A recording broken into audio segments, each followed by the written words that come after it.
give it a little bit. Look at it. Is it? Oh, looks like we're live. All right.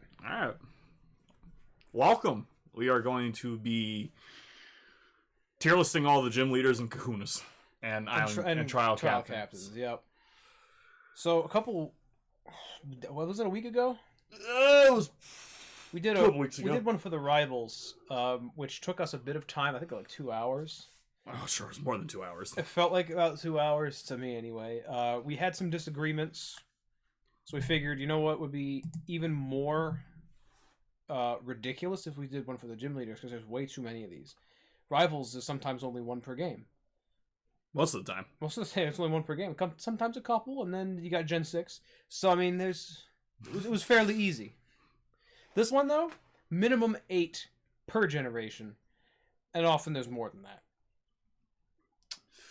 It's going to be probably a long one. So we're going to be going based off of the games. Yep, no Orange Island gym leaders here. We're also basing our judgments off of pretty much anything we know about the character. Yes. Not solely just the game itself, but we'll be evaluating the game, how they are in the game, their team. Dan's read the mangas for the most part. I've read the mangas up to Gen 5. I've read everything from the Red and Blue chapter to the Platinum chapter. I have not delved into the Heart Gold Soul Silver chapter, and I can't find any of the books for the first part of Gen 5, so I'm sort of stuck there. But that's okay, because in my opinion, after Gen 4, really, they started to use the gym leaders in the story a bit more. A lot of the gym leaders that we have in the earlier gens are just one note, like you pass over them and then that's it, you steamroll them. And then you never see them again. But Gen 5 started to integrate the gym leaders with the story to a point. So, I don't think I'll need the manga as much to determine how they are in that series as much as I will the first 4 generations. So this kind of works out. And I don't know, for so incorporating this sort of all-encompassing portrayals of these characters, essentially. And I guess we can throw stuff in from the anime, from stuff that we've already watched. I have not watched... But we have not watched... We've really only watched the original series. And for me, anyway, I can say that me watching the original Indigo League was over 15 years ago. It's been a hot minute. So, I don't remember next to anything about... I remember Ash losing to Brock like twice before winning via sprinkler system, which I still think is garbage, but... Hot trash. Hot trash. I remember him not even getting Erica's badge from winning a fight. He like saved a gloom from a burning building or something, and that's how he got his badge. It's really confusing. I don't remember how any of it went. I should rewatch it, but I'm too lazy to sit down and watch something. I'd rather be engaged. That's why I play games, not watch anime. So, that's pretty much what we're going with. Yeah. I'm going to throw in some background music of the gym battles themes, according to the generation that we're currently talking about. Yeah. They are in order, though, on the list, so we're going to go straight down the list. Yeah. In order of their appearance. If we change something, we can change... We're open to changing placements as we go. Yeah, we're going to start throwing them in, and then as more get on, we'll be able to fine-tune who's where. Right. There are bound to be some arguments, because I'm sure that we'll disagree on a few of them. And I'm sure we'll have forgotten half of them. But Dan has the teams open on his side computer here, so we'll have their teams, so we'll be able to judge them and remember. Like, if there's a dispute about, like, you know, how good they were as an opponent, then I can pull up a list. And I will probably remember them more based off of their team than by name or picture. The only other thing that I can think of that is going to be like really weird is I've played Shield and you've played Sword, so I have no input going into Bay or Gordy, but you have no input going into Alistair or Melanie. So you're going to have to take my judgment for those, and I'll have to take your judgment for those. And I want to point out the side note that we did what I guess seemed to be the very popular idea of completely being over-leveled for everything. Yes, both of us. We spent like 4 hours minimum just messing around in Wild Area before we even got to... I had a fully evolved starter, but both of us did, before we even hit the first gym leader in that game. So I don't know if we can judge their abilities as a as trainers because we stopped them anyways. Yeah, so and they didn't do anything for the story. Right. Those four seemed to be exclusively left out and beaten down in the Champion League thoroughly. So we've also included on this list not just the gym leaders, the trial captains from Gen 7, because it felt odd to leave out an entire generation just because they didn't have traditional gym leaders. But when you get down to it, they're gym leaders. And we also put the Kahuna on because they serve a very similar purpose to the gym leaders in that they give you a tangible reward at the end of their fight. They give you the same reward as the trial captains, from being honest. They give you a Z crystal. And some of them have been Elite Four, but some of them haven't. So I feel like if they've been a gym leader or a Kahuna, they belong on the list. But if they've been an Elite Four exclusively, then they're not on here. So no Kahili. No Malone. I guess it should be. Malane. I guess you should be honest. Spoilers if you haven't played Pokemon before. Any of them. Malane, I don't think was a trial captain ever. That was a hot contention. I don't think he was ever actually a trial captain. No, but he was part of the Elite Four. He was part of the Elite Four, but he never gave you a Z Crystal because of a challenge, right? No, I don't he didn't have a challenge, so he's not in this. No, he passed it on to Sophocles. Sophocles, that's the name. I was thinking Aristotle. Wrong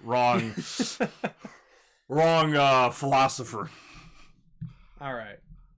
So let's throw it on. With the pretext out of the way, let's start with who else do we start with but number one of Gen 1? Number one. Gen 1. Brock. Where are we thinking Brock is? This is going to be interesting. So should we make any distinctions with the tiers going into it immediately first? Should we add a tier? This already seems not enough tiers. Let's add one. Just one more. Go to the gear on D and say add row below. Add row below. And then exit this. Exit this. Go to that one. Go to that one. Make it where you gotta go this way. Green. Yeah. And then label. Oh, you got the keyboard now, so okay. You got this. What was this? E? E tier. E. Yeah. All right. And then updates in real time. It updates. Yeah. Okay. So I don't have 6 tiers. This should be a little bit better. If we need to add more tiers, we can, but this seems good for now. All right. So the tiers are. I think they're somewhat self-explanatory. E being the worst of the worst, like they're garbage. They don't even really deserve to be gym leaders. We'll see. Any capacity. We'll have to see how the gym leaders form out. In the tier list we did for the rivals, we had a tier entirely dedicated at the bottom to Barry because Barry is the worst rival.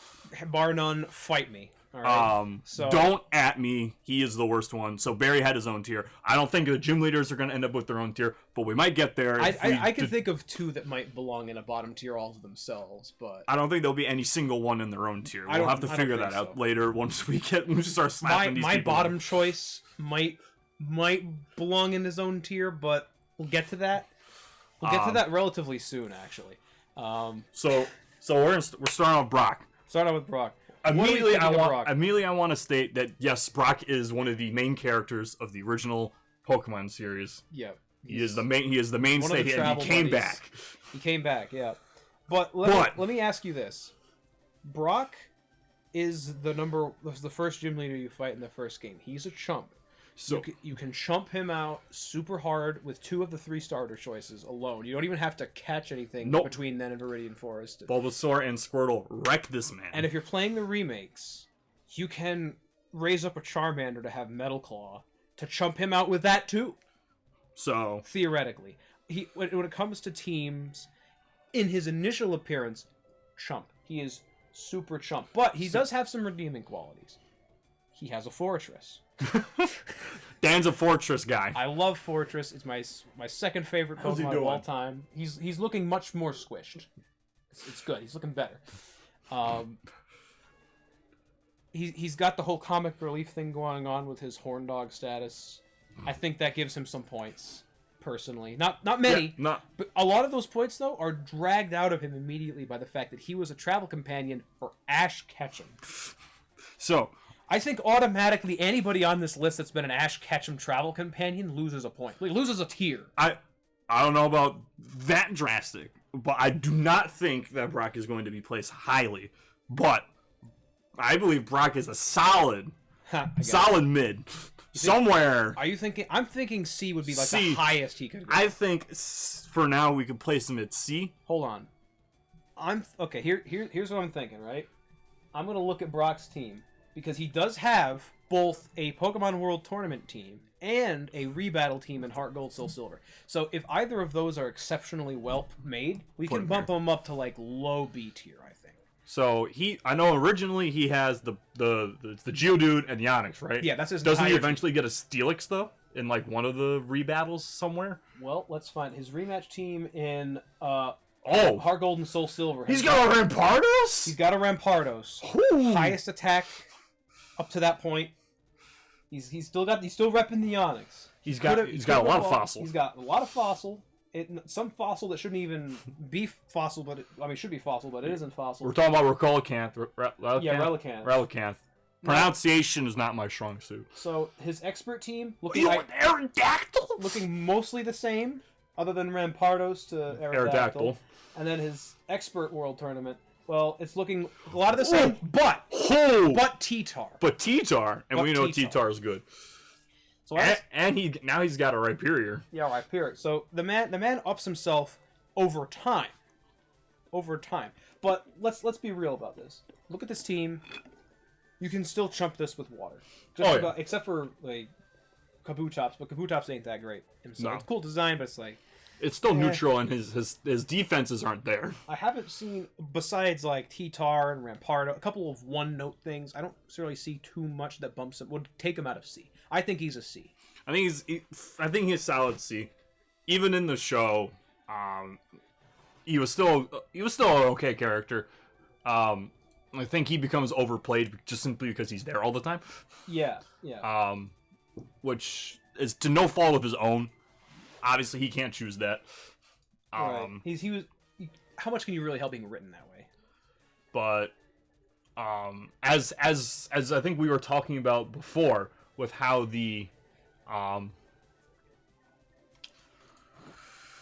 power scaling works in the Gen 2 games, Brock is stronger than the Elite Four.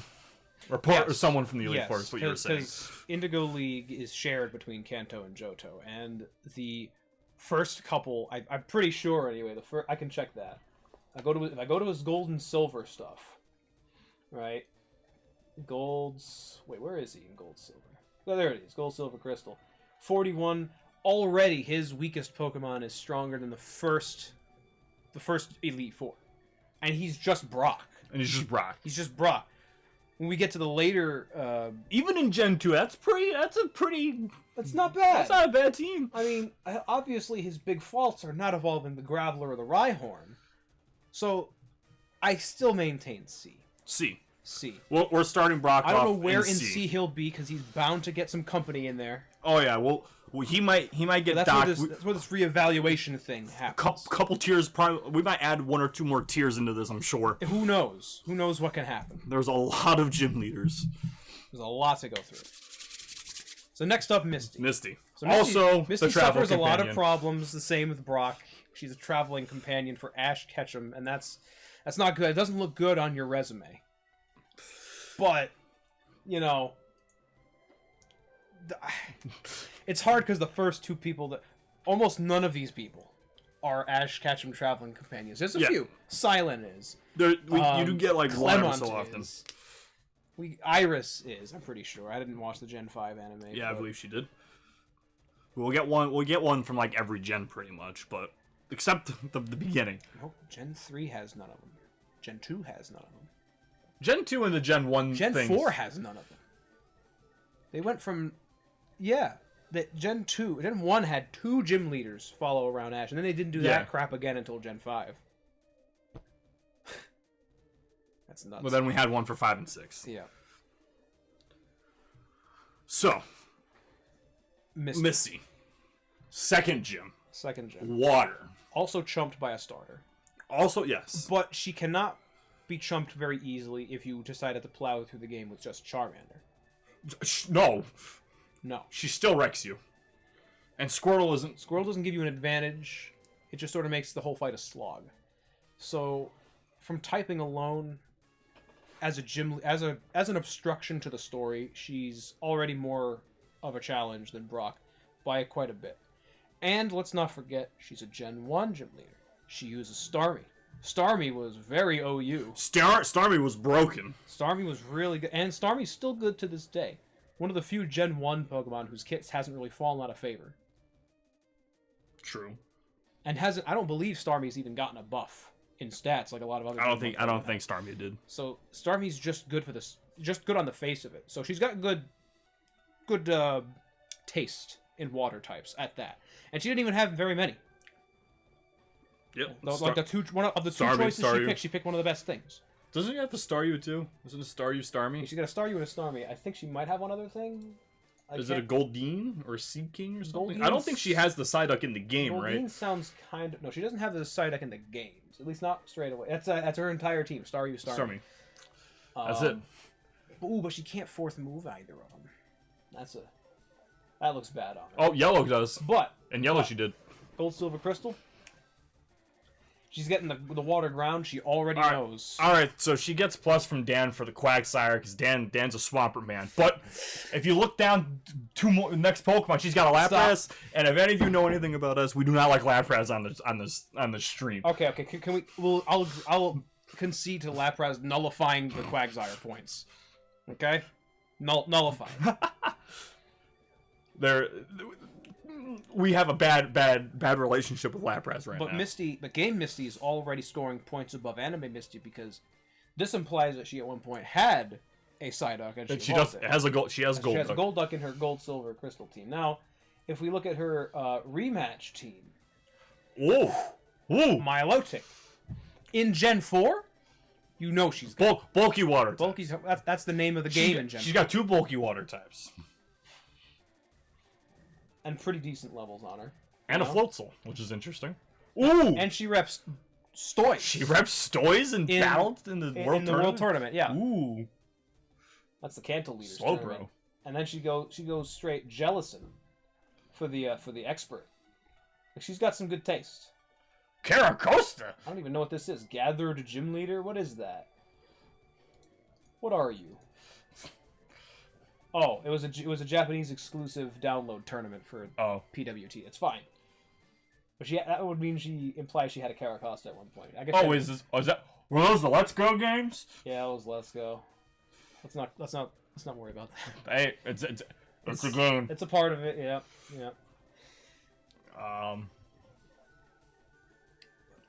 But I don't know. Other than like her team being okay, like when you look at her team in the grand scheme of things, right? It's actually pretty average. Yeah. Because I'm only considering her as better than Brock in the sense that she's a more effective roadblock for certain playstyles when you first encounter her. After the game, yeah, she's just as much a chump as Brock, I would think. You get one electric type, you get one grass type, and you can just wipe the whole floor with it. That's the problem with a lot of these gym leaders. They're monotype users. With one exception, but I mean we'll get to that. So, there's something that I remember as a monotype trainer, there's ways to get around your type weaknesses by mixing up what you use, and she doesn't really do that. Much the same way that Brock doesn't really do that. So I also want to make note that we are judging characters based off of character.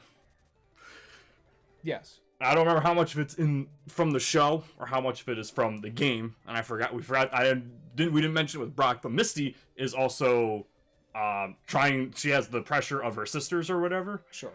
But Brock's also fighting for his family, like his siblings. Okay. Right. Yeah. Brock has, there is some more character development there that we did not mention. Right. Also, I neglected to mention Manga Brock and Manga Misty. Manga Brock is just as boring as you would expect. Actually, he doesn't serve very much of a purpose. He in the first chapter, he's one of the 4 gym leaders that doesn't go to Team Rocket and become evil, and he helps defend the Kanto region. There's that, but so is Misty.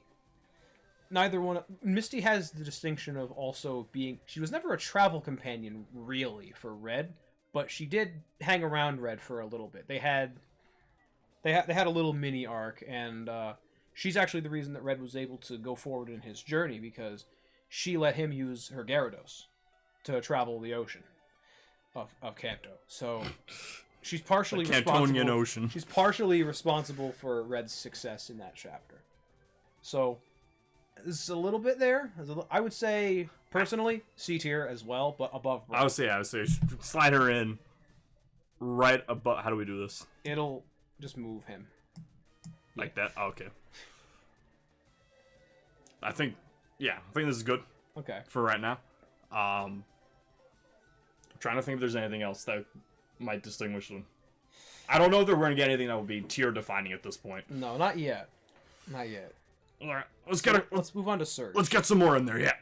So Surge, electric. Surge is really complicated for me because I give him points for his design. I think he looks cool. I like his attitude about things. But here's where it drops for me. The man lost to Ash Ketchum with a Raichu. Okay, I was gonna say, let's take this step by step.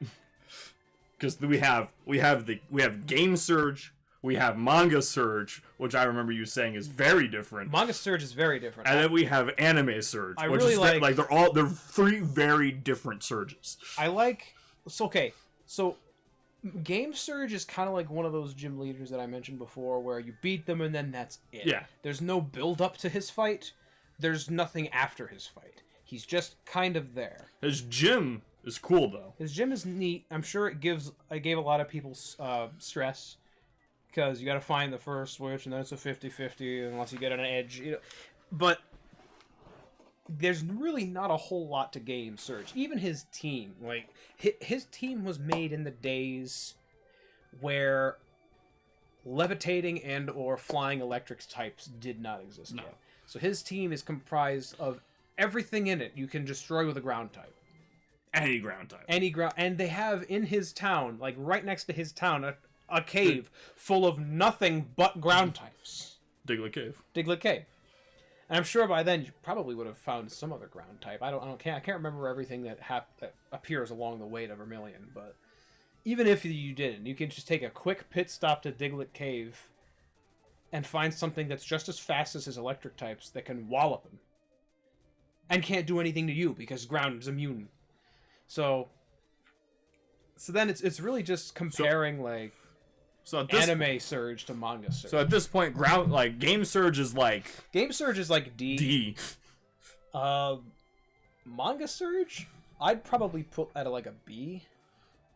But then Anime Surge. So we'll go over Anime Surge. Obviously, the big thing is that his Raichu lost to a Pikachu. No, I don't remember if Surge, if he was one of those gym leaders that beat Ash first and then had to lose in a rematch. I don't remember. But I do know the end result. Did he? Did he win against? I think he beat him, and then Ash did the super hard training, and then Pikachu went ballistic. Okay, well, fact of the matter is, light balls didn't exist yet. Hold items didn't exist yet. There's no way that Surge should have lost that fight statistically. Training, he's a gym leader. It's his entire job to train to be able to crush small children in these cockfights. And he failed. Bad. Despite being a war veteran. The Lightning American. That's his epithet, The Lightning American. Hey, they do reference the real world. They do.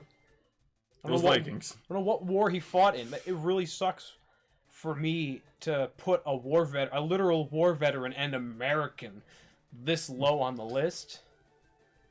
But I mean, what else has he got going for him? We Anime Surge, Game Surge, not very good. Let's go over Manga Surge. Manga Surge is a very different beast.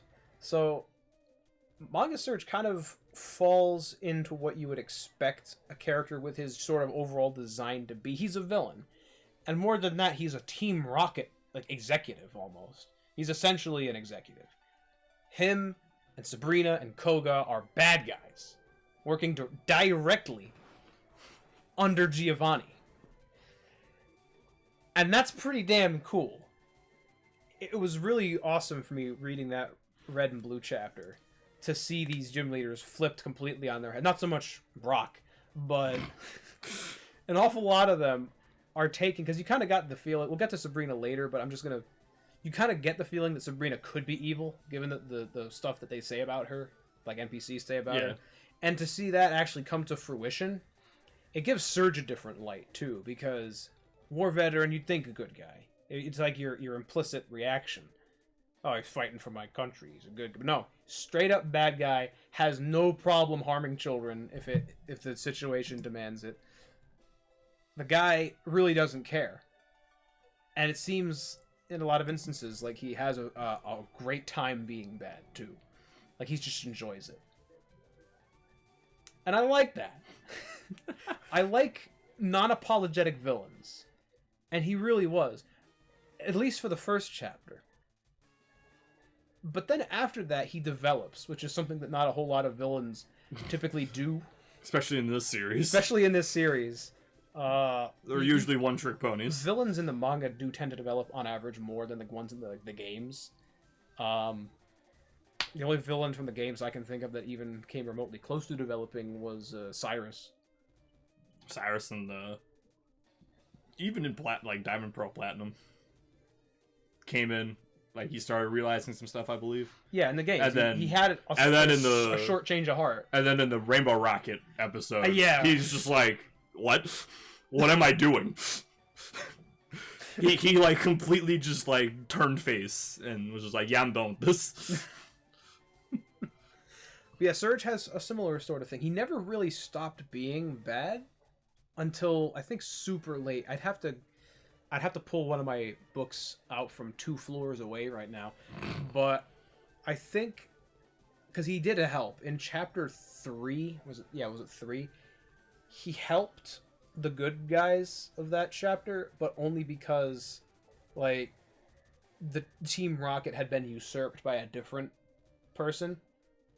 And he was so loyal to Giovanni that he would rather crush Team Rocket as it exists under somebody else than work for this guy. So he has some pretty complicated motivations in the manga, which is definitely more than I can say for Brock. Brock is just kind of a baby face, and then that's it. Doesn't struggle with very much. Doesn't even have any siblings that I can think of in the mangas. He doesn't have that sibling. Was that in the games at all, or was that just in the show? No, it was just in the show. Was there? I feel like there was something. Was it the? I don't know if I remember if it was like Generations or if it was the. What was it? I watched something where they had Brock be a little bit more important to Red's development. I think it was Generations. I can't really recall. Where he beat Red and was like, you have to do better or whatever. Maybe it was the original series, and then like Red went like super hard. Maybe it was Ash. I don't know. Went super hard in the training. I don't remember. Maybe. I don't recall that. But if I'm amalgamating all of the Surge appearances, the manga Surge in my book is so good that it could like counteract one of the two games. I said manga Surge is good, but the other two are just like I don't want to put Surge in C tier because so far we've put everyone else in C tier, but I don't think he's D. I don't, as an all-encompassing portrayal, I can't in good confidence put him in D. We'll put him in end of C. Some of these first gym leaders are probably going to end up in C tier, and as the characters, they generally develop more as in general throughout the series. Like the characters just become more character. Yeah, they get more character throughout the series. So like some of these original ones might be more middle, right? But they're not terrible. That's the point. There will be some that are higher, and there will be some that are lower. I'm sure. Yeah, they're not all just going to be C tier. Yeah, I'm looking at one that I think is going to be a D actually. So, and there will be, and we know there's a couple S tiers. There's a couple S's. There's a couple S's. There's a couple A's probably. So we'll move on. We'll move on. Yeah. So what do you think about Erica? Don't even remember. Oh, I can tell you where I think she belongs. Is she the grass type? She's the grass type. She had the all-female gym, right? Yeah. When that was the thing. With the really creepy man outside. Yeah, that one. So my instinct immediately is to put her into D. Because she is probably, of all of the gym leaders, the least memorable of the Kanto gym leaders. I've never heard anybody talk, like, good. I've heard the first 8, I have heard people say good things about every one of them. But I've never heard anybody talk about Erika. Good or bad, really. Yeah. But she's just so forgettable. Yeah, it's kind of unmentioned. People remember her town more than they remember her. And I think that's a crying shame. Not only that,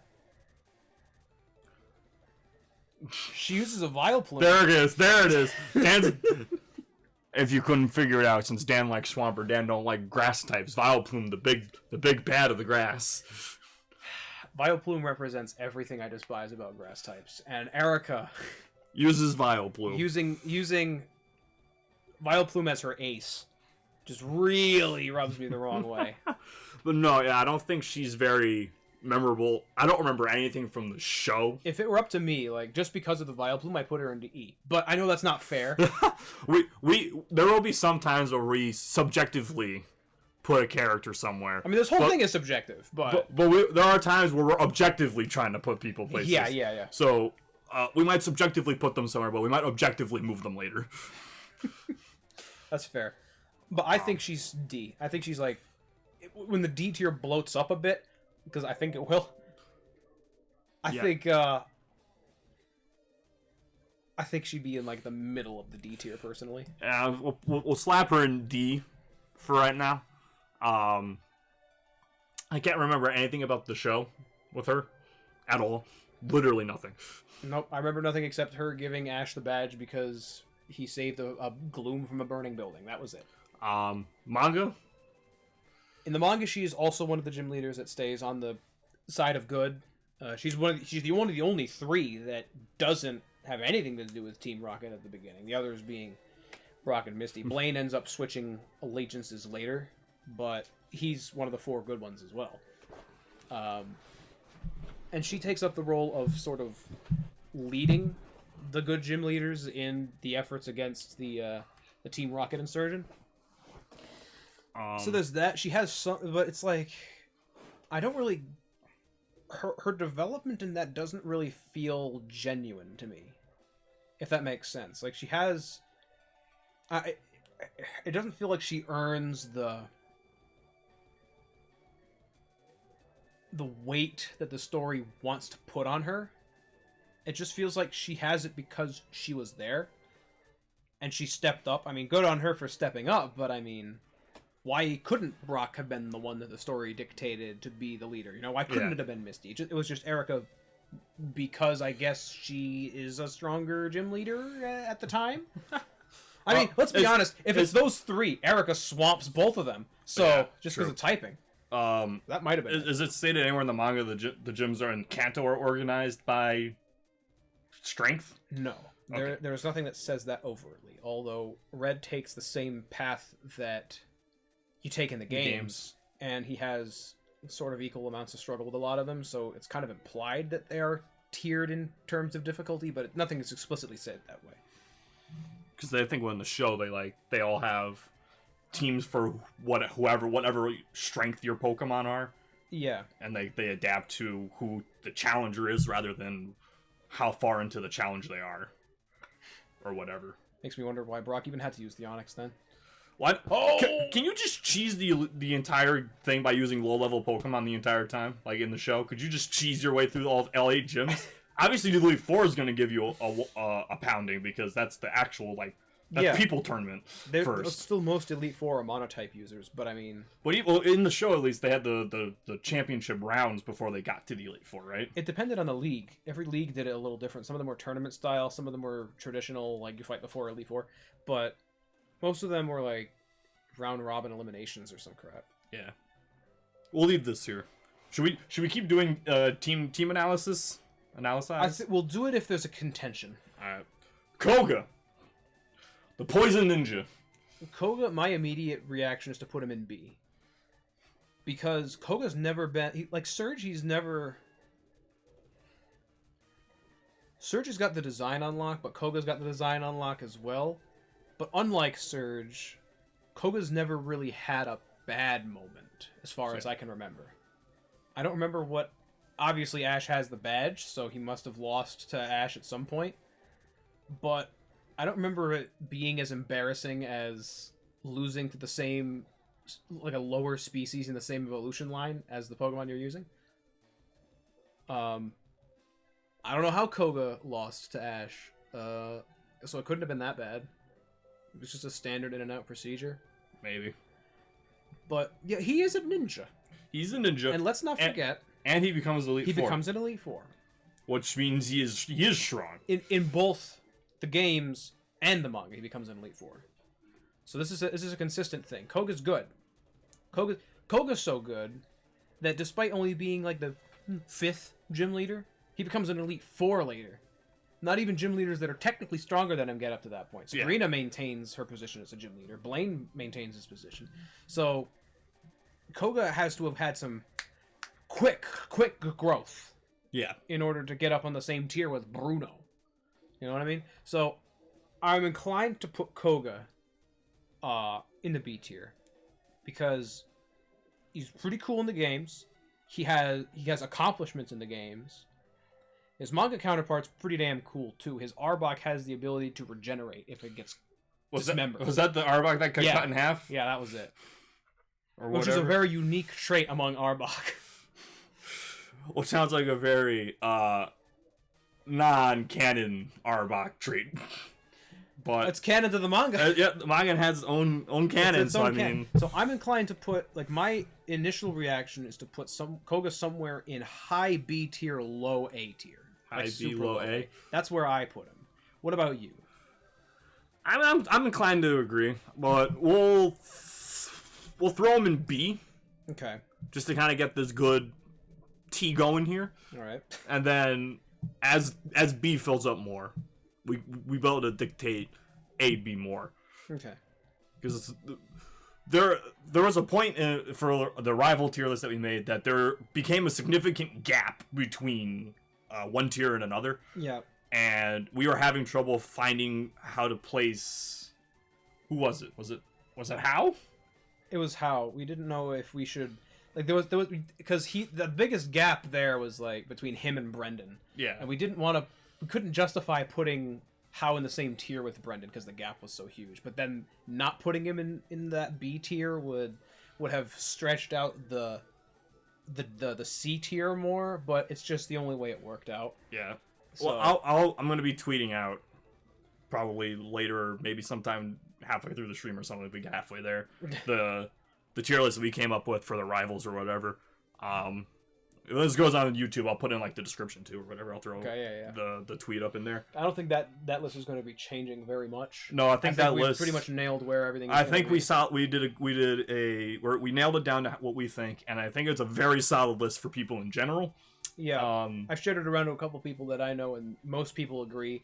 Hop seems to be the only contention. Yeah, there are some spicy picks for some people. I know that for sure, but generally, I think it categorizes them at least very well if you disagree with like placements and stuff. Right, and that's what we're trying to do here, albeit to a much more long-winded degree. Yeah, because we haven't even left Gen 1 yet, and we're like halfway through Gen 1, and we're 40 minutes in. I hope you didn't plan on going home anytime soon. Oh no, we're in it for the long haul. We're in for a long haul. All right. So Sabrina. I would put Sabrina solid B personally. Solid B. Solid B, because she's also got design unlock.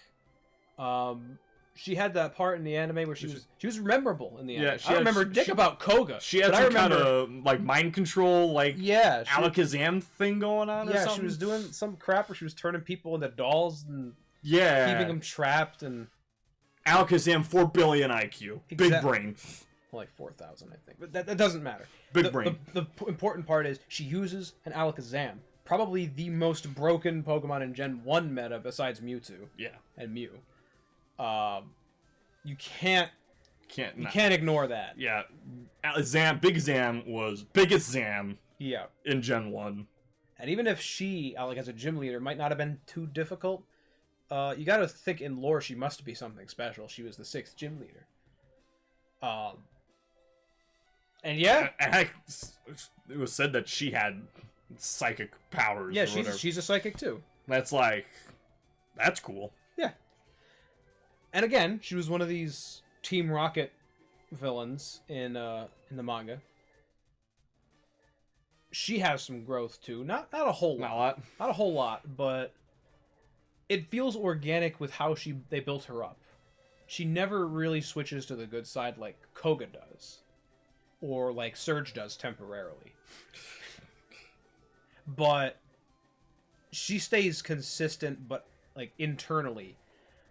But comes to a head in ways that makes her a bit more bearable as a character. She's entertaining, I can say this, at the very least.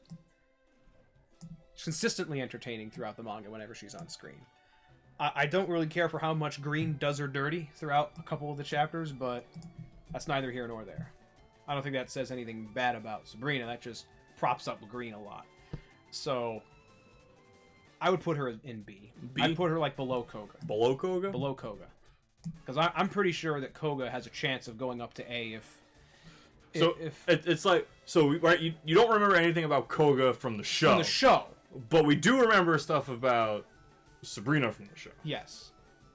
But Koga, and they both had the same kind of impact in the games. But Similar. Koga got Elite Four. Manga Koga and the fact that he became an Elite Four is so much more substantial than what Sabrina did in anything else.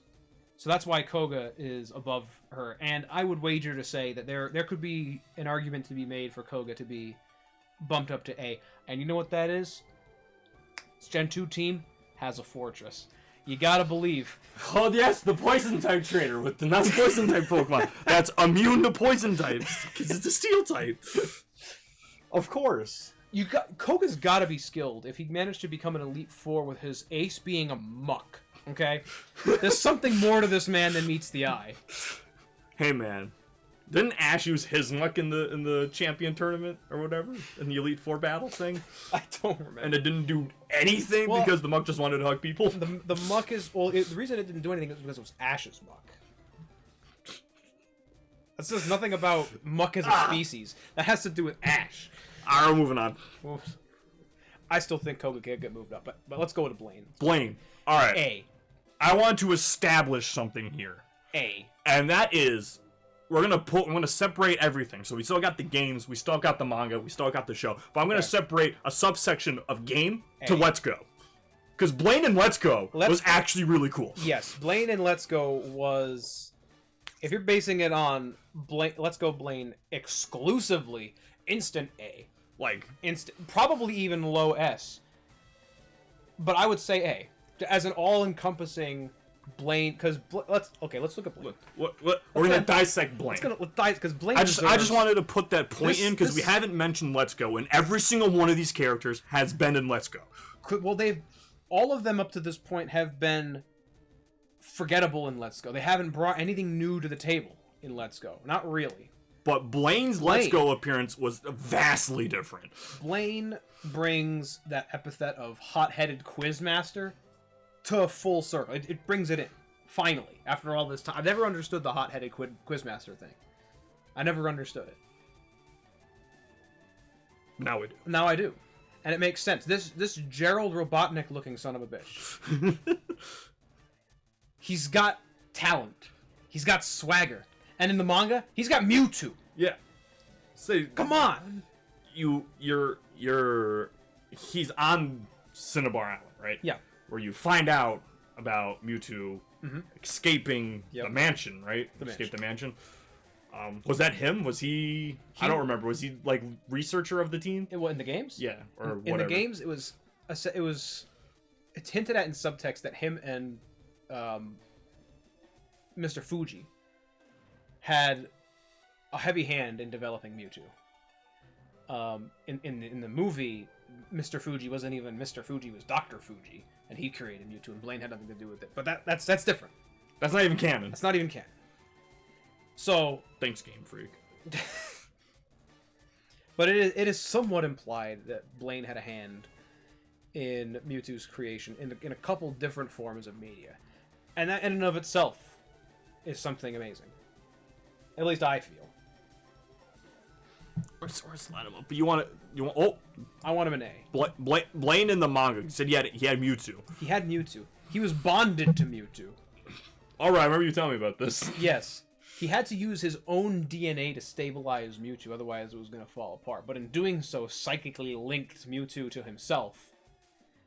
So, he started to deteriorate. And I have the book upstairs. I could bring it down, but I'm not going to. His arm was, like, falling off, the skin and muscle was just falling off of the bone, and he had this gross... For any of you that have not read the Pokemon Adventures manga, yeah, or seen it, or even heard about it, it is way more gruesome and adult-themed than it is than the games or the show is. It's an amazing read. Like, if you haven't read it, and you have some time to kill, please read it. I don't care if it's online. I don't care if it's... If you're a loser like me and want to buy the things physically to have them on the shelf, read the damn thing. It doesn't matter if it's a translated version online or if you buy the edited versions from Viz Media. They're all good. Because sellout moment. Dan's looking for Gen 5 Part 1, book set 1. Yeah, I am.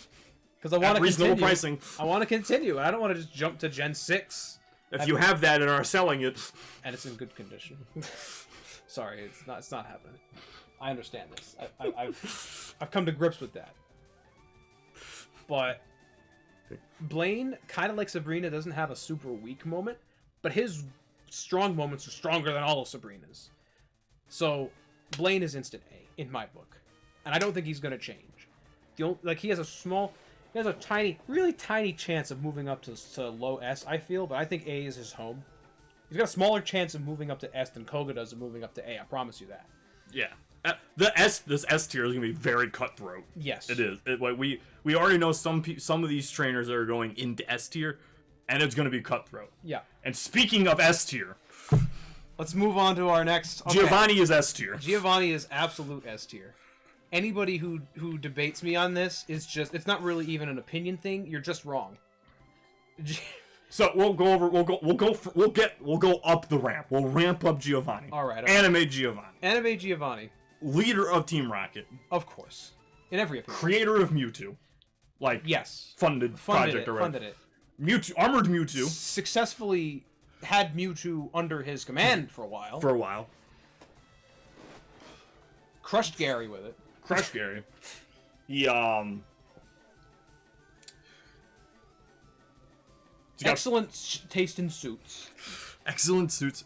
Is actually like I don't know if he's still reoccurring, but was the reoccurring main villain of the show. Obviously Team Rocket was, Team Rocket was the big bads of every episode, and then they turned into whoever the Gen 2 people were that I don't remember. Butch and whatever. Butch and Cassidy? Was that their name? Yeah. Yeah, but then they got replaced by Jesse and James again. Yep. But Giovanni was always there. Giovanni's he's never gonna leave either. He's entrenched in the lore. I don't know if they mention him nearly as much as they used to. I haven't watched the newer series as much. I haven't watched really any of it. The most recent series I've really watched is the XY series, and I don't think they mentioned him a whole lot, but he was still there. They're still trying to catch Pikachu for the boss. Because I'm almost inclined to say that the Team Rocket are the good guys, and they realize that Ash's Pikachu is hacked, and they can't in good conscience leave a hacked Pokemon out in the wild like that. So they're trying to catch the Pikachu to remove it from service, turn it into candy or whatever they got to do. Whatever they do. Which one's next? Is it Game Giovanni or Manga Giovanni? Go to Game Giovanni. Manga Giovanni is top tier, right? I would need a different tier above S to describe Manga Giovanni. So we're gonna go regular. We're gonna go Game Giovanni. Giovanni and Anime Giovanni mellow Manga Giovanni out. So obviously Game Giovanni, leader of Team Rocket. Final gym leader in the original games. Final gym leader. Secret final boss in the Gen 2 remakes. Not even his son's your rival. He has lineage. That is not something a lot of people can have in these. No, games. family is not. almost exclusively limited to brothers and sisters. Yeah. And like and then older grandfathers, parents. What are those? Father figures, especially. There's like 5 characters in the whole series that have parents. Everyone's got grandparents, but nobody has parents. And then like 2 of them have fathers. Yeah. But Silver's one of them, and you know who his father is? It's Giovanni. So Giovanni is a specialist in ground types, the best type. That's subjective. Completely objective. That is subjective. It is one of the only 2 types in the entire game that beats 5 other types, and is the only type that beats electric. The version mascot. Or the whole series mascot. It's subjective. It could be an objectively good typing. It's not gonna get objectively the best typing.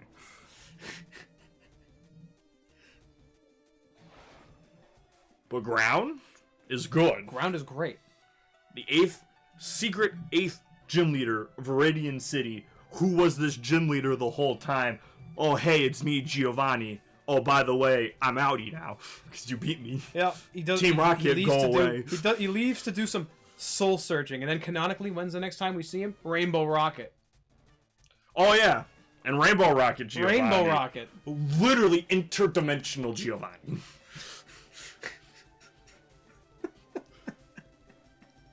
There are Giovannis out there traveling dimensions to create teams to try and take over the world. Giovanni has essentially become Sonic Boom Robotnik, with multi-dimensional like time travel. I bet too. I don't know. Probably for all I know. Probably. Slick back hair. You know that means he's the best villain.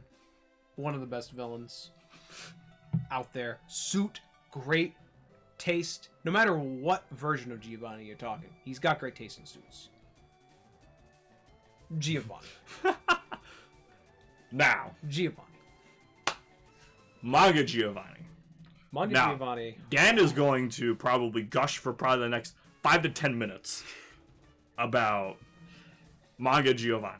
But I will summarize a lot of this by saying Giovanni does some super nutty stuff in the manga all the time, and it's from what I've heard from Dan anyways, it's all matched. The stuff that he does, no one else does. It is, and it's actually crazy. It is. To take the floor. The man, in the first fight he ever gets in against the main character, might I add, who at this point has won the whole world essentially, saved the Kanto region from certain doom from Team Rocket, fights this Team Rocket boss with the stakes raised super high because he's fighting not only the leader of Team Rocket but his last roadblock to the Pokemon League. We find out that Giovanni is essentially a Dragon Ball Z character. He moves so lightning quick around the battlefield because you gotta understand, in the manga they treat Pokemon battles a bit differently. It's less like a turn-based strategy game and more like a game of 3D chess where the trainer is a chess piece. Because there's nothing that stops these Pokemon, if instructed by their trainer, to attack the other trainer.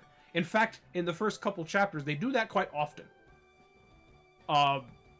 So in order to be a trainer in the manga, you have to train not only your Pokemon, but you gotta train yourself too, and almost nobody understands this more than Giovanni.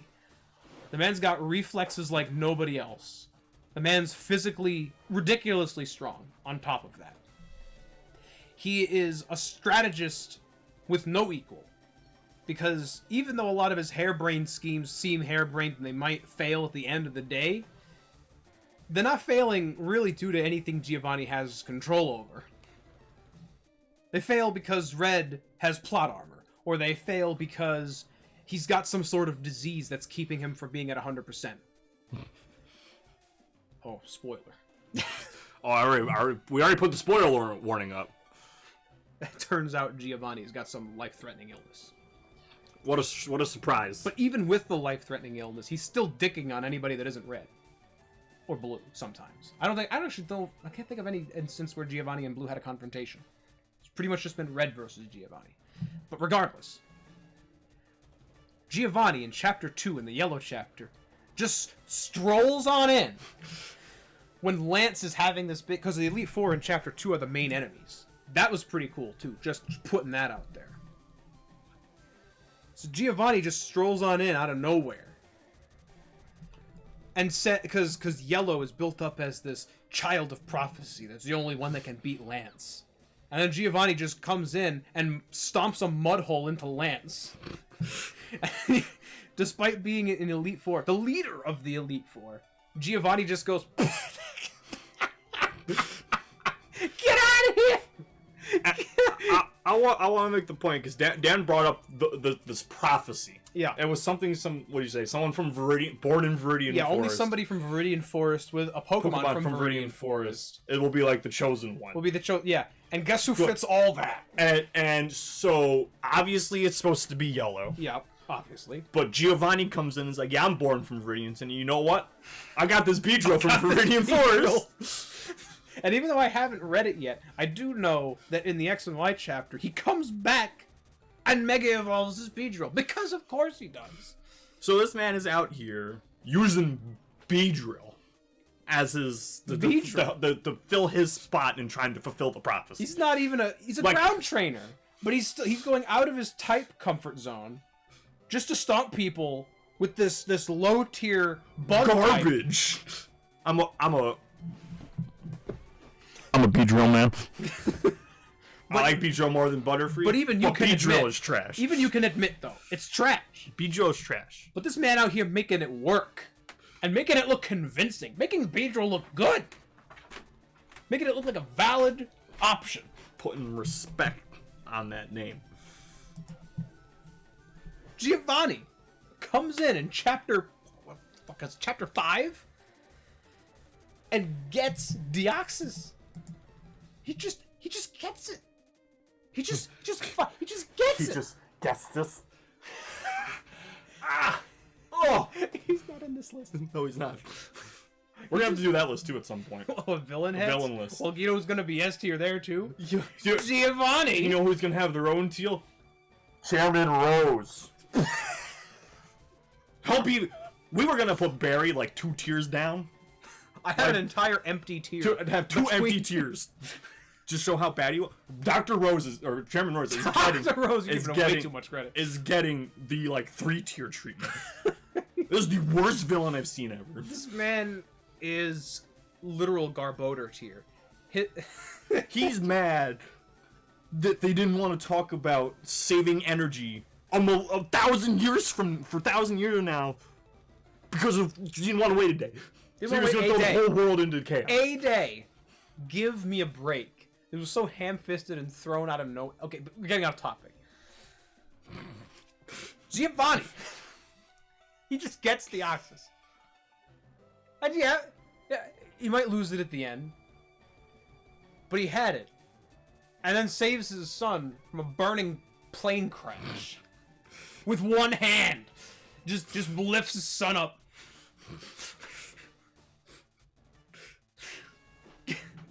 So the man, he's evil. He's unapologetically evil. But he still has growth. Am I mistaken? Didn't he have a Celebi at some point? Or is that another character that just pulled a Celebi from nowhere? Ruby. Ruby pulled the Celebi in the manga, from nowhere? pulled a Celebi out of nowhere. And it was jarring, and it was the one thing that made me kind of go, at the Ruby and Sapphire chapter. That whole chapter was amazing. Until the ending. Where Ruby just Deus Ex Celebes, the ending out of nowhere. There was no build up to him having a Celebi. He had 6 Pokemon on him already. It was just a 7th. Oh, I just have a Celebi. I'm gonna undo the natural disasters with time travel. What? No! Get out of here, Ruby. I loved you until the end. Broke my heart at the end. But at Giovanni, there is no case whatsoever that anybody here could make that would make me drop him below S. This man is solid S. He is S tier. We might have to make an S+ tier. A Giovanni tier. Depending on how how the S tier turns out in terms of the jump between him and the next person. Which I don't know who else is going in the S tier currently. I have my theory. I have some ideas, but there are a lot of people on this list still. There are. There's a lot to. And I think we've gushed Giovanni enough for now. Okay. I've said my piece about manga Giovanni. I think we're ready to move on to Gen 2, right? Kind of. We're moving on to Gen 1 characters in a Gen 2 game as gym leaders. So we have a different song that will play in the background for these two specifically. We're going into Janine. We're going into Blue. 2 more. So we are done with the Fire Red and Leaf Green portion versus gym leader battle. Say goodbye. This theme is fire. It almost finished too. We were on it for so long. No, it looped already. Did it? Wait, you have it on loop? Yes, I put all of them on loop so I didn't have to worry about them stopping. Oh, it's been an hour. It almost looped twice. Welcome to. That's not the right one. It's this one. It's not the right. Welcome. Okay. Welcome to Heart Gold Soul Silver versus Kanto Gym Leader. Yeah. Because that's a thing. So we're gonna talk for these next two. So we're gonna talk about Janine. Janine is not going to be a very quick one. Not going to be a very long one. There's not much to say about Janine. She is Koga's daughter. All right. As I know, don't remember if it's daughter or granddaughter. It's daughter. Daughter. It's daughter. Automatically, that gives her some points because her pedigree's great. Yeah, some points. She replaces her father in the spot of his gym. Yes. When he moves to the Elite Four. And she, in respect, has teams already better trained than the gym leaders before. Doesn't she use Krogunk in a rematch team or something, or Toxicroak or something like that? I will look into that. Janine. We're pulling up the teams. Also, the Soul Badge, we don't understand. If you could please explain why the Soul Badge is a heart for the Poison type trainers, please let us know. Alright, so original team. It's not looking too bad. She's got Crobat. I don't know if double wheezing. Double explosion wheezing though. So explosion. They have the exact same moveset. And we were talking about this earlier in the day with a friend. Explosion in pre-Gen 5 is nuts. Yes. Very nuts. We are maintaining. We've dropped the wheezing. We got 2 Ariados now. Yeah. I think we're going the wrong direction. Yeah, this is not. And a Venomoth? It all comes down to this. The rematch rematch team. Full team, Toxicroak, Drapion. Yeah, like we're talking legit poison types. And then the rest of the team is we got Weezing's a solid wall. I don't know how I Crobat feel. is Why does Crobat have Heat Wave? It can have Heat Wave. But why are you putting a special type? Whatever. Special types on Crobat. Doesn't matter. What matters is most of these are good. I'm not sure how I feel about Venomoth and Ari. I don't know how I feel about Ariados specifically. Yeah. Venomoth is like, that's just a future gym leader thing. It's got double team. That's already annoying. Double team Sleep Powder. This could work. Yeah, she's got, as far as poison teams go, she's got some solid picks. She's the only thing with a held item. The only thing that would the only thing that would really bump this up a little bit in my eyes is if she had given Drapion Acupressure. Yeah, but it's got Swords Dance. It does have Swords Dance. So Swords Dance is good. There's some strategy going on here. Yeah. She's thinking about stuff. And we got substitute Toxicroak out here. Let's see what she uses in the World Tournament, right? Mostly the same team. Well, hello, Tentacruel. Where'd you come from? Tentacruel's a thing. Looks like she adopted her father's Arbok from the manga. Yeah, I guess so, right? So we got some water type stuff in here. That helps with the coverage. Fire Gem, Fire Blast Weezing. Huh. Something exclusive to Gen 5. So then we got a Nidoqueen. Nidoqueen. That's not bad. Right. It's not bad. Roserade. Nidoqueen is probably better than Arbok. Yeah, and Roserade having some grass coverage at all really helps. What did Roserade replace? I don't even know. I don't remember what it was. That would be the Ariados. Roserade is probably better than Ariados. Gotta be. So, I see some Stadium in there. Well, see, Stadium is weird because Stadium usually has very little to do. Stantler. Yeah. Stantler. Stadium has typically very little to do with the actual. But I know you see it. I saw it. There's a fortress on that team. That got obviously from her dad. It's the family fortress. It's handed down. Scope lens. That's a scope lens fort. She's on some next level stuff that I don't know about. So Janine, I'm thinking there's some interesting stuff there. I'm thinking Janine maybe low C. Low C. Low C. Solid. I can do that. We could throw low C for right now. We got a good staircase going right up here. Okay. All right. Blue. Blue. Now, we should preface this. So okay. Because he was a rival. Yeah. Blue was top rival. Blue was top rival. Blue was top rival. Blue was number 1 in our rival list. For a lot of different reasons. But in this specific list, we're going to be looking at him exclusively as a gym leader. Because he has other feats in other fields. If we started to dip into his feats in other fields, he would also be in S tier, and I just don't know if him in a gym leader list necessarily belongs in S tier. I will grant him this, as far as it goes. He is the only gym leader in the entirety of the series that does not run a monotype team. That is a plus. It makes him unique. And it also makes him significantly harder. In the rematch fights that you fight in Heart Gold and Soul Silver, he has, not even close, he has by and away the highest leveled team out of any of the gym leaders. On top of him having multiple type coverages and all this other stuff going on for him. He's a formidable gym leader. But what does he do as gym leader besides just being a gym leader? Well, he takes over the Viridian Gym. The Viridian Gym, from the best gym leader. From Giovanni, he takes over the abandoned Viridian Gym. Yes. Okay. It's still the 8th gym, right? It's still the 8th gym. He's still the 8th. He is still the strongest gym leader. Is there something about Viridian gym leaders? Well, Viridian is right there next to Pallet. Next to the start of the Victory Road. Right. So it is the beginning, but it's also the end. It is the Alpha and the Omega. It is the Giovanni and the Blue. But I do think if we are giving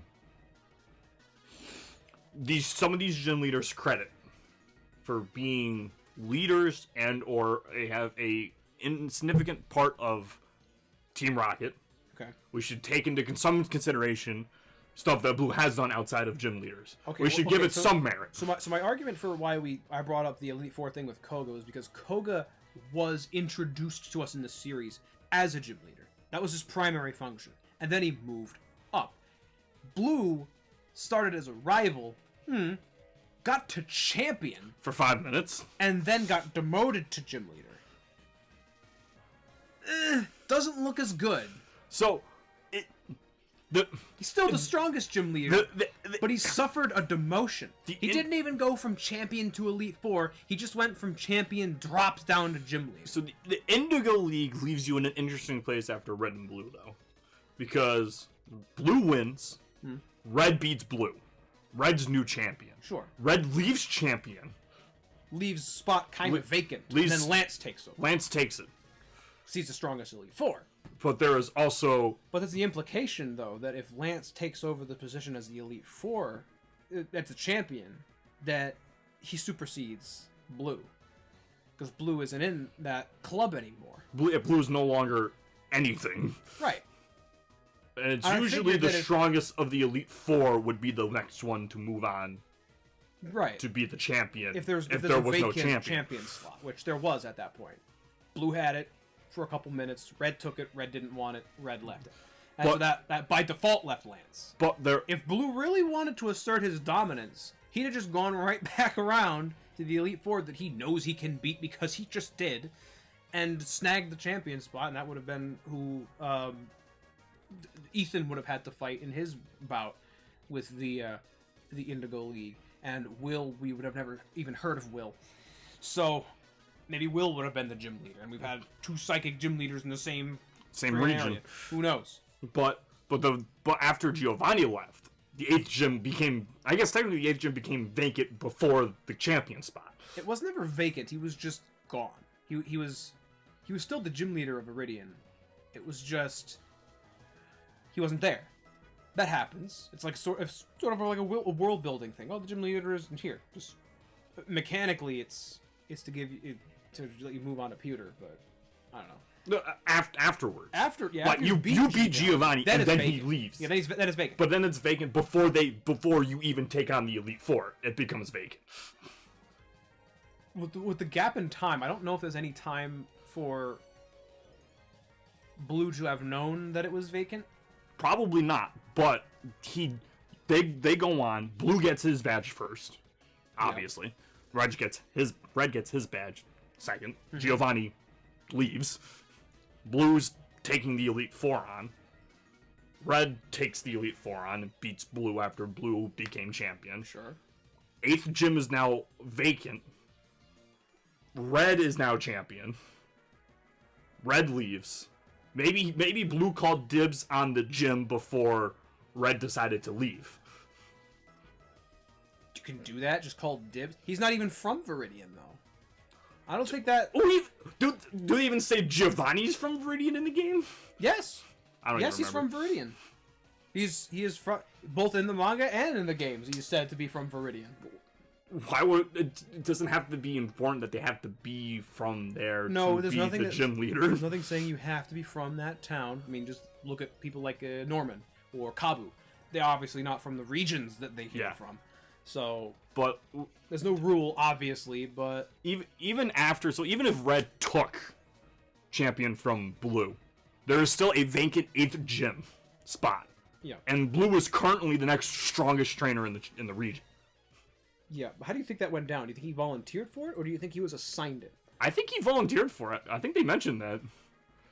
Did he? I know that they mentioned that in the manga. He explicitly volunteered for that. In the manga. I don't know if did he say it was a voluntary thing in the games? I don't know. To me, it sounds something like Blue to take the spot just to try and crush anyone who comes by. To be a gatekeeper? You think Blue's... because all Blue wants to do is just win and beat people. He gets more chances to do that as a gym leader. Yeah. Now that you mention it. Sounds like a Blue thing. So it seems like he would take the gym just to beat people. Whether or not that means it's fair compared to his strength compared to the Elite Four strength. Maybe he's stronger. Maybe they got better after he beat them. Maybe they trained up more. Whatever. But he becomes the 8th gym leader. Okay. Of the strongest gym in both the leagues. Or the entire Indigo League, Kanto, Johto, Divisional, however they classify it. Yeah. The Indigo League. The Indigo League. He becomes the strongest gym leader. It's pretty easy to be considered the strongest gym leader if you take a gym leader position, though, after having become the Indigo League champion, though. It's almost like a default thing. I don't know. It'd be like if Lance just decided, I don't want it to be an Elite Four anymore. I'm going to take a gym leader spot. What place is open? You know what I mean? I don't know. It's just... Given the information at light, I think Blue... I think he belongs in A, personally, but he's like the upper tippy-top upper echelon of A. Like, way above Blaine. Like, as A as Blaine definitely is in my book, the A that Blue would be makes Blaine not look like he's A. But the only reason I say A is because when you look at Blue next to Giovanni, the gap between Giovanni and Blue is just so much larger than the gap between Blue and Blaine that I don't think Blue belongs in the same tier with Giovanni. Personally. You mean it's not as big as Giovanni to Blaine, but it's still big enough to be... It's big enough to be a different tier. The difference. I think Blue and... I think you could fit... You could probably fit people between Blue and Blaine. But that's because the gap between them is somewhat smaller than the gap is between Giovanni and Blue. I don't doubt for a moment that Blue is a strong A. An argument could be made for him being an S, but I just don't feel it. given how little we've actually seen him as a gym leader. Where's Blue in the World Tournament? Does he show up as a gym leader? He shows up as a champion. As a champion? He's part of the champion set? He's part of the champion set. I honestly think Blue might be solid A, like mid-A. Mid-A? Because when you're comparing the feats, right? The feats. Blue becomes champion, but then becomes 8th gym leader. Blaine is 7th? 7th gym leader. 7th gym leader. But he created Mewtwo. He did create Mewtwo. Mewtwo, the strongest Pokemon at the time of when Gen 1 was around. Presumably because Dittos are the failed versions of cloning Mew, you could also make the argument that Blaine is responsible for all the breeding that we have now in modern meta. Sure. I mean, he's responsible for all the 5 IV'd Honedges ready for trading. Blaine's got a lot more going on than even we realize. I think Blaine's got more going on outside of being the gym leader than what Blue did. Because whatever Blue did as the gym leader is whatever he did outside of the gym leader. He's a good trainer. Yeah, he's a good overall trainer.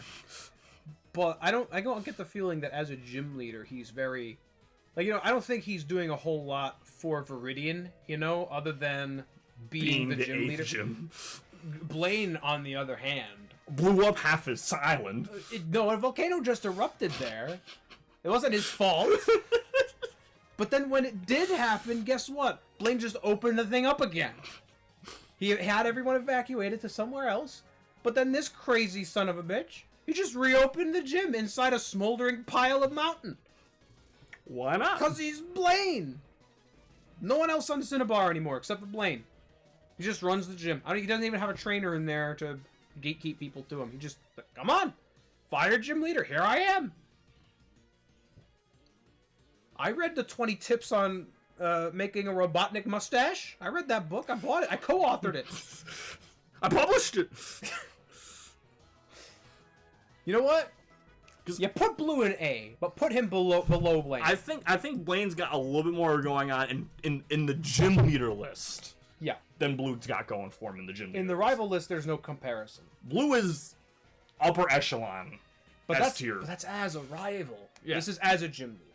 I think as a gym leader, he isn't nearly as impactful as he is as a rival, but being as impactful as he is in the world as a rival, as a generally great trainer, it still gives him tons of credit. I couldn't possibly put Blue any lower than A. No. A seems to be where his home is. In my book.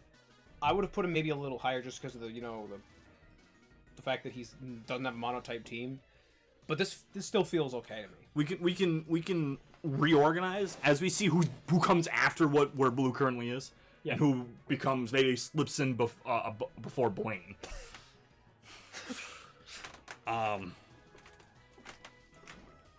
So with that, we conclude the Kanto section of the list. Kanto gym leaders are now tiered. John, we have a lot of very solid. Sorry, Erica tier.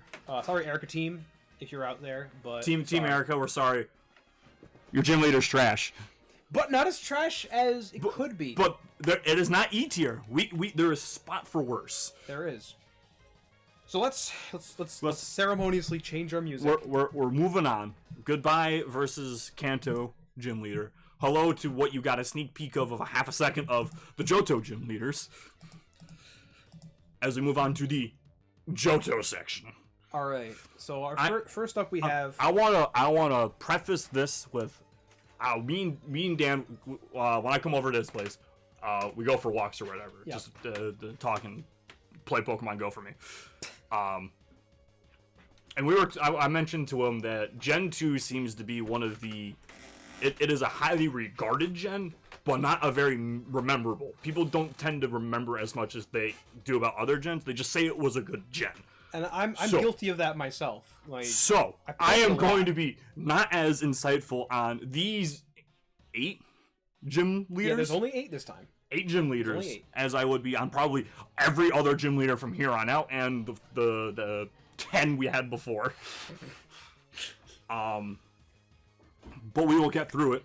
So I've played quite a bit more Gen 2 than you have, I wager, because I have played Crystal through at least You've been playing Pokemon pretty much since it's come out. Yes. Right? So, like, Gen... I got my first game was Blue in 1998. And I've been playing it ever since. I've never dropped it. Whenever a new gen comes out, I always play it to death. Except for this new one. But we'll get to that later. So, and I played Pokemon when I was very young. I don't remember how old, but I did not really get invested in Pokemon until Ruby and Sapphire came out. Those were like the first ones that I played, pretty much, that I remember. I may have played Red, Blue, Gold, Silver from my cousins. But Ruby, Sapphire, and then Diamond, Pearl were like, I got Diamond. Me and my brother pre-ordered Diamond and Pearl before they came out, and that's really when I was like full Pokemon kid. Okay, right. So Gen 2 is going to be a bit rough. I probably have the most insight on Gen 2 of the two of us. So starting here, Falconer, E tier. E? E. E? E. E. Okay. E. Falconer is hot. Gigantamax Garbodor. But hear me out. Correct me if I'm wrong. You do like his music in Puzzle League Challenge, right? Was it his? No. There was one that you liked. Whitney's, because it was Whitney's? The Goldenrod theme in Puzzle Challenge is fantastic. E tier. E tier. In fact, I'll make this contention right now where we sit, still with 6 more generations to work on. He's the worst gym leader. He's the worst. Doesn't he have a pre-evolved Pidgeotto? Pidgeotto is his ace. But isn't it like 2 levels earlier than it should be or something? Isn't it evolved before the actual level or something? He probably caught it in Go and transferred it over. 20 years after he had it, he caught it somewhere else. I'm fine with this. Falconer is. You say he's the worst. He's the worst. You know, I keep mentioning the Heart Gold, Soul Silver rematch teams. He has the lowest level team. He's the first gym leader. That's no excuse. Brock's got this guy beaten spades. He's the 9th gym leader. All right, no. You wanna contend this? Hold on. Give me a moment. Are you talking like Fire Red Leaf Green rematches?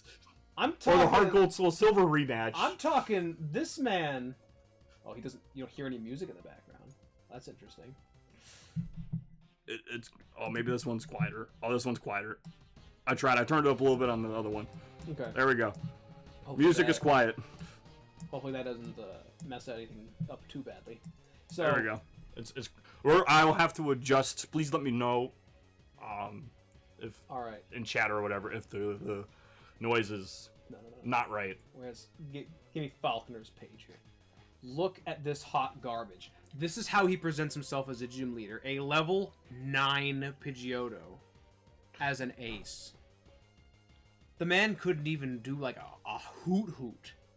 All right, like the whole point of this gen was to show off the new Pokemon, and he couldn't even do that. He couldn't even do that. He might as well be a normal trainer. I mean, you could have been. And then what happens? Look at that. Oh, it went up a few levels, but guess what? It's still under leveled. It's somehow still a Pidgeotto. It still doesn't even have a full move list. And then okay, here's his rematch. Look at this. Look at all these birds. These are birds. These are in fact a lot of birds. Look at all these birds. Look at how every single one of these, they look at a lightning bolt and they just fall over.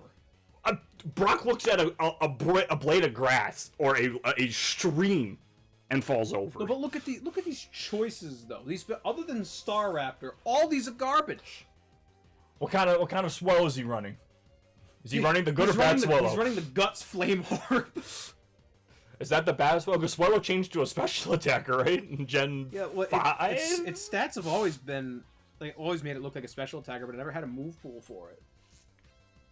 He's running the only, pseudo-viable option for Swellow, but it's still Swellow! Swagger Roost Double Team Return Pidgeot. He reps. He uses 4 birds that are only 2-stage evolutions. And he doesn't use Drizzle Pelipper? Oh yeah, Drizzle Pelipper didn't exist yet. Doesn't matter, this man's trash. Man's trash. Alright, Gen 5 then. What's his Gen 5? He's got to be in the gym leader role tournament, right? Alright. So, what? Look at this. You see this garbage? Is this his only thing? He only has one team? No, that's his gym. This is his expert. Aerodactyl? I mean, I guess he's flying. He's not bird. He's flying. Yeah. So it took him that long to get anything that was even halfway decent. He's got a bat. He's got a crow. What the Lugia? What? Oh, this is another downloadable tournament. This is like extra. A Lugia? What? Extra not canon. So, no, he's trash. It's pretty. This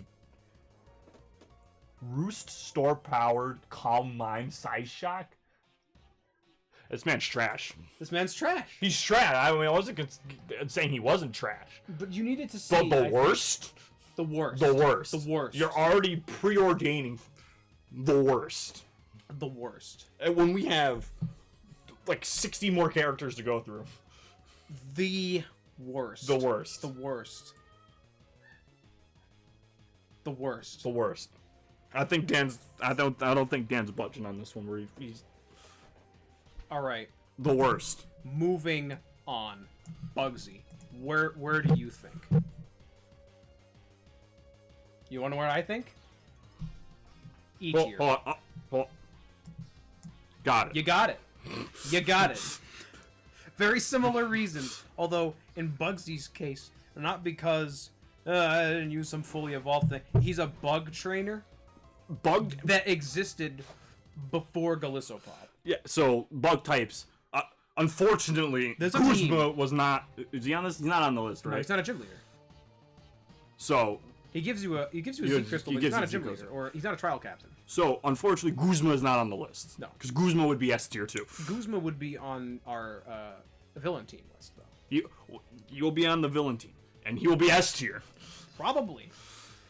No bug type trainer is anywhere good until Guzma because they buffed bug type Pokemon significantly. The only in Gen 7. The only pseudo bug type trainer that I could make a case for being any decent would be you gonna say like Alder because of Volcarona? Because half of his team is bug type, and they're all pretty cool bug types. He's got an Excelgor, and a Scavalier, and a Volcarona, which, as we know, scares broken. Me. Not broken, but really good. Quiver Dance is broken. Quiver Dance broken. So that's really like the only. I always say because on paper Alder isn't even a bug type trainer. So that's it. And but Bugsy has the distinction of not only being a bug type trainer already, but he's the second gym leader in Johto. No second gym leader is really all that much of a threat. And this is a kid. This is a kid with a bug catching net. He's a bug catcher. He's literally just a bug catcher. He's bug catchered Billy. That got a good evolved his Spinnerack. He's bug catcher Bugsy. He's bug catcher Bugsy that was a gym leader because he lives in the middle of nowhere, and he was the only one to evolve a Spinnerack. That's basically his job. He just happened to have the biggest spider. Yeah. In a world where spiders are currency, he is king. In a world where spiders are, for whatever reason, abnormally large compared to real-world spiders, he had biggest spider at the time. Yeah. At the time. Because Galvantula did not exist. Galvantula did not exist. Does he get a Galvantula? Metagross doesn't exist. You want... Okay, alright. Well, I just want to know if he gets it. What does this man get in Gen 5? Okay. So his initial team... Yeah, he didn't even have a bug. He didn't have a spider. He got a Scyther. Scyther's good. Scyther's good, but it's not Scizor. Maybe he gets one later. Hold on. Wait, no, I do know he does get a Scizor in his rematch team. He also gets Shedinja, Yanmega. Like he pretty much Pinsir Heracross. He pretty much cherry picks from the best. He's got the best bugs. He's got the best bugs. I mean, Shedinja is a gimmick. He could have used Ninja. That probably would have been a better option. But let's see what we got in the... Johto leaders, Shuckle. Shuckle? Y'all know what they say about Shuckle. Okay, hold on. I'm rethinking Bugsy.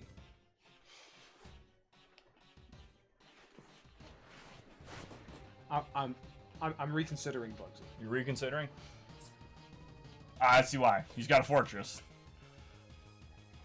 Come on, mouse. What do we got in the next one? Okay, I'm rethinking Bugsy. He's in love with the Pinsir Heracross combo. He really is. Quick Claw Armaldo. This man is next level. What's that thing got? I see Sword Stance next scissor. Stone Edge. That's a legit build. That's a legit Armaldo. Okay. How about this? We bring him up to D. There we go. What was her team? Hold on, I'm thinking about this. Okay, no, that... What was her... that feels okay. What was her Gen 5? He beats her. Bug beats grass. Bug beats... Yeah, well, we can't use that as a determining factor. He's the draw 3. I don't know. That feels better. What was her team? Erica? What did she even have? I don't think we looked at her. We didn't, because it didn't matter. She had Vileplume, and that's all that I cared about. What other grass types do we get in Gen 5 here? I swear if I see a Meganium on any of these lists. So Tangela, Vileplumes are ace. Victory Bell, we got. Alright. Probably gonna get a Tangrowth at some point. Skip Yellow. Bellossom. Jumpluff. So she ditches. She ditched the Vileplume for the better one. Brought it back for Fire Red Green, and then ditched it again in Heart Gold and Soul Silver. The old team. Here's the rematch team. Ooh, and didn't bring it back. Didn't bring it back. Okay. Shiftry. You like Shiftry. I do like Shiftry. Oh, Venusaur. She brought both of them. She got both of them. She brought both of them. And the Victory Bell. That's Kanto leaders. Type experts. Cradilly. Great deal. Still bringing Obama Snow. And then the... don't know about that one. This is the download one. I don't even know if it matters. Oh. Extra doesn't matter. Let's go. So, no, this feels right. Bugsy goes above Erica because of Fortress points and because of Heracross points. Heracross Pinsir is like the duo. There's a lot of shitty bug types he could have used. Yeah, I don't know why. I could have sworn he had an Ariados, but I guess I was wrong. That's how forgettable this kid is. I didn't know he used a Scyther as his ace, which he then used a Scizor, which is in Gen 4. Scizor, like, top OU. Bullet Punch Scizor is gross. So yeah, I'll keep Bugsy there. I don't know if I put him up there with the C tiers, but D sounds alright. Okay, it's still going. Alright. Moving on to Whitney. Whitney. Normal? Normal type.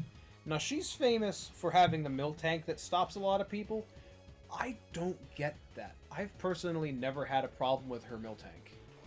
I'm trying to think. In all the runs I've done, I don't really think I've ever had a problem with her Miltank. Do you normally just pick Cyndaquil? Yeah, a couple times I've picked Totodile, but I've really never had a problem with her. Yeah, the rollout can be annoying, but it never really does enough damage to be stifling. It's not like she has an infinite pocket full of Miltank is just bulky. Yeah, it's just bulky. Milk drink, yeah. Milk drink, annoying. Yeah, but it's not unmanageable. I've never understood the hatred for Whitney. But at the same time, she's not really standout. She's normal. She's normal. And unfortunately, in this list, normal, like C tier, CB tier is usually normal. That is like for a tier list. It's usually like the mid tiers. She don't fit in there. No. I also don't like her character. I'm just gonna be flat honest. Her archetype is like the whiny girl that throws a tantrum if she loses. That's her whole thing. True. She's the one that liked cute Pokemon, right? Yeah. And I'm sorry, I'm not feeling it. Where are you sliding? We slide in here. I want to put. We slide in here. I want to put low D. Low D. Low D. I feel that. Low D. Low D. And my justification for that is just the fact: A, she's got the Miltank. She has something that you probably could do something with. One of the most memorable of the gym leaders. Of the early gym leaders, something. Yeah, because it's. If it wasn't for the memes about everyone hating her Miltank, I wouldn't really even remember her that much. But Goldenrod City music. Goldenrod City's great. Yeah, Goldenrod City. We have become big fans of the Puzzle League. Yeah, Puzzle League, Puzzle Challenge. I don't know what it is about those panel upon Pokemon skin games, but they're really good. And Whitney, in at least Puzzle Challenge, is fun to fight. And it's good. She's good. And her saving grace is that she's not Falconer. So we've been going here. We haven't talked much. Any significant manga stuff going on with any of these characters so far? So Falconer is pretty one note in the manga. Not a whole lot of growth with him. He's got this thing going on where he's like this honor-bound bird warrior or something that's taking up the mantle of gym leader from his father. I don't know if his father is dead or something. I don't think that was explained. But he's got a chip on his shoulder because of that. And it's not super entertaining to see. It's just sort of a plot point about Falconer. He helps out here and there. I don't remember exactly what he did. I think he had some sort of semi-important role, but let's face it. I don't think he was necessary to the plot of that. And he is pretty forgettable. I've forgotten him. I remember a lot of stuff about this manga. And he just wasn't very standout. Bugsy, even less so. Falconer was more memorable than Bugsy. I don't remember anything about what Bugsy did. Bugsy had this thing where he was, he discovered the Unown. Or like opened a room with Unown in him. Like he had this thing where he helped him a bit. With one of the protagonists. I think it was, Crystal. I don't remember. But he lives in a town close to the ruins of Elf, so I mean... Unown? I could even be misremembering that. Maybe it was part of the Sinnoh chapter, because they had an Unown part in the Sinnoh chapter too. They're both pretty forgettable. Whitney was, if you can believe it, even less memorable. These Gen 2, man. The Gen 2, okay. There's 2 Gen 2 gym leaders that are quite memorable. All right, because we're 3 deep, and none of them have broken to C tier. I know. It was a rough start for the Gen 2 boys and girls. Gen 1 though had a pretty strong showing though, if you notice. None of them hit E. No, Gen 1 is solid. Yeah. We had an S and 2 A's out of Gen 1. I don't think Gen 2 is going to have an S tier. I might have an A tier in mind, but we'll see when we get to that point. Gen 2 kind of had an A tier, I mean. Kind of. I see your point. Who's this next guy?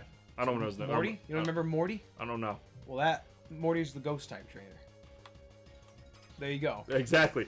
Gone like a ghost in my imagination. So Morty, I could easily be remembering this wrong. All right, look at his team. I need to see his team.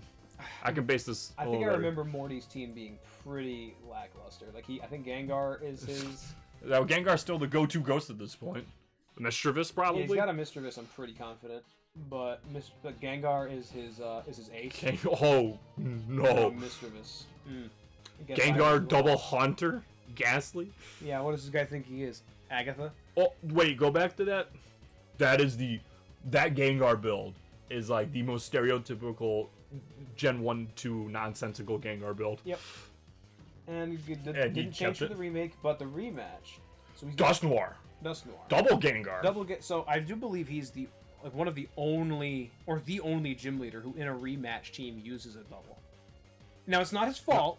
This is still Gen 4. There's still a whole lot of ghost types to pick from. But he does do different builds on them. That is not just the same Gengar twice. Right. And because of the same gender and level, you won't know which one you're fighting until it's out. Yeah. That's pretty smart. It's pretty smart. Raises his Gengars equally. And I like the Dusknoir. I like the Dusknoir build. And uses Sableye, who still at this point does not have a weakness. No weakness. So Morty's got some stuff going on. In terms of a battle. In terms of being a monotype. Okay, fine.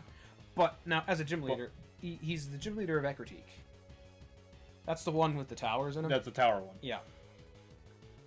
And he does have a connection to his town. And as like a community leader, as gym leaders often are supposed to be, he's actually really good at that. He personally sees to the safety of the towers, especially after having one of them been burned years ago.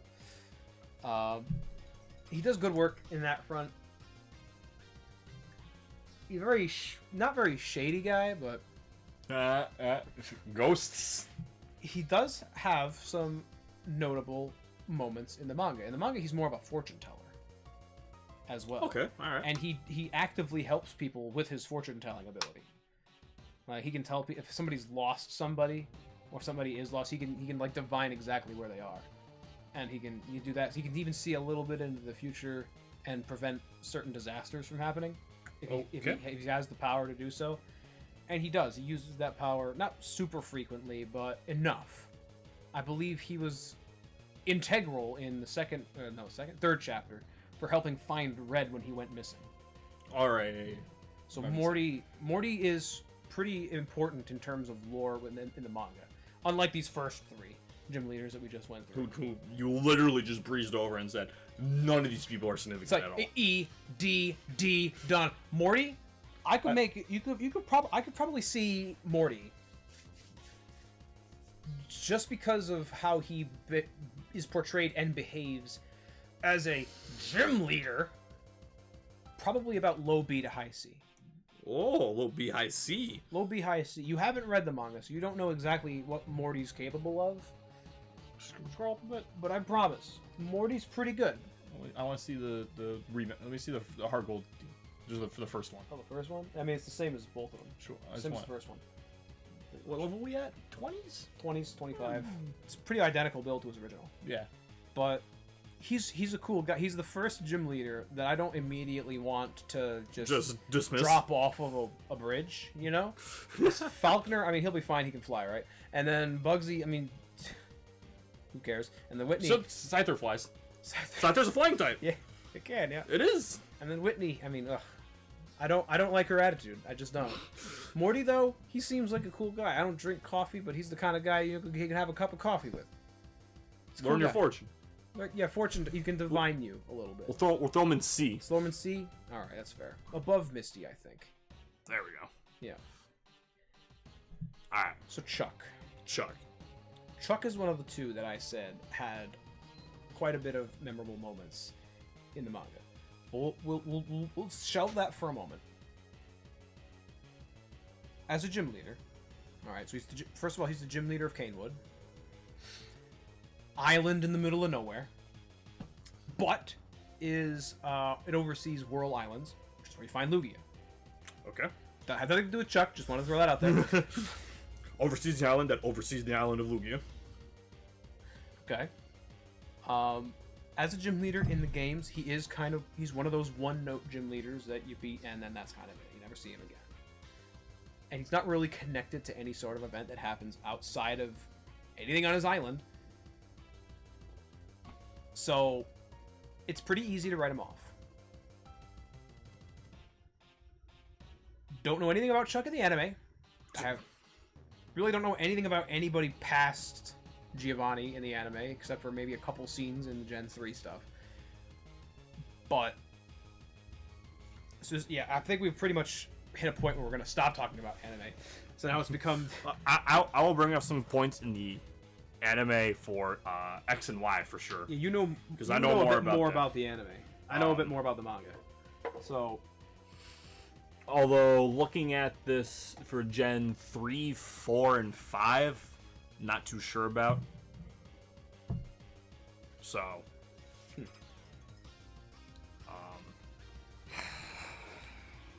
Chuck. You said in the manga. In the manga, he holds a couple different distinctions. In the manga, he is the one that taught Blue what he knows. That's pretty significant. Before the events of Red and Blue. The chapter, before the beginning of the manga, chronologically, Blue went off to Johto to train with Chuck on his own. I mean, he wasn't sent there, I don't believe.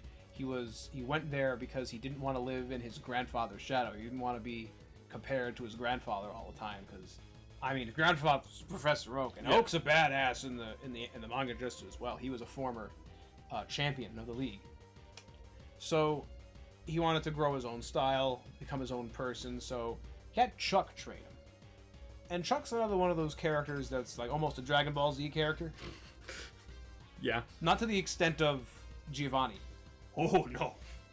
But he taught Blue just about everything that he knows, and Blue refined that stuff, and Blue's a protagonist. One of the best protagonists in the manga, as far as it's concerned. So Chuck knows his stuff. Chuck is good friends with Bruno, who's in Elite Four. They sparred together an awful lot back in the day. So he's got some skills. In the manga, anyway. But his completely just absent presence in the games once you leave Canewood leaves something to be desired. And I do believe as far as fighting type teams go, I don't remember his being too interesting. So just standard like Hitmon, Machamp, Tyro kind of stuff? I think it's somewhere along those lines. I don't know if I don't remember if he spams Hitmon quite as much as like Bruno does. No, he doesn't. Oh. So Poliwrath and Primeape. Mm-hmm. And then the rematch team, does spam Hitmon. Yeah, he pads some Hitmon in. But Medicham Breloom. Medicham and those are two pretty excellent. Wait, hold on. He does Sub Punch. He does Sub Punch. Sub Punch Breloom. He's already got points. He does Sub Punch Poison Heal Toxic Orb Breloom. He does not have Spore though, so I mean. I chalk that up to him being a fighting type gym leader, not a grass type gym leader, so he probably wouldn't know the ins and outs of that. But he's got strategy down pretty well. And that's a pretty solid Medicham build too, if I'm being honest. Not sure about a track though. Yeah, I mean, whatever. But his team's pretty good. Yeah, this seems pretty solid. As a fighting, and you know what I extra appreciate about this, right? He's a fighting type gym leader that didn't resort to Lucario. True. Points. And points. Yep. I feel like we might be not saying that about another gym leader coming up. Two others. I don't remember, but I know there is a certain other typing that Lucario has of a gym that's coming up. I actually don't know if that's on the team, but Lucario does in fact have two types. It does. So, my personal feelings about Chuck. Chuck's got stuff going on, but it's all behind the scenes. Yeah, it's all behind he's never a foreground character. He's always a background character, but he's a pretty strong background character. I feel like it's pretty tight. This area here is getting like it's getting a little bloated. I know. It's getting bloated. It's getting like this is tight. That like these in between here. Yeah. Between is Erica, right? Is that her name? That's Erica. Yeah. Between her. Couldn't even remember her name. I'm bad with names. Before and after her, like those are some tight spots to slip in between. Yeah. I think Chuck though. I feel like he's got a wide enough, in terms of as a background character, his appeal is wide enough where I see him realistically fitting somewhere, either between Morty and Misty, or maybe even above Morty. Although if he goes above Morty, I feel like he could be going into B tier, like low B. That could be a stretch, I understand. But it's hard. It's hard. For me right now, because it's like, I'm looking at this list and I'm going, here, the three Kantos in a row. But like, these are the iconic Kantos. Sure, 3 of them. Those are the first 3. They're like the iconic ones for the Kanto gyms. And I'm like, ooh, beating all of them? And we couldn't even remember him. Who, Faulkner? No, Chuck? Chuck. Well, as a game presence, he's not too special. But as a manga presence, he's pretty strong. Not as strong as some others, granted. Is way stronger than him. But he gets fleshed out more there. Unfortunately, you are just going to have to take my word for that. I have no way to prove that to you without making you sit down here for like 5 hours and reading a bunch of books. So, you could take it or leave it, but that's what I feel. I feel like he's a high C to low B. I'm gonna throw him in. We're gonna throw him in. You are not throwing him into E. No. I'm like, do we go before Surge? Or I'm like, is this? But like, because it's not. No, I don't think anything's gonna become between Misty and Brock. I think they're like the pair together. The lowest I would accept you putting him is below Misty. Below Misty? Yeah. But I honestly think that he shouldn't go any lower than Morty. Like, I'm just like, am I wrong for assuming like Misty and Brock are like a 2-for-1? Because they seem to be the same thing, just in different ways. They're not the same thing. Misty is a bit better than Brock, I think. Not a whole lot, but that's the lowest. That's the low point of Chuck to me. The high point of Chuck would be low B. So I'd be okay with you putting him there. Low B. Oh. This is high. This is higher C. So this is kind of where we'll put him here for now. Okay. See, it's just good manga presence is a thing, but having no game presence it drags down. We've dragged people down for having no game presence more than having like a good manga presence, no game presence. What would make or break it would be how he appeared in the anime, and I just don't know. I just don't know.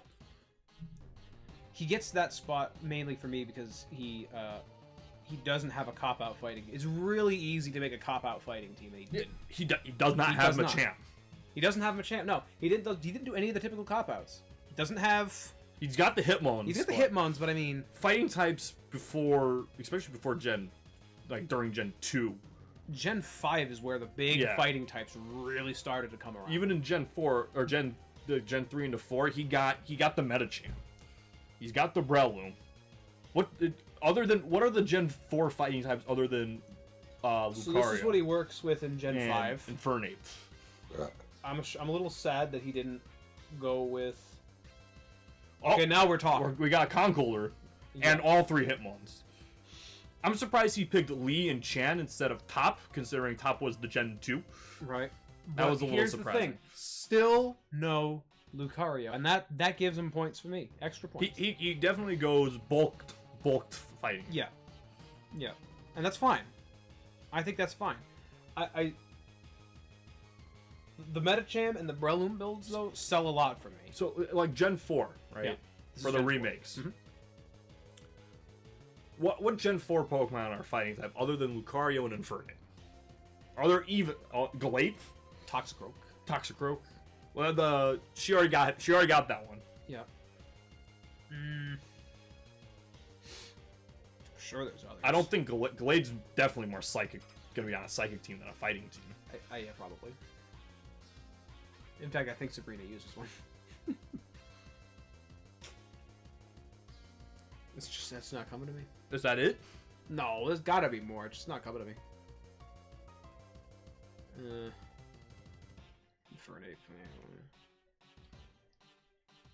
I don't think Ronald McDonald's got that one though. Yeah, I don't think there are. There's not a whole lot. He didn't cop out for the broken Gen 4 fighting types. Yeah.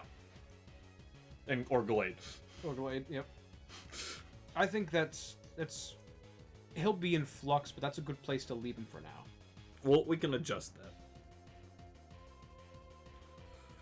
So, Jasmine. I have very little to say about Jasmine.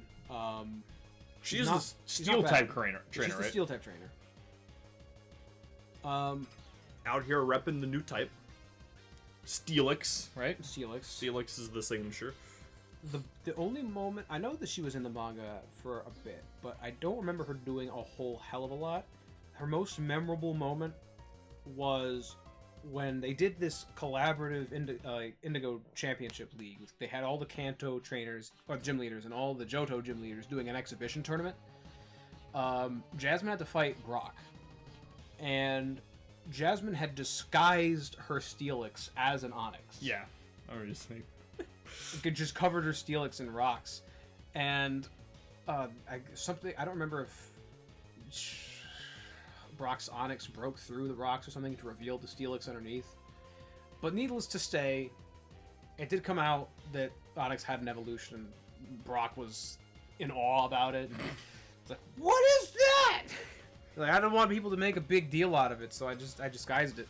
I covered it with rocks. Which, by the way, Jasmine proceeded to wallop Brock. I covered my metal-coated rock snake with rocks. It's a ground steel, not rock steel. No, but it's a rock snake. Then the Onix is, yeah. Yeah, covered it. Now it's Steelix is like the rock snake covered in steel, then covered in rocks again. Oh, it's just made of pure steel, not rocks. I know it turns to steel, but it's like you take the rock, put steel on it, and then you put the more rock back onto it again to make it look back to being the rock. It was a bad disguise too. Okay. It was good except for the head. Yeah, Steelix's head shape changes way too much. So yeah, I don't really have too much of I don't have a strong opinion about where to put Jasmine. I feel like she's not bad, but Which city was the one with the lighthouse? That was hers. That was all mine. Yeah. Okay. The lighthouse arc was pretty. Yeah. Okay. So fleshed out more. Unlike Chuck, she had a thing outside of being a gym leader, and that's always a plus. That's always a plus. And that was a memorable. Everyone remembers the lighthouse. Yeah. The lighthouse and the radio tower. Like those are like the two. Yeah, those are the biggies. Those are the big like memorable events for going through Gen 2. Because depending on your version, you could be remembering Gen 2 completely differently. Oh, I had to go to Whirl Islands. Well, I had to go to the Bell Tower. What do you? Or I didn't get Suicune until I had to go to Kanto, and I don't know. It's weird. But Jasmine is a consistent. Everybody remembers Jasmine, I think, for the game part. She had one decent moment in the manga. And that's about it. Where does that put her, though? I think she's pretty average. We're going above this. I think we're going above here. I think we're somewhere in the C tier currently. Okay. I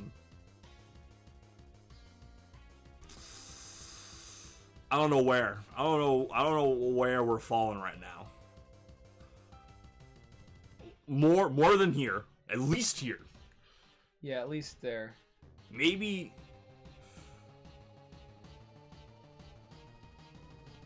above Surge? Put her there, see how it looks. Here? Sometimes you just gotta look at it for a second. This C tier's getting bloated. Yeah, that looks pretty good, actually. Because she's memorable. She's just as memorable in terms of the game as Surge was. Or in terms of how Surge is in general, rather. Surge is iconic. But she's memorable from the game, just the game, as being the steel type lighthouse thing going on. That looks about right, I think. At this point, well, no. Put her above Brock. Above Brock?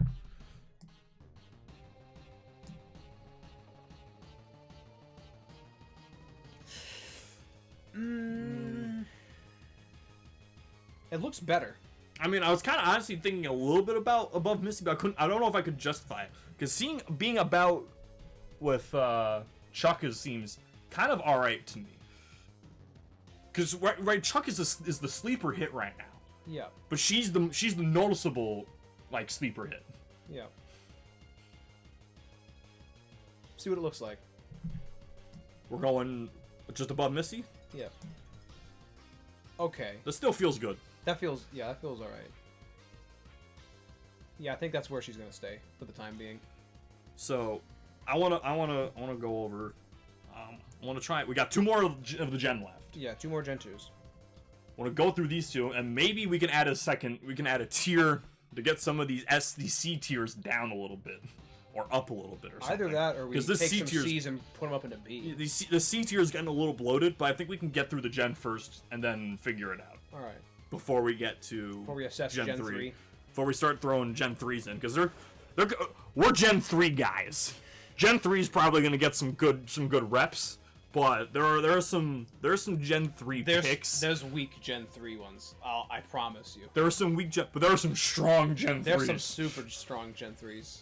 So there are going to be, and there's some solid mids. So Gen 3 is going to get some spread there. Yeah. What seems to be opposite of what's been going on. Gen 1 and 2 tend to be clumping together rather well. So moving on next to Price, what do you think about Price? I'm gonna give you the floor for Price. Do you know anything about Price? I actually remember I was talking about Price a couple months with you, and you didn't even know who he was. No, I still don't. I still don't remember. Any thoughts on Price at all? What type was he? Ice. Ice type? Ooh. Ugh. Ice type. Ugh. Alright, so here's my contention. I'm trying to remember. Here's my thing, right? Price, he's the ice trainer. Yes. But what's his ace? Piloswine. Turns into Mamoswine, which, as we know, is one of the only viable non-legendary ice types in the meta. Like, at all. True. Man's got good taste. Mamoswine got pretty good. Got pretty good. And he stayed pretty good. He stays pretty good. Yes, he's pretty consistently good. Second, Price is the 7th gym leader. Whether you want to say or not, that's prestigious. It is. And he got to that point as an ice trainer. I don't think he's got to be good. I don't think we can confirm whether or not the Kanto section of the Indigo League is definitely better than the Johto. Because obviously in the games, the Kanto League comes after the Johto League. So obviously that must be the higher level in order for the game to continue scaling in difficulty. I chalk that up to just a game convenience. Yeah. So I don't think you could definitely say that being the 7th gym in the Johto League doesn't mean the same thing as being the 7th gym in the Kanto League. I believe they should be equal because they are both still the second to last gym in their area. Consider this, right? Okay, I feel like I'm changing subject a bit, but in the manga, when they were doing that 16 trainer exhibition tournament thing with the gym leaders, they had to all pick team captains. All right. Nobody even questioned Price being the team captain for the Johto side, and the Kanto side was repping Blaine to be the gym leader rep for. So they're picking the old guys. They're picking the old guys because they have the most experience, and that would handily make them the best of the job. And I also think that Blaine and Price have a lot of parallels going on. Fire and ice. Kind of one's quiet old man, the other one's a very loud, boisterous old man. They have a dynamic that has never properly been explored. I don't think, really, in any media. The only reason Blaine didn't act as the leader for that was because he was off getting burned by Entei at the time. No. No, I believe you. There's context to that. I know there is. I'm sure there is. You didn't give it to me, but I'm sure there is. I could give it to you later, I bet. But in addition, here's what I think. I'm going to make a controversial decision. Price is probably the most sleeper hit out of any of the Johto gym leaders. I would put him in A. A tier? Like low A. Low A. I was going to say, from the sounds of it, he could be high B. I'd put him in A, and here's why. Manga Price is so insanely different from his game self that it almost deserves special recognition. In Chapter 3, I know it's going to be a spoiler for anybody that wants... We've already put the spoiler up. Yeah, spoiler's already up. Price is the masked man who usurps Team Rocket in the 3rd chapter. He is the villain of that chapter. And he dies. He not back. And he dead. He did a lot of crap in that 3rd chapter. He is such an evil man. Can we put a tier off to the side called the Rest in Peace tier? And just kind of move it over here between this section. Price had no qualms with kidnapping children and brainwashing them to become his own personal servants to meet his ends. All for the ultimate goal of Pryce was to capture Celebi so that he could go back in time and prevent 2 of his Pokemon from death. He was willing to put the whole region. This sounds like AZ. It does, doesn't it? But this was written before AZ. Pryce is the original AZ. AZ is more extreme. AZ was willing to kill everything to get his 1 Pokemon back. AZ was willing to put the lives of 2 legendaries, 3 legendaries, at risk. Plus a whole bunch of other Pokemon. Plus a whole bunch of other Pokemon and a whole mess of people who have never been the same since. 2 of them were protagonists. Silver and Green were 2 of the children that he had kidnapped and had under his control. The man's so skilled at training his Ice-type Pokemon that he can create, using them, ice sculptures of things and then have them move around by like freezing and melting the joints of ice sculptures fast enough so to make them appear as though they're moving. He was able to employ this technique to be in 2 places at once by making an ice sculpture of himself to act as a sit-in for this 16 gym leader tournament while he was off literally catching Lugia and Ho-Oh. Which he successfully did. I mean, he did it. How many of these people, besides Giovanni, have captured a legendary? And 2 of them. We're getting there. We're moving. So Giovanni has captured legendaries. We're moving. We're chugging. He's going. He's climbing the ranks right now. You see as he's climbing. He's climbing. He's climbing. And the path's getting rough. But he's climbing. I'm fine with him right there. You're fine with him here? In actuality, I'm fine with him right there. That seems like a solid place for me. I just can't see him being any lower than B. But at the same time, I don't think he's S. But, like, he might, I mean... His feats. I mean, like... His feats speak a lot for themselves, I think. But only if you've read the manga. This man is insane. In the manga. True. Well, the game dragged down. Game dragged him down. That's why I'm thinking he's in low A. True. Pryce is so easy to forget if you only play the games. But he's unforgettable if you've read the manga. Up to the 3rd chapter. It's just the way that it is. I don't know how you can make a character... Because Giovanni's consistent. In all of his appearances, he's kind of got the same thing going on, but just to varying degrees. Pryce is 2 completely different guys in the games versus the manga. It's crazy. It's like actually crazy. Alright. Claire. Dragon, right? Dragon trainer. Dragon. Lance's younger sister, but not by blood, I think. I don't remember. It was complicated. Sure. Claire.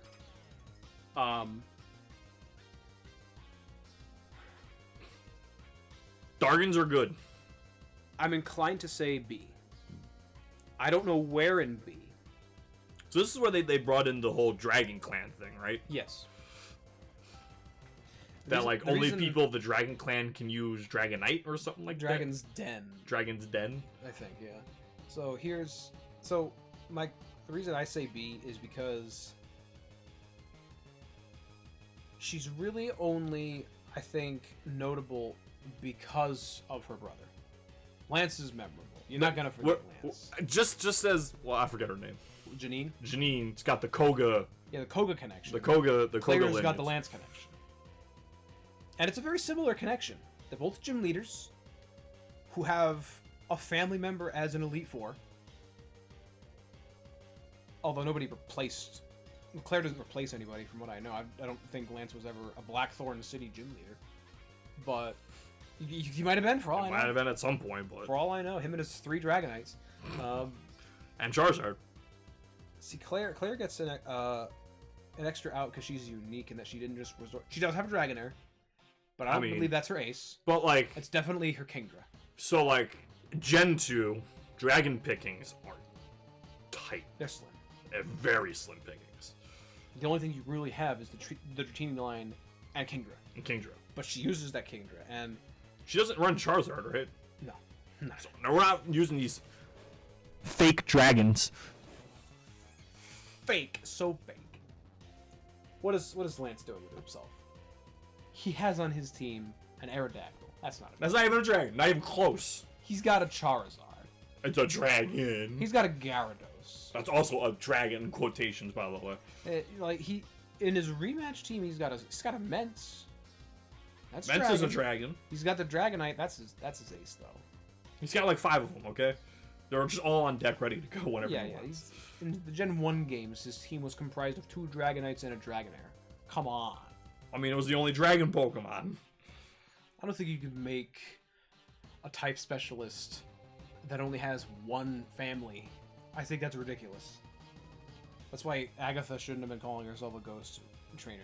Just because of Gengar? Trainer. Just because of Gengar. She had 2 Gengars and a Hunter. She's fallen victim to the same crap that Lance is doing.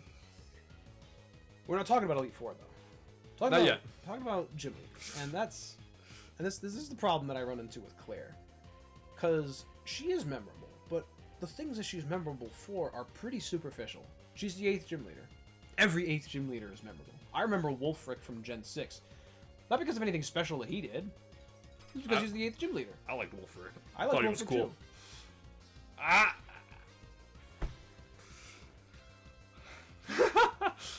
No, I liked Wolfric. We'll get there though. We'll get there. He's down there, poking out. Yeah, we'll get to him. Like 4 hours. I'm really inclined to say B for Claire, just because it seems like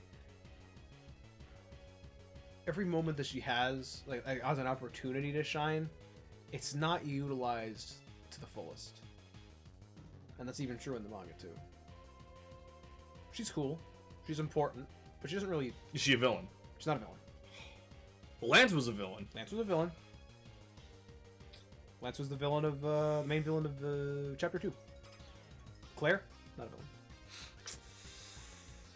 That's why I say B. B?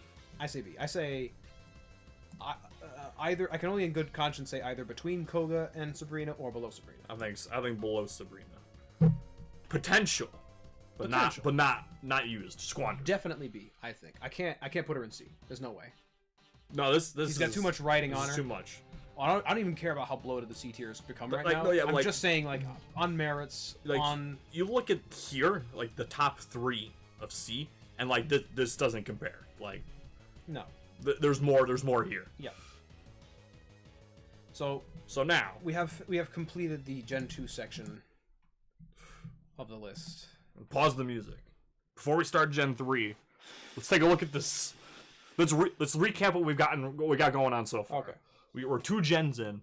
We're spending about an hour on each gen right now. Really? Okay. Gen 2 took a little bit longer. Obviously, Gen 2 also had 2 more gyms to go through. Gen 1, you mean? Gen 2. We had they're in the Kanto. We lumped them in with the Kanto section. They're Kanto, but they're Gen 2. Okay, fine. All right, fine. So Gen 2 took a little bit longer. Really, Blue was the problem there. But that's okay. But we're spending about an hour on each one, which means we're going to be here for freaking ever. So, at this rate, pack your bags. We're gonna be here until at least 5:30. It is only 12:30, by the way. But let's look at the C tier right now, because there is a lot of people in the C tier right now. Do we move people? I think with the B, I don't think we're moving people to B. No, I don't know, man. I think we might need to drop a thing here at like Misty. These 4 to a tier lower. I'm looking at the C, and I really don't see anything wrong with it. If you were going to move anybody, because I do not see Janine or Surge being D. I think we can squeeze a tier here. I don't know. I don't know if we even need people for it right now, but I think we can squeeze the tier in there. I don't know, man. I'm inclined. I know you would probably disagree, but if I were to move anybody, I'd probably move Morty and Chuck to B. I don't know, man. Under Claire. That's like the only thing I think. Other than that, I think this is fine where it is. Actually, personally,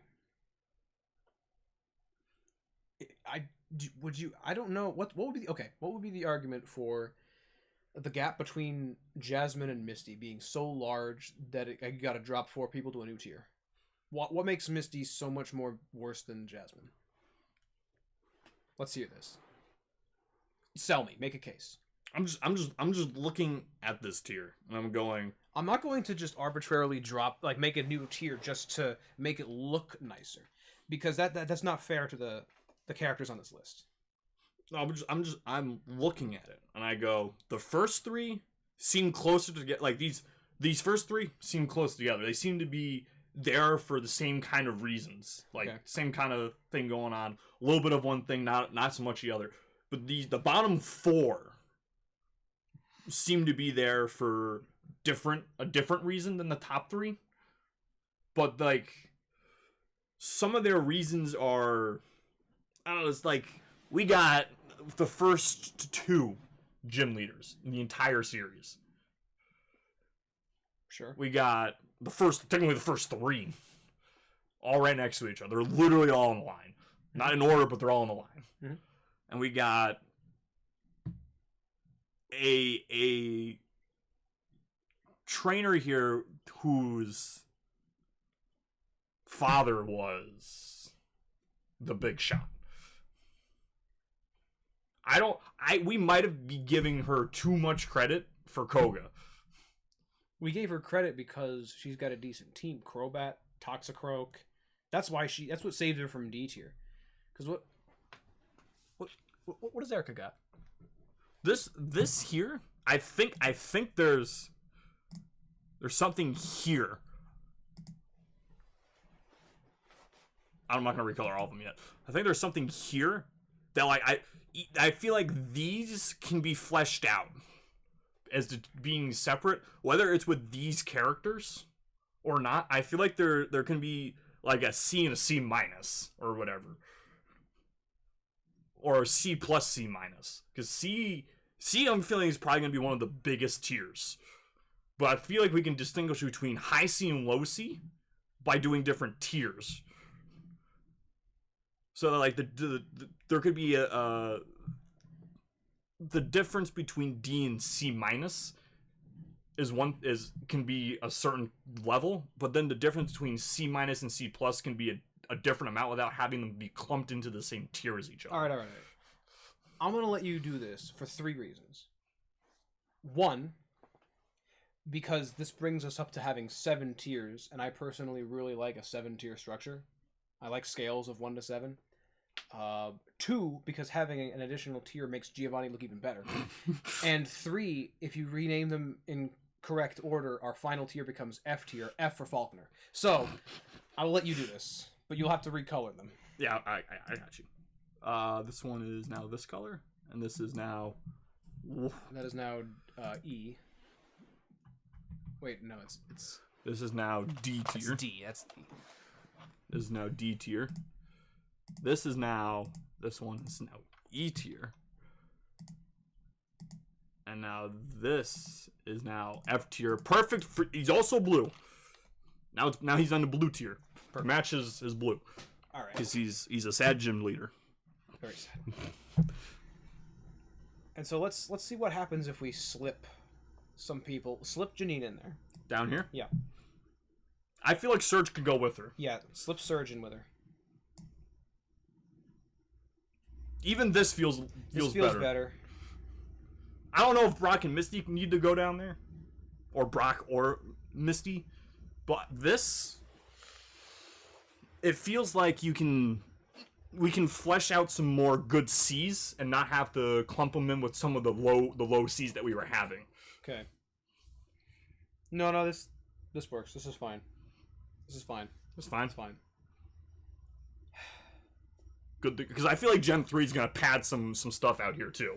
I feel like Gen 3 and 4 can flesh out these C and D tier difference. 4 is going to definitely flesh out some of the bottom tiers. In my opinion, I don't know about you. I'm still these Gen 5s.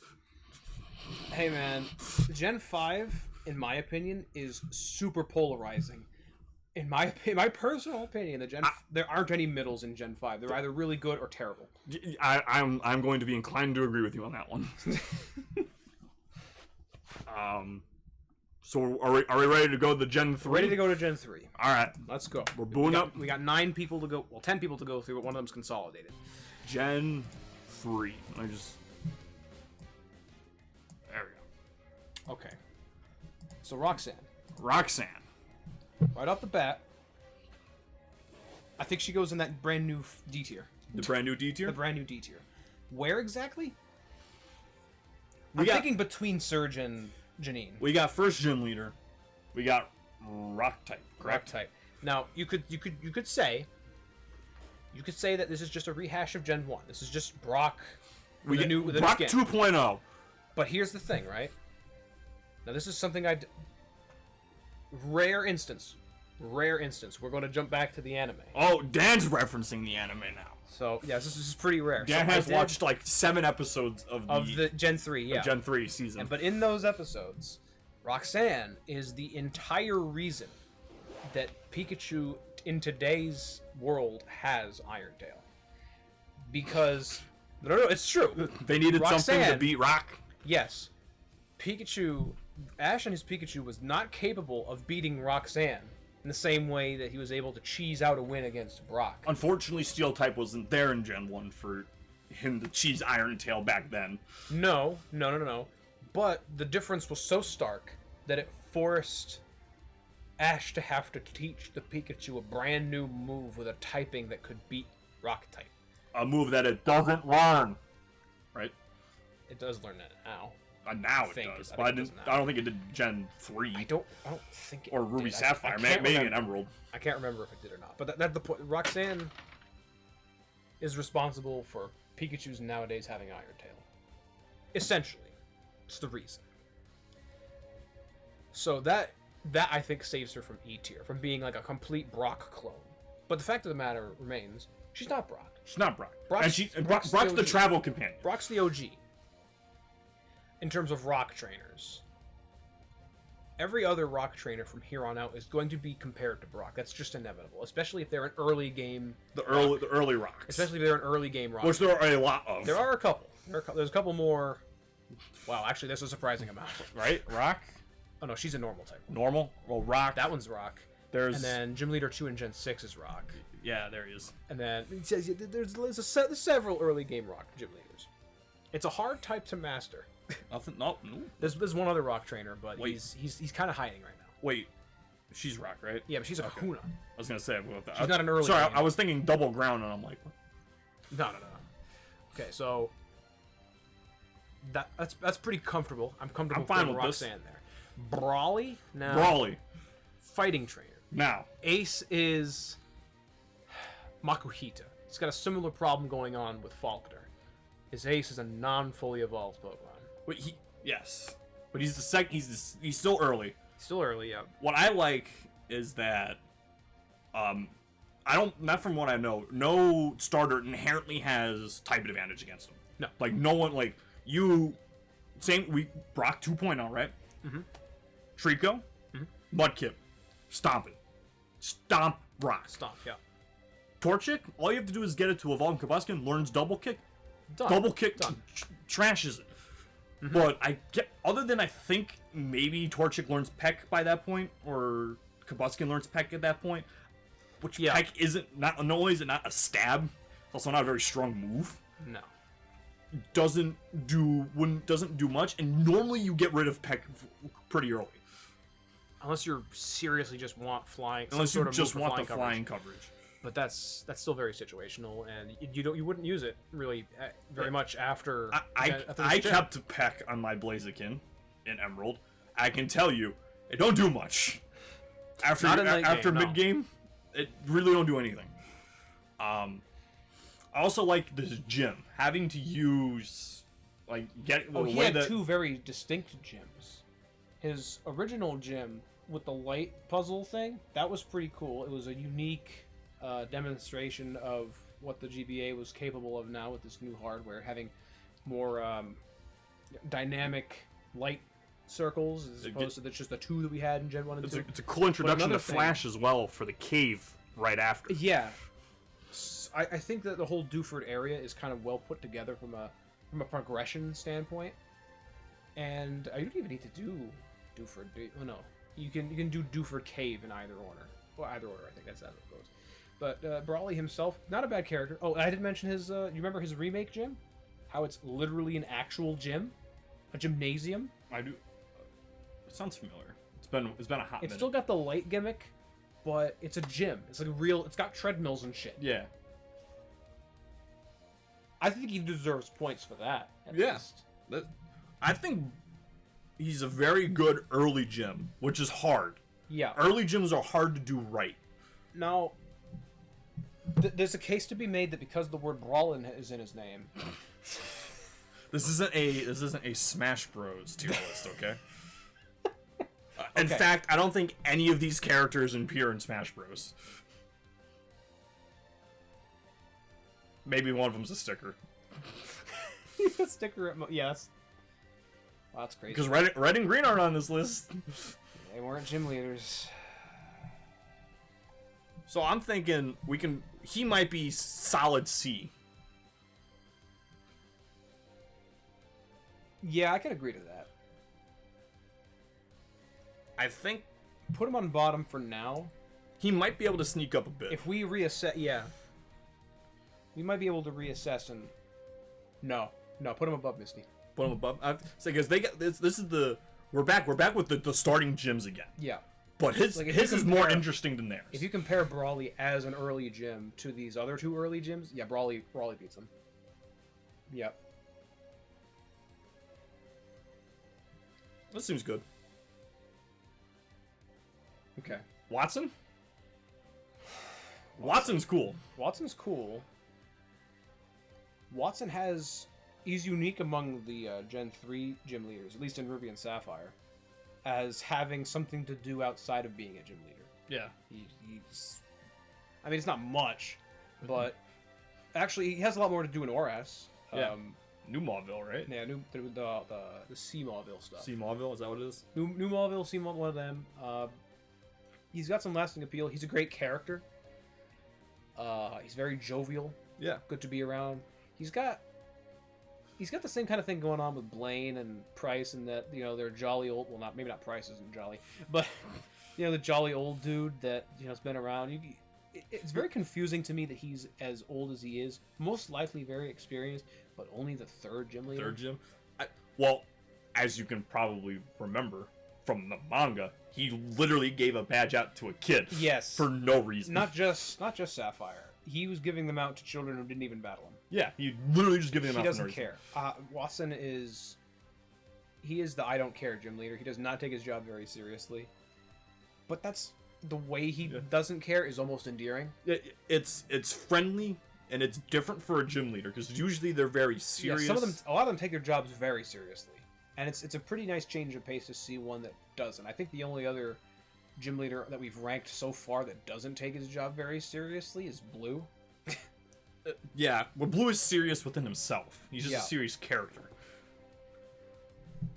So where does that let us put Watson? So I think Watson just becomes the better... I think he just steals... He's a better Surge? You think he just steals Surge's spot?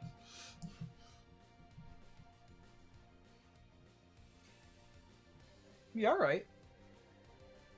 Yeah. Okay, that works. He is better Surge. He's like Surge 2.0. Okay. He's also got Voltorbs and Magnemite. I think is Magneton is his ace. I think it is. Yeah. Yeah. I don't think he uses Electric. I think that's because those come after him. No, they're before him. They're on the route to him. They are. Yeah, but he doesn't use one. Maybe in his Emerald team. I don't know. Maybe. I didn't play Emerald too much. It's been a long time since I played Emerald. That feels about right. Flannery. Torkoal. Her ace is garbage. Torkoal is... I like Torkoal. Torkoal is cool. Torkoal is trash. Torkoal's really bad.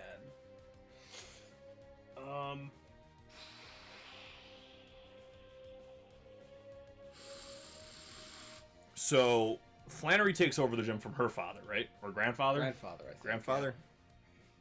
Yeah. And she's brand new, right? Didn't she just start? Yeah. But despite being new, she's the 4th gym leader. That's quite a bit for being fresh. But she inherits the gym. Does she, though? Or does she take up the mantle? I think I think her father gave it to her. She stepped up to it or whatever. She always has the option to decline, you know. True, but she didn't.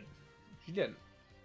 But I don't know if that necessarily means that she, because she's the 4th gym, she is just stronger than the 3 previous. I mean, in terms of a level progression, she is. But that's also how the game works. Yeah. Okay. Well, consider this. Her whole gimmick is using overheat. Pretty powerful move. It is. Didn't she have to do with that section of the game? What? Where you have to go to the mountain or whatever? Oh, she wasn't involved in that. No? I can't remember. Nope. She's another one note. You fight her, and then you never see her again. Yep. But at least she has a sort of a backstory. She has something to her, which is more than I can say for somebody else on this list currently. Somebody we haven't ranked, but it's coming up. Oh, okay. I don't know. I kind of like Flannery, but not the same way that I like, Koga or Chuck. I like her in that she was inoffensive for her appearance. She didn't overstay her welcome.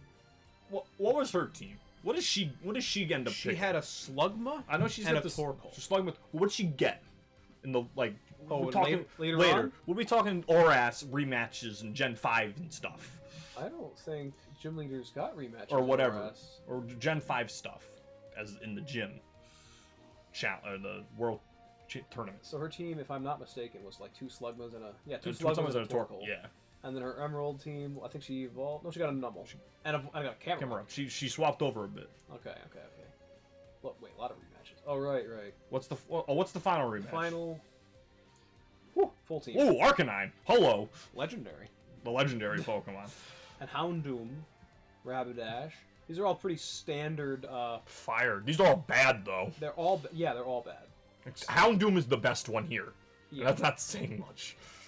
It's pretty bad. But let's see. Fresh gen, right? 2 new gens ever since then. Some good fire Pokemon. Maybe her PWT team is still trash. Oh, we got Blaziken, but not a speed boost. Not speed boost, but we got Magmortar too. Magmortar's not bad. Not bad. But the rest of it, still garbage. And let's see, World Experts. Chandelure. Ooh, Chandelure. It's just an upgraded version of her last team. I mean, she swaps out one thing. Yeah. She swaps out, what was it, Arcanine for Chandelure. That's better. It's much better. That's a Focus Sash Chandelure. Not bad. Good of her to be using the strongest special attacker in this game. That isn't legendary, of course. I mean, it would only take 1 generation for Chandelure to get. I don't know about Flame Charge, but that's. She uses Fissure. Going for the 30% chance. Hey man. So the Chandelure pick is interesting, and the Blaziken pick is interesting, but other than that, I don't think her picks are really that good. There are decent fire types among this gen, and she's not going for them. The fact that she's running both Camerupt and Magcargo somewhat consistently doesn't look good. Nah. And the Torkoal, being the ace. My boy. I'm not feeling it. I mean, Torkoal is to me, it's like Dunsparce. It's a lovable Pokemon, but I mean, it's not good. It's better than Dunsparce, though. Torkoal's better than Dunsparce. Granted. Well, Serene Grace Dunsparce? Torkoal's better than Dunsparce. Okay. I'll make that claim. I'm sticking to my claim. Okay. Where does that put Flannery here in the grand scheme of things? She's pretty inexperienced. Probably the least experienced person on this list, maybe next to Falconer. We're This pick and the next pick are going to be the biggest changes in picks from ever. So what we got? What we got? Where we going? Where are we going? It almost kills me to say this, but I feel like Flannery is somewhere toting the line between D and E tier. D and E? Yeah. I don't know if I would consider her a low D or a high E. I mean, this tier, this tier just seems bad. This is a jump. It's really bad. It's chump. So yeah, I guess low D. Low D. Low D. For now. We'll see. This is... Something could happen. She could redeem herself. I don't know if she's going to jump a tier or not, but... She can move up in the tier. She could definitely move up in it.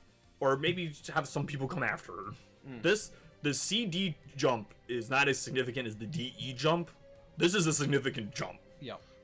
But maybe if we get some better E's, it'll pad it out a little bit. Maybe. But now Norman. So Norman, hold on. We have to make the distinction that Norman is your father in the game. Father character.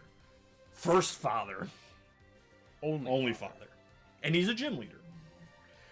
He's normal. Which at first doesn't sound like much. Which isn't very, whatever. Slacking though. Slacking. So we're gonna talk game Norman for a minute, because manga Norman is something else. So we'll get to him in a second. But game Norman, new gym leader to the region, right? New gym leader, moved from Johto. 5th gym leader. Probably because he realized that the rest of his Johto counterparts were a bunch of garbage. But moving on. 5th gym. Right? 5th gym. In the games, yeah. In the games. And you have to go back for him. He's a gatekeeper. He refuses to even fight you until you get 4 other badges. And his gym is cool. Yes. The stat difference boosting thing or whatever they did. Yeah. Essentially, it just boils down to 3 rooms with fights that you kind of get to choose. Like a Shadow the Hedgehog progression thing. Good or evil.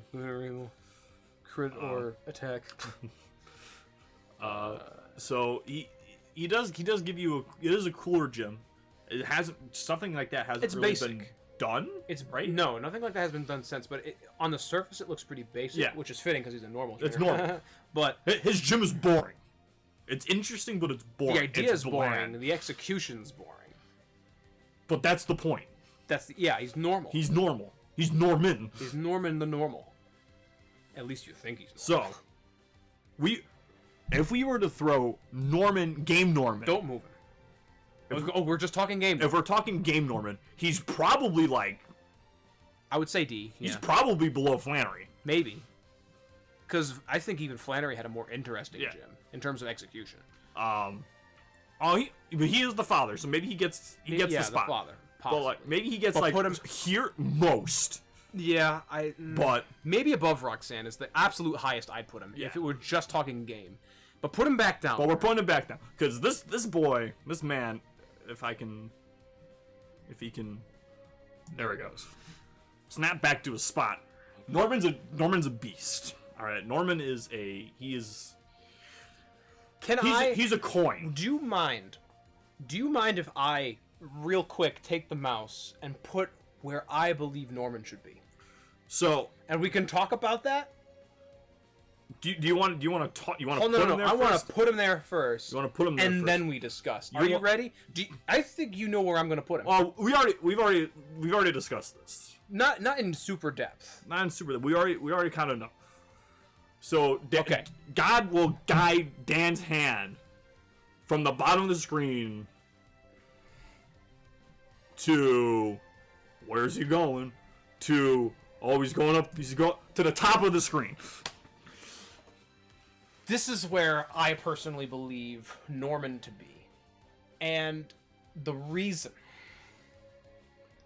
lies squarely and entirely on his depiction in the manga. If you haven't now, I can understand the Ruby Sapphire chapter is the 4th chapter. If you want to read it all in chronological order, you got to slog through 14 volumes before you even get to him. So there's a good chance that even if you started reading it, you didn't get to him. But I swear. But in the manga, Norman is anything but normal. Norman is a goddamn monster. Certified monster. Registered monster. He's still the dad. He's still a normal type gym leader that has moved to Hoenn from Johto. He is Ruby's dad. He's Ruby's, yes. In the manga, Ruby takes the seat of where Brendan would be, and Sapphire is the May counterpart. And the way that Sapphire and Ruby are depicted is very opposite to what you would expect. Ruby, the boy, is the one that's obsessed with becoming a contest champion, and Sapphire's the May counterpart is the one that wants to gather all the 8 gym badges. Fine. So if you were to just take like parallels from the games to the manga, I guess Ruby would be the canon choice. But that's neither here nor there. Norman is a gym leader. It's never really explicitly said just how talented Norman is, but it's implied on numerous occasions that this man might actually be one of the best trainers in the world. He's what, the 7th gym in the manga? Or something? 8th. He's the 8th? He's the 8th. He's the last one that Sapphire had to fight. And they did specifically state that they are ranked in order of strength in the Hoenn region. In Hoenn, they are ranked, and Norman, very much unlike how he is in the games, only being the 5th gym leader, Norman is, bar none, the strongest gym leader in Hoenn. Can you imagine how much of a monster this man must have been in Johto? Well, we know one thing about him in Johto. If I'm not mistaken, he got kicked out. He did. Of the Johto region. No, it was an incident. Well, he didn't get kicked out of Johto. He got sent to Hoenn. There's a difference there. This is a distinction to be made. And he got sent there really due to something that wasn't his fault. But nevertheless, that'll come back later. It was his son's fault. But regardless, he goes to Hoenn almost instantaneously. Well, not instantaneously, because he wasn't allowed to become a gym leader for 5 years after he went to Hoenn. But once he was a gym leader, instantaneously everybody acknowledged him as the best gym leader. Norman OP. Norman OP. This man.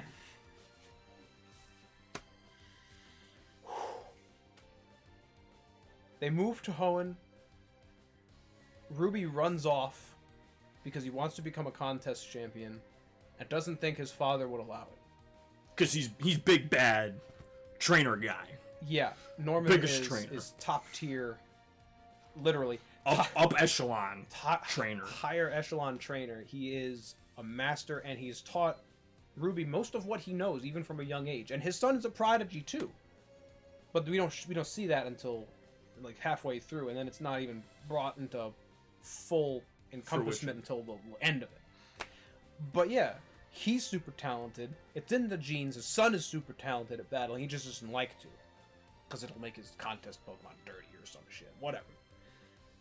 But Ruby is so terrified of his father finding out that he's sticking to this dream of becoming a contest champion, that he runs away without telling anyone, not even Ma. On his birthday. On his birthday, runs away from home, afraid of his dad finding out. And then Norman takes it upon himself after getting one phone call from Ma that, Ruby's run away. Norman goes, I'm gonna take care of this myself. Crushes the phone in his hands like a fucking comic book villain. And hunts his son down. And hunt is the correct word. Just leaves his gym behind to hunt his son for leaving. Now, as the reader, we're led on to believe that it was because Norman disapproves of Ruby's choice of being a contest guy. But in reality, as we find out when they finally meet each other at the Weather Institute, no, he's really just pissed because he ran away without saying anything. But that anger boiled over to such a degree because of all this time that Norman spent hunting him, that on multiple occasions during their confrontation, Norman almost kills his son. At one point, if you read the Viz version, it doesn't look like this. And if you read the Viz version, there's this scene where Ruby falls down a flight of stairs in the Weather Institute with Norman at the top of the stairs, and they play it off like, oh, a lightning strike, like made him fall down the stairs or something. No, if you see the unedited version of this, Norman straight up decks his kid down a flight of stairs. Dad? Yes. Dad of the year? Maybe not. Hardcore? So you can't take that away. Brutal. You can't take that away. Norman is a monster. In so many different... We do not support child abuse, by the way. No. Please don't beat your kids or anyone. Violence is not the answer all the time. Most of the time. This man employed, like, Sherlock Holmes level detective work to hunt his son down. And then when he finally did, just beat him clean. It was great. and was, like... In the middle of a lightning storm, on the top of a several-story high building, just fights his kid. And Ruby ran away on his birthday. I think that you said before dinner, when they were going to do a family sit-down, and let Ruby go enter the contest. Norman really doesn't support Ruby's decision, but as his father is willing to look past his own vision of what he wants his son to be for the sake of his own son. So he was like a couple hours away from just sitting him down on his 11th birthday and saying, all right, you're 11, you can do what you want. I don't really support the decision. I don't get it, but I'll support you in your decision as your father. But no, runs away, never gets the chance to do that. That's really why he's pissed. Like, I was about to put aside myself for you, and you just run away, deck down a flight of stairs during a lightning storm. Come on. But that's not all. There's more. But wait. There's more. Order your Norman now and get a free Rayquaza with him. The man... I'm sorry if that was loud. The man wanted Ruby to become a competent battler, not just for his own sake, but because he knew of this legend where they needed a Rayquaza for, I don't even remember what purpose anymore, but it was awesome. They needed Rayquaza. Oh, it was to stop the... right? No. It was Groudon and Kyogre. So the Pokemon Association knew full well about Team Aqua and Team Magma. They knew that they were going to... They coexist in the manga. They coexist, yes. They knew that they were going to attempt to... Resurrect Groudon and Kyogre, and in an attempt to, in case a worst-case scenario they succeed, they wanted Rayquaza to be able, like, in the wings, ready to go in case the worst happened, to quell the calamity between Groudon and Kyogre early. So, after a thing that Norman did, and, fucked everything up, Norman was tasked with figuring out how to get Rayquaza on our side. That must show you some pretty good confidence in the Pokemon Association in Norman. That he could be even able to do that. He was sent to, yet again, hunt down a legendary. A flying super legendary. Yeah. Broken. AU. Wait. AG. AG. So... At some point. So the whole... there's this... It's a little contrived. But in Sky Pillar, apparently in the manga, there's a requirement to have both an adult and a child to get through these elaborate puzzles to get to the top of Sky Pillar to even see Rayquaza. So that was the idea of training Ruby, was to him to be the child and for Norman to be the adult required for these puzzles. Now, Ruby obviously ran away. Doesn't make good on this, so he elicits the help of Wally to get the child portion of the puzzles done. They succeed, and Norman ends up taming and using Rayquaza in the final climactic battle. Norman. The normal type. Let's just remind everyone that the normal type 5th gym from the games that did nothing other than be your father. Yeah. And be the halfway be the 5th point. Gym leader. That was it. Pretty much. That was it. That's pretty much all he did. He rides on the back of Rayquaza. And calms Groudon and Kyogre. before the strain of the mental strain of being able to even control some sort of legendary gigantic sky dragon like that puts so much stress on him that he dies. But then he gets resurrected from Celebi magic. So Celebi. But Celebi. See, that's why I'm... But Pocket Celebi. See, this is why I'm saying the end of that chapter was so weird. But regardless, Norman was capable of all that. I mean, Steven died too in that. So, I mean... Steven's... He's not on the list either, but Steven's top-tier champion. Obviously. We did make a champion list. We made a quick champion list. It was not... Oh, yeah, we did. That was really... This list... I'll throw that up, too. Did we save that? I saved it. I'll throw it up there. I'll tweet that one out, too, along with the... That's the one with Wallace. You can only see his gown. Right. That's an interesting list. That one's probably really controversial. We made that one in under 10 minutes. Yeah, that took no. We slapped them in and said, "Yeah, this looks good." Yeah, because it was. First of all, there's far fewer champions than there are. 7, 6, like 9, 7, 9, 9. No, 10. Because there's. No wait, there's okay. So there's 3. There's 1, 3 Kanto 2. ones. 3 Kanto because Blue, Red, and Trace. And then right, Let's Go. I forgot we included Let's Go in that one. We did. It was 3 for Gen 1, 1 for Gen 2, 2 for Gen 3, 1 for Gen 4, 2 for Gen 5, Gen 1 for 6. Gen 6, and then we didn't. I don't think we did Gen 7. No, we didn't, but we did have Leon on that one, so it was 11. Oh, we did do that one. We didn't. It had Leon on it. Yeah. Oh, okay. So there were 11. 11. I didn't think we included Leon. I don't remember. And that was like boom. That was done. very fast. We had very little argument. The only argument we had was who was higher, Steven or Cynthia. Yeah, pretty much. That was the only argument. We agreed on everything else. Super easy. I think we swapped one other in the lower tier somewhere. We put Iris above Lance. Originally, we had Lance above Iris. Yeah. That was the only other. Iris has got like the strongest Pokemon in the history of the world. Yeah. So. But anyway. We digress. Norman broken. Many.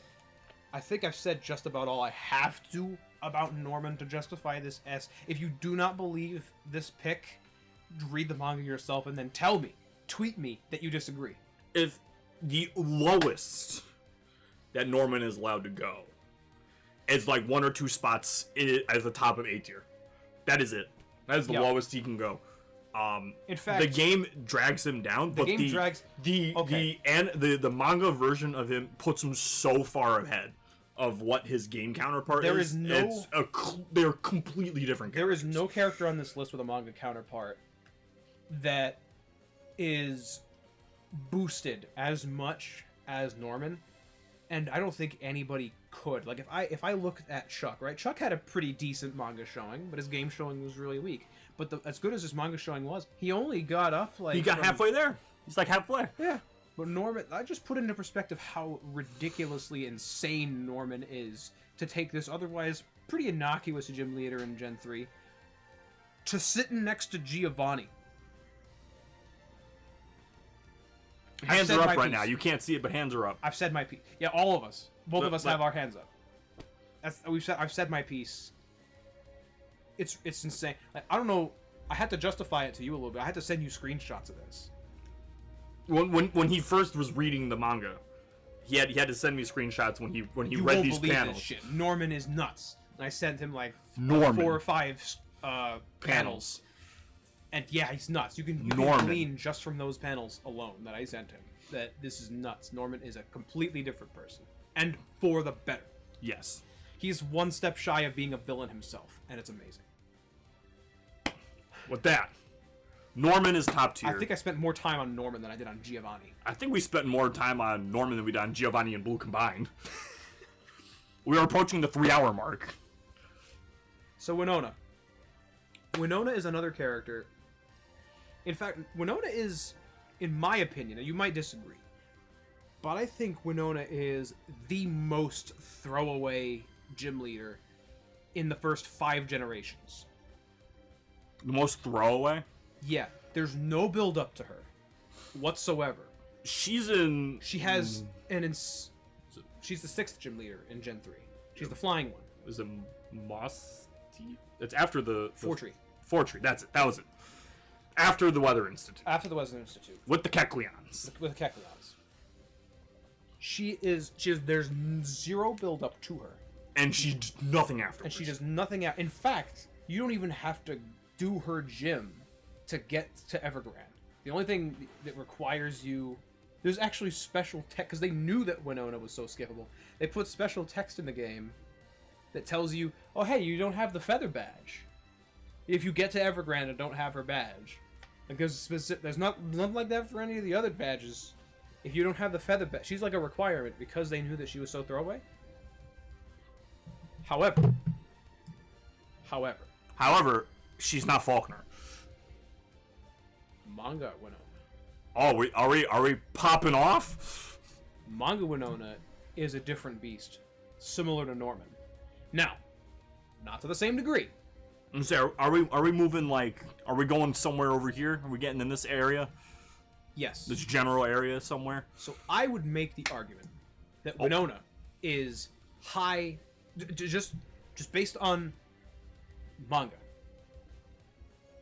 with taking into consideration that game drags her down a lot. I would say her manga presence earns her a high B placement. A high B? A high B. Alright, what's in the manga? What do we got? So in the manga, she is the... Because right now, she's like here. Yeah. Yeah. Like maybe even here. I wouldn't go that far. I would say low E. For just game. Yeah, we're like E, I'd say maybe F. High F. She's above Faulkner. Yeah. She is a stronger trainer. Yes, by a lot. But she is also a flying type, right? Yes. So she's got a diverse team for a flying type gym as well. She uses an Altaria as her ace, which is not weak to electric. Yes, and Altaria is gets a mega. I'm gonna say that. I don't know how it has anything to do with it, but Altaria gets a mega. I'm gonna make that as a statement. Good mega. So anyway, Winona, in the manga, disproportionately strong compared to her game counterpart. Okay, she is billed as tied for second strongest gym leader with Wallace. Wallace, who, need I remind you, was a champion. Winona is so good that she became a mentor to Sapphire. All right, they each took one. So at a certain point in the manga, both Ruby and Sapphire take on a mentor. Ruby takes on Wallace for a number of reasons, or Wallace takes on Ruby as a trainee. Contests. Yeah, because Fabulous! Wallace, as you could probably no doubt guess, is a contest champion himself.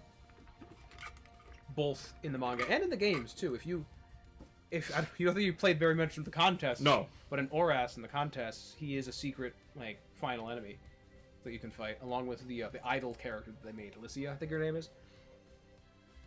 So yeah, she got stuff. He's got stuff going on that makes sense that he's the mentor for Ruby. Sapphire gets Winona as a mentor, and she's just as good. Sapphire is consistently a prodigy in battling. She was able to beat every gym leader except for Watson on her first try, without very much practice, except for Winona. Winona was the first one that stomped her. Okay. And stomped her real good. Like, this was an Ash against Brock for the first time stomp. Oh yeah. Just done. For Sapphire, somebody who had consistently wrecked all of the Hoenn gym leaders. Grotesque amount of trainer skill. Yes. Winona stomps her. That's enough for her to go, teach me. And she goes, yeah, alright. Alright. So, and that boosts her up immensely. To the point where I feel, if Winona had not been actively training Sapphire, she would not have been able to beat Norman. Norman OP. No, she did. Now, this was another hand-wavy thing I was kind of upset about. At the end, you don't actually get to see Ruby complete his Master Rank contest in Beauty. and you don't actually get to see Sapphire beat Norman. Both of them happen, but off screen. They had to wrap up the manga. They really did have to wrap it up. Like, if they had to, they probably would have had to make a 9th volume for Ruby and Sapphire if they showed those two things happening. Maybe not for the contest, but definitely for the battle. Winona's pretty damn good. She was integral in attempting to hold back this gigantic surge of energy that was building up when Groudon and Kyogre were clashing. Her and Wallace and the gym... Well, not the gym leaders. A lot of the gym leaders had already been out of commission by that point. The Elite Four. All 6 of them. And the Titan Trio. And the Titans. Yeah, the Elite Four commandeer the Titan Trio. Is Steven there? Steven's there. They're all there. Everyone's there. So, in this final climax, the 6 trainers... I mean, Norman doesn't come in until a little later, because he's doing Rayquaza stuff. But the trainers that the writers saw fit to put into this final battle to buy Ruby and Sapphire time for Juan to train them on Mirage Island were the 4 elite... all the Elite What's Four... What's it called in DBZ? The hyperbolic time chamber? Yeah. Essentially, that's what happened. It was a confusing section of the... It's fine. It's fine. So the trainers that they had to buy time were the 2 champions, the 4 Elite Four, all of them, and Winona. And all of them did their equal share. Pretty much. So Winona is a top tier in the manga at any rate. I think that earns her quite a bit of points. She was directly involved with one of the protagonists, one of the best protagonists, I might add. Sapphire is really cool. That's why I say high B. Her complete lack of game relevance is what keeps her, in my opinion, from being a low A. From low A? If this was manga exclusive, I would put Winona as a low A. Well, we're moving up. So we're going. I'm thinking B. I'm thinking B. I'm thinking high to mid B. Personally. I'm somewhere. I'm definitely putting her above Sabrina. You're putting her above Sabrina? Koga's the contention. I would put her above Koga, but I can see why you wouldn't want to put her above there. Surely because of the game part. The game drags her down, so like Sabrina's got the game, the anime, and the manga. Her manga is nowhere near as strong as Winona. No, but she's got 3. She got all we got the manga. Yeah. And the game's dragging her down. Yeah. Nothing's really dragging Sabrina down. It's all just kind of small stepping stones. Yeah. They add up, but it's like the Winona factor is less of an add and more of a multiplication, because I don't even know what she did in the anime. I don't even think Winona was in the anime for all. Not all the Elite Four. Drake was the only Elite Four to appear in the anime. I'm sure they did the 8 gyms. I'm sure they did the 8 gyms, but those are usually a given. I gotta know one thing.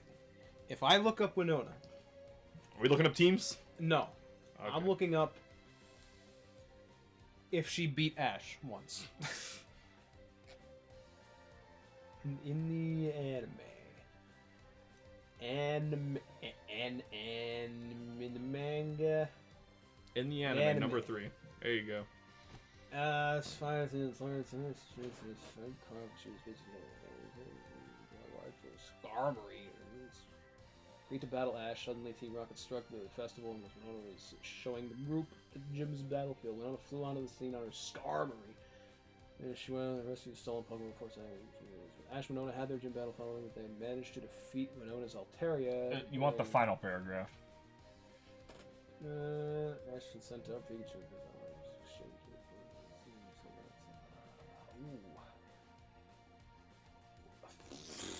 The hand waved her fight. So, what Pokemon shit? We got Skarmory.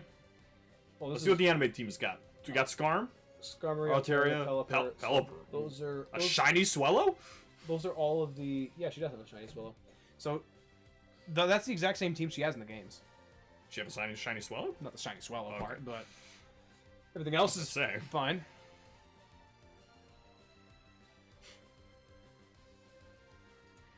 Yep. Okay, so she did lose to Ash. So that's where I would put her. That's where you would put her? That's what I'd put her personally. I think her manga is just too strong. Sabrina, if Sabrina had more manga development beyond just she was forced to team up with Green one time, I'd put her above Winona. Just because of how weak Winona's game showing is. But this is too strong, I feel. That's where I'd put her. Yeah, I think Koga. Now that I reassess it, Koga's better than Winona. Well, yeah. Koga's got more going for her. I was considering putting her above Koga. I'm like, no, okay, this feels better. This feels more accurate. It's just because of manga. That's it. If she didn't appear in the manga, she'd be down there, like there, down here, there. Like, yeah, we're in this area. Manga saves this character. I don't know, man. Basing everything solely, I mean, I have to assess this. We can always look around. We can always look around later.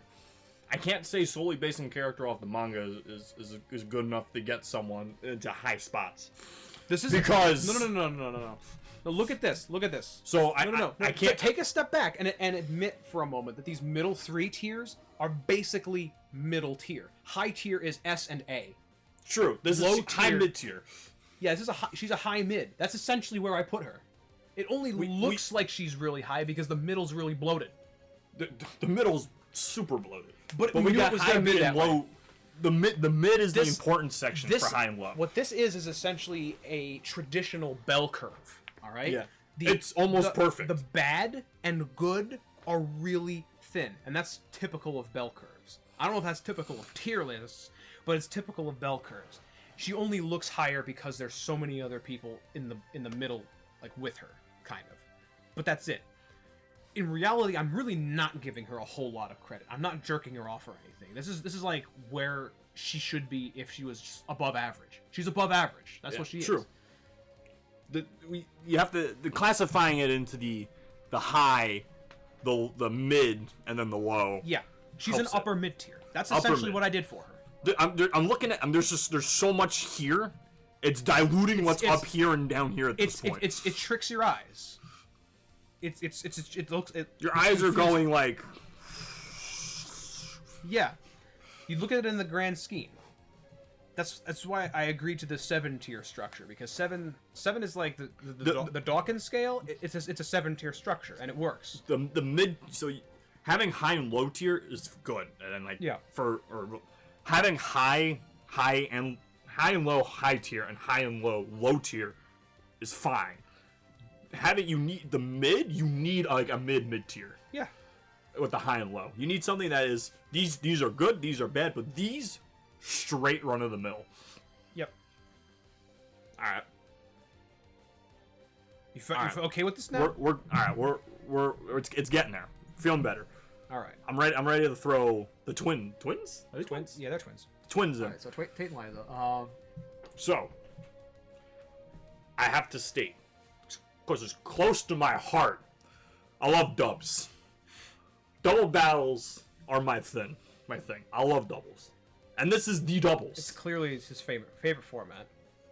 I feel like originally, this fight was a wasted opportunity, because in the original Ruby and Sapphire, all double battles, unless they were in the battle tower, were just a 2-on-2. Like there was 2 on that side, and then that was it. Like they didn't have anything else waiting in the wings. It was every NPC double battle. Was just and they were no exception. One had a Soul Rock, one had a Lunatone, and they had nothing waiting in the back. Nothing. Emerald changed it up a bit. I don't remember what they got, but I know they got new stuff. I think a Grumpig and something else. I don't remember. I feel like for having the literal only double battle gym leader in the series. Oh. What? Hold on. What do you mean? What do you mean? Raihan does doubles. He's not 2 guys. He's not 2, but he does. He's the only other one that does doubles. He does doubles because he wants to abuse his stupid sandstorm mechanic. Weather. Dumb weather. It didn't help him. Didn't help him at all. We'll get to him. We'll get to him. He's almost last. So, I just feel like being the only multi-battle in the whole the doubles, like, you don't have to say in the whole series. They are the first double battle gym leader, and they were the only double battle gym leader for a long until very time. very recent. Until literally weeks ago. I think they were a squandered opportunity. That could have been so much more interesting. But they are the 7th gym leaders. 7th is a high number. And they're kids? And they're children. Psychic children. Yeah. Telepathic psychic children, right? Something like that. Yeah, they can do that. Now, to get to become the 7th gym leader, with a team comprised of 2 rocks. 2 psychic rocks. That's impressive. 2 floating psychic rocks with eyes. For some reason. Well, the sun and moon Pokemon. How's they gonna see? Who says they need eyes? Zubat doesn't have eyes. Maybe they can use echolocation. Sonar, I don't know. Whatever. Sonar. Echolocation. That's the one. I feel like Tate and Liza, they're not great. But they're unique. They're unique. They are unique. So, maybe I think they might somewhere here. High E, low D, somewhere in low D, high E.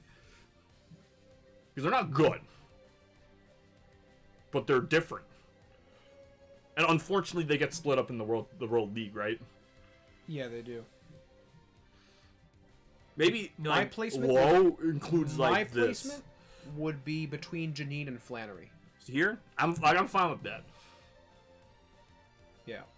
That's where I'm gonna stick him. Yeah. I'm fine with that. Wallace. The 8th gym. Water, too. Usually one of the first gyms. Usually one of the first throwaways is the water gym. That's been like the standard at this point.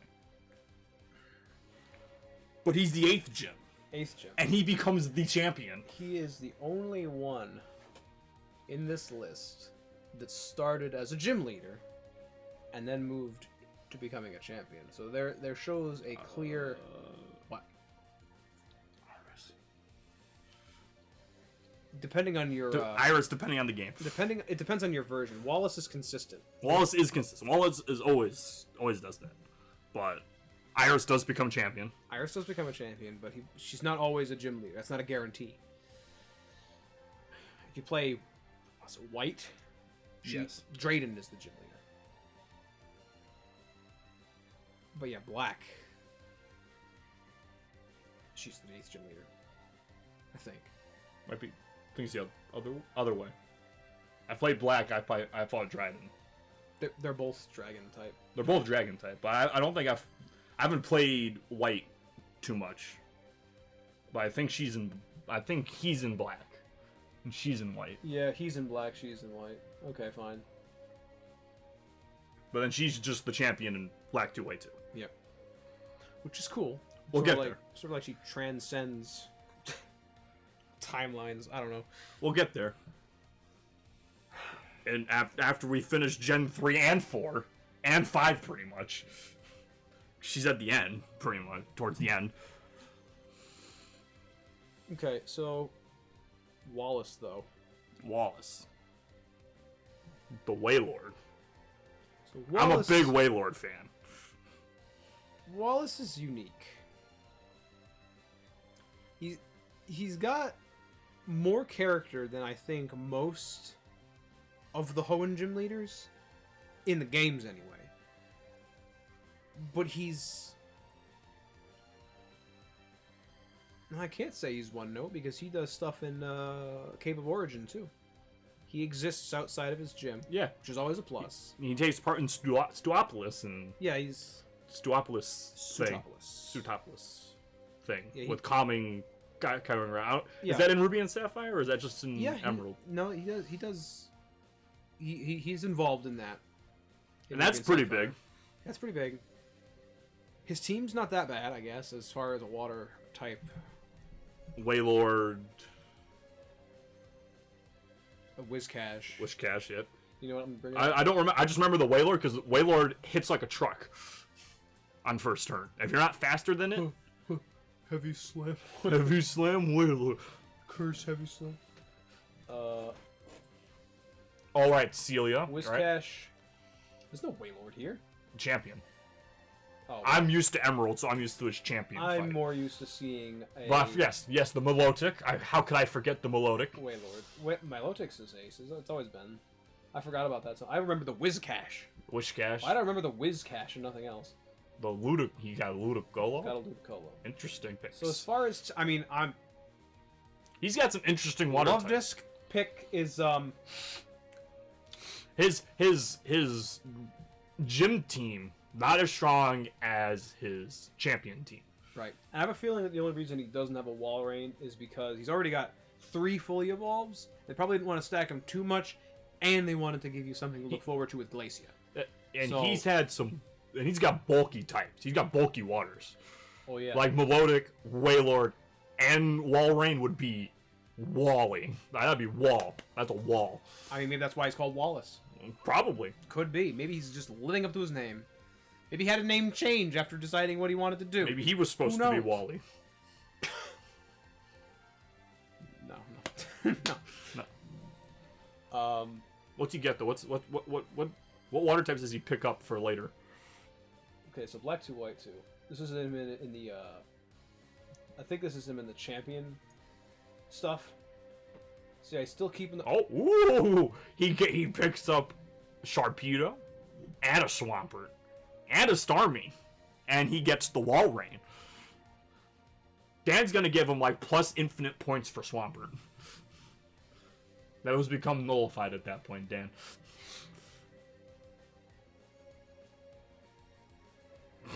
So here's the thing. I was originally not on Wallace's side for this. But that was because I didn't really think about Wallace too much. Wallace is good. Well, I know the reason, and it really is, admittedly, it's bad of me to do this, but the reason I wrote off Wallace so much was because #not my champion.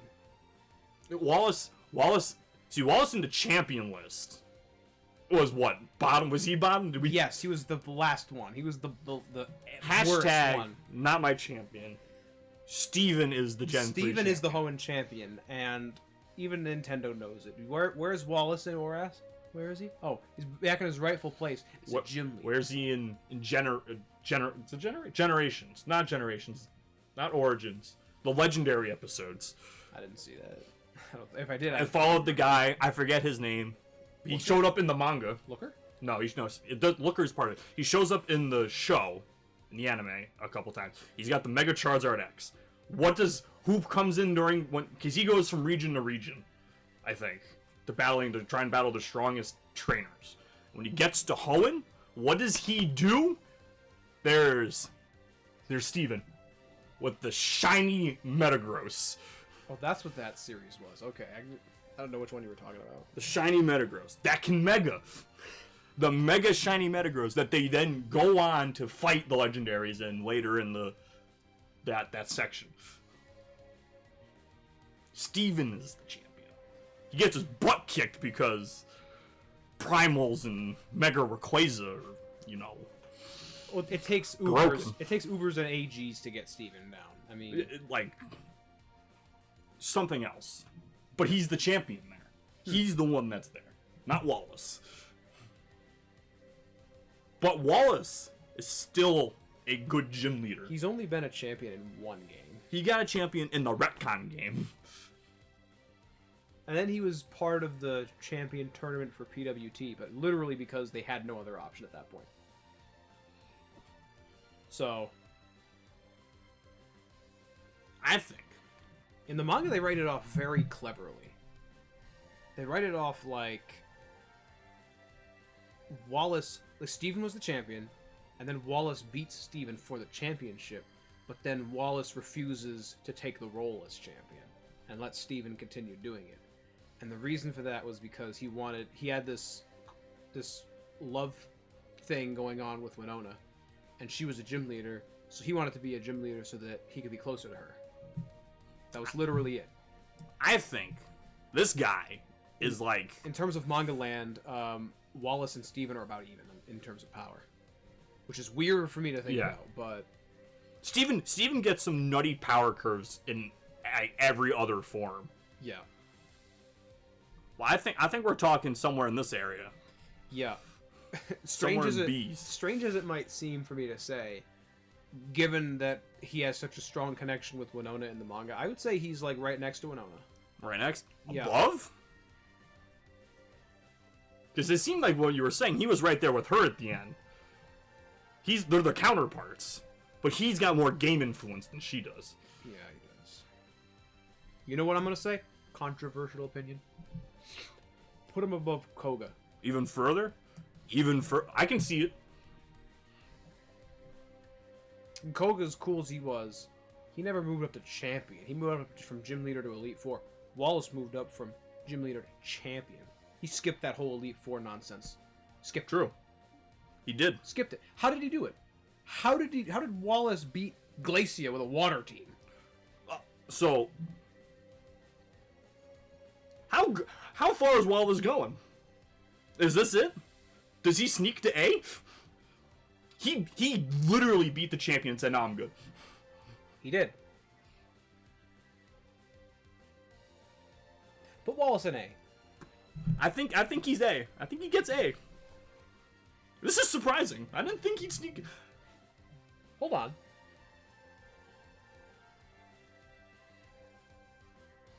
Does he go one further? He might get one further. I'd buy it. I'd give it to you. But I don't think he goes above Blue.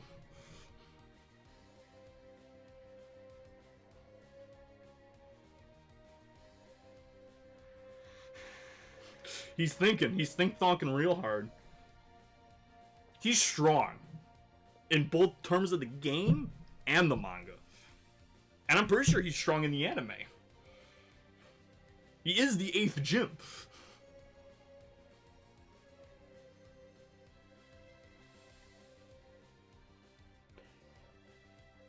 Put him above Price. Now it looks like his hand is Blue's hand.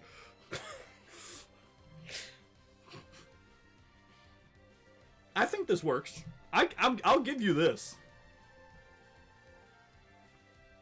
I don't know if he beats Blue. Blue's got a lot going for him. But is he the... Hold on. But is he the better gym leader than Blue? Yeah, hold on now. I think Blue's got more going for him, but he might be the... Wallace, I think, is a better gym leader than Blue. Like, if we're just talking Blue as a gym leader. Blue lost the championship. He did. He took it and lost it, and then became the 8th gym. Wallace won it, and then just decided, no. I'm good. Yo, put Wallace above Blue. Whoa. There we go. Wallace is sneaking, man. That's as far as he's going. Blaine, you realize in order to get over Blaine, you have to come up with something cooler than Blaine being psychically tied to Mewtwo. Blaine's got some anime stuff going on in the manga. Blaine, in order to hop over Blaine, you'd have to come up with something cooler than him basically being responsible for Ditto. I didn't think Wallace is gonna get above Blue, but then you said hold on. I'm like, wait a second. It clicked at the same time. Yeah. That's here where we are with like the end, right? The end gym leaders creeping up to the top here. The A tier is the end game. They're all 7 and 8s, except for Norman. The A tier is end game. Yeah. But all of A tier is end game. Yeah, it is. They're all 7 and 8s. I'm good with this. Juan. So. Juan. This brings us to a new section real quick. This is a pretty short section, I wager. We are technically we're out of the Ruby Sapphire section. Yes. We're in the Emerald section. We're in the Emerald exclusive section. So, for one guy, you thought we were nuts for putting the Kanto people up for 2 songs for 2 people. Juan gets his own music. Now, I don't know about you. Not my 8th gym. Not my 8th gym. Whoa, dude! F straight there? Not my 8th gym. Whoa! He's literally just bootleg Wallace. He's Wallace's mentor. If not for him, Wallace wouldn't have the skills he has. Although I understand, there's always those situations where student. This man was retconned in. He correct me if I'm wrong. He was nowhere in Ruby and Sapphire. Not even mentioned. Nowhere. Nope. Not a thing. Nope. I don't even think he was in ORAS. Not even. No, I don't think so. Manga? He was in the manga. In the manga, he served the purpose of being the trainer in the hyperbolic time chamber Mirage Island that trained Ruby and Sapphire for a collective month to be ready to handle using the red and blue orbs to... You know that I'm saying it out loud? That story was really fucking weird. It's DBZ. This is DBZ right now. He was the one, along with Tate and Liza. Him, Tate, and Liza were on Mirage Island training. At least they make sense being the twins with the telekinetic, telepathic stuff. They're psychic. He got that job because he is super experienced, I guess. He having been one of the oldest one of the oldest gym leaders, most experienced gym leader. I mean, he was the water gym leader in Pseutopolis for ages, and then so Wallace picked it up only because Juan retired. And then he picked it up back. And he picked it up again because Wallace made a beeline for the championship. He didn't go places. Juan didn't go anywhere. Hold on. He mentored someone that went on. You've played more Emerald than I have. Do you think Juan didn't go further because he couldn't or because he didn't want to? I don't know. He just comes in. It's not like even Juan took Wallace's place. I don't think in Emerald. It's not like they swapped out whatever Wallace did. They just inserted Juan to be the replacement for him. I do believe Wallace and Juan both worked together in order to help you conquer the cataclysmic events of Kyogre Groudon at the same time, if I'm not mistaken. Juan. In the games. That is very short. He's not in for very long. Only the top 2 paragraphs, and the second paragraph is like 2 sentences. Maybe it's a sentence. He gives you Water Pulse. Wait a minute. Hold on. Look at this. Look how this reads. Juan is Wallace's mentor. Prior to the events of Emerald, Juan was the gym leader of Pseutopolis. He temporarily gave up his position to Wallace, then reclaimed it once Wallace became the Hoenn League champion. So Juan really is the Pseutopolis gym leader. He was the one taking a temporary leave. But you don't know that. Not Wallace. You don't know that until Emerald, I guess. That's not a thing until Emerald. It's retconned for Emerald to get this guy in here. You make this Juan doesn't appear in ORAS, but his status as Wallace's mentor is mentioned by Alicia. Okay. He's mentioned. mentioned. He gets downgraded to being a mention. They couldn't even make him like a character in one of the buildings. Right, they throw Cynthia into Gen 5, right? Yeah. As just a character in a building. Hold on, that's not fair though. You can battle her. Yes. She's got way more going on. They couldn't do the same. They couldn't just make Juan someone, even at the battle frontier. That wouldn't have been as impactful. Juan was never a champion. No, but apparently he was the gym leader. He was the gym leader. Okay, let's. They could have put him into top list. If his team is at least good, I can. Can we make an argument for E tier? Kingdra, Walrein. Oh. All right. This. Oh, I see it. Yeah. So, well, what about PWT? What? Okay, he goes for the Clamperl evolutions. All right. Okay. All right. So. These teams aren't very good. They're pretty mediocre. I'll do it for you. There you go. No, no, you do not.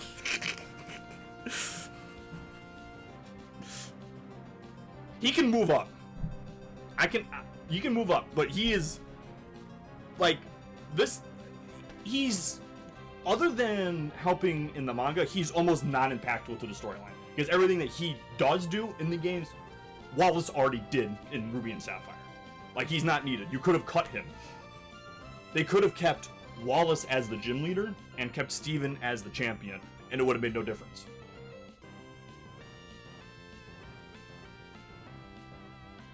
You know, I want to give Juan more credit, but I really got nothing. You got me on this. I don't know if Juan deserves F tier the same way that Falconer does. I'll give him E because he was the gym leader and he temporarily stepped down. Yep.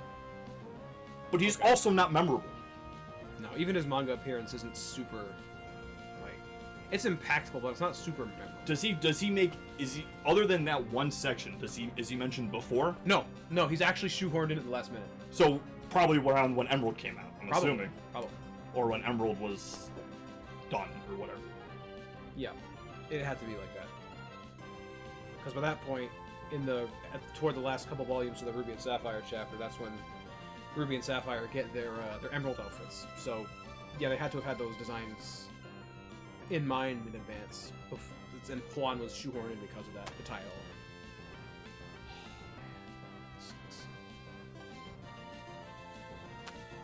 in. Yep, sorry Juan. Mentor, the student has surpassed the master, I suppose. But hey, it happens.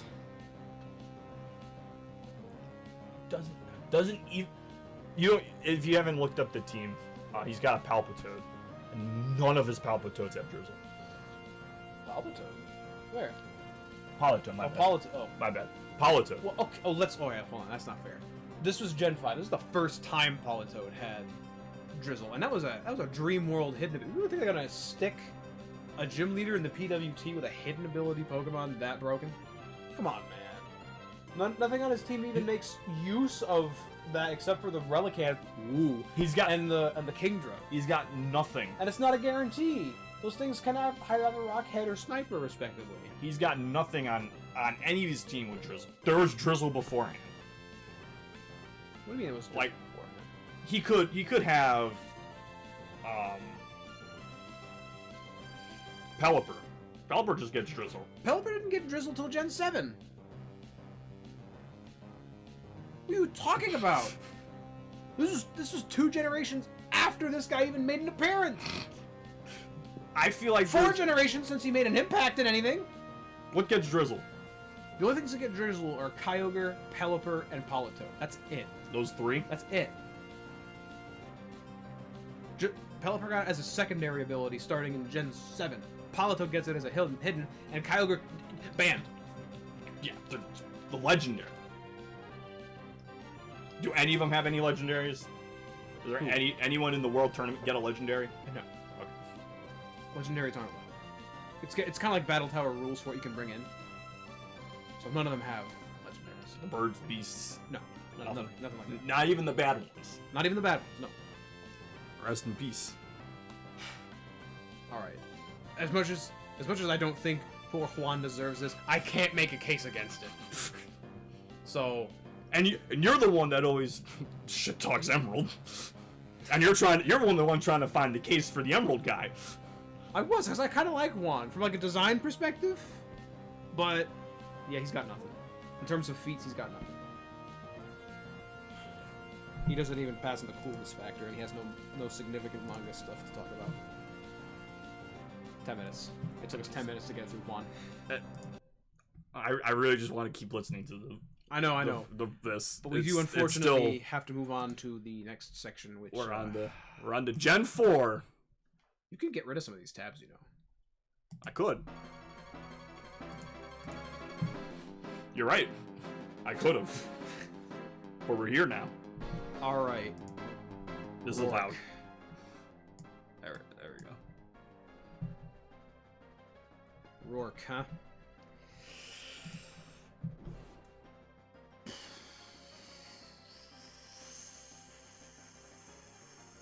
So we mentioned this earlier.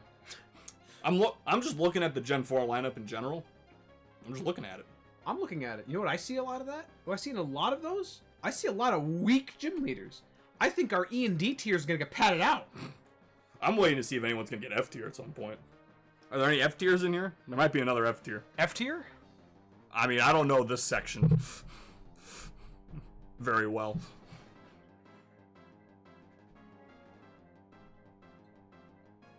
These to be honest with you, this bottom side, the Gen 6, 7, 8 section is pretty strong. Surprisingly so, I would say. There might be a couple. There might be some E tiers in there. I don't know if there's any F tiers in there though. That might be a little much. There might be an F tier. There might be an F tier off principle, and it might be unfortunate. So, but we're not even close. We're Gen 4. The Gen 5 section is gonna be long. There's so many Gen 5 gym leaders. Yeah. This is gonna be. So 4, but 4 is easy because there's only 8 of them. Just like Gen 2, we get a nice, easy Gen for once. It's gonna be clean. It's gonna be quick. So Gen 4. Rock. Starting. We gotta get. So we mentioned this before. We're at the starter Rock. We mentioned this before. Early game Rock gyms are always going to be compared to Brock. It's unfortunate, but that's just how things are. And just like Brock before him and Roxanne before him, he's the first one. So he's the first one.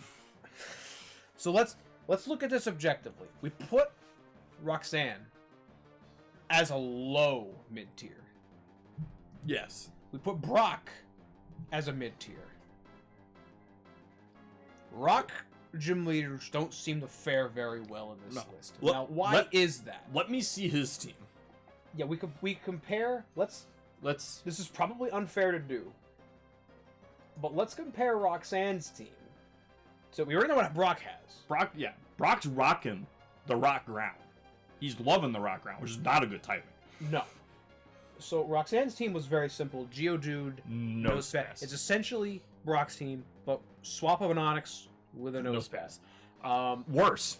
Worse. That's objectively worse. Which is probably why could be a contributing factor as to why she's so low. If I'm not mistaken, now Rourke he gets fossil Pokemon. Rourke gets fossil. Now he's Brock's team plus a Cranidos. Plus Cranidos. Now, so I think he gets at least higher than Roxanne.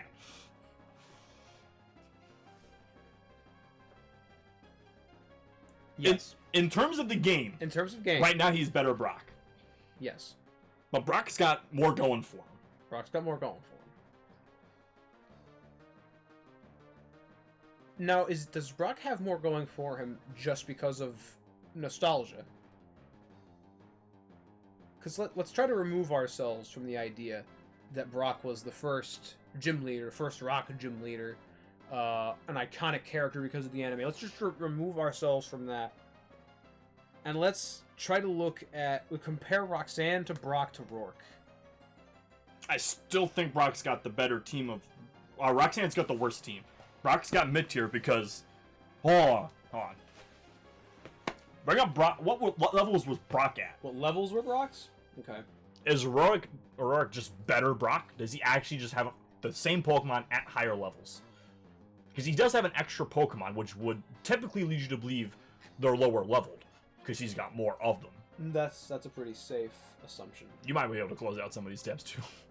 I'm going to close out Juan. Rest in peace. I no longer need Juan. So he has... Brock's Onix is a higher level than Rourke's Onix. But their Geodudes are the same, but he gets a Cranidos that is the same level as Brock's Onix. And is that consistent in also in Fire Red and Leaf Green? It's yellow. He dropped in yellow. A bit. Both of his Pokemon dropped 2 levels. So, yes, Fire Red Leaf Green team is a carbon copy of his Red and Blue team. Just some move changes. He drops Bide for Rock Throw. Rock Tomb. Oh, sorry, he drops Screech for Rock Tomb. And Bide for Bind. Yep. Which he has in yellow. He has both in yellow. Bind and Bide. So, Warwick has the best team. Who? What is his name? Rourke? Oh, right. Rourke. He's got the best team. Yes. Just the best game team from the start. However, I want to point something out. Roxanne's not in the conversation anymore because we're at least passing Roxanne. We're at least passing. So when you compare to Rourke to really, this hurts me to have to give any of the Gen 4 gym leaders credit, but Dan is not a big Gen 4 guy. I'm not a Gen 4 guy. But I am not a Gen 5 guy, so we're going to be going back to back. Yeah. He's going to be hating now, I'm going to be hating later, probably. So, okay. And you know what? I have even less of a leg to stand on in the Gen 5 stuff, because I haven't even read the Gen 5 manga. So... And this is the last manga section we got. Yeah, it's going to be... In all honesty, the sections after Gen 4 might be even faster, because we only have one thing to go on. We've lost anime. Gen 6, I got some anime. Okay, well... There's a couple. I have a couple characters from the anime that I can give some credit stuff to. All right. So, if we're looking at teams strictly, Rourke beats Brock. But now, I think Rourke played a part in the anime too, for his section. Maybe, but I don't know about that. Just let's see how big his anime section is. How big it is? Okay. Let's see what we got. In the anime. Because I think he stuck around for a little bit. Oh, Kid Rourke. That's interesting. Same team. Oh, he gets Rampardos too. It evolves. Ooh. By the way, that happens in the manga too. He gets Rampardos. And Rampardos is bad. But big attack stat. Yeah, bad. What are you talking about? Massive attack stat. Thick. Attack stat. But bad. Yes. But bad. Bad case of the Gen 7s. We can explain that later, I guess. We can get to the Gen 7. Oh, we can explain now. Gen 7 has some slow Pokemon. They have some good at stats, but they're slow. Almost consistently across all of them. It's almost like the whole generation of Pokemon was made for Trick Room. Yeah. Anyway. See, explained. Easy. Does he beat Ash? Will that color your opinion? Well, I mean, Brock did beat Ash. Brock beat Ash. Yes. Hold on. Space. There you go. Didn't help. Okay, there we go. Battled Ash. Following his defeat, Rourke recovered from and battled Ash the following day. Wait a minute. So wait, he lost to Ash and then went back to try and fight him? Wait, what? Oh, it says his defeat. I thought this was a debut. Huh. What, okay, so what's in the thing above it? Does it say that? No. Oh, Paul. I think he lost to Paul. Oh, he lost to Paul. Okay. Was not powerful enough to defeat Elekid with the victory. Paul earned the Cole badge from Rourke. All right. So he lost to Paul first. Lost to Paul. Fine.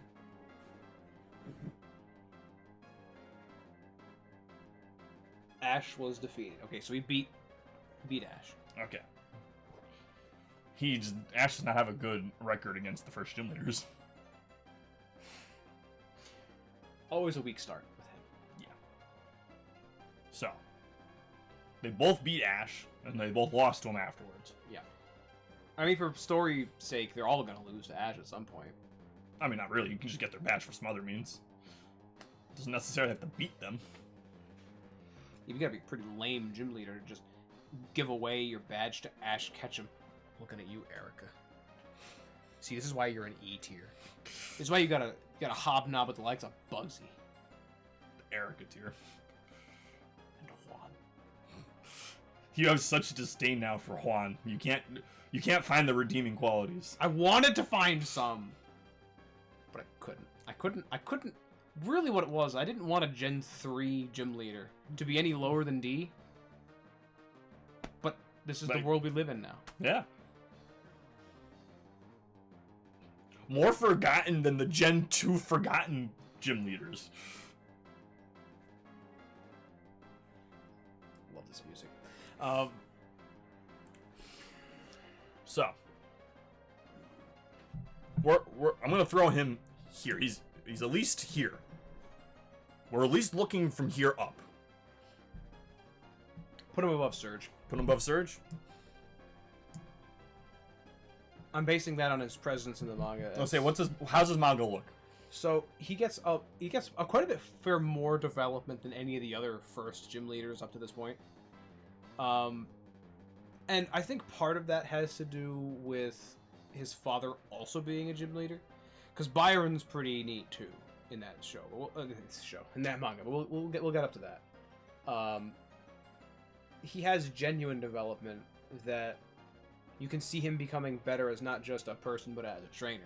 He evolves his Cranidos fairly early too. It evolves early, I think. No. 30.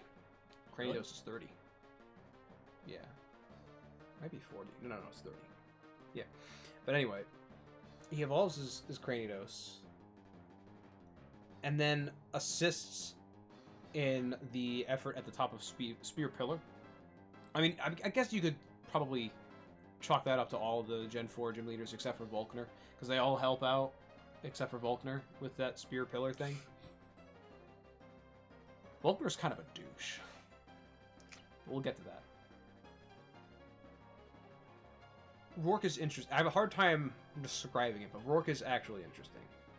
He's got more stuff going on as a character than Brock does, at least in the manga. But he's got more. Definitely got more going on than Roxanne. Is he the one? Is he the one that slips in?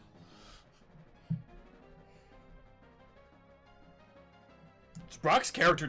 Brock is iconic in the anime. He doesn't have much character development. Kind of stays the same thing, but he sticks around for a while. Brock has the most character development, ironically, in the anime, which is where most characters don't change. I don't know if that's a good or a bad thing, but you know what? Is he the one that sneaks in? Based on team, based on manga, I could put Rourke above Brock. It feels weird, but I can see the justification for it. You're stepping into some unknown territory right now. I am. Juan low tier, Rourke mid tier. Feels gross, but at the same time, it looks right. If I'm just looking at it for face value, yeah, it looks right. The CD tier is getting bloated. There's some low people here. We gotta move on. But the D to E tier jump is still significant. Yep. Gardenia. Right.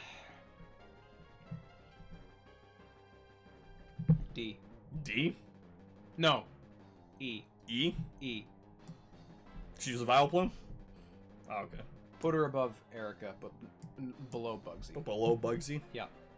What do we got going on? The only reason I'm putting Bugsy above Gardenia is because Bugsy gets some of the hot picks. Heracross, Scizor, Shedinja one time. Gardenia's got nothing like that. Not even really a rematch team. She's the second gym leader in Sinnoh, so you gotta know her team is trash. And without any sort of rematch battles available to you in Gen 4, she's just got nothing to redeem herself. And in the manga, she's embarrassing too. Rourke is honestly more impressive than Gardenia is. She's such a coward, she doesn't even want to go into the Haunted Mansion thing. The Chateau? The Chateau, yeah. The Haunted Chateau? She almost doesn't even acknowledge that it's in the town. Like, you're the gym leader, come on! Show a little spine! It's just a Rotom.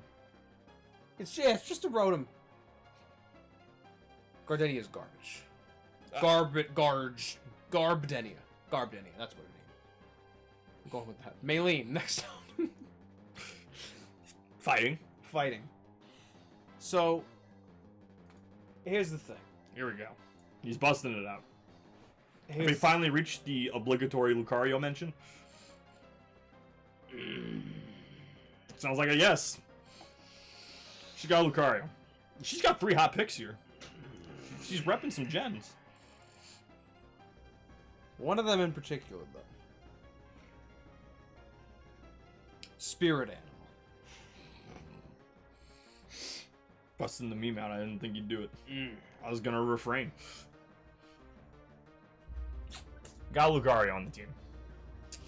Lucario's good. But Lucario's also Lucario. Yes. Now I get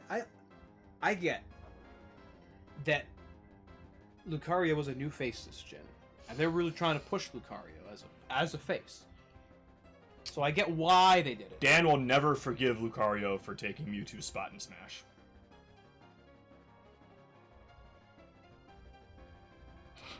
But they could have easily just done the Lucario stuff, like waited until the Riley section, because they did that anyway. Lucario got 2 mentions, two hot men. Like, a gym leader is supposed to be memorable, right? And what do you remember Maylene about other than she had a Lucario? I haven't played Gen 4 in a long time. You know, this is getting reaching. Yeah.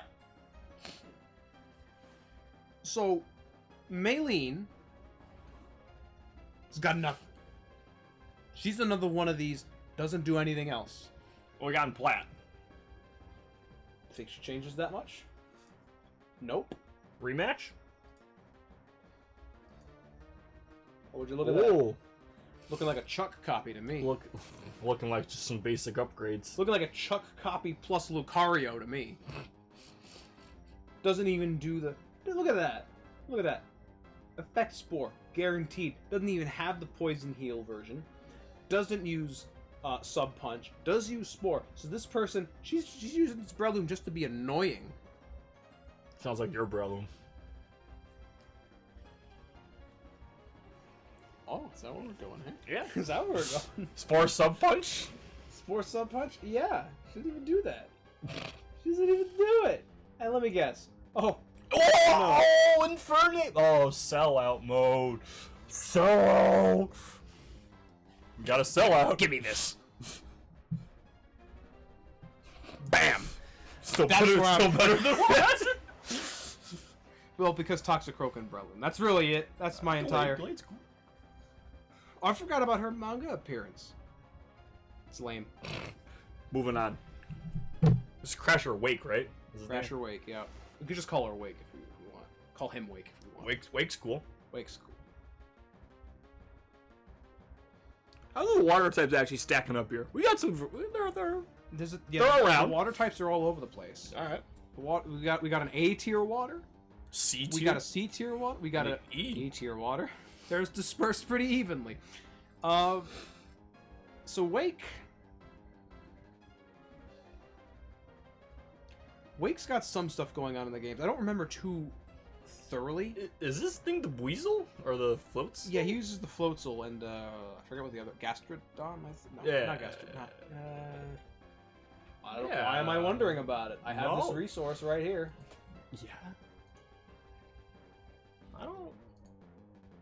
The Quagsire. That's what I was thinking about. So Plat. Is it changing Plat?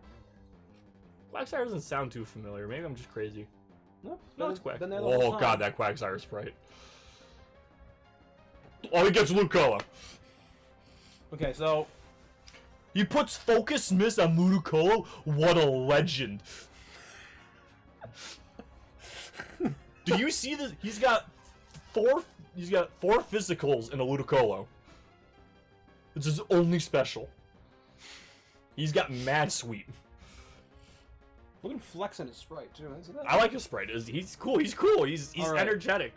He's got that. He's got the big man jolly vibe. That I'm gonna say comes back in a later one. I know what you're talking about too. So here's the thing. he's pretty interesting among the gym leaders in Sinnoh in the actual games, because he has, as far as I can remember, it's really fuzzy because I haven't played a Gen 4 myself in a long time either, but I believe he had some stuff to do with the Great Marsh. He was involved in Galactic's attack on Lake Valor. He was actively doing stuff to try to help during that. And on top of being the gym leader, like, he's probably one of the most involved outside of his gym, I think, of all of the Gen 4 gym leaders. By a lot. I would say Rourke is fairly involved with his town. Byron's involved with his town, but we don't see it. Fantina's involved with she's a contest person in the place where the contest hall is, and the gym leader happens to be. So Volkner doesn't really do much. Candace doesn't do much. But Wick's pretty involved, and that's respectable. His team's pretty good, solid. He's got as far as water pipes. What are we on? 4th? Yeah, he's the 4th gym leader. It's just respectable. This whole character is respectable, I would say, and in the manga, he's got pretty good showings too in there too. Honest guy. He's Wake, in the manga, he's got... So, you remember... Barry. So, Barry, if you missed it here earlier, Barry's the worst rival. Barry's, by a long shot, too. I was willing to put an empty tier in between him and the next lowest person, just to drill in how bad Barry is. I eventually ditched that, because it didn't look aesthetically pleasing. I mean, Barry being on the list at all isn't aesthetically pleasing, but I mean, that's neither here nor there. What's important is Barry in the games is trash. His counterpart in the manga, Pearl, is actually really good. He's got a lot of growth. He feels like a very genuine character, a very well-written child character. Yeah, I feel like the mark is missed a lot with these protagonists, where they make the children very precocious, almost like they're already adults, even though they're 10. But Barry is a convincingly written child. And that's very endearing. I want to make a quick note for those that may not read the manga or know very little about it. Typically, the characters that you pick are the version names. Yes. It's not the case for Gen 4. No. Lucas is Diamond, Barry is Pearl, and then later Dawn comes in as Platinum. Well, actually, she was in the first chapter with the rest of them. She was actually the first one you see, but you don't get her name until later. Yeah. Which is stupid, but whatever. That doesn't matter for this discussion. Point is, just want to point out, in case you get confused with how the naming convention has worked so far with the manga, Gen 4 is different. Yes. It breaks the mold. In a lot of different ways. Because for a lot of the series, a lot of the manga up until Gen 4, the protagonists spend their time going their separate ways, and then they converge at different points. For the Gen 4 manga, it's the complete opposite. It's more like a traditional anime, like the three of them travel together kind of thing, which was unique in the manga. It was a good change of pace. And the three of them grew organically together and bounced off of each other's characters. It was very unique. Eventually they had to split up. And when they split up, here's what I'm getting to. When they split up, they each kind of took a mentor, kind of similarly to how Ruby and Sapphire took a mentor in that chapter. And Wake was Pearl's. Because they both had a very similar personality. Wake seems very lighthearted, carefree kind of guy. Yeah. But he's serious when he needs to be. The bomb attack on Lake Valor still happened in the manga at the hands of Team Galactic, although it was built up as a much more intense thing. It just sort of happened in the story of the Gen 4 games, but they made this really big, like, action movie kind of deal out of that bombing, because they had 3 ships going, one to each lake, and one of them had a bomb, but you didn't know which one. So each one of the protagonists had to go to one lake, and it just so happened that Pearl went to Lake Valor, and his was the one that got bombed. To be honest with you, when I was reading that part, I actually forgot that Valor was the one that got bombed in the game, so I didn't know even which. They could have changed it. They could have changed it. I didn't think that. Oh yeah, of course Valor's gonna get bombed. That was spoiled for me. I forgot, so it felt very genuine. It was good. Diamond ends up taking Riley as a mentor, which felt very weird. I don't even remember who Platinum got, to be honest. Oh no, Platinum got trained by a combination of Candace, Maylene, and then later Volkner. Okay. Briefly. It was very brief. Volkner didn't want to do it, but he got kind of strong-armed into it. That doesn't matter. Wake's a good character. He's shown multiple times being a very good mentor to Pearl and helping him grow more. Wake is good. I put Wake probably in high C tier somewhere. High C? High C. We thinking like... I don't... This high C? Maybe even low B. Low B? He might be... He's a gatekeeper right now. He's gatekeeping. Yeah.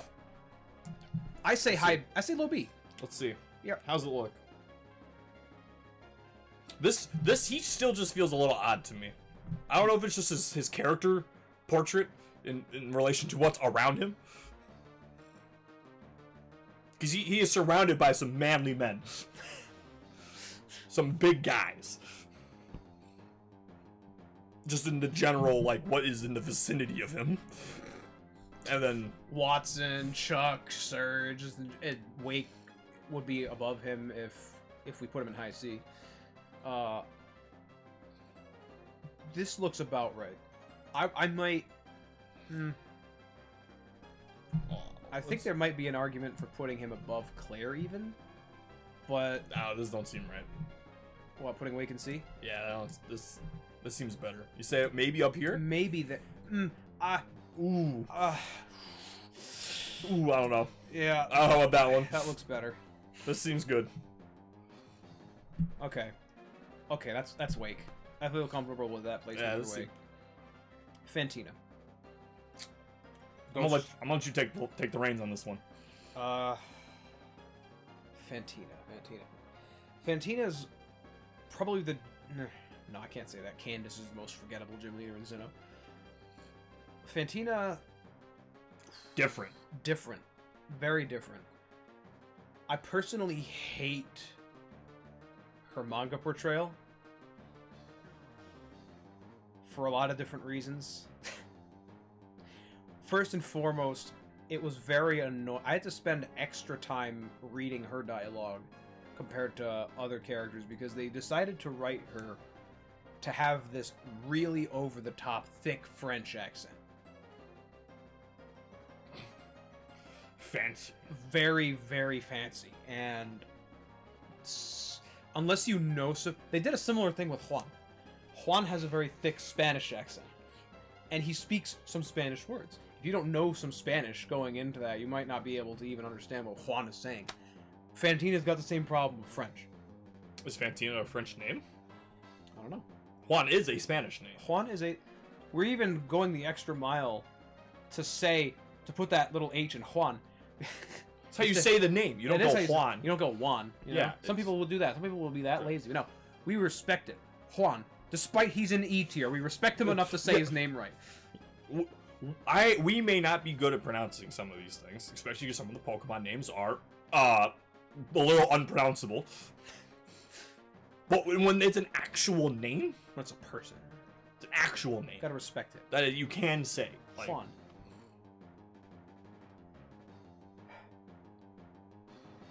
Fantina. So my immediate reaction to Fantina is to put her somewhere in either D or E. I couldn't tell you where. At the moment. Let's look at the team. Okay. Let's get the team up, right? We're hitting a roadblock. Let me get reminded of what they had. Ghost.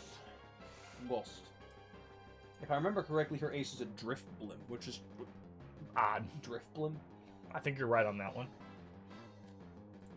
Yeah, Drifblim, Gengar, original, and Miss Maggie. One thing I'll give her team is entirely fully evolved, which is something kind of uncommon with gym leaders. Especially only the 5th gym leader. And not even Norman had a fully evolved team. We have one level, a trade, and a stone evolution. So she puts in work. And there's synergy here because they all fly. None of them are affected by ground. Yep. Flying and or levitate. Sorry, flying or levitate, I guess. Was it change in platinum? Because didn't they order something differently? Oh, isn't it ordered differently in platinum? What happened? Right? Didn't platinum rearrange the order of the gyms? Did they? I only played platinum once, and it was almost a decade ago. Go click on platinum. This is platinum. No, like the game. The game. Where would I find that? Differences. There should be a section for differences. Oh, it looped. Yeah, it looped. It just ended. I think there should be a section for differences. Gameplay? Changes. It was way up top. Yeah. Okay. So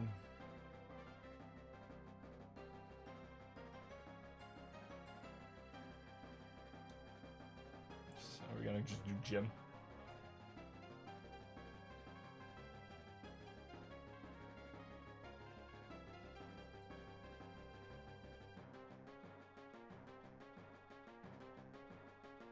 As there's the blurb.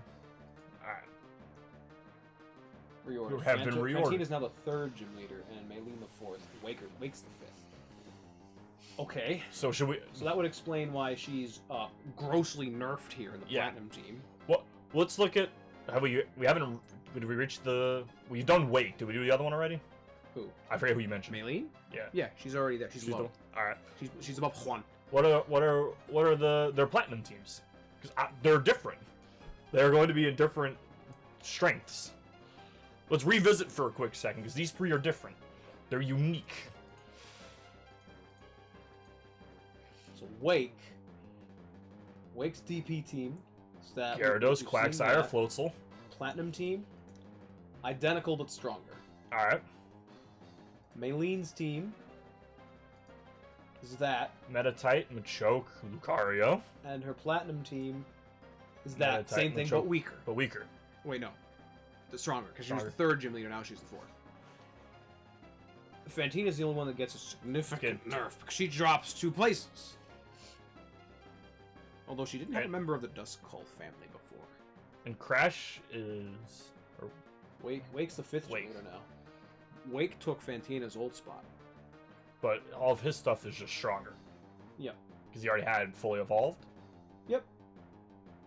No, they're not. And they're early evolutions, right? These are all like level 20-ish kind of evolutions. Gyarados was 20. I don't remember what Floatzel is. What's the difference though? 37 is. They're decent buffs. He goes up 1 spot, right, from 4th to 5th, so he gets a small buff. That makes sense.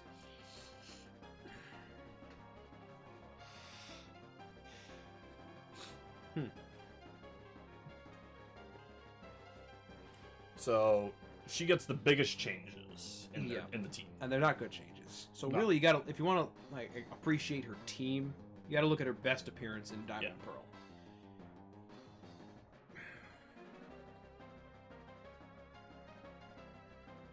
Which is, in fairness, as a Ghost trainer in Gen 4, 2 of her 3 members are new. Yeah, Miss Magus and Drifblim. She could have just copped out and used old stuff like Gengar. 3 Gengars. And but she didn't. And that at least a little bit is commendable. That might bump her to like low D. We're going... No, not above Tate and Liza. Put her below Flannery. At the end?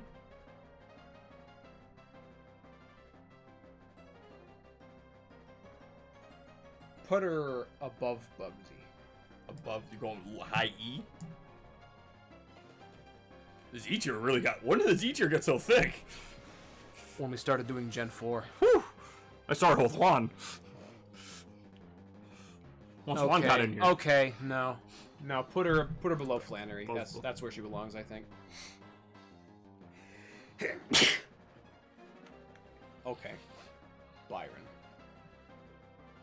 Ground? Steel. Steel, I meant. Hard to remember.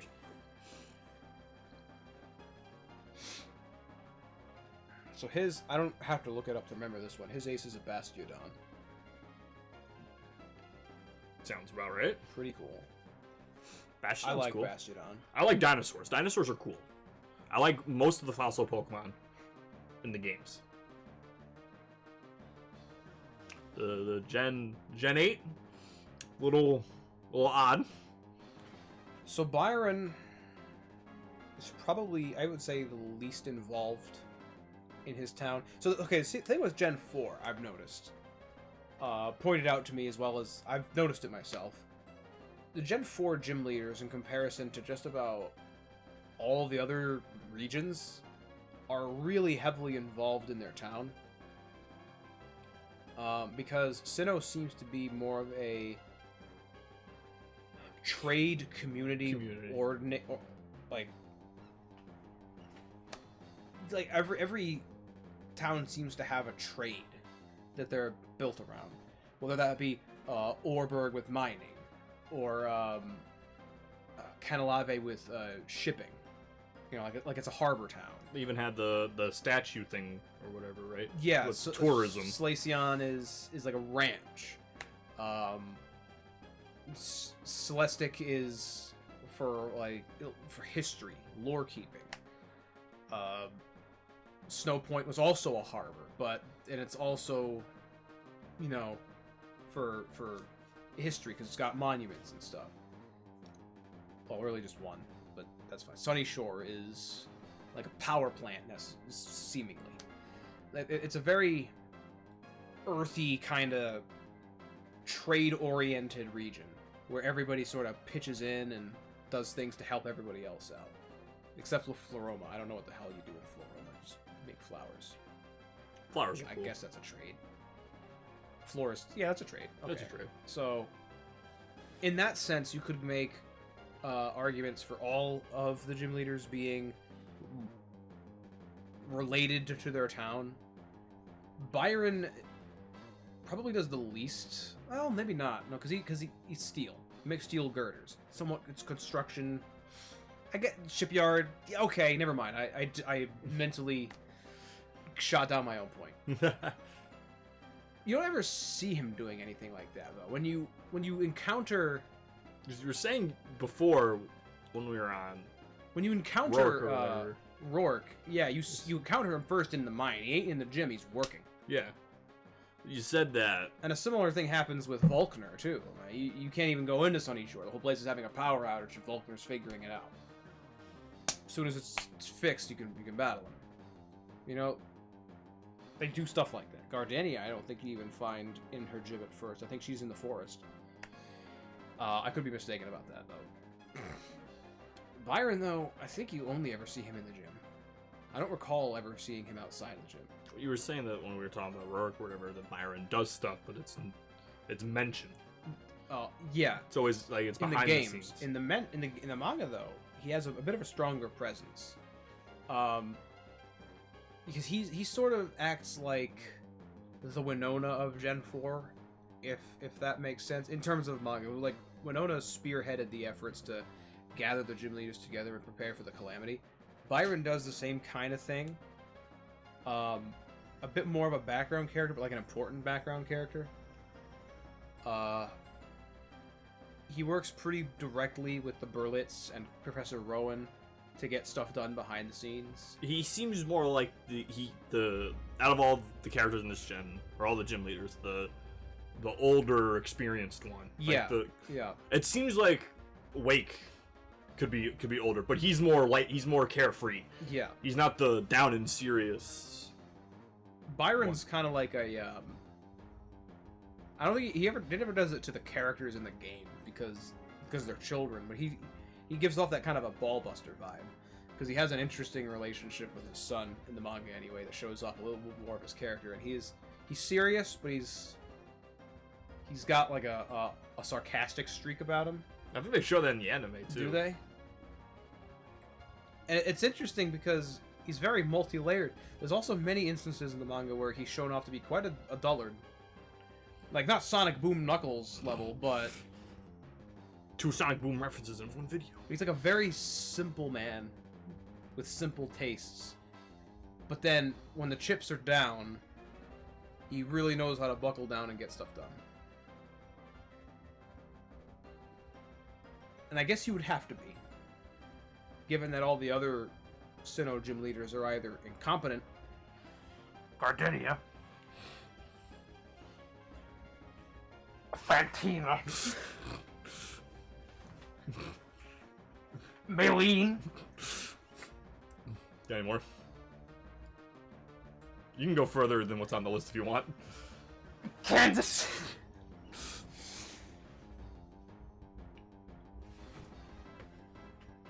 No, I guess Volker's fine. I'm just looking at this list again. I'm just getting reminded of the rival list, but I'm not gonna say anything until we get it more developed in here. Sure. But as for where to put Byron, that's tricky. He's not super great, but he's not bad. He's born for the C tier. Is he?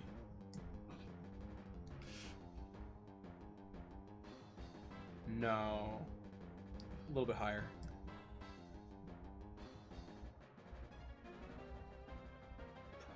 Put him above Misty. Above Misty?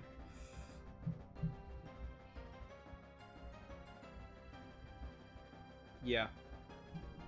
Yeah, that's about right. Straight in the middle. Straight in the middle. Pretty much. Yep. We're losing our bell curve. We have a little bit of it. This is a steep bell curve. Do you know what's crazy though? Honestly, we haven't found something that like bridges this yet. No. So Candace, in my opinion, the most forgettable Generation 4 gym leader, and I forgot a lot of Gen 4 stuff. Well, we're almost there. Now this is interesting because, like Price, she is a 7th gym leader and an ice gym leader who I do believe uses members of the Swineup family. I'm gonna double check that. Yeah. I say we get Piloswine and we get Froslass in this gen though.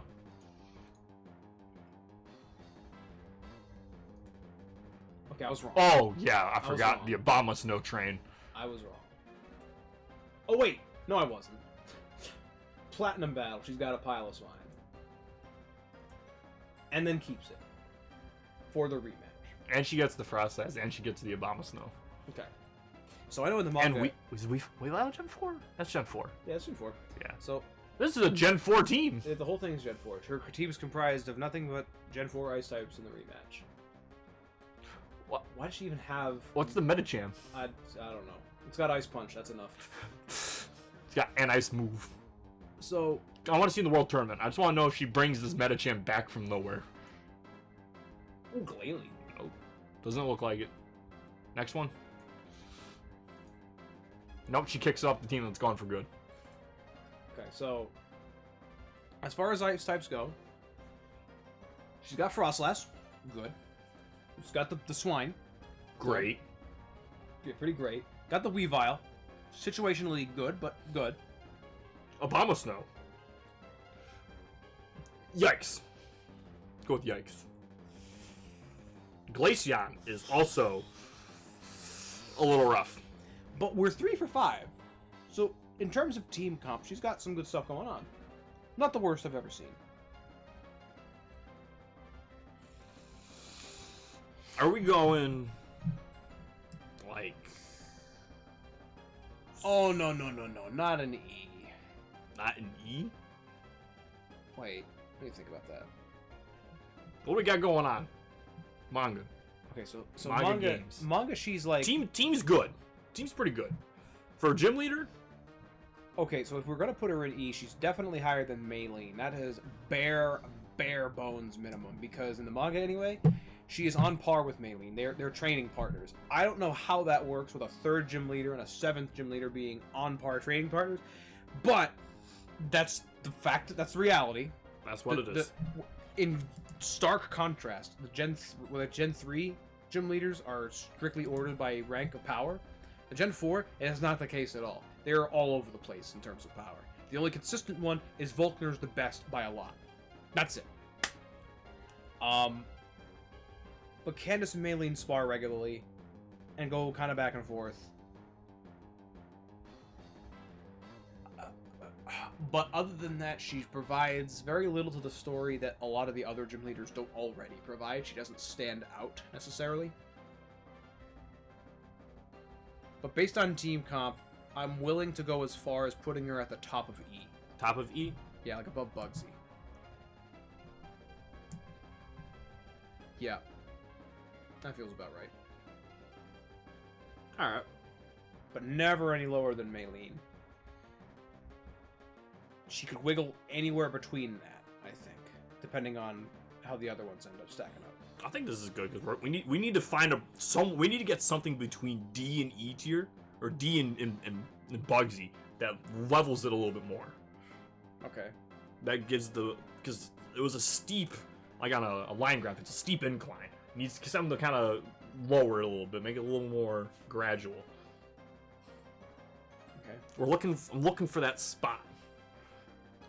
I think I got some of those spots coming up, if you know what I mean. So, Volkner. So, apparently the best. Volkner is the best gym leader in Sinnoh for a lot of different reasons. First of all, I do believe he is the only electric gym leader that is not a first half of the game encounter.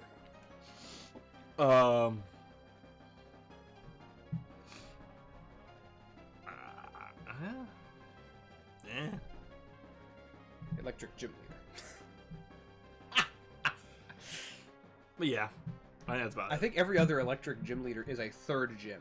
Watson, Surge, Alessa's third. Is it 1, 2, 3, 4? Is this exclusive? She's exclusive. In Black 2, right? White 2, she's a third. Because... Wait, hold on. Okay, so... There's a version exclusive somewhere. She's a version exclusive, right? No, she's not. She's in both. Isn't there some... No, she's in is it just them? Yeah, it's just them. Oh. So in Black 2, White 2, these three goobers at the beginning, they're gone. And Lenora is replaced with Charon. Yeah. So that makes Charon the first gym leader, and Berger the second, and then Alessa's the third. I think. No, Roxy's the second. Alessa's been the fourth in both. In all of them. Okay, never mind. Alessa's still the first half of the game encounter. But Volkner just skips all that crap. It's like, I'm an eighth. Yeah, if based off of place where the gym leaders have been, this is typically where he's going to be ending up, somewhere over here. Yeah. So I'm just going to drop him here just to not be holding on to him. Okay. So let's examine Volkner. In the games, we don't really have very much other than he's the eighth gym leader, and there's some sort of implied connection between him and Flint. Say what you want about Flint. We have a lot to say about Flint. Make sure you don't get my nuggets stolen.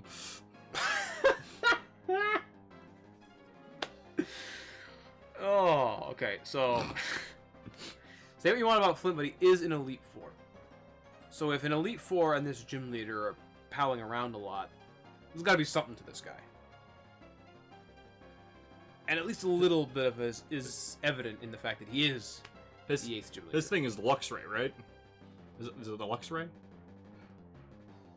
I think that was his signature. Well, I know it isn't in the manga. In the manga, he's got a different one. I think his thing is the Luxray. I might be wrong. I'm trying to remember the other electric types, but I think it's the Luxray. Okay, in Diamond and Pearl, it's a Luxray. In Platinum, it's the Electivire. That's the one I remember. Because in the manga, his thing is the Electivire. I think in the show, his thing's the Luxray too. Well, that just shows he's got some diversity, right? So I mean, I don't know how good Luxray is, but it's the starting cat. Look at that team. As far as electric types go, those are pretty decent. Luxray's alright. I drop Raichu, but I mean... Jolteon's alright. Jolteon's good. Electivire's... I mean, you picked one. You have one. I like Electivire. He's got... niche. So he's got some good picks, all right? It's not like he's out here picking freaking Electrode, all right? Yeah, he's not picking... He's not picking Magneton. Magnezone. I don't know if he'd have that. That's what's going to have to be. So...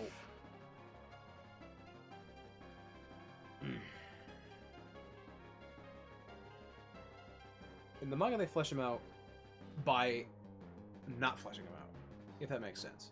I'm just like, because I'm looking at it right now, right? He's very aloof. Well, leave it right here.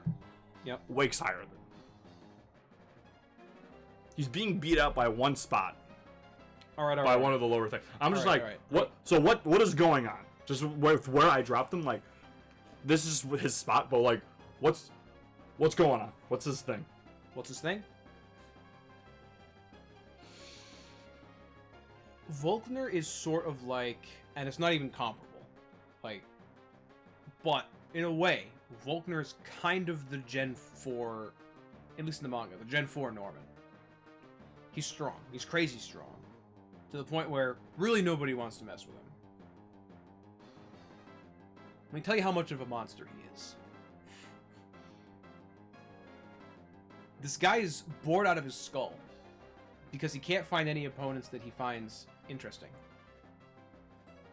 So that's why in the manga they give him this, they give you the viewer the explanation that the reason Sunny Shore is having a power outage is because Volkner renovated his gym in the hopes that he could get some more people to come to it. And his renovations took all the power. Caused the power outages because it demands so much power. Fair enough. The man gets a call from Flint saying, hey, there's this opportunity to, because Flint's just as bored as Volkner. They have a very similar outlook on life. They just want strong opponents to fight. So he gets this call saying, hey, yo, this thing's happening. Just crap's going down right now. I think we got you, right? So they go out, they go to Turnback Cave, and they find their way into the Distortion World. Because at this point, all the other gym leaders are, and the major characters are all preparing for this big climactic thing with Team Galactic and Dialga and Palkia, and then Giratina comes in and just Giratinas it up. And Volkner and Flint just go into the Distortion World and kick the crap out of Giratina. I remember what you were talking with their Volkner and Magmortar, respectively. With their Volkner and Magmortar. With their Electivire and Magmortar, respectively. Volkner's just out here clapping hands with the Ghost Dragon. He is. So, yeah. And they're just dicking on Giratina. Giratina! With an Electivire. Didn't you say, like, wasn't it earlier in, like, Giratina crapping on everyone? Yes, Giratina's crapping on everybody. Everybody. And they're just with these two normal-ass, which, by the way, if they use their normal moves, Dragon resists both of those things. They shouldn't realistically be able to take this thing out, but in Origin form, they're crapping on it. And when it escapes from the Distortion World, and Cynthia puts the blop on it... What do? Volkner and Flint come out of the Distortion World, and even though they see Giratina all down and stuff, they don't care. They just kick the Giratina while it's down. This man's a savage. Giratina's good. Yes. It craps on everybody, except for Cynthia, Flint, and Volkner. Now, granted, you can make an argument, well, Cynthia did it by herself, and Volkner and Flint had to team up to do it. But I mean, even then, the two of them together didn't make it even look like a contest. Giratina was outclassed by these two weirdos. By Ronald McDonald and fucking Naruto over here.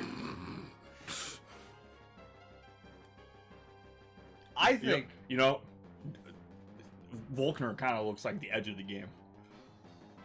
The edge of the game? He looks like the edge. Like, for Gen 4, he looks like the edge of Gen 4. I am all I am. So, I think from sheer feats, Volkner should go probably above Sabrina. I'm like, this man, he's moving up. He's getting up here.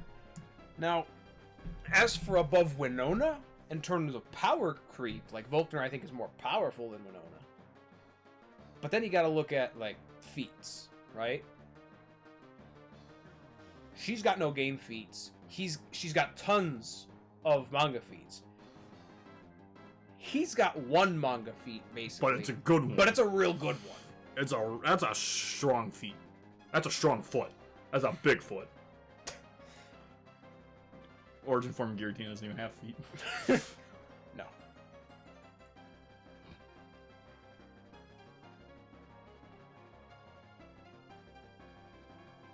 Put him above Winona. Move on one more. I'm looking at Koga here now. Like, yeah, we gotta analyze Koga. What's Koga still doing up here? Well, we've reached the end of Gen 4. Okay. Is it analysis time? Like okay, yeah, well, analysis. All right. Pause the music. That's the only tag on this stream. Analysis. Let's do this. Okay, so Koga is now up here with these 7 and 8 like gym leaders, and the reason he's up there though is because of his manga feats and the fact that he went from gym leader to Elite Four. Almost nobody else in this list, despite their feats, has done that. Yes, that's why he's up here. Let's be real. Is that still a feat that holds up now? That's really the question. Is he? I think he might be sliding down. Like, I still think he's better than Sabrina. Oh yeah, I'm giving you that. I think he slides down a little. He's still good. He's still really good. I don't think he belongs anywhere lower, like on the B tier. Well, he's not going to C. He's not going to C. If Koga moves lower, Sabrina has to go with him. Sabrina has to go further down first. Claire's better. No, Claire's not better than Sabrina, and Koga's not worse than Sabrina. But Wake. How's the Wake? This Wake pick is starting to look a little something. Put Wake above Claire, at the very least. I feel like he's earned that. Yeah, Wake did more than Claire. The only reason we kept Claire above Wake was because Claire was 8th gym leader. But if we reassess this... Do we have to do the thing now? Do we have to move some B to C and then some C to D? Okay, we acknowledge that these middle 3 tiers exist for average. They exist for the average. Above average, average, and below average. Right, let's look at it. All right. We got Claire. Does she become the average? No. Do these 3 are average? Like, we got average, but like Brock's kind of below average at this point. He's getting a little power crept. No, I still think he's pretty average. Low average, but that's I think that's still a good spot for him. What I'm seeing now, move Morty below Brawly. Move Morty below Brawly? Yes. The feats didn't line up anymore, I don't think. Actually, wait. He's move him above Brawly. He's here, but like he's in this tier like solely because of fortune telling in the manga. He was important in the manga. He was a cool character in the manga where I didn't get any of that with the games. He was cool. He was important.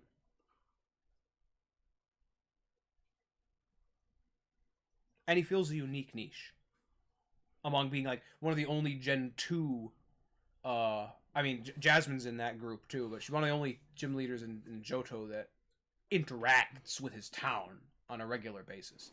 Jasmine's got the lighthouse thing, Claire's got the Dragon's Den thing, but he's got the whole town thing going on. I don't really think any of the other Gen 2 gym leaders do much with their town. How's Brawly in the anime? Or in the manga? I don't think we talked about that. Brawly in the manga.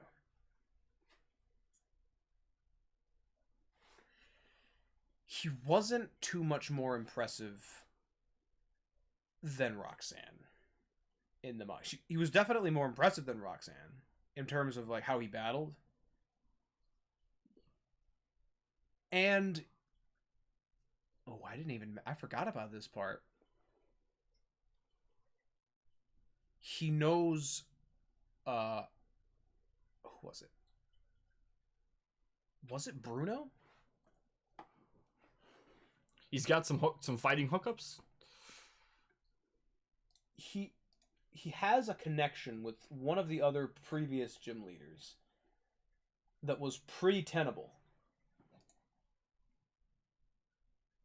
But I forget. Yeah, was used to train with Bruno.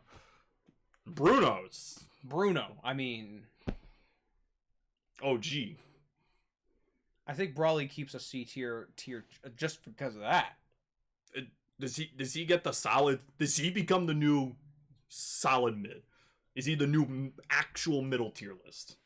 Is he the Mario of this tier list? Probably the Mario.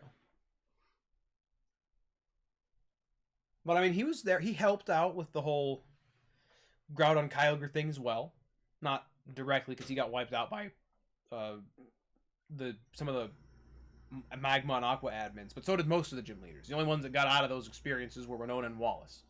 And Norman, but again, he was doing other stuff. He was doing Rayquaza stuff. There.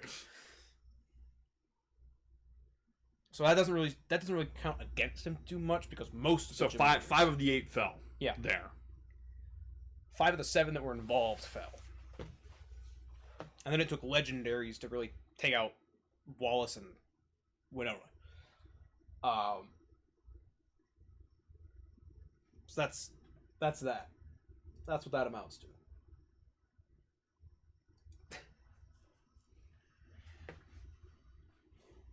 What else? What else is weird? What else are we looking?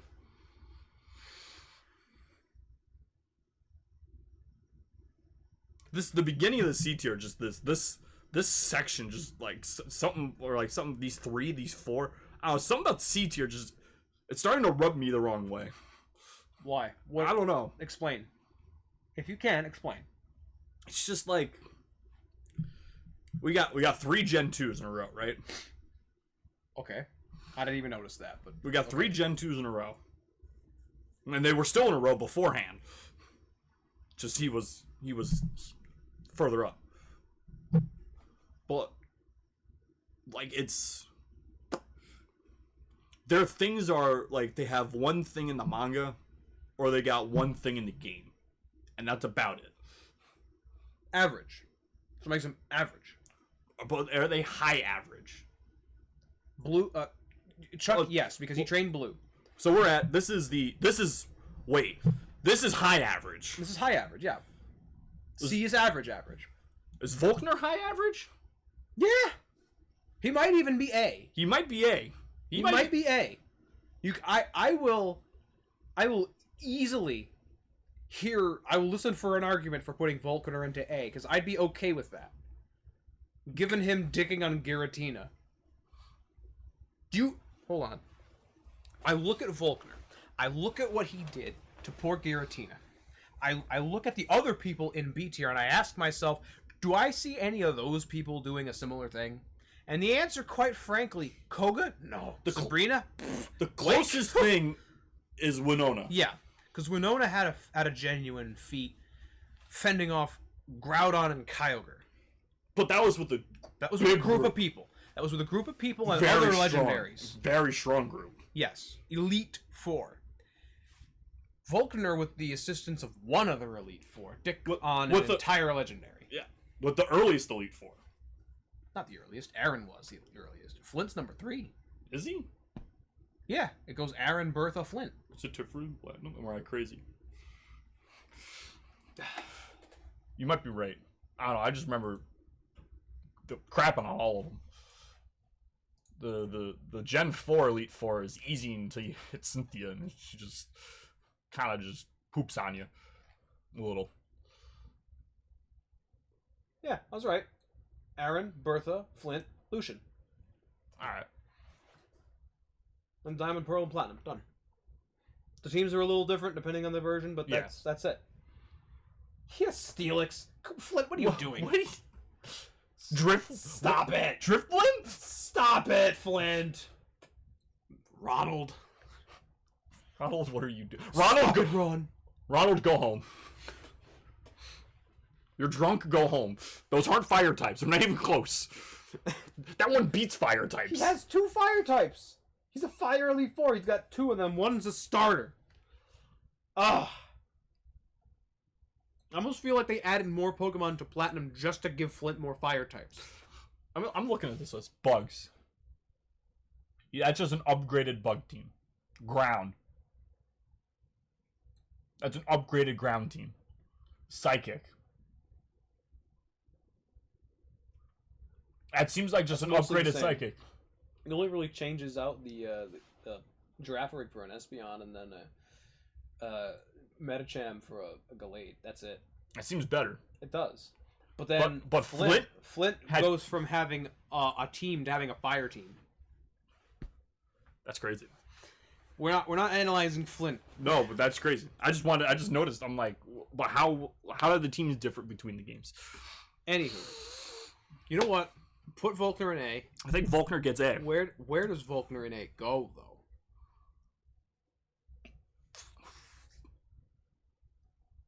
Actually, I think he goes right there. I was there. If anything, he gets one spot. Because above him, you'd have to beat Price, who ran Team Rocket for a while and captured both Ho-Oh and Lugia.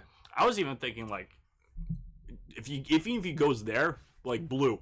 But I had to think about Blue for a second, and I remembered in Origins. Oh, we're really digging. Mewtwo craps on Blue. Oh yeah. Yeah, Blue is bedridden. Begs Red not to go to fight Mewtwo, that Mewtwo's too strong. Even for Blue, he's too strong. So definitely stronger than Red. Because, Blue thinks he's stronger than Red.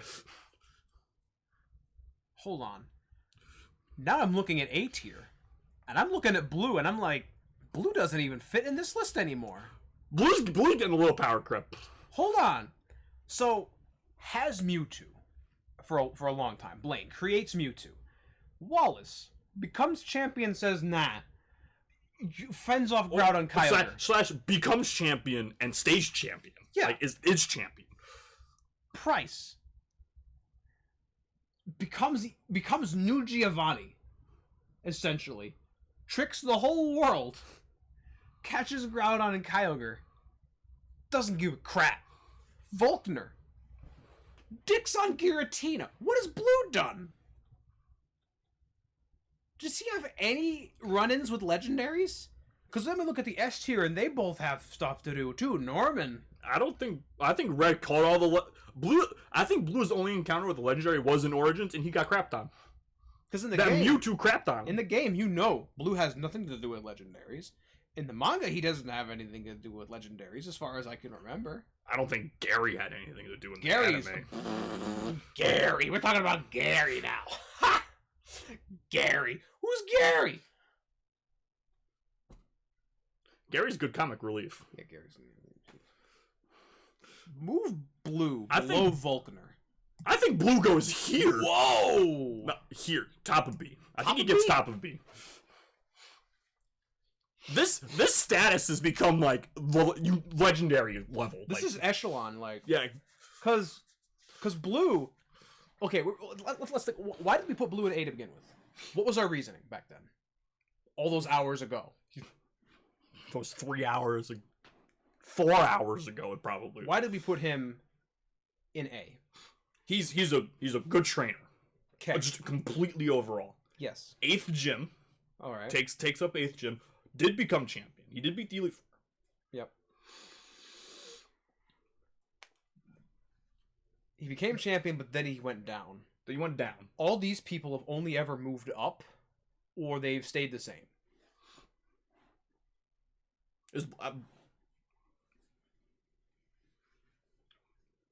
Blue's getting interesting. Blue was an excellent rival. I can't take that away. But as a gym leader, when you look at everything else, in context, you kind of lackluster. Hear me out. Just watch this. All right. Koga moved up. Koga moved up. Blue moved down. Blue moved down. But still better than Sabrina. Yes. Like, this is the lowest he's going.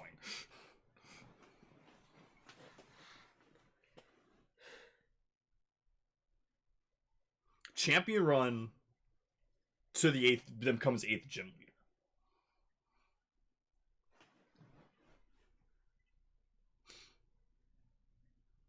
Because So anything after I think we have to plan anything after he becomes gym leader.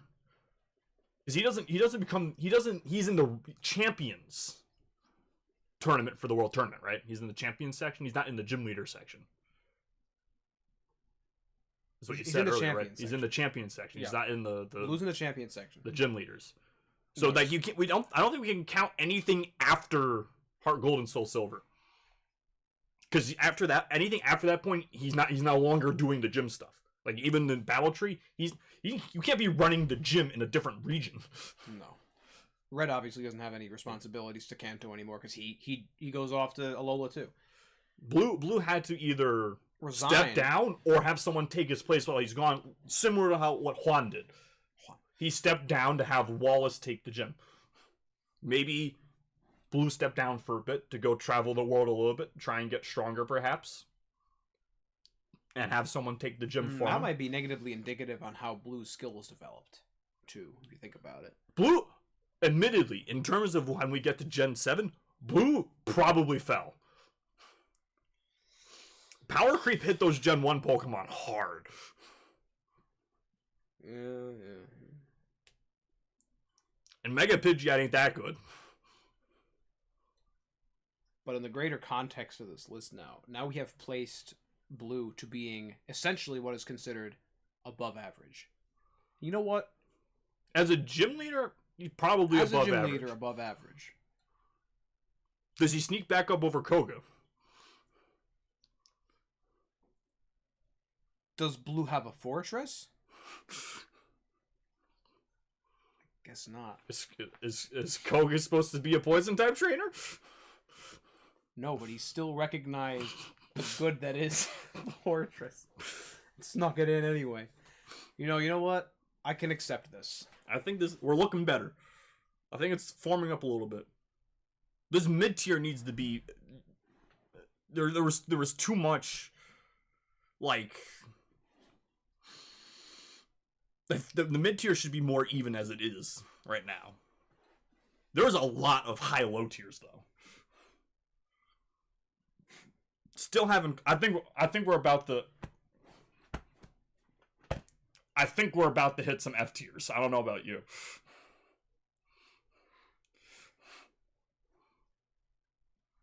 Remember what we said a couple hours ago, where I said that Gen 4 is going to be like mostly low? Was I right? We got Volkner is the highest Gen 4. 1, 2, 3 in E. Yep. 1 in D. So that's 4. Yep. That's half of them are low. Are below average to bad. We got 1, 2 mids. Okay. And a high mid. 1B and an A. So they are kind of dispersed, but there is definitely a weight on the bottom. There is a weight holding Gen 4 down, but the tops are carrying kind of well. Not entirely, not carrying all of it. Sure. But they're carrying pretty good. But now, you also remember, I said in the same breath that Gen 5 was going to be insanely polarizing. They're either going to be all bad and all good, you know? Like, well, not all bad and all good, but like, they're either going to be really bad or really good. And I have a feeling I see that coming now that I'm looking at some of these faces, now that they're up on the list. I think we're getting some F tiers coming. Are you right? Are we jumping into Gen 5? Are we good with the list right now? I think we're kind of solid. Let's jump into Gen 5. And start up the next list, the next music. Here we go. We are making a distinction between Black and White and Black 2 and White 2. Yes. So if you like... For the three gym leaders that are exclusive to Black 2, White 2. We did look up. It does sound like there's slightly different music. Yes. So... you can look forward to that when that comes up. Quick thing. Let me see how the music looks. Turn that up a little bit. All right. So here we are. The three amigos. Okay. Silent F. Right above Falconer. Right above Falconer? Yeah. Do you disagree? I was gonna say maybe E. He's the travel companion. That's why he's F. I think these guys were F.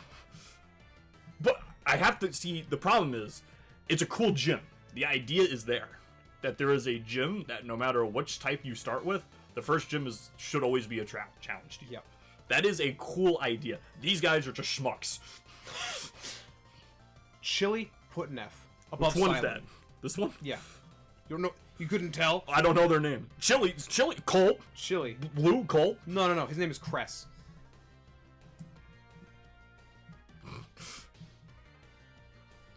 Do we have a Tierna on our hands? Stop. Do we have a Tierna on our hands? You'll see when we post the video, the rivals.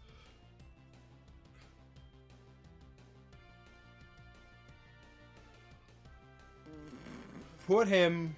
I think these guys are all F tier. Hold on.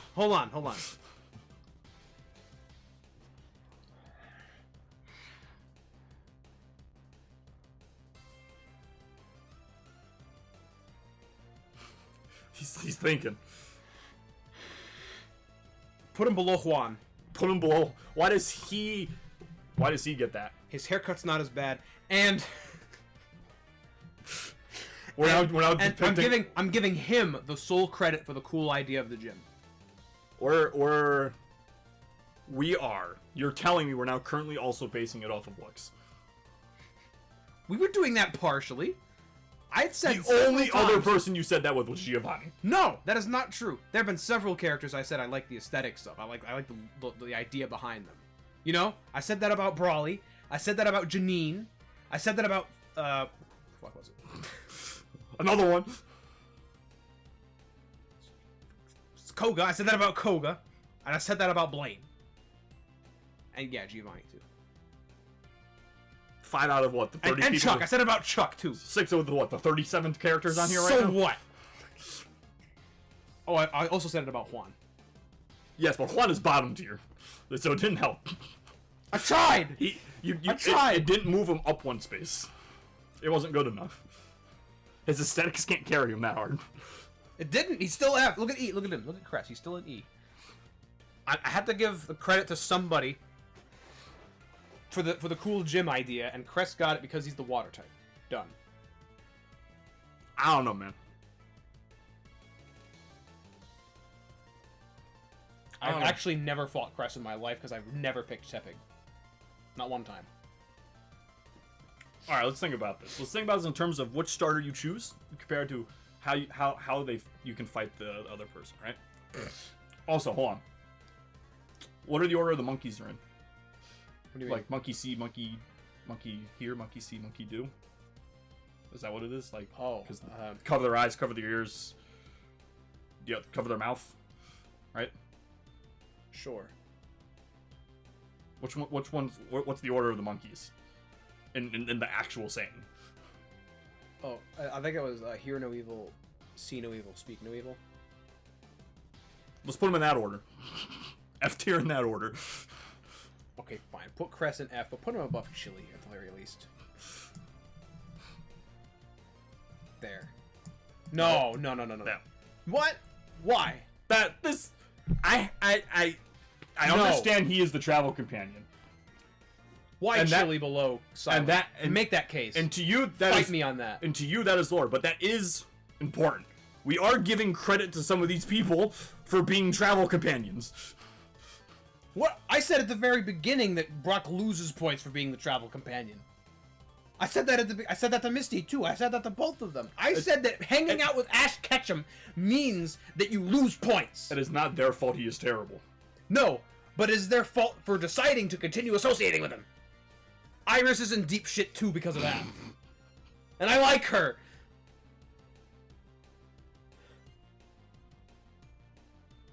No, put Silent below Chili.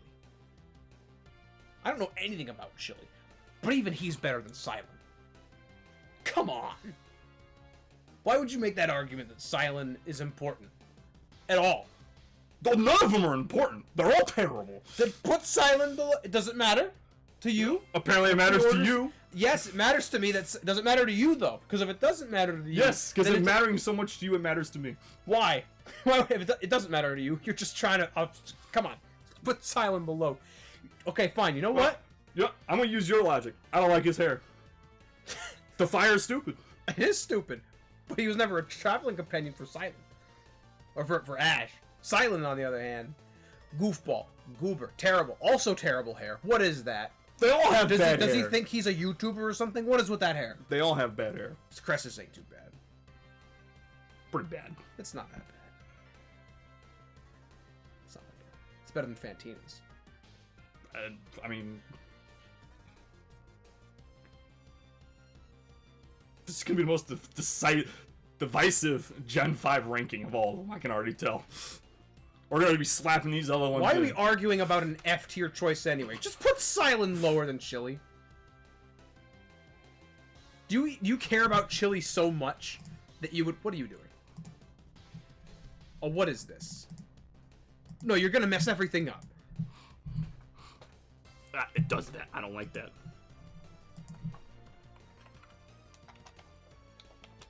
Caps locks. Done. What? They're all equally as terrible. No, they're not. They are. No, they not. are. But they are. No, they're not. Silent is way worse. You're making a new tier for nothing. Falconer is not that much worse than Silent. No. No way. Falconer's bad. Falconer's ace is a non-fully evolved. But so are all of theirs. They're all the first gym. All 4 of them are the first gym. Yeah. So they should be in the same tier, right? Why try to split them? Then why is Roxanne just the first gym too? Because she's objectively worse. We agreed on that. Her team's balls. Shouldn't she be down in F then with the other first gyms? No. Do we all move all the first gyms down? No. Roxanne's ace is a fully evolved. Not after Gen 4. She existed in Gen 3 first. Is it a Probopass in Gen 6?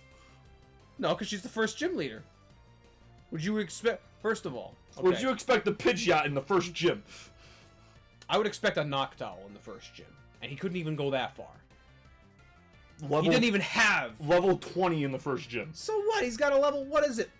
9 Pidgeotto? That shit doesn't evolve until 16. I could make a case for a fucking low-level... Yeah, obviously you're not going to find a Pidgeot in there. Because a Pidgeot doesn't evolve from Pidgeotto until 36. Okay? So yeah, I'm not going to expect a Pidgeot, but I would expect a Noctowl. An under-leveled Noctowl would have sufficed for me, but he didn't even bother getting a Hoot-Hoot.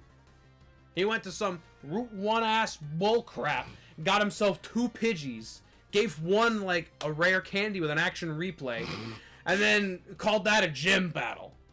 No! These sons of bitches at least had to work for their monkey. You know how rare those monkeys are? Yeah. No, because they're given to you. You get one. You just get one. You get one. You're a protagonist. These schmucks, 3 of them, you tell me that they're protagonists? Nah. They also just have them. Yeah, they just have them. But they're the gym leaders. They got, like, a card or something that gives them rights to do crap. Doesn't matter. Just get rid of this idiotic 8th tier, slap Falconer back into that end tier, slap Silent under Chili, and we can call it a day and move on to Lenora. What are you doing? You are wasting time. You're the one being super adamant about where these 3 schmucks are located. You're the one fighting me on this for no reason. You actually have no reason to fight me on this. And you have no reason to be putting these people lower than Yes, I do! Yes, I do! Silent's the travel companion. He sucks by default. That doesn't make him better, or worse. That makes him better. No, that doesn't. That gives him something. How does it make him better? It's something. It's something? That's less than something. These 2 have nothing. That's less than nothing. Hanging around with Ash is less than nothing.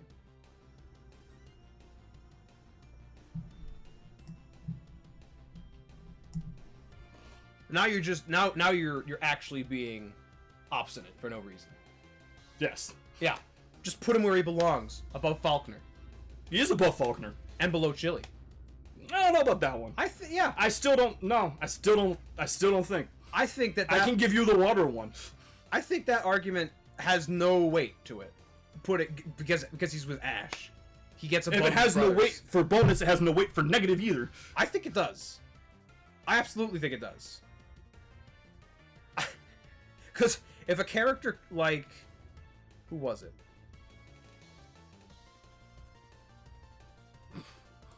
I don't know who you're looking for. There's too many people here now. It's bloated. It's we're not even there yet. If a character like Chuck with a strong enough manga appearance can get dragged down by his complete lack of game appearance, Silent can get dragged down by the fact that he had to hang out with Ash Ketchum for 3 seasons. Well, these guys have pretty much complete lack of anime appearance. Good! That saved them the trouble. That saved them a lot of embarrassing moments. We probably got to see the worst of... Do I have to go to YouTube and find, like, a Silent is terrible compilation or some shit? You can find a Silent is great compilation, too. I doubt that. I doubt that. Woo! When are you gonna give up? When are you gonna give up? I'm not giving up. You're the one... When do you want to go home? I could stay all day. I got enough time to cover the rest of the week. Alright then, so let's talk about this Silent thing then. No, not there. Belongs in F, granted. Still not satisfactory. Make a case for Chili being worse. Don't make a case for Silent being better. Make a case for Chili being worse. Make a case for him being worse? Yeah. Why do... The case for him being worse is just as objective as the case for him being better. The blue one. In what way? There's so much nothing to either one of them. Yeah. That you're putting Silent below them off of something because he has something they don't. Because you're counting it as a negative. Cress and Chili are equally nothing. I put Cress above Chili only because I had to make a coin flip, essentially. Silent is worse than both of them. Objectively. Because he had to deal with what he did. That doesn't make him better than them. It definitely doesn't put him between them. Alright? The only reason Cress is above them is because aesthetically he's the least offensive. That's it. That was the entire... I have no case for Cress being objectively better than Chili. And there's no case to be made for Chili being objectively better than Cress. But Chilin's worse than both of them. Easily. Easily. I have no idea why you would object to that. That makes no sense. By any measure. Silent's worse. That's just the way things are. If I have to make any other case than he is the grass one in the 3, then you're crazy. The typing does not matter. I think the typing matters. Why do you think I put Erica below everybody? Besides, oh yeah, she's forgettable. All these characters are forgettable. But why is Erica not an F tier for just being forgettable? Because at least she's got something to her. These 3 have nothing. Silent's got less than nothing.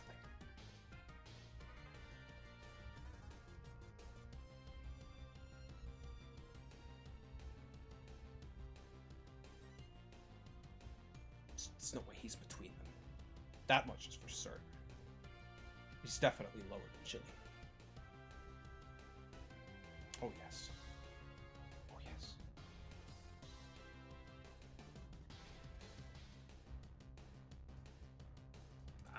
Nah. That's your argument. Nah.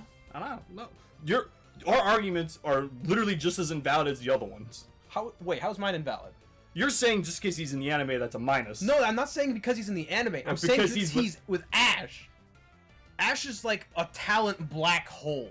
He just sucks the life out of everybody around him. He sucks the life out of his own Pikachu, not letting it evolve.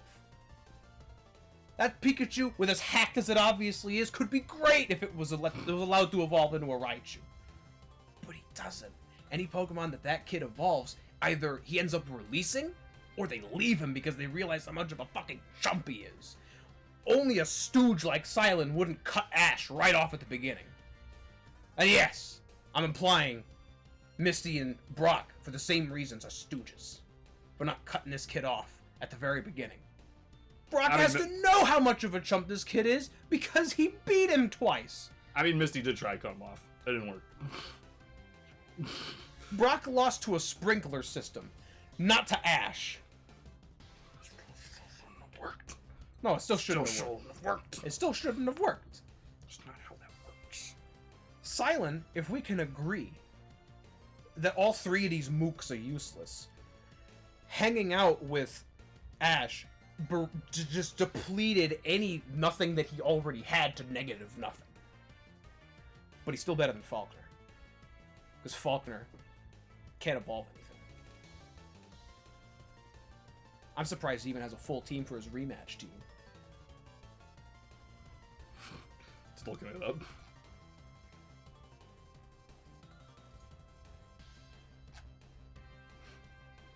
What is that? Where are we going? Oh, real great. Real nice. Yeah, that's what they have. Oh. What is this? What the hell is that? What is this team? Striatom? That's where it's supposed to be. City? You partner with the player his. Alright. Unova Leaders Tournament. Wow, look at all that. Broken. The rest of it's garbage. Well, grass types are usually garbage. Well, superior. Broken. Not the hidden ability. Garbage.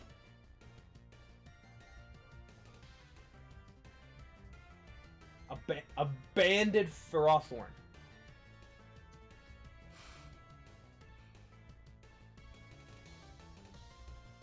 How do I have to go further than this man does a banded Ferrothorn? Bring up the fire guy. Okay. The water one, I'm sure actually has some good Pokemon. Finding bad water Pokemon is like you have to go so far out of your way. So this is just going to be a little. First one's not going to matter. The tag, what's he got in tag battle? Not very good. The Darmanitan, not a hidden ability, but yeah, that's fine. The Darmanitan's going to work either way. Seems also not good. Legendary. Arcanine is legendary. We have to specify it's Arcanine with a Dragon Gem. Well, for Dragon Pulse. How else Dragon Pulse? How else are you gonna do a Dragon Pulse? Make that work? Look at that. Look at that. Power Herb Overheat. Legendary. Life Orb Sheer Force? Are you joking? That's great.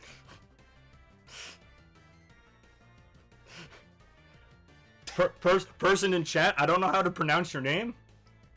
I have no idea. I don't know if we can grade that. I mean... So they all get a starter. Okay, I guess they all get a starter. This team's still not good. Okay, all of them are equally bad for the monkey pick, because I don't think any of the monkeys are good, so we'll wash that one. Starters are also bad. Yeah, all the starters in Gen 5 are also bad, so that's a wash. But when you examine the rest of them...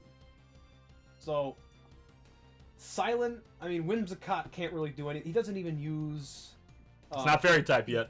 No, it's not fair. It's not very good. Jumpluff is historically bad. Yes. Ferrothorn is a good Pokemon, but he's using it horribly. He's not even... Chili, at the very least, is employing a pretty standard strat with this this Power Herb Overheat. He's using it special. I'm not sure I agree with that. But at the very least, it's something that could be effective. You know, as like a trick sort of thing. But this Sheer Force Life Orb Darmanitan is pretty neat. You gotta admit. Come on, look at that. That's a neat build. Does Sheer Force ignore U-turn? Sheer Force is the thing that cuts out your move's secondary ability to give it more power. Does U-turn's secondary effect to bounce the return? Its secondary effect? I don't think so. I think that's just a thing that it does. Alright, bring up the water guy. Alright. I am way more inclined at grading them based off of typing. This guy's gotta have the best team. Wow. Talk about a bunch of... Wait, hold on. Wait, this is better. That's actually better. That's actually better than all. This is the one. That's better than all. Seismitoad, yeah. Best out of all of them. Huge power, Zoom. Huge well, I mean, it's got a potential for you, huge power. It's got a potential huge power choice band. Yep. He's got a Scarfed Crawdont with Guillotine and Waterfall. Yeah, this guy's obvious. Leftovers on Samurai. Yeah, it's good.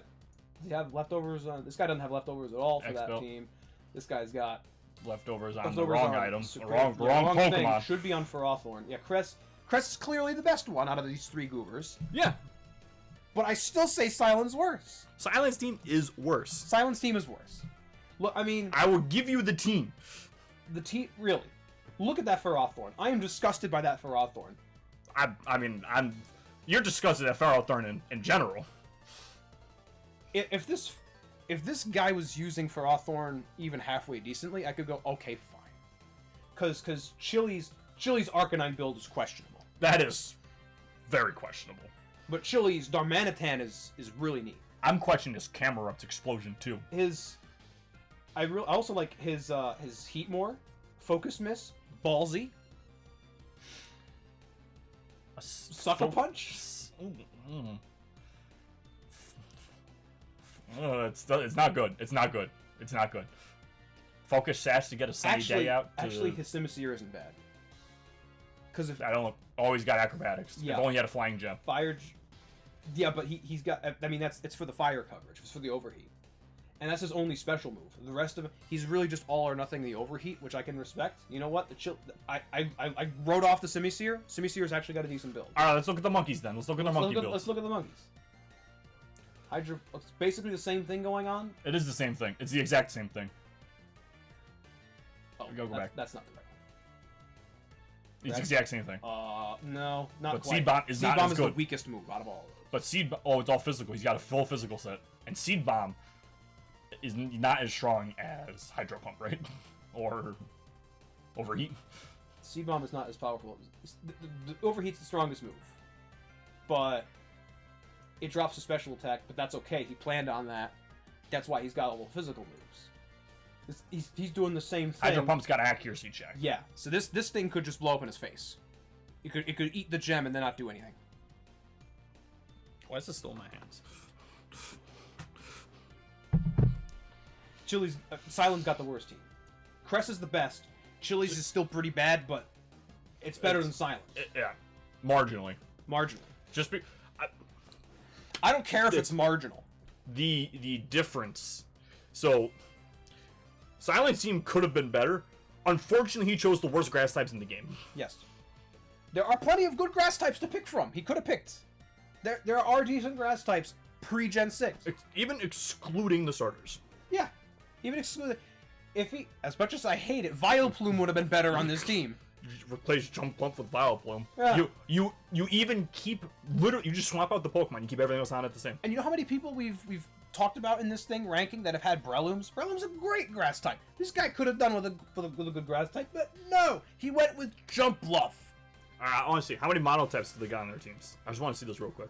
Monotypes? There's a lot of on this team? 4 monotype grass. 1, 2, 3, 4. 1, 2, 3, 4. 4. Is it 4? 1, 2, 3. 3. Yeah, this guy's best. Yeah, Cress is the best. All right, we'll base it off the teams. That's all we can do. This is the best one. All right. They're in order. Lenora. I'm so glad we're looking at Lenora now. Normal. Oh, she's Iris's mom, right? Is she? I think. If she is, I never caught that plot point. Maybe it's part of the anime. I think it is. So many tabs. Hard reset on the tabs. Give Dan a second. Hold on. Let me make sure nothing bad's going on the stream. We haven't dropped too many more frames. We turn the music up a little bit. Family? Anywhere? No? Maybe...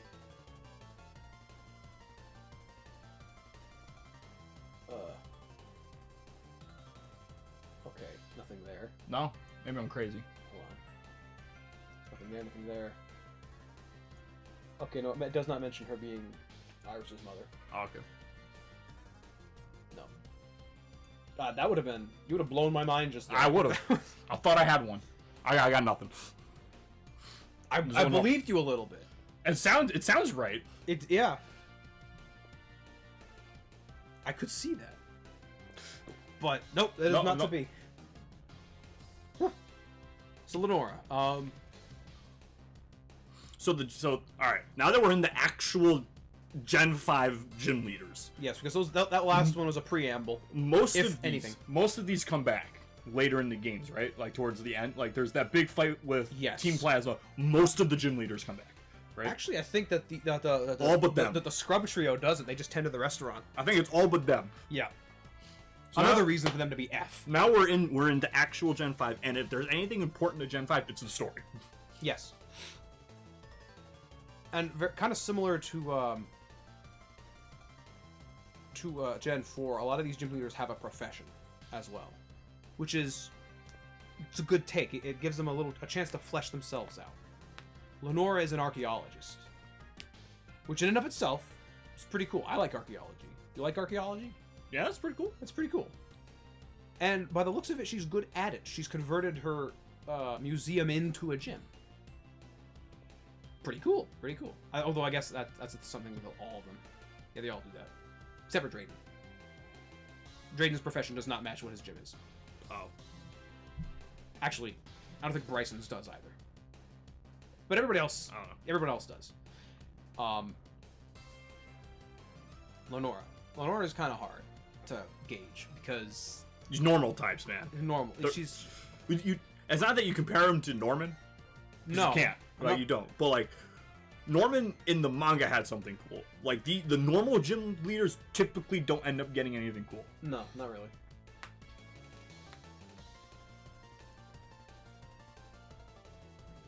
I hate to say it, but I think she's average. I think but where? Not painfully average. Like low average? Low average, I think. Lower average? Lower.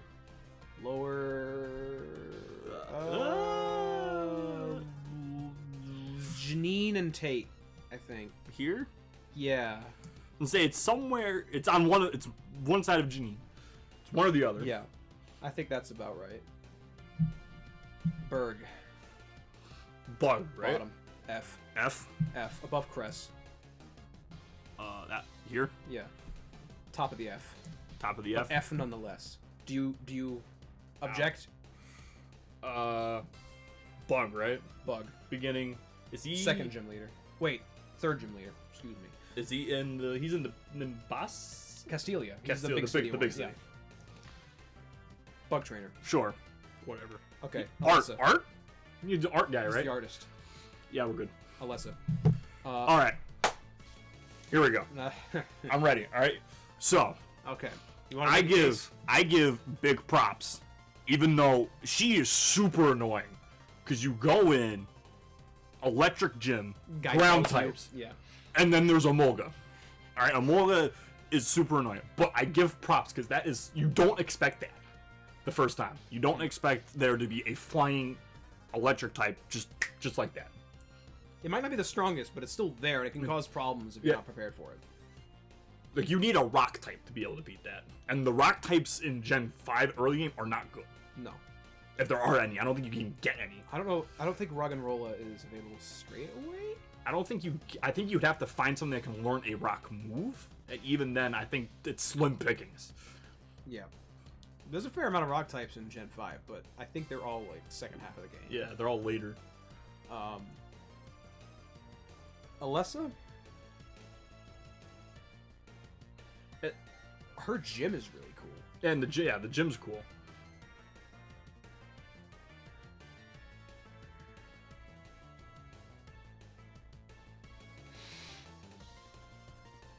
I want to say she's slightly above average. I'm gonna say like maybe Claire, under Claire. Where? No, where are we? Where is that? B. B. Okay. Oh, no, I don't know about that. That doesn't feel right. How about below Mori? Still doesn't feel. Below Rourke? Below Rourke? You're going lower?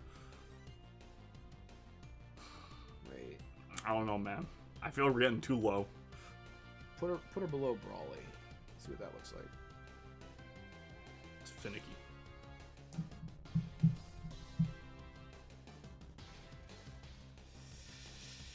Put her below Morty again. Oh, that's Byron. Oh, oops. All right.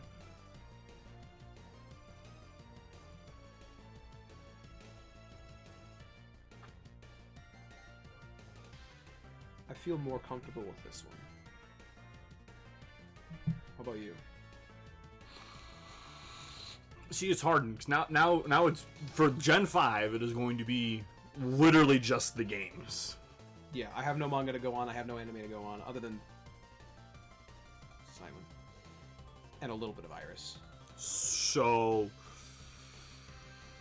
it's gonna be harder. So like these, because the three above her all have props pretty much, or two of them have props for the manga.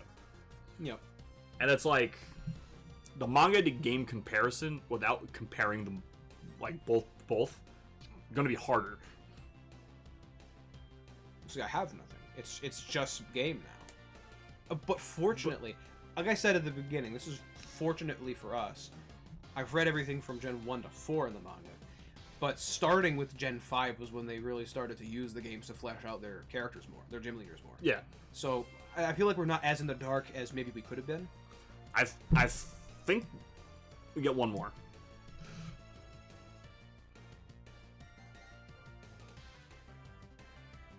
So why? Why about Morty? I feel like the game presence for her is strong. The roadblock that she is sometimes very hard to get by. As a 4th gen. Like, we're still a little early. Like, Gen 5 takes a while to get rolling. Gen 5 was the one where, like, you get through the first 5 gyms kind of quick and then there's nothing for a while? Or is that a different one I'm thinking of? Oh, that's Gen 4. Gen 4 is like you get the first and then second gym badge and then there's nothing for a long time. Gen 6 is like that. Gen 6 is like that too? You get the first two or three, and then you do almost the entire Team Flare story. Until, like, the end of the game where you go and catch the legendary.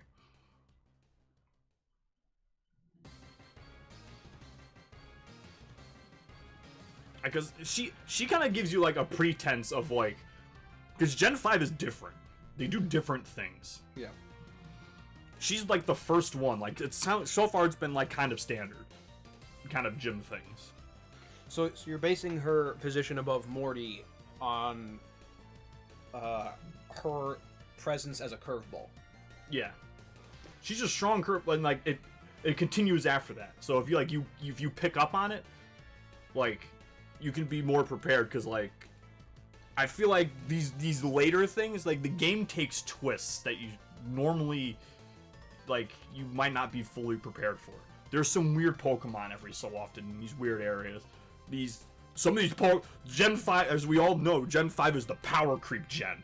Some of these Pokemon get really good really fast.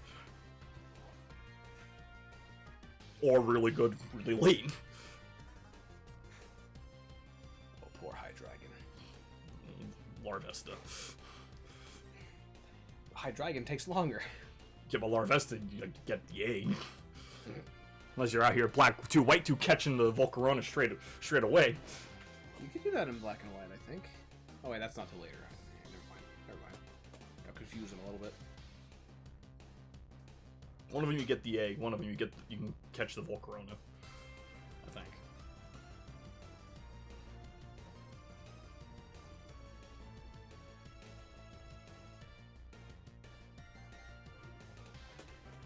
Alright. Isn't she also a little important to that helps you, like, with the getting around the city a bit in the second in Black 2 White 2? Because ends in the first one, right? Yeah. You ride the Ferris wheel. Mm-hmm.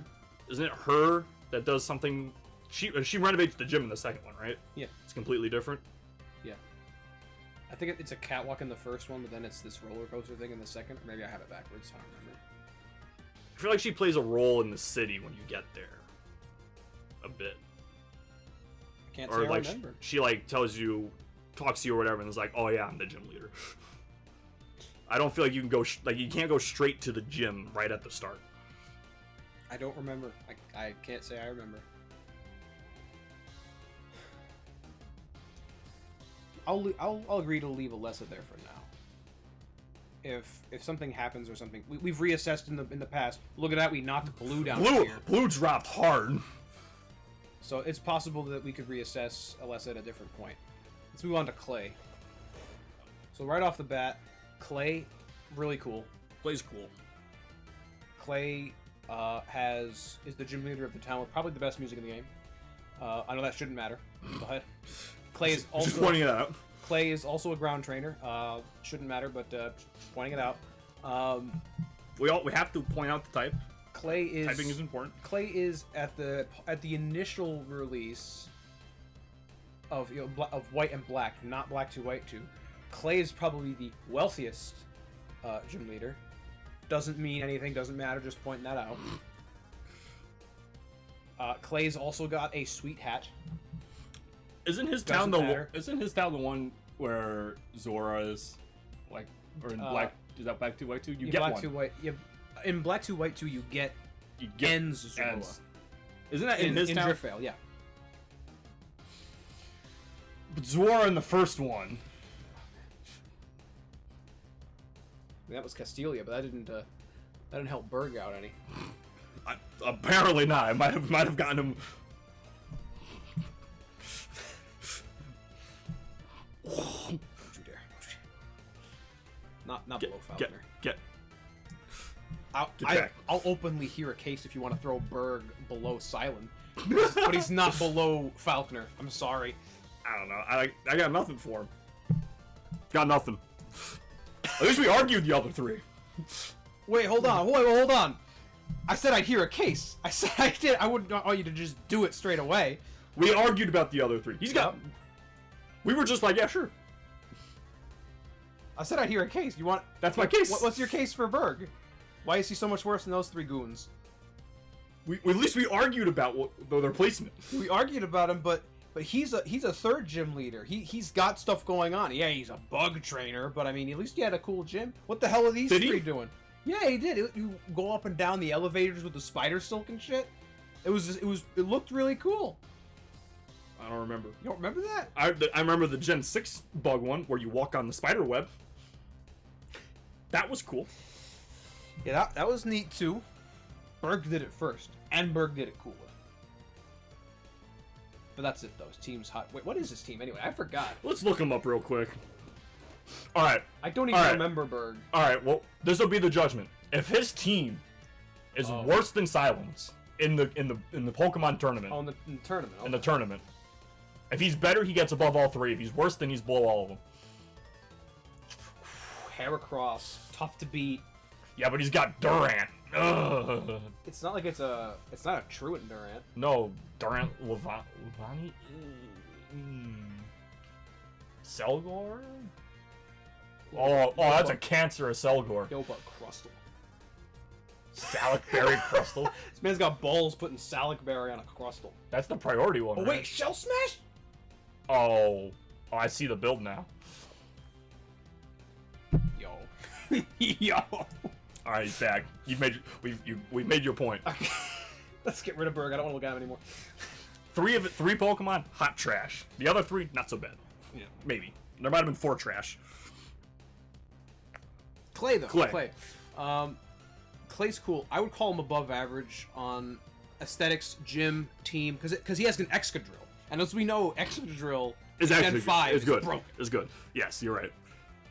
Dan isn't a Excadrill fan, but Excadrill is actually good. Excadrill's really good. Even in today, Gen 8, Excadrill's one of the Gen 8 meta Pokemon right now. Like, I think 97%. Half the meta's not in the game. Doesn't matter. Fact is, Flygon. Is Flygon back yet? No, he's not. I was really hoping that Garchomp being gone would give Flygon some street cred at least. No. Is Garchomp being gone just letting Tyranitar reign even more supreme? Yep. Is it? Kind of. Kind of. Alright. I think Clay gets low B tier just because Clay actually, if I remember, Clay had more story significance than most of the other gym leaders, though, right? He went outside his own town, I believe. Yeah, he walked around the region. Yeah, he did. He's actually a fairly, I'm not going to say omnipresent, but he is a presence in the region, not just his town. That gives him extra points. I think Clay's a B tier. Does he help gather the other gym leaders? Yes, he does. That was his thing, right? Yeah. He went and got them all? Yep. Him and Drayden, I think, depending on your version. I think he's a low to mid B, my personal opinion. I think above Claire might be. Yeah, I was thinking here. Pretty liberal, yeah. That looks about right for Clay. Skyla. This F tier really flushed out real quick. Boom, 4. Thanks, Gen 5. Skyla. I like her gym. I like her gym. I like her thing. What's her Pokemon? Why am I asking you? Swanna? Swanna. Ooh. Is it Swanna? It is Swanna. Swanna's not bad either. Well, I mean, it probably is bad, but I mean, the typing for a flying team. What? What's our league tournament? What's our tournament? We're basing a lot of that on that now. Well, it's accurate for this gen. That's some. There's some good picks there. Archeops is good. Mandibuzz is good. Braviary's good. Drifblim. I don't know how it holds up in this gen, but it doesn't look like a bad build. Really, that jump love. The jump love is the stain. Ooh, but it does flying gem acrobatics. And it's got U-turn to just get out. Yeah. Skyla's actually pretty good. Yeah. I'm impressed. And I appreciate how the majority of her team is Gen 5. All but two. All but two. All but two. Salicberry Mandibuzz? Oh. Nasty. Nasty plot. Yeah, can you see that build? That's nasty. Dark Pulse Air Slash Nasty Plot Roost.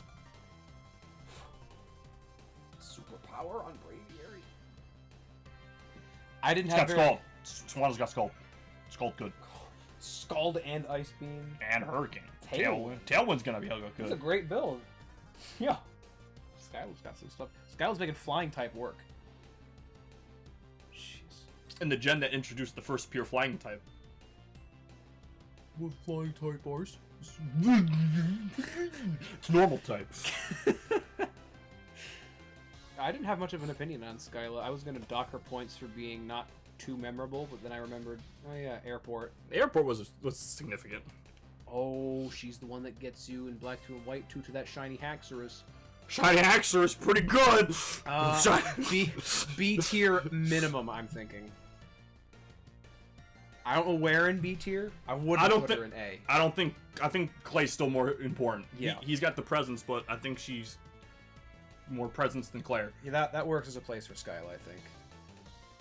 Alright, Bryson. I got nothing on this guy. So Bryson's in a mixed bag. In Black and White, he's kind of the most throwaway gym leader in. I mean, aside from the Goof Troop down there at the bottom. Don't disrespect Goof Troop like that. Come on, man. I'm sorry. I don't even watch Goof Troop, but I know there's some Goof Troop fan. I know there's a cult following of Goof Troop. I know there is. Well, besides this trio over here, Bryson's probably the most forgettable. But he does get more to do in Black 2, White 2. Bryson, man. He's the 7th gym leader. He's also in... What the fuck is it with 7th gym ice types? Candace, Price, this guy, what? I don't know what it is. Just trying to counter those birds you started with. These ice type leaders just can't get beyond the 7th spot. Well, except for one. We'll get to him though. Anywho.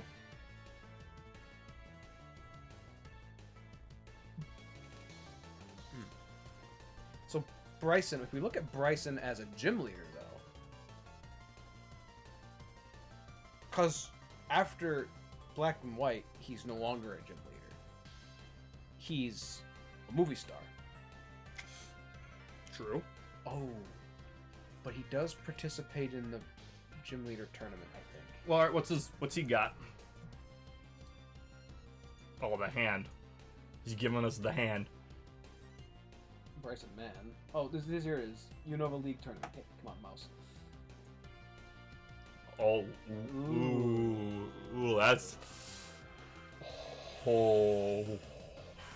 Tell me, say it ain't so that Cryogonal is his ace. Is it? Hold on. I think it is. I think it's. Is it out? Don't tell me it's out. It's not. Oh, it's based on level, it's Beartick. Ugh. He's a 7th gym leader, and then okay. Granted, Vanillux takes a long time to level up. That's not his fault. That's how they made the game. But still don't. I mean, he's a 7th. Okay, all right. Let's take a step back. All right. We're going. Ooh, these Pokemon aren't good. Mm-hmm. Ice Pokemon aren't good. Let's compare it to other ice Pokemon. Hold on, no, you gotta compare it to other ice gym leaders. Yeah. Price made it work. We gotta compare it. All right. Because we compare ice Pokemon to every other Pokemon. Yes, every ice Pokemon is gonna look really bad, pretty much. All right, let's take a second look. Let's reevaluate. Cryogonal's garbage. Beartick is. Swords Dance sub Beartick with Bright Powder and Snow Cloak. A sub puncher. A sub puncher that can't get hit. If that hails out there, man. Plus the bright powder. So he's got the most standard-looking Weavile build I've ever seen in my life. You know what I looked at? I saw it had fake out, and I said that's what Weavile does. That the other 3 moves don't even have to have them. The only thing that would have made this more stock is if you put King's Rock and Fling on it. Oh hey, look, Dugong's got fake out too. Life Orb. That's gonna be a hefty fake out. Drill Run. Aqua Jet. No, like Aqua Ball, Aqua Veil, Aqua Ring, Aqua Ring. No Aqua Ring to counteract Life Orb? So, okay, I'm looking at the whole team. It's pretty bad. It's still bad. It's mediocre at best. Yeah, it's still pretty bad. Walrein still is not very good. No. Vanillux, oddly... Weavile and Vanillux might be the best things on his team. Then I think it's Walrein. Yeah. And then the rest of it's just not good. Yeah. I think Beartic gets it over Dugong a little, but... Not very. So how does he compare to the other gym? The other ice gyms? The other ice. Other ice gym leaders. He ain't got dick on price, at least manga price. Candace?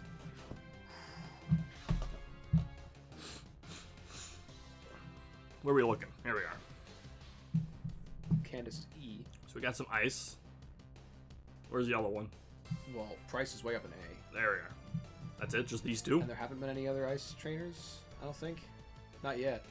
I mean, there's still some more in the waiting, yeah. But that's all there's been so far. There's 2.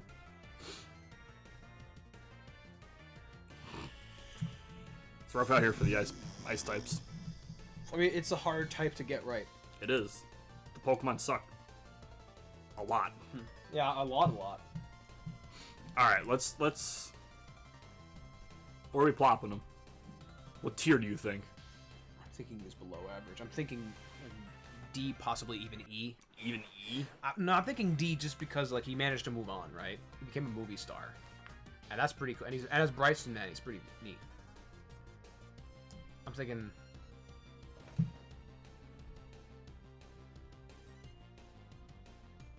I think this tier can be rearranged. I think they belong here, but I think this tier can get rearranged. Yeah, put Roxanne below Lenora. Okay. I think he goes up here. Okay, I can concede to that. I don't know about higher. These electric type guys. Yeah. Yeah, alright, that fits. Alright. Next. Tate and Liza go up one? Yeah. Because they had some kind of important manga too. The whole idea behind Tate and Liza's placement was that they were wasted potential. But their manga thing is still pretty good. Yeah, the manga thing is pretty good. They were involved at least a little bit. They did have a confrontation with Team Magma for a little bit. Is this as which far they as lost, going? unfortunately. Yeah, that's the furthest they're going. For now. Unless we decide to reassess later. Alright. So Drayden. I like Drayden. Okay, well, I guess I'm not going to have too controversial thought process on Drayden. I was considering putting him in low A. Drayden's strong. Drayden's really strong. And he's very pivotal to the Gen 5 story. At least, definitely Black 2, White 2 story. And depending on which version you're playing, obviously he's very important. He's completely absent from, what is it, White? Yeah. But... And Black, isn't he mentoring Iris? I don't know. I didn't play Black. It's the only core game I haven't played. I think he's mentoring her or training her when he's the gym leader. Plus, what was his name? The Spartan Mayor. Come on. I mean, the town's cool too. Town's cool, and among dragon types, he's Dragon's pretty good. Yeah, among dragon type users, I'm surprised he's not an Elite Four. Yeah, usually they're Elite Four. Yeah. Yeah. There aren't too many dragon gym leaders I can think of that don't make it up like Elite Four somewhere. 1, 2, 3. I don't think there's any other dragon types over here. Yeah, but that's just my point. Like the dragon type gym leaders that aren't, they're usually the last Elite Four. Yeah, they're the 8th gym leader, or they're an Elite Four, or the champion.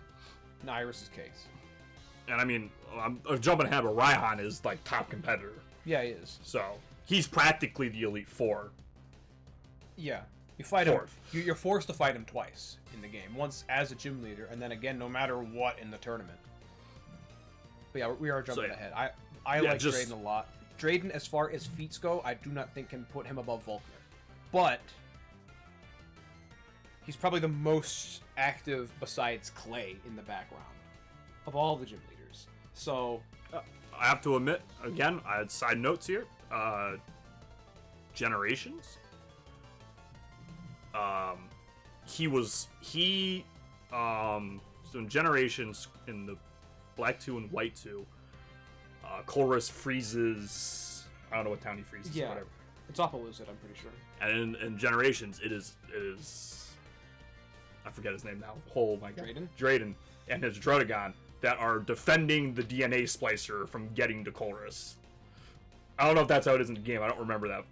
Black 2 I didn't play too often.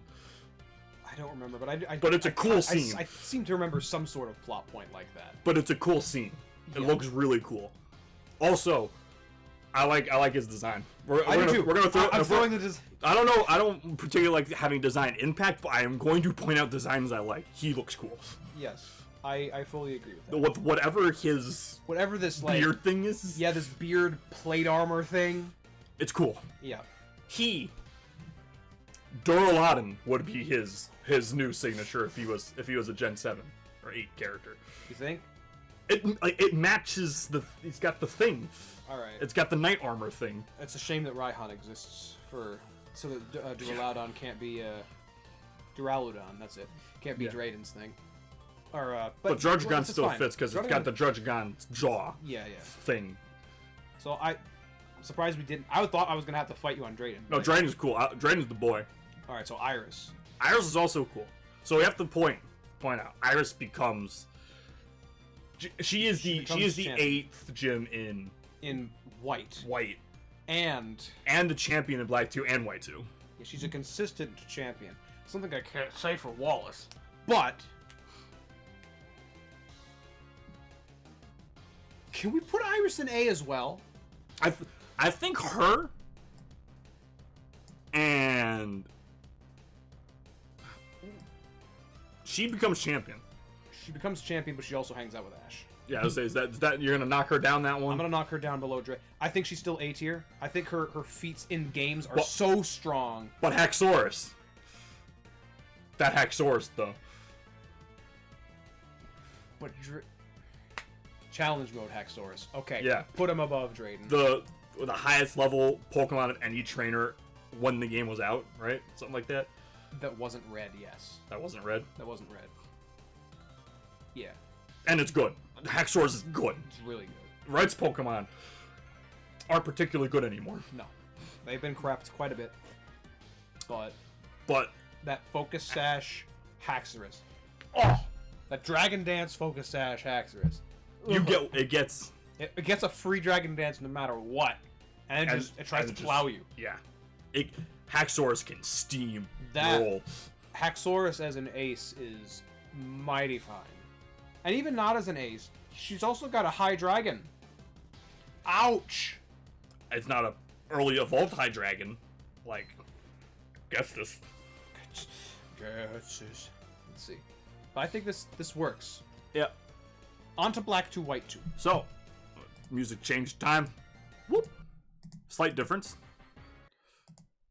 Oh. Slight music change. Alright.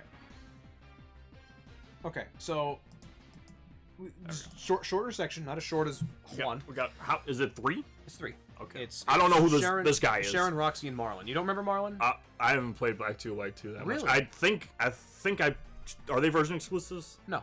Oh, no. I don't remember him. No, they all appear in both Black 2 and White 2. She's familiar. He's not. So Sharon is the de facto new first gym leader. So he's at least here. By that I mean like he's at least here. Because he's better than these 3. He's so much better than them. But Sharon was also the rival and he became the gym leader. Yes. So that's a move up. So that's a move up, because, well, I mean, I meant a move up in like. Yeah. But okay. All right. I'd give him at least solid, at least low mid.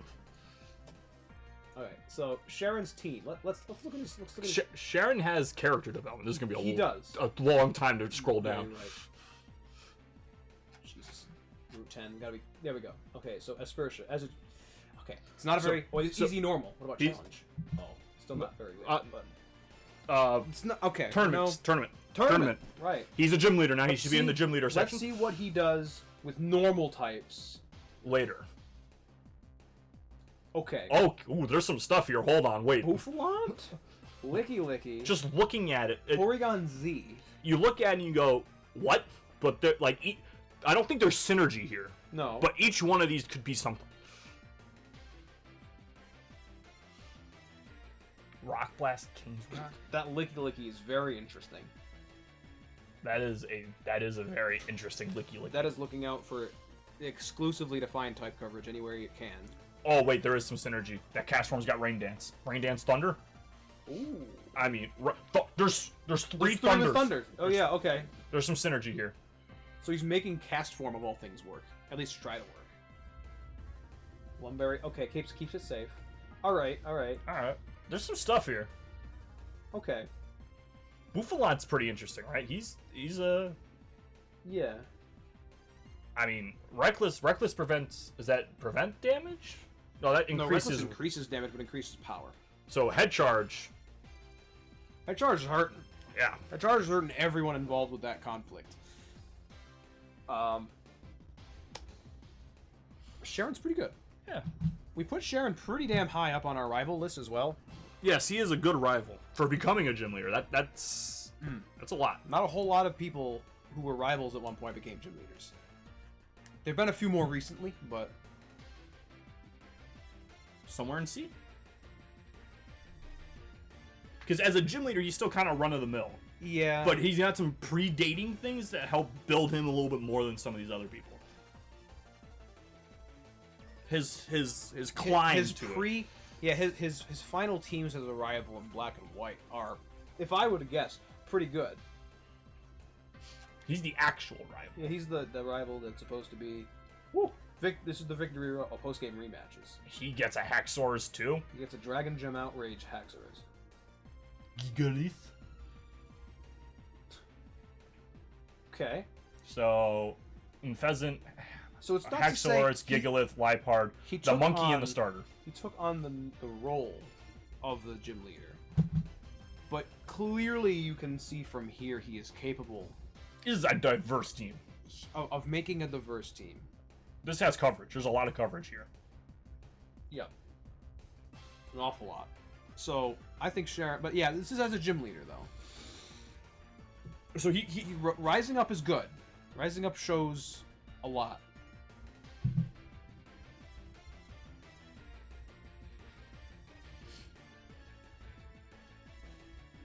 You know what? That's probably where he goes. Right there? Right there. Because Brock, at least, he's got an element involved in his stuff. He can't be taken out by Pidgey.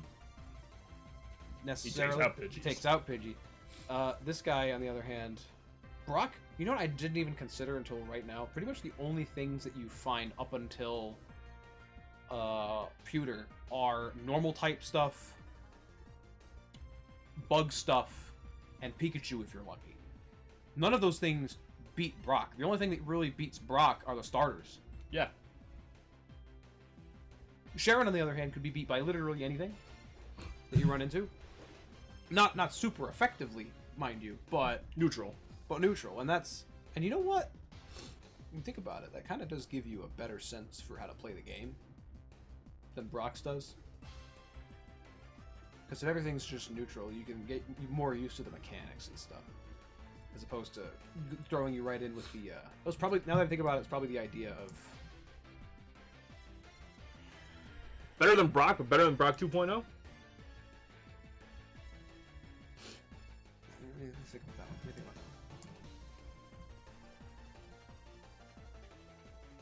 No, I think he is better than Rourke.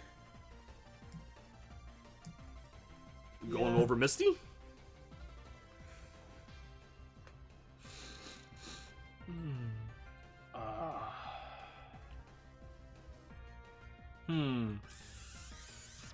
No, not over Misty. Yeah, I don't know. I don't know about that. That's a good spot. All right. Roxy. Poison, right? Poison. That's all I remember. I don't know. She's early game. Obviously, her team's not going to be too good because she's early game. Doesn't she get like a stunky or something? No, she can't have a stunky. It's a Unova game. Although Black 2 White 2 did add more stuff, right? I don't remember. I believe she her team unironically used it. Oh, Whirlipede. Coughing. Whirlipede. Interesting. I like Whirlipede. I'm a Scolipede fan. And that's challenge mode. Gets a Grimer. Garbodor. World Tournament. 2 Garbodors. Okay, hold on now. 2 Garbodors. 2 Golbats. Unova League Tournament. Okay. Gets Drapion. Finishes the Scolipede. Amoonguss. Broken. Crobat. So team-wise, she's got some good stuff going on for Poison. But as a gym leader, she's a child. She's not terribly invested in her town, necessarily, like taking on the responsibilities of a gym leader. At least not as far as I can tell. Rockstar. She's a rock star. That's where it ends. Like think about at least Bryson, right? He's a movie star. That's sort of a similar sort of field, right? Yeah, she's D tier, definitely, but where D tier? Oh, we're getting there. It's all on the screen now.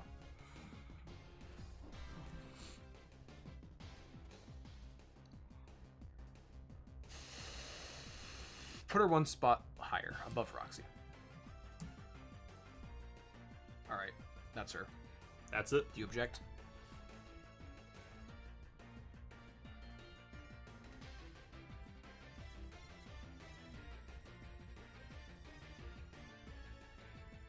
No, yeah, that's fine. I'm thinking about the Roxy's battle. That could be chumped. She could be chumped. Marlin. So you know nothing about Marlin? I don't remember this guy at all. Water, I'm assuming? So yeah, he's the water gym leader. He's the 8th gym leader in Black 2 White 2. What's with water being the final gym? It's always either water or dragon, pretty much. Or Giovanni. That's why he's S. That's not why he's S. There's so many more reasons that go into why he's S. So is this why he's E? Not Juan! Marlin. So I don't remember exactly what Marlin's ace was. I'm not going to look it up. But I remember that it was boring. Water type Gen 5. Fine, I'll look it up. I'll look it up. I can't be Seismitoad. So Mola Mola Gen 5? It might have been a Loma Mola. Okay, so as a gym leader. Only 3 in your 8th gym leader? Come on. Jellicent. That's what it was. What's he get in hard mode? Or challenge mode? What's the 4th? What's he add? A Mantine. Yikes. That's pretty bad. That's bad. He doesn't even have Heavy Slam on his Wailord. He doesn't have Water Spout on him either. He removes Water Spout for Scald? That's Wailord's thing. So, like, you could make... So, like, if you're just looking at his team on face value, right, you could say, okay, wow, he's better than Misty, but Misty's only a 2nd gym leader, right? It's all in context. How does this stack up to... Gym. Yeah, how does this stack up to 8th gym leader, all right? 3 of those 4 get absolutely destroyed by water. Or by lightning. Yep. I don't know how Caracosta fares against electric. I don't know how his stats are, but Wailord just has a lot of health points, doesn't have a lot of defense. Mantine just crisped. And Jellicent, I don't think is Jellicent bulky? Jellicent's supposed to be bulky. I don't remember what side bulky, but I don't think it matters. I think remember Jellicent being pretty good in meta, but I mean, like, this isn't a meta discussion. Is this a 4 skull team? Man, it's cancer. So I'm thinking, you might have been onto something with the E tier. Might have been. I don't know if he's better than Juan. We have to compare him to Juan. They're equivalents. Yes, they're both 8th gym leaders. Wait, Juan had more stuff. Never mind, Marlin's trash. We found one. We got someone worse Worse than Juan. Like, the F tier doesn't really exist. Right? These are, like, actual jokes. Yep. Alright. Gen 6. Viola. I'm smelling another E tier myself. Another E tier. So, I'm back. I got some anime stuff for some of these. Okay, alright. Every once in a while. Yeah, I got nothing on Viola. Viola. She beat Ash the first time. Okay, with a bug team? With a Vivian. Alright? Vivian is her ace, right? Okay. It wins by, I think it's String Shot is the secret, or Sticky Web? Sticky Web? Sticky Web? I think it's Sticky Web. That's not an attack, but it's fine. That drops speed. The anime, anime rules. Sure. Sticky Web, whatever. She bops him. Like, Vivian just, like, crushes Ash. Good. What? He really can't deal with first gym leaders, can he? No, he can't. I wonder if Falconer beat him. Now, I'm pretty sure Ash... I think he has... I think it's Fletchling is his go-to for this. Okay. Makes sense. And I think it evolves from this fight, actually. Well, that would make it an awful lot harder for Viola to win after that. Like, no, I think it evolves when they win. Or when they win. I think the win gets it. Or something. They do... They practice something. But, yeah, she creamed them. I did like the gym design. It was pretty cool. Okay. Now we're entering the 3D. Like, full 3D. Yeah. So everything's gonna get, like, art's gonna get taken to the next level. She is just a bug. She is a bug-type starter gym. Yep. About as standard as it gets. But... I think... Well, you tell me a place you think she belongs, and I will... It's at least above Bugsy. You think? She's the better bug. Yeah, right. She's above Bugsy. But is she above Candace? I can't in good conscience put her in the D tier. I'm sorry. No, I'm just looking. I was looking at this, I'm like, I don't know about that. But better than Bugsy. Does the fact her sister gives you the experience share count? Does she give you the experience share? I think she gives it to you. Experience share is broken in Gen 6. Yeah, that could be a good or a bad thing depending on your perspective. True. I think she's just the better bug type. She's just better Bugsy. Yeah. Yeah, I guess. Her character is more interesting. In fairness, they do develop characters more in the later gens. They do. So that's why they're these early gen ones are on the bottom.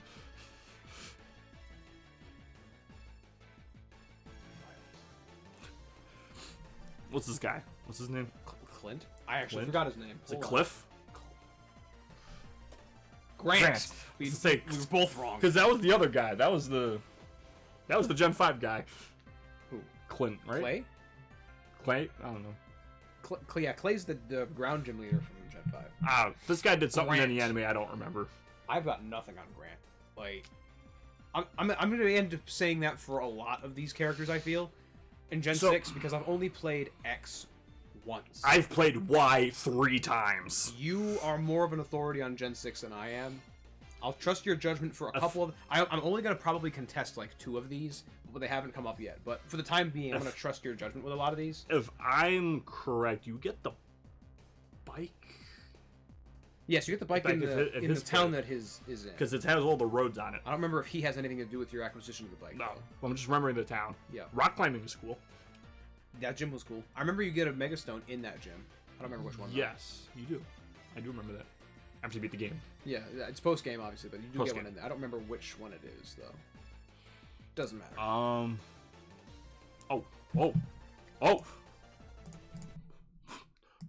So, right. Forgot. Oops. We're in Gen 6 now. We're gonna get that sweet Gen 6 music. This Gen 6 got bopping music. Yes, it does. Alright, this guy. What's this thing? He's a rock climber. And he's got what's his Pokemon? He's got rock candy in his head. What's his signature? What was his ace?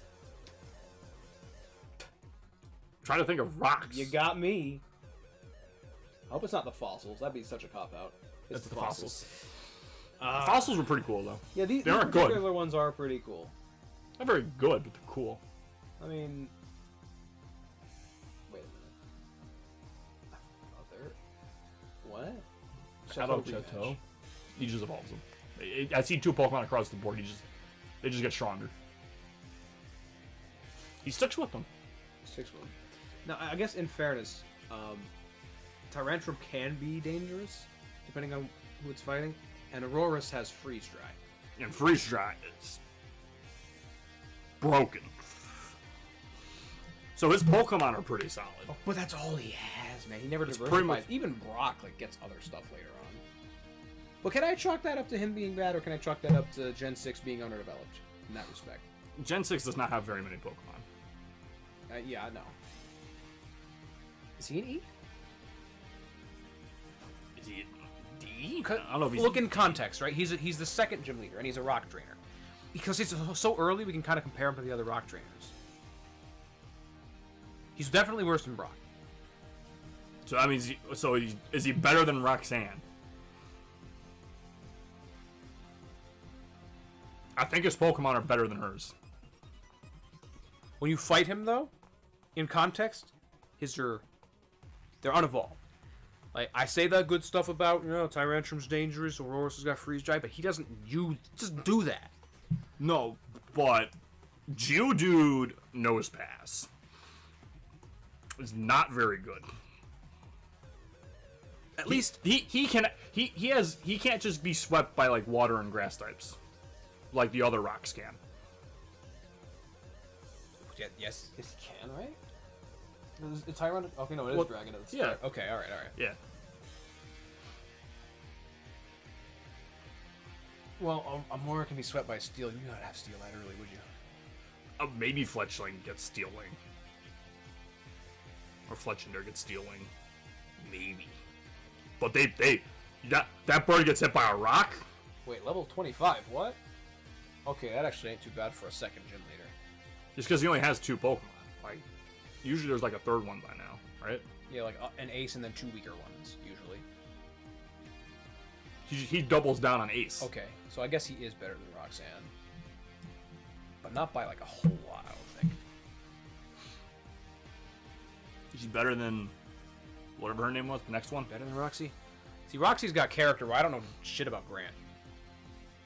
I don't either. I don't know how much he was important to the story. Like, Roxy's got character, Tate and Liza's got character, Lenora's got... I don't see really any like him getting above any of the big... I think that's where he sits. That's where he is? That's where he sits. I'm fine with that. Next? Karina. Oof. So, I brought this up to you before. Yeah. She, in the show, does follow Ash for a little bit. But she's not a permanent... But she's not a permanent stay. Okay. We'll talk about that one later. Okay. So, but her arc in the anime, to me, is interesting. It has to do with Mega Evolving Lucario that she has. Which I guess is kind of her thing in the game. She does the Mega Evolution.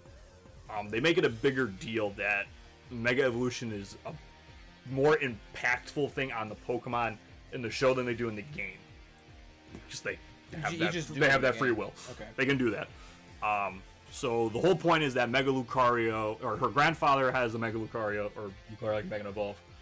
Hers does, but it doesn't know how to control the immense amount of aura it now generates that it goes feral, pretty much. It goes berserk. And her whole arc is trying to figure out how to get better and be able to control it. Because simply just beating things, because that's what her thing was, just beating Pokemon, like just beating trainers to be the strongest one, wasn't good enough at letting Lucario tame its inner aura. Alright. And aside from the actual thing, when they actually show, as a cool thing that the show did, they actually let you see through Lucario's eyes during when it's going ballistic, and so it's actually really cool. So she's got a good arc. She's got a pretty good arc in the show. Is what I'm hearing. She's got a good arc. She debuted the Mega Evolution in the game, right? She was the first one. Yep. Did she help you with that? Did she how you got the keystone? I think she's how you get the keystone. I don't remember fully. It's been years, and I only did it once. I think she's the one. But I know that you at least get the. I know that you at least get the keystone around that area. Yeah, I think you help her grandfather or whatever, and he gives it to you. Right. So pluses, minus it's Lucario. All right, of course it's Lucario. Her gym is kind of interesting. The rollerblade, because it exploits the rollerblading that they added to the game, that they never used again. So now rollerblading goes from going fast to going slow in RS.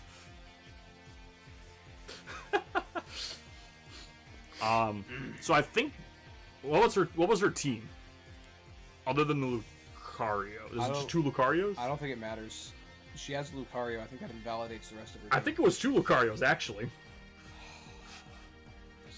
Because she gives you one. She just straight up gives you a Lucario, right?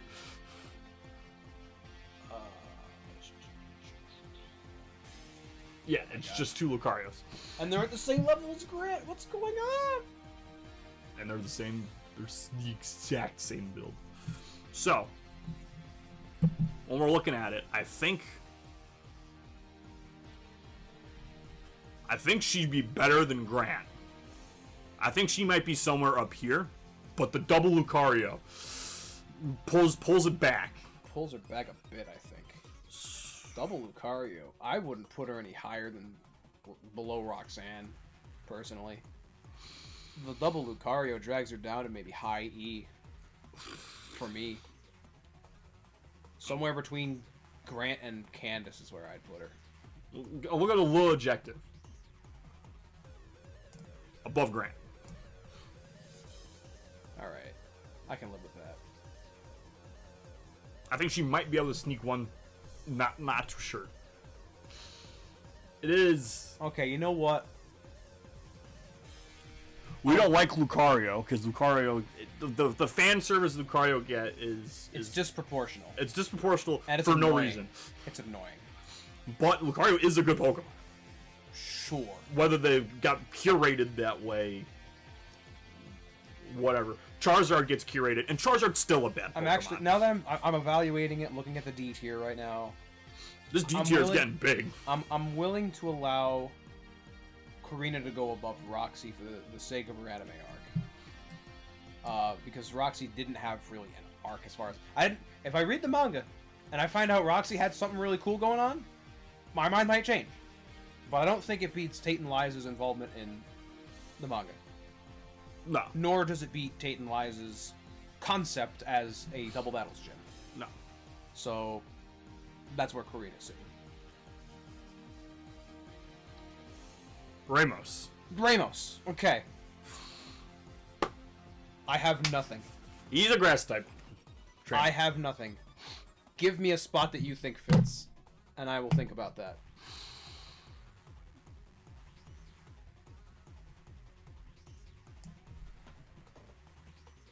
He doesn't use Vileplume. Okay. Clement. F. Oh, hold on. Before you go anywhere. Alright. F. Clement is the thing. He gets Bunnelby, though. Above Cress. No higher. Above Cress, no higher. Yeah. Alright. Evaluation. Jim, he's got the answer to question things. But Bonnie does that. Blaine does it way better. Bonnie, his sister, he doesn't even ask questions. His sister asks the questions. Oh, Bonnie's the I completely forgot. Bonnie's the sister. I completely forgot about the sister. She actually asks the questions in the game.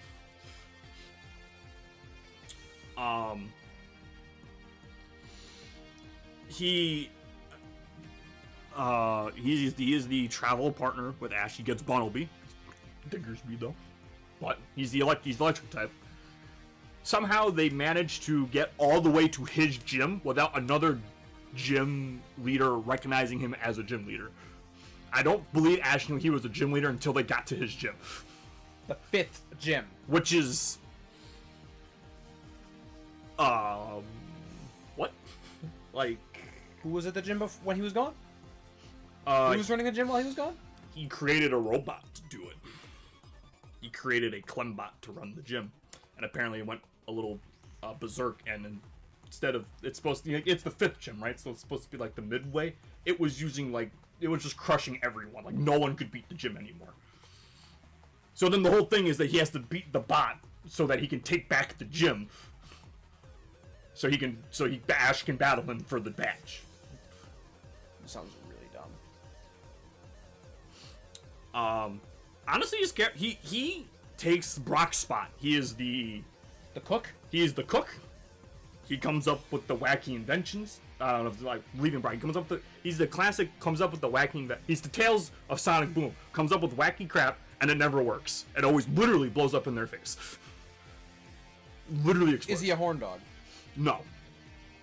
Not as endearing as Brock. He walks around with his little sister that he caught the Dene for. That's what they're called.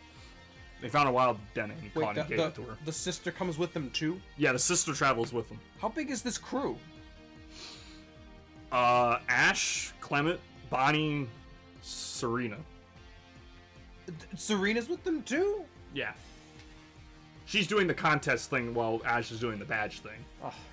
That's 3 of them. That's 3 of them. I think Tierno comes in the summer camp section. They do a small section.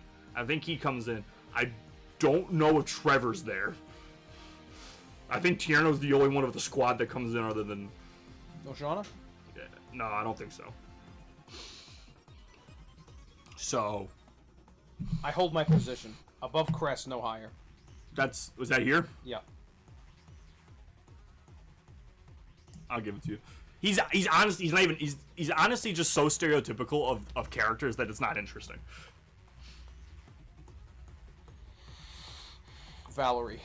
I was struggling to remember her name for a bit. This is the fairy type, right? It's the fairy type gym leader. First fairy type gym leader. Ooh. Okay. So, I'm actually going to jump ahead a little bit to say to you that both Valerie and Olympia, much like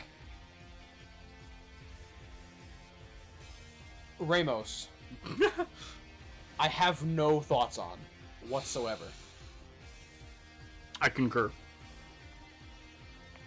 I think I stopped watching at this point I think I watched what's her name? What's the first one? Valerie. I think I watched her gym battle and then I think I stopped watching X and Y. I actually forgot that Valerie even existed before I counted up the Kalos gym leaders. I forgot Olympia existed. I remembered Olympia because of her design. I couldn't remember her name though. I forgot Olympia. I remember the other one because of her design. But I forgot that Valerie even existed until I was counting up the Kalos gym leaders. And the badge. I only got 7. I remember her badge because it looked like her arms were out. Yeah, but that's it. Like, these two fly completely under the radar for me. All right, here we go. You ready? And that could be my fault. You ready? That could be because I've only played X one time and I never revisited Gen 6. You go here. Your gym was slightly cooler in design. She had the really cool space thing going on, right? Put Olympia above Gardenia. Going up one more. Going up one more. I'm happy. That's fine. Wait. No. Put Olympia above Ramos. And Bugsy. Oh, okay, yeah. Alright. I'm happy with that. In fact, move Valerie above Gardenia. I'm set. Okay. How's Bugsy still up here? Move Bugsy below Gardenia. Wait. Move Bugsy below Erica. Move Bugsy below Whitney. Can we move Bugsy below Juan? What the fuck are we... Move Bugsy to F tier. What are we doing? Put him below Berg. I think E tier's been... below Berg. Yeah, okay. I think E tier got bloated. How did that happen? How did Bugsy last this long? I don't think it... Because he was flying under the radar as the first person here until we really got another bug type in here. That's just a better version of him. then this was all of this was happening like low key. This was all happening low key. We were just shoving people onto the end of E tier saying they're bad without really reevaluating who was at the top. We never spent time re-looking at E tier. That's how sorry, Bugs. Actually, I'm not. You belong down there. You're trash. In the trash. Oh wait, no, he stayed up high because he got like Scizor and stuff later. That's right. He got good bug types. Okay. Above Marlin. I'll give it to you. All right. I give it to you. Okay. All right, we got one more. And they can reevaluate. Wolfric. I like him. He's cool. I like him too. I don't really remember him for anything other than being the 8th gym leader, having the Avalugg. He's important. He tells you to go to the forests where all the Pokemon hang out, where you see the Mewtwo. Yeah, where the Mewtwo thing is. But I think you see. I think there's an important thing there. There's a story point there, to do with the legendary. What legendary? Because you get. I'm pretty sure you get your box legendary before you even go to his town. Does he have something to do with Zygarde? Because I don't recall him having anything to do with Zygarde. I think is it just Mewtwo? I think he gives you permission to go to that forest thing, because I don't think you're allowed to do that until post game. You can go in, but you can't get to the cave. He lets you into the cave. I think he's really cool because instead of the typical ice trainer design, he is a big guy, but he doesn't wear his jacket. He hangs it around his neck and walks around shirtless, if I'm not mistaken. Is he sure? I thought he wore a white tank top. Maybe he does. I don't remember. Like a white T-shirt or something. It looks like he's got a wife beater. Because I can see his arms, and it looks like I see a little spaghetti straps hanging out. I think he wears a wife beater. Yeah, and he's just big. Yeah, he does. Like, he don't care. He doesn't. He wears a big winter coat as the ice-type trainer in an area that's frozen. His team's not very good, but you can't play him. Yo, he's actually really high-leveled for a gym leader. Yeah. What the heck? Why is this so... Well, you know what? What's his battle chat, though? What do we got? Does he just commit? He's got 2s. Cryo Avalugg, that's his thing? Is that what he commits? What's his last team? Is it just... I think they're all just 2. Yeah, they're all 2. Yeah, is it the same... Oh, no, he switches up. He switches up a little bit. All right, but those are his 3, it seems. It's fine. Abomasnow, Cragno, and Avalugg. I like Cryogonal. It's not good. I like Avalugg. It's not good. Abomasnow's just bad. Yeah, screw Abomasnow. He just comes in with the snow warning. How about we stick Wolfric somewhere in... I'm feeling B. I'm feeling B either above or below Claire. I think he might be the high C, the highest C. Highest C? I'm giving either highest C or lowest B. Maybe he does be Claire. Does Claire get knocked to C? Does he take her spot and knock her to C? Claire doesn't get knocked to C. She's still a pretty above average because of, being ace gym leader, having the pedigree for Dragon, having involvement outside of the gym, having the Kingdra. She's got stuff that makes her above average. Just remember, B tier is above average. It's not great. It's above average. C is just average. I have to admit, if this guy, if Kalos is still in order by strongest gym leader, and this guy's rocking the 8th gym with this team, he's got to be something. There's something to him. I'm thinking B. I don't know whether above or below Claire, but that's I think where he floats. Personally. I think his story gives him more than her, but her team is like this. His team is just terrible. It knocks him down the 1. Okay, all right, that's fine. I can live with Wolfric there. We're done with Gen 6. Gen 6 went pretty smooth. Yeah, none of them are great. You want to reevaluate? Because Gen 7's gonna be. All right, there's a lot of Gen 7. First, the music change. All right. Because we just had to reevaluate really quick.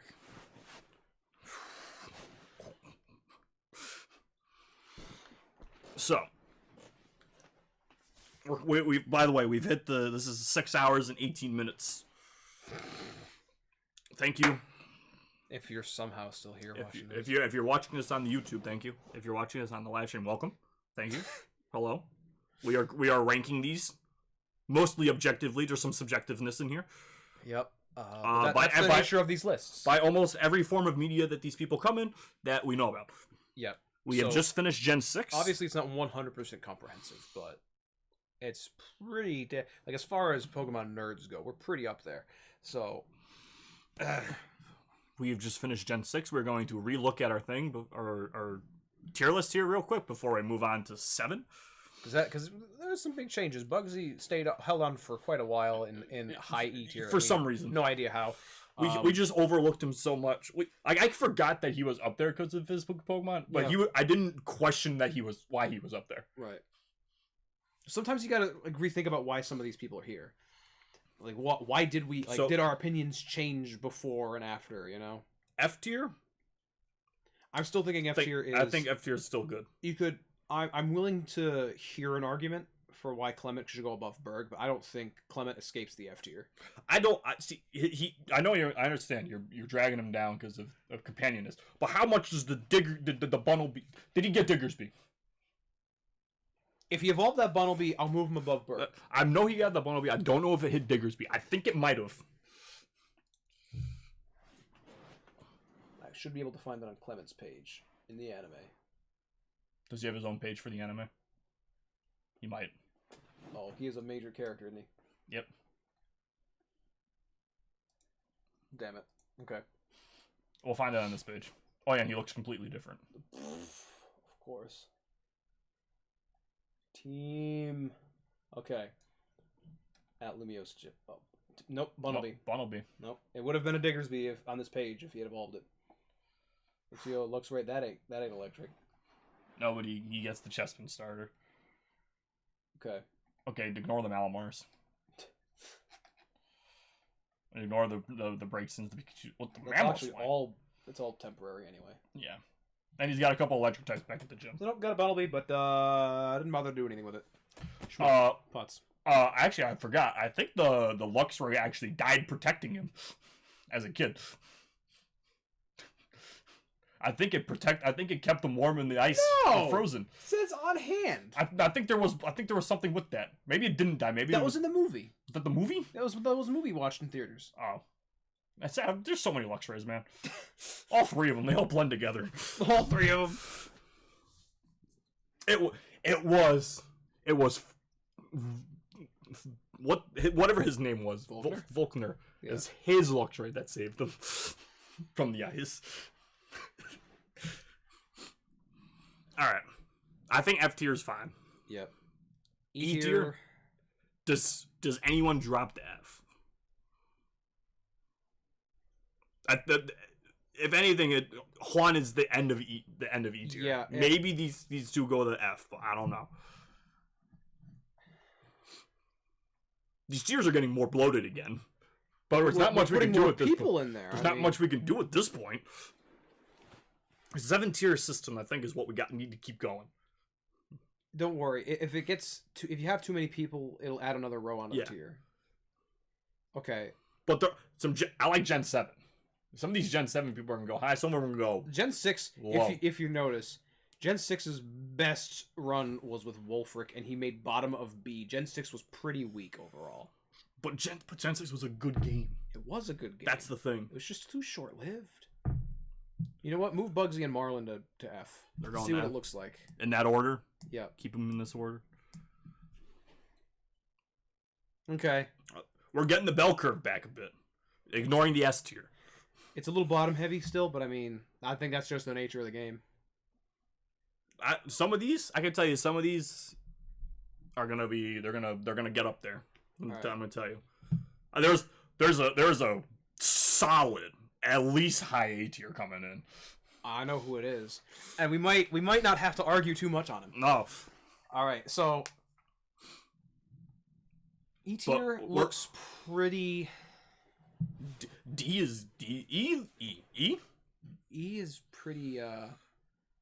I think that's where it stands, for the most part. Yeah. Yeah. Yep. So So D tier. So I was going to mention this. I noticed this earlier. I wanted to wait a little bit longer until we got more characters on because I noticed it early on. But now that we're coming down to the last like 2 gens, I noticed that just like with the tier list that we made, a lot of the female characters are on the bottom. Oh yeah, they are. What a coincidence. But there are more. I think proportionally there are more female characters in the top here than there were on the rival list. Yes. There are some really strong female characters on like the bottom is heavy, but like F tier is completely comprised of men. Yeah, and Bugsy. Whatever Bugsy is. Anywho. It's interesting.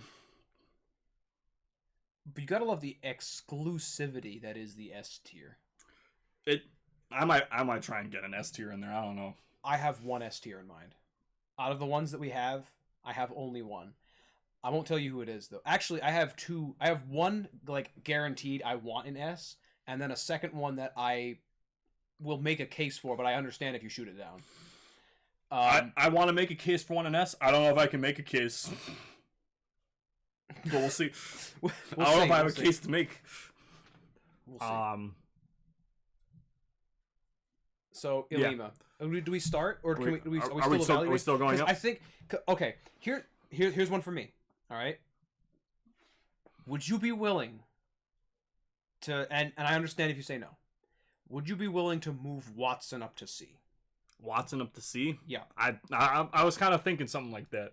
This is getting when we started moving some more people down this way. It's not for the sake of evening out D and C. It's for the sake of I'm looking at Watson now and I'm like, he doesn't belong with this crowd. He's much better than these people. As this filled out more like towards this end, I'm thinking Watson would get bumped up a bit. Yeah.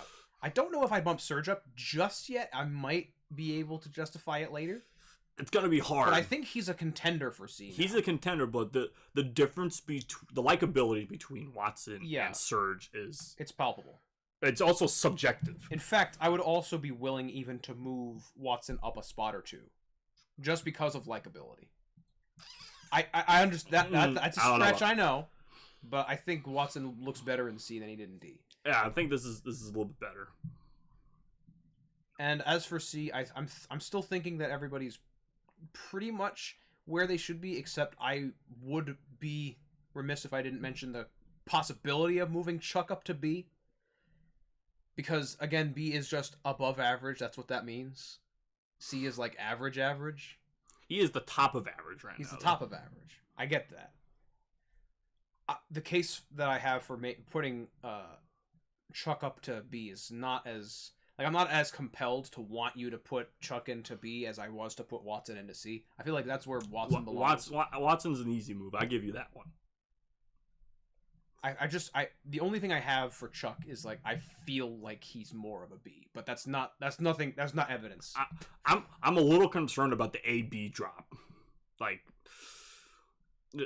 I feel like something happened here with the Gen 5 that I can't quite tell if it bridges good. I felt like the Volkner Winona was a good bridge. I felt like they kind of had the same thing going on. Just Volkner was better. He was just a stronger contender. But now we got Iris and Drayden here, and it kind of ruins the flow. But I mean, I don't know. But I don't know. It doesn't need a flow. But I don't know if they like. I can't justify moving it. No, because Drayden. We can't deny Iris is slightly better than Drayden, but we can't justify putting Drayden into B. I'm sorry. No way. But Winona, does she go to A? I think we have to get more in B, get more down here to justify pushing some up. Alola might help us with that though. Might. Are we ready? I think we're ready because the top tiers, I don't think there's really much room for moving around. The top tier, the A tier, like I'd say after Kage? Koga? Kage. There's so many names. It's been 6.5 hours. It's 5 o'clock in the morning. Nah, not quite. It's 4:45 in the morning. Okay, yeah, that's exactly. This after Koga this is a hard line to bypass. Yep. That is hard. So these might be able to get bumped, or one might get bumped, depending on what B fills out to be. Yep. I think we're ready. We must start now. Gen 7. Now, this is another somewhat padded list. Not as big as Gen 5's was, but it's still pretty big. I feel like we might be able to breeze through this pretty quickly. Okay. So Ilima, we got to start. Yeah. Ilima, I feel, is a below average personally. Yeah. So that would stick him in D somewhere. I'm not sure where to stick him in D though. Above Cliff, whatever his name. Grant. He's the one I keep forgetting. Grant.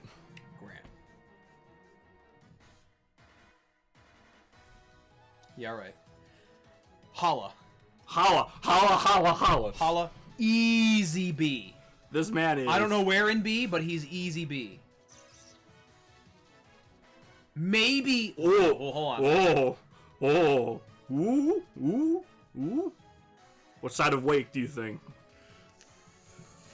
Below Wake. Okay, because he's integral to the story, just like... Yeah. Clint? Yeah. Whatever his guy's name was. That's Clay. Clay. Like Clay was. Yeah. And he might be more integral to the story. And he actually becomes Elite 4. Yeah, he becomes an Elite 4. That's all. You always got to take that into consideration. So he's got potential. Yeah. I mean, he was only an Elite 4 for one game. That's fine. He got replaced with Mullane later, but his credentials still check out. And he's got the backstory for it. Like he's got the build up. Yeah. To being the island kahuna for the island. Right. So Lana. All right. Here we go. All right. Are you ready for this? Is this the one that you're gonna? No. Okay. Lana, Kwai, what's Kiawe? Kiawe and Mallow are the 3 traveling buddies of Ash in this generation. Oh no! All 3 tag along. I didn't know that because they're in trainer school together. Oh. How are they trial captains and in school? I don't know how it works in the show. But they are the 3 traveling buddies. I know that. So, knowing that... Making me hate this song now. Knowing that these 3 schmucks are like these 3 schmucks a little. They just don't share a gym. Although, I will... Wherever we put them, I think they should be next to each other. And I think we can argue who gets top and second billing. I think we can condense the game down to who gets what order. But I think they all need to be next to each other. Or even, like, breaking a tier. Like, they can split a tier. They just have to be in the line. That's my opinion. I don't necessarily agree that they have to be next to each other. But yeah, being traveling companions knocks them down a bit. I was considering putting Kiawe in like high C because of how cool his trial was, how cool he is. He's got a neat profession. But now, his trial was funny.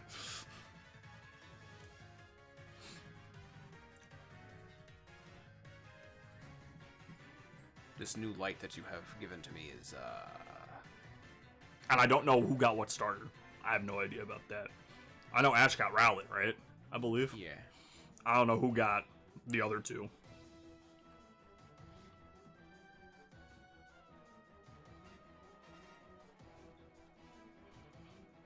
Should we just place Lana somewhere? Should we start with her? Okay. Let's place Lana. So she does give you the fishing rod. Yeah, that's pretty cool. The Ultra Sun and Moon bait switch with how her trial went was a good one. Yeah. And like they referenced the first one, right? They referenced Sun and Moon a lot. Yeah. So that was cool. Jeez, this D tier is gonna blow up at some point. All right, who is she definitely above? Who is she definitely under? Let's get a range going. I'm just gonna drop it right here for right now. I think better than at least here. Better than at least Olympia. Yes. But lower than Roxy? I think they fall into that range. Because I think they're better than Lima.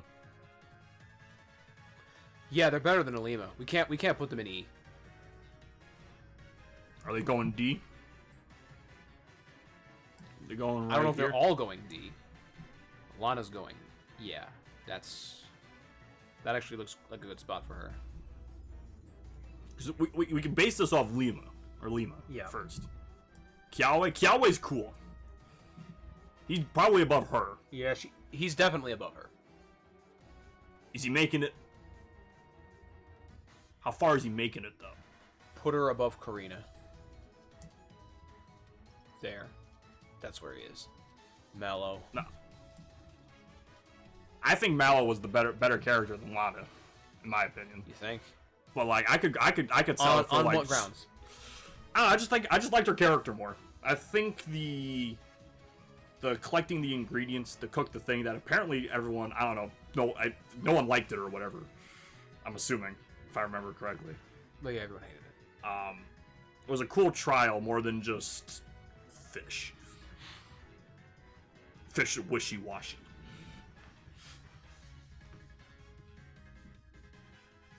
Yeah, all right. I'm satisfied with that. I think they can do Kiawe's good. definitely the best of the three just because of his trial. I think they can do the 3 split. I think that can work. All right. Yeah, all right. So, Olivia, Olivia. Rock, Rock. Elite Four. She is, you gotta be honest, of all the Rock specialists on this list, she's probably the best one. Probably. That's sad. Actually, yeah, that's not bad. That's good. Her Sun and Moon team in the Elite Four. Sturdy everything. Right? What would you think about between Skyla and Claire? Up here, Yeah. What would you think about that? it's high. We're jumping. We're jumping from low to high rent or mid to high rent now. Hold on.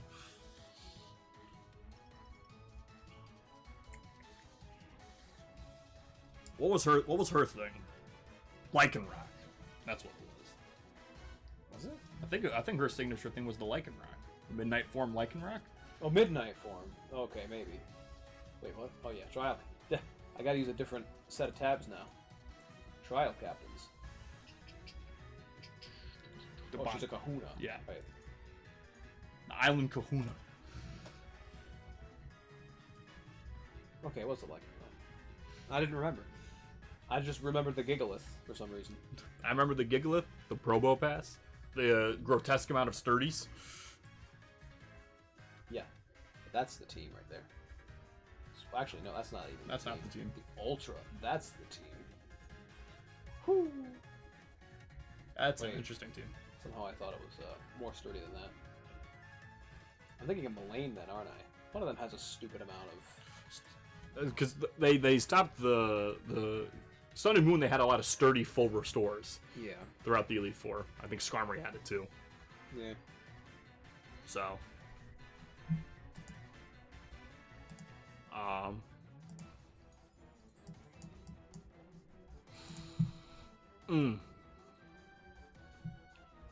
What were you saying? Oh, here? I was saying between. You were saying. I was saying between Skyla and Claire. right here. Yeah.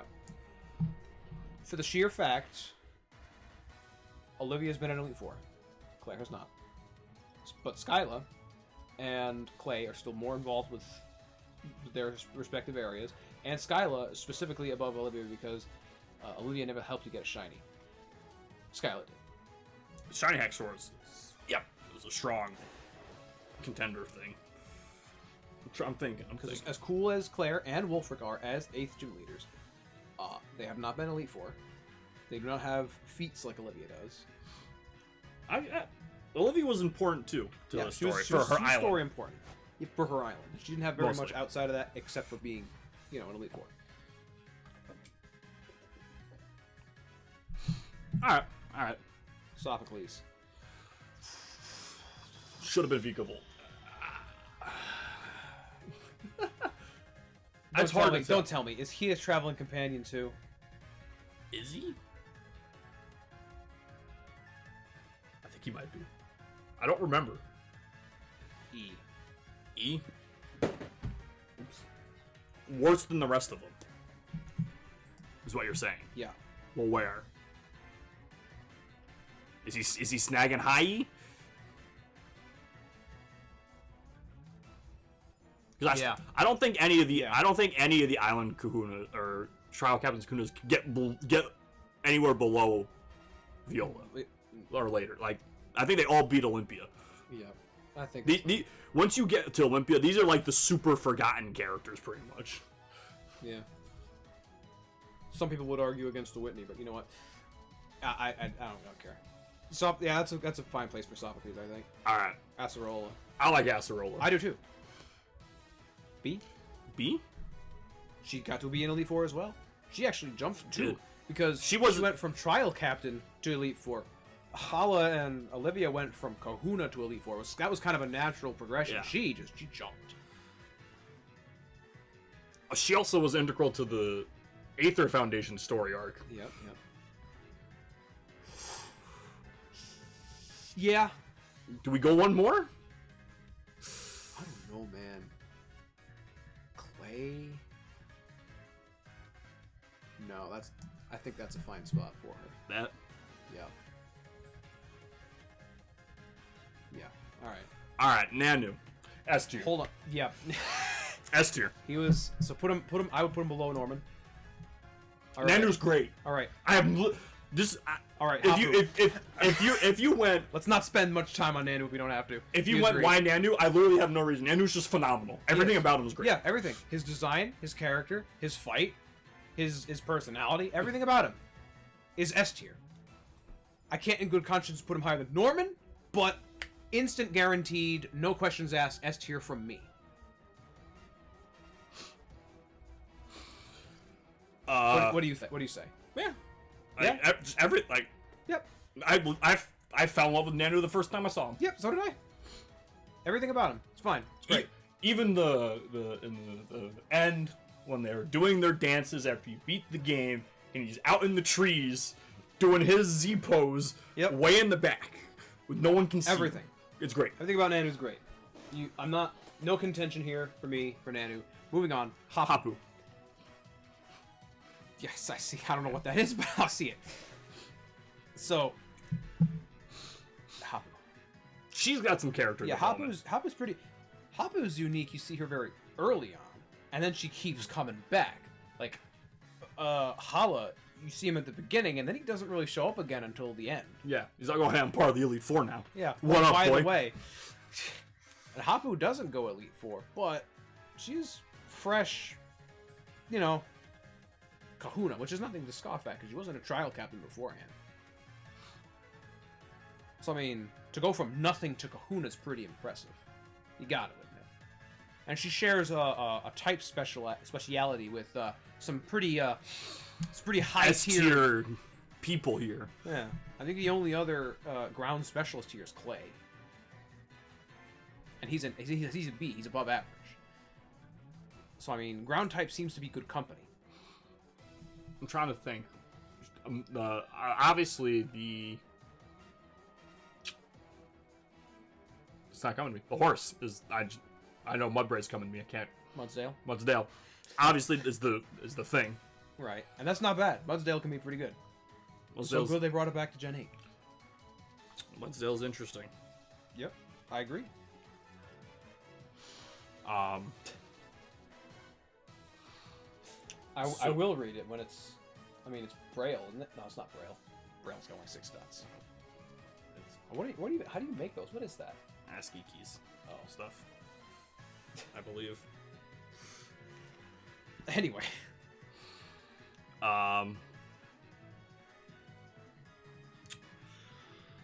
So.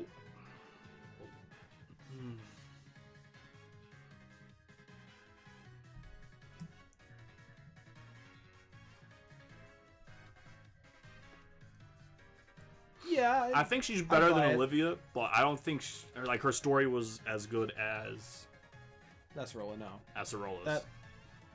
But which side of Skyla?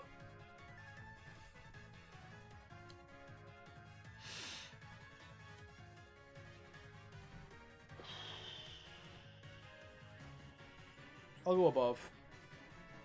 Above? I'll go above, yeah. That works for me. Next, we got Mina. That's the last one. What are you looking at?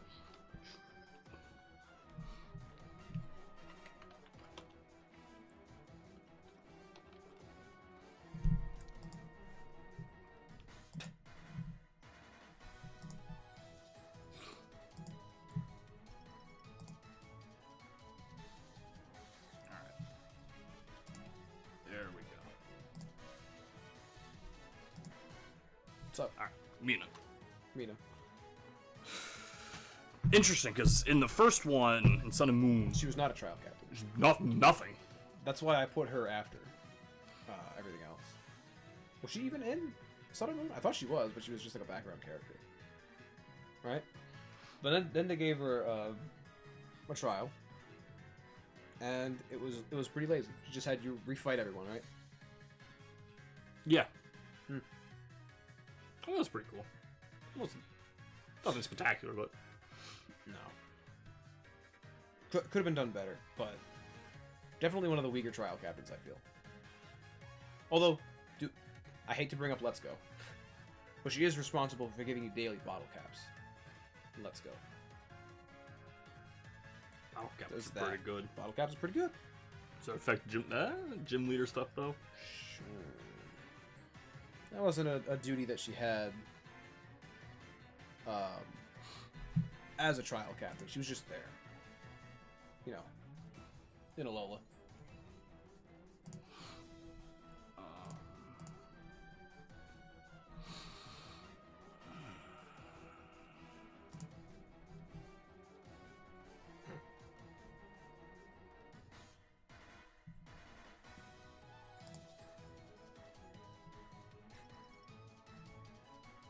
So, yeah.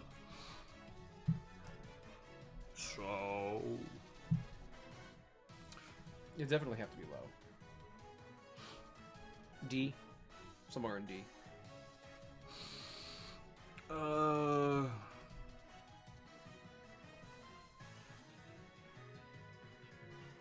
Where? Lower than Lima? Lower than Alima. I don't know about Grant?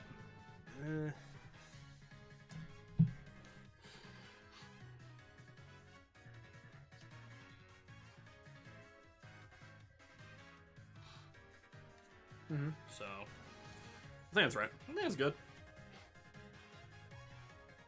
Watching the replay. I think it's good. Yeah. I don't know. That's object. it. I don't object. That's Gen 7. Race through that. Guess As this gets more bloated, might have to do even more assessments, I think. One last assessment before we start. One more before we go into Gen 7? Yeah, so let's take a look at this. Alright. D tiers again. There's a lot of low tiers here.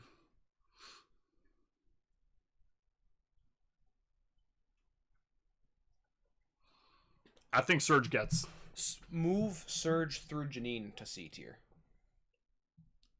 These three? Yeah. I say Surge gets up.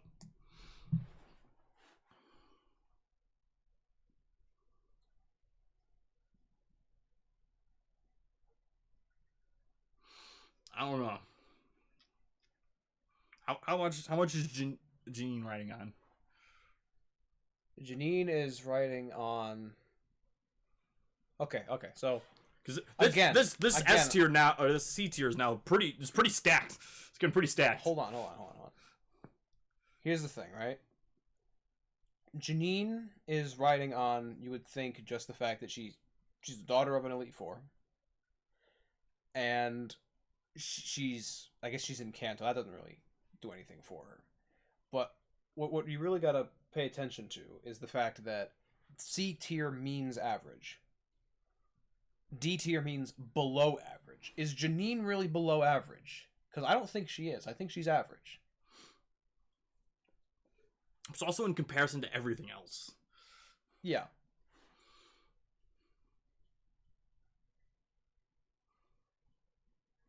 He's like, this is like to Bryson? Bryson. What about Bryson? Like her to Bryson. Yeah. Her to Bryson, I feel is pretty even. Personally. What ekes Bryson up above Janine is because Bryson's got way more development than she does. But she's still more interesting in my mind to Lenora. You know what I think we're not talking about, though? Is there some more sleepers in here? Tate and Liza should probably go up to C now. Up to C? Ooh. Why is that? What's D tier's good? D tier's good. Oh. I see your point.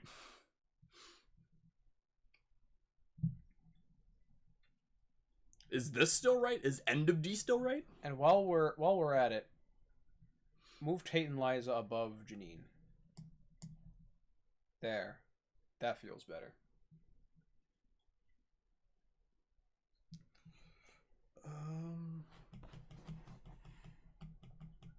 Move Flannery up a spot.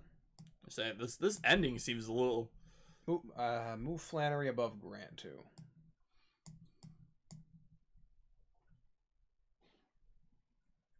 Yeah, all right. How's our E looking? I think E's pretty untouched actually. Gen 7 didn't have any. Nah, just E's besides Sophocles.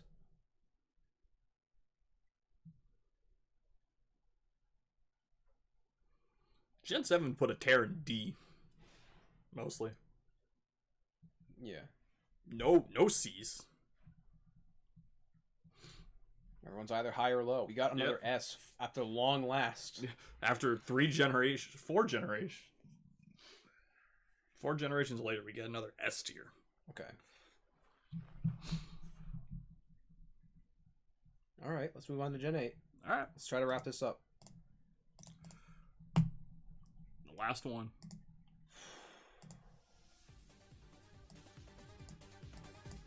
Turn it up a bit. All right. Milo. So, all right. We have to preface this. I've played Shield. I've played Sword. Dan's played Shield. Yep. So for all but 4 of the gym leaders, we have actually collaborative opinions on. But for 4 of them, obviously, I'm gonna go on based on what the other person says by a lot. I will trust your judgment on Bay and Gordy, but you'll have to trust mine on Alistair and Melanie. But yeah.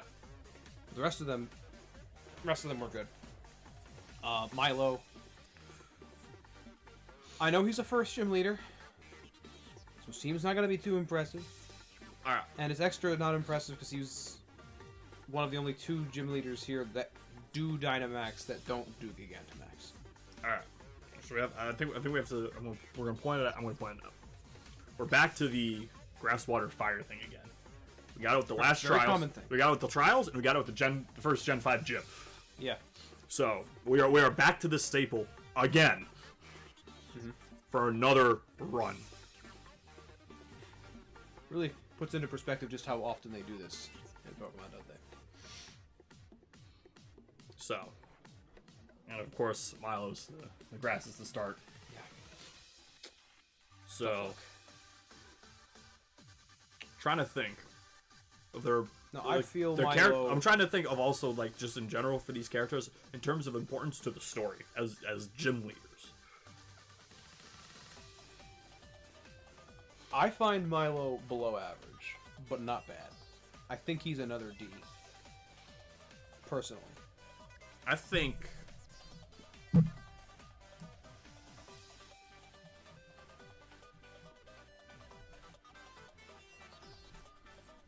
Yeah.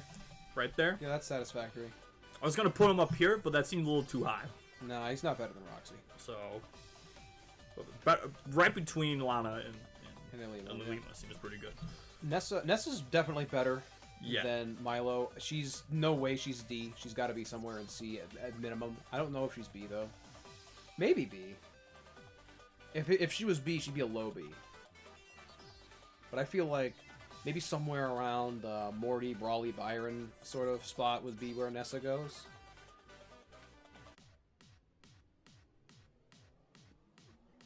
What do you think? Let me take a look. She's definitely better than Misty. Yes. So we're talking at least here. At least that's the lowest Nessa's going. I like Dreadnought. I mean, personally, Dreadnought's the boy. So I can see this. I can see this. Okay. I mean, I don't know much about this, no, so it's fine. I'm more inclined to throw her above him. I couldn't do it. I think somewhere on either side of Brawly is more appropriate. I think better. Do I? They're both the second gym, right? They're both second gym, yeah. Her thing was, I think he gets it for gym design. Yeah. Yeah, hers is just a basic puzzle. Water puzzle thing. No problem. Kabu. Okay. Kabu's cool. Hold on. This is the first Dynamax. This is the controversial. Or first Gigantamax. This is controversial for me. It's probably controversial for me to say. I think he's an A tier. A tier? I think he's an A. For a number of different reasons. First of all, he is the first Gigantamax user. He's the first Gigantamax. And his Gigantamax is cool. I really like this. The Centiskorch. The Centiskorch. I really like the Centiskorch. Second, I think his gym challenge is really unique. No other gym challenge has done that. Where you have to catch stuff inside against another person. Like that threw me for a loop. Like a real loop. I didn't see that coming.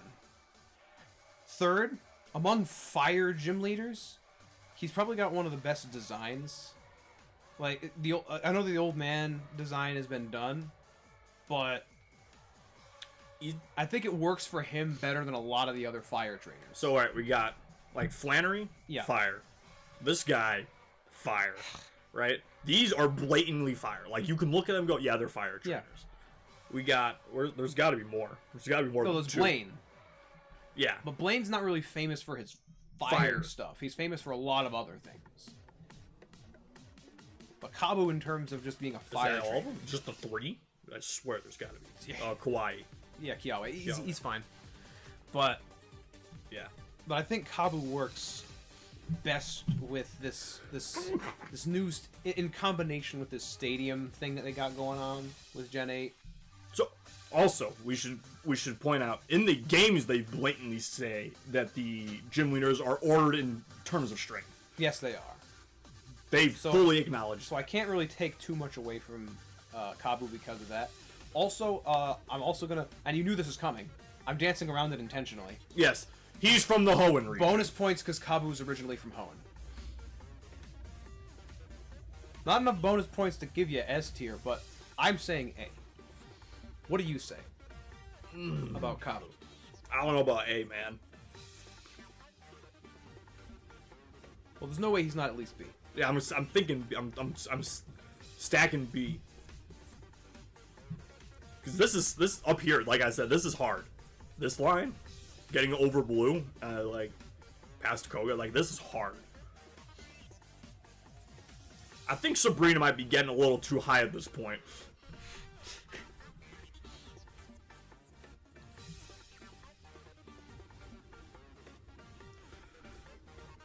The story importance like of this section is just like this, really. Put Sabrina above Skyla. Down here? Yep. Does that feel better? That seems better to me. Seems better. God. Crashes. How do you get this high now? Now he's under blue? Hold on. I don't really even see a problem with this. I think Wake is okay here, personally. Like Sabrina looked out of place up there. Wake doesn't look out of place up here. I'm trying to place him, and I'm like, this is a bit too high for me. But like down here, like this is too story important. But like he's the better trainer than down here. Because you can tell he's got the right attitude for training. Like he's always doing that jog thing. Yep. He's always got like the exercise stuff going on. He's got the towel. The towel's important. It's integral. So like, but his story importance, where does he come in with the story, other than being the first? The first Gigantamax, because he unlocks the next yeah, area. He unlocks the second half. So he's the first roadblock. Yeah, first major roadblock anyway.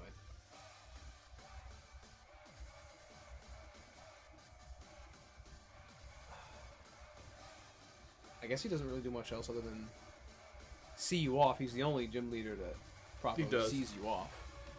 Didn't have to do that, but he did. This man has honor. He's got tradition. And you know it's consistent because his rare trainer card or his rare league card, whatever it is, he's in the exact same pose as his new one. It's great. It's just an older version. I love it. You talk about a man with consistency. I don't know anybody on this list has more consistency than him, other than maybe Giovanni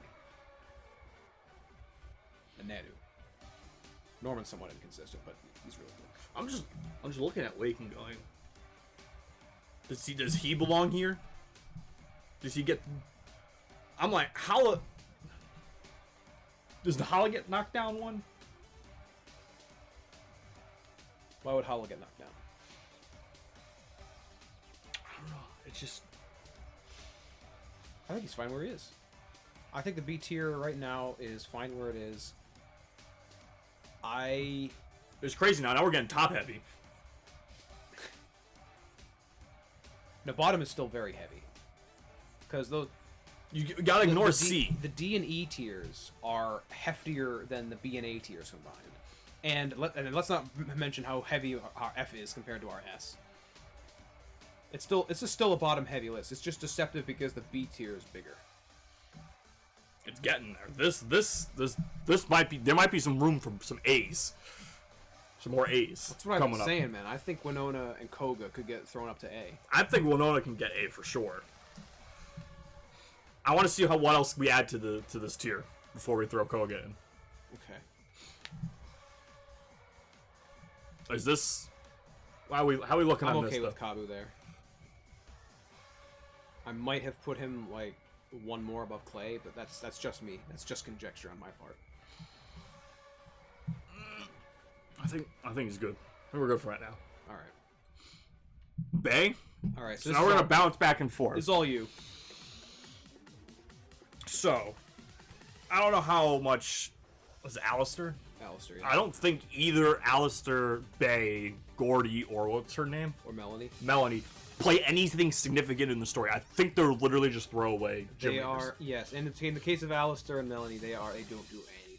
So Alistair has one moment in the post game because of the legendary quest, but that's I'm assuming Bay and I haven't gotten that far. I haven't done it yet, but I'm assuming they'll get to that same thing. I'm sure that you'll have an equivalent moment for. They'll have their pop-off moment, but you beat them. They don't come back. They're in the Elite Four challenge, but they get beaten again to make way for the ones that are consistent between the games. Mm-hmm. But I do like Bay's design. I do like her the animation set, like her attitude. It's very traditional fighter kind of style, like karate kind of thing. But I think it works. I don't think it's like super like obnoxious as like a fighter could have been. Yeah. But Gigantamax Machamp is not super cool. I'll have to take your word on that one. Ow. So where do you think I'll sort of follow you along here. Where do you think Bay belongs? B, whatever her name is. I think we're going average. Average. I think just average. I think.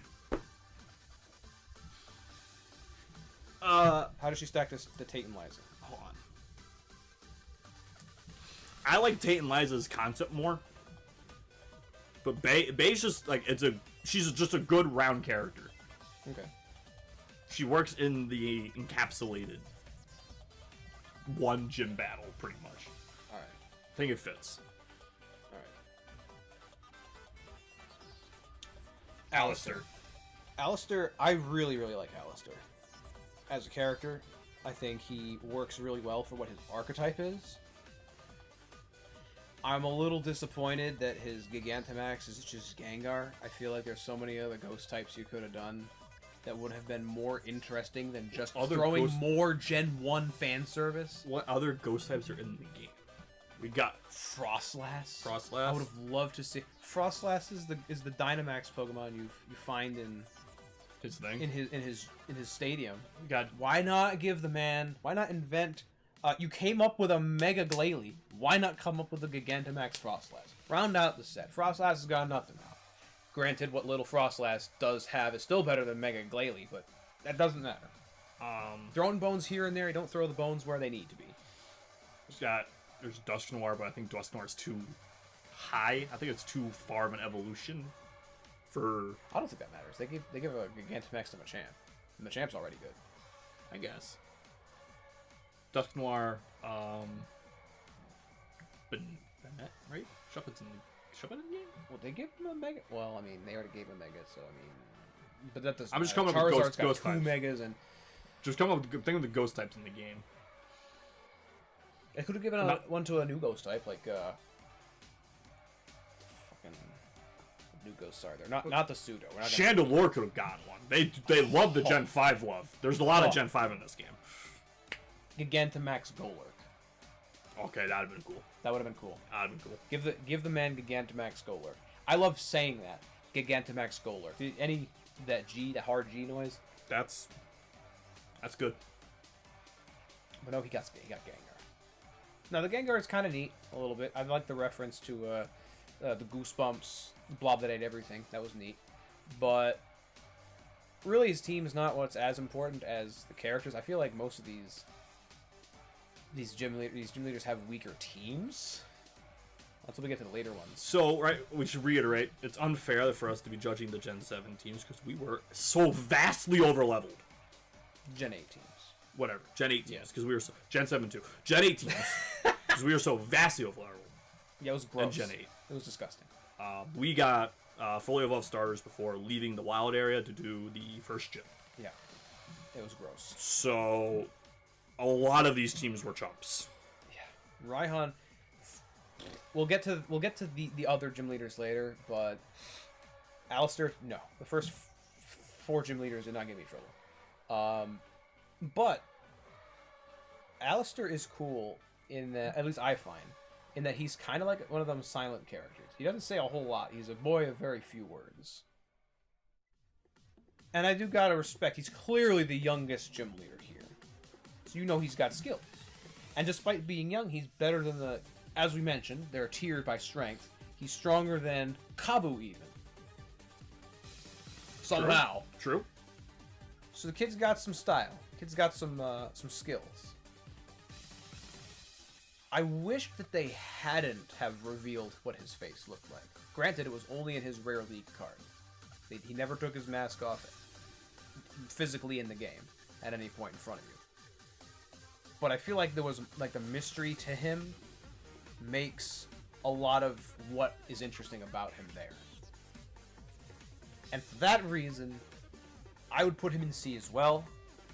Average, but on the higher end of average. I'd put him maybe somewhere around here. Just my personal opinion. Sounds good to me. So Opal. We both have experience with Opal. Different. Interesting. I can't really think of good snappy words for it, but she's different than every other gym leader. Yeah. That's ever come out. Yeah. She got her own unique thing going on. Now here's the thing. I really, really like Opal. For a couple reasons. First of all, Opal was the first time in this entire game I even encountered anything that was even remotely approaching a challenge. She was the first one that gave me run for my money. Despite me being overleveled, part of that could have been due to her ridiculous challenge thing where I'm confident you couldn't get those questions right. I think they were programmed so you always get them wrong. That's what I think. Which, yeah, that might have helped her a bit, but I still think her team was pretty solid. She was the one with that Gigantamax Alcremie, right? Yeah. Yeah. Despite having a fairy team, I think she was pretty solid. And let's not forget that cutscene that she had with Bede. That was gold. And what Bede ends up saying afterwards about her. Yeah. I think the character's gold, and I think a lot of her gold is what you don't see. I think she's another very solid C. I put her high in the C though. Maybe around the Alessa Jasmine range. Up here? Yeah. I don't know if she goes much higher than Jasmine. I don't think she goes higher than Jasmine, really. But that's roughly where I see her. What do you think? For the uniqueness, the challenge that she provided, at least on my end, I don't know. She wasn't challenged, but she was cool. She was definitely unique. She was cool. She had a little bit more involvement than some of the other gym leaders in Gen 8 outside of her gym, mostly due to Bede and help his character development along, but they sort of worked off of each other to develop each other. Well, in Bede's case, he got developed. In Opal's case, you learn more about her, and she really is interesting. So, I'm fine with that. That's where I place Opal. Now, go ahead with Gordy. So, Gordy. I know nothing about him. Gordy. Other than he's in Melanie's Rare League card. I know nothing about him. So, as a guy playing Shield, or Sword, I keep saying that for some reason. As a guy who played Sword, walking up, did not expect to take on a rock gym in a frozen part of the game. Alright? I walked into this going, no problem. Gonna sweep with Corviknight, or whatever. Because I chose Sobble. Inteleon was coming to mind. I got Inteleon. So, not the best typing matchup against Ice. My team itself, probably most of it beats Ice, but Corviknight's the vastly higher level. Go in, and I walk into the gym, and I look above the door, and I go, that's not Ice. It's not Ice? I can already tell this isn't going to be an Ice gym. Is that rock? I smell a rock. Smell a rock? Go into the gym. I'm trying to remember. What was his? Did you have to do the spinning gym? Like the pachinko machine gym? Yeah, that was Alistair's. That was Alistair. Do they have the same gym? They might have the same gym. Oh no. I thought they got different gyms. I don't remember what Melanie made me do. Oh no, Melanie was it was like a rehash of Wallace's gym. I had to well, not a rehash, but it was similar to that. I was given basically this item finder thing. I had to walk across the room. Was yours in a snowstorm? Yeah. Mine was in a sandstorm. It was the exact same thing. I had to walk across a room with this thing in my hands that made the controller rumble if I got too close to... And you couldn't see where you were going. Yeah. Yep. Yeah, same thing. Same gyms. Just you had ice, I had snow. Or sand. Yeah. I thought they'd have different gyms. I'm sad now. That affects Gordy not much because I think Gordy's pretty lame. This guy is not interesting. I don't know where he falls, but he's not interesting. I didn't think he was cool. His only redeeming thing is he's Gigantamax is Colossal. I like Colossal. All right. But Colossal's Gigantamax is also just making it a giant mountain. With like a furnace. Yeah. I'm gonna say Gordy is going to be like as forgettable as like these characters. Whoa. I think this man's gonna be a throwaway.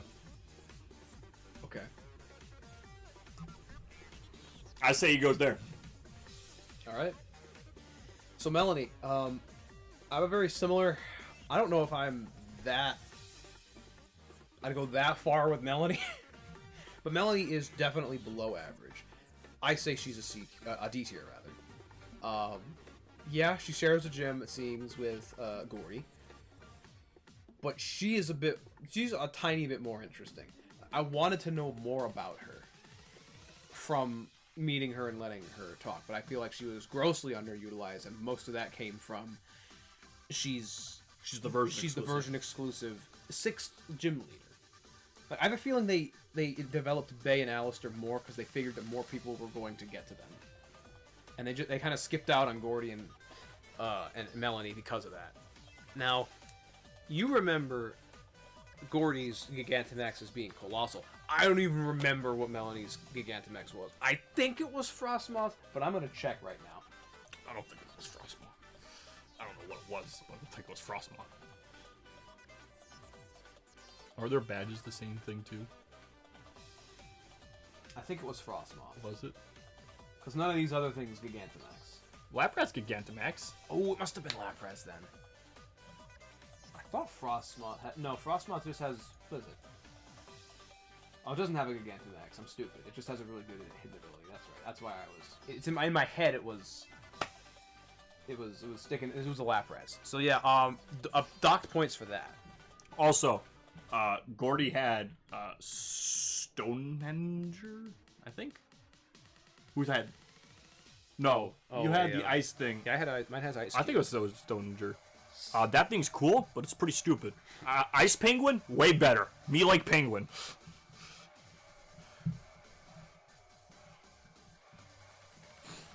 Yeah, you. God guide your hand, wherever you want to go. You can place her.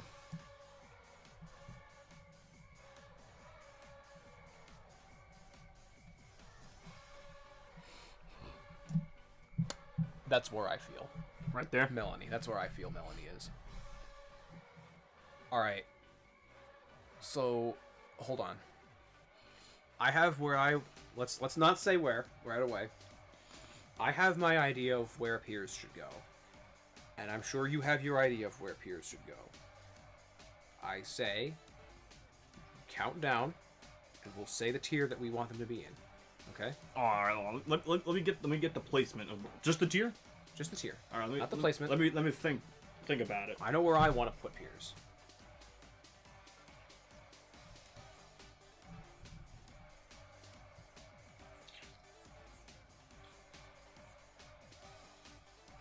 I think I know where I want to put him.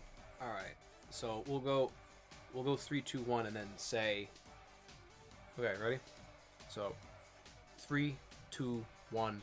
S. B. Highest B. S. I could go A though. S. S. S below Nanu. That's my spot. See, my problem is he's kind of just like a rehash of Nanu.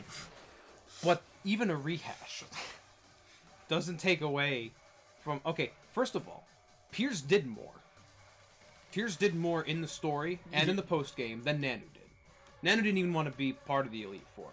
Piers, at least, he goes on and helps you with the post game subplot, and he's got the balls to continue on with these tournaments and shit.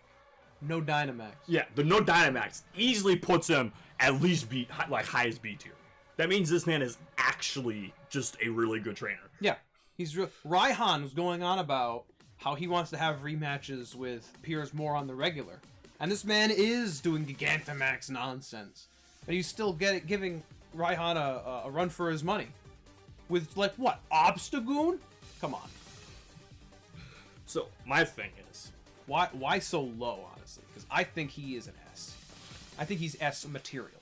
So I think you're bringing up the fact that he does more in the post game. Nanu did help in Ultra in the post game because he is international police or was. Yeah, I forgot about that. He's former international police. So he does help you with the Ultra Beast hunting in Ultra. Okay. I feel like he's just a rehash of Nanu, which is he's not bad. He's I don't think he captures the same. I think he captures the same feelings and emotions that Nanu does, but I don't think he captures them as like he doesn't. No, Nanu's Piers is a more emotional character. He has more motivation to do what he does than Nanu does. because there's no villain team in Gen 8. Not really. No. The villain team that we're built up to think is the villain team is just Piers' goons who exist to help out his little sister. Yeah. That's it. He's got like not relatable for me. I don't have a little sister, but he's got a relatable sort of motivation. And even though he looks like a bad guy, he's a dark gym leader.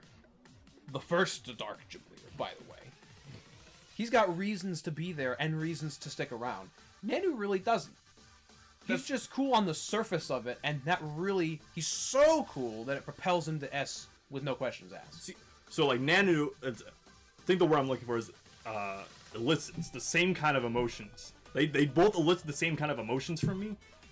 Nanu does it better. Nanu does it better because he was first. I bet you that if Piers came first, like if he was the Gen 7 Dark guy, and then Nanu was in Gen 8, I don't know if it would be the same.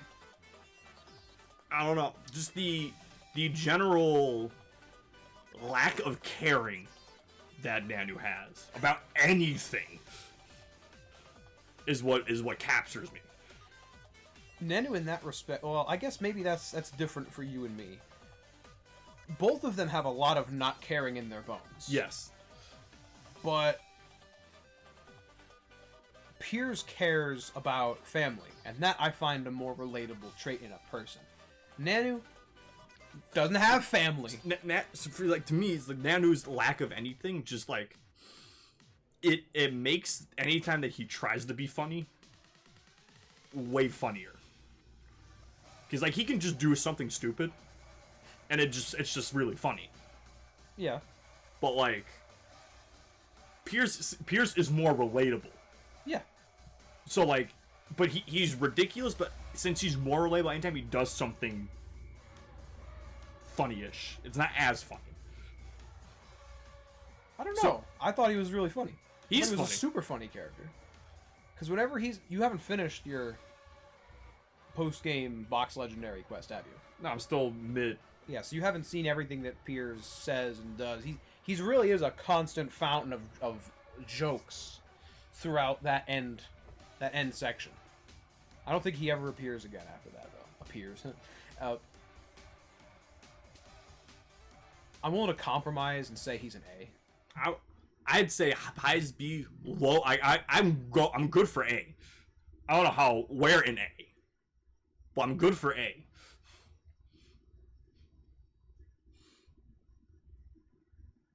If I were to place him in A, so all right, okay, on. All right. Solely based off of the fact he is a phenomenal trainer, he's at least better than Volkner. Because that's what Volkner's thing was. He was a great trainer. He's a great trainer. Dick around with Giratina. And Piers does that, but against Gigantamax Pokemon. And those things are... several of them. Alone, like, a lot of the times, and without Gigantamax to... Yeah. Like, you as the player character, there's nothing stopping you from Gigantamaxing or Dynamaxing your stuff. But he just opts not to. You can't during his fight. Can't. Right, you literally can't. You literally but can't. He has the chance to do so in that endgame tournament, and he doesn't. And it shows and after he puts Raihan on blast. And it shows when he was battling Milo, that he still whomped Milo. Oh, even though Milo gets Dynamaxed. Disgusting. Or was at least whomping him before Giant Sini or whatever. In that vein. So he's at least here based off of just his power. vein he's comparable to Wallace, I think, because Wallace did something kind of like he won the championship and then said, "Nah, fam, I'm out." And then Piers has the option to Dynamax. Just no. He intentionally handicaps himself, but still comes out the victor in a lot of situations. This is he's the Oro.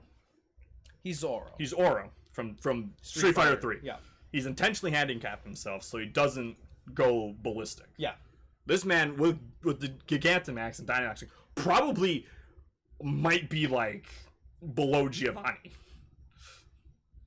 I don't know if I'd go that far.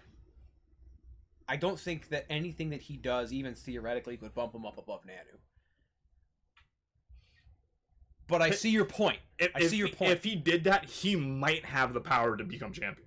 He might have been able to be the first one to beat the unbeatable Leon. Yeah, he could have. But he because of the handicaps he took, he's already better than like 85% of the cast. Yeah. I give him that. So, personality. I'm willing to throw him like at least up to here with the personality boost. You can convince me to give him the next one. If you can. To be honest with you, I don't know that I could put him above Wallace even. Above Price seems obvious to me. Now that you've like at least here. At least there. Like his Wallace is a really hard one. You're looking for high. You're looking for high stuff. I'm going for he's at least these things. I can meet you halfway, but we gotta establish it to at least where he is. And this, he's at least here. Let me really just sit back and examine Wallace next to Piers, because I think oddly these two are very comparable to each other in the grand scheme of like how high we are. Because look at he's number 6 right now. Boom, just like that. Just like that. And I was willing to give him. I wanted to give him number 4. To be honest with you, I think he's staying there. I think he's staying in the top 6. I don't know about you, but the next picks, I don't know if get this high. No. They can get pretty good. There's some good picks still. But this is some high level gameplay right now. This is like you got top 8 at Evo and Melee, and you're staring down the barrel of Leffen and Hungrybox, and you're going, oh. We got Mango. We got. Oh no, H-Box is the best player right now, right? Yeah. Is he still reigning supreme? Yeah, I'm pretty sure he is. We got H-Box, probably Mango after that. Probably Mango. I would call Mango We'll go back. We got Armada. Yeah. Mango. Mm-hmm. Or sorry, Armada, Hungrybox, Mango. Mm-hmm. You got your M2K. I don't know about the problem with M2K might be Wallace. Wallace? Really? Wallace, because Wallace is kind of hit or miss. Okay. Just like Mewtwo King, unfortunately. Yeah. Who sneaks in here?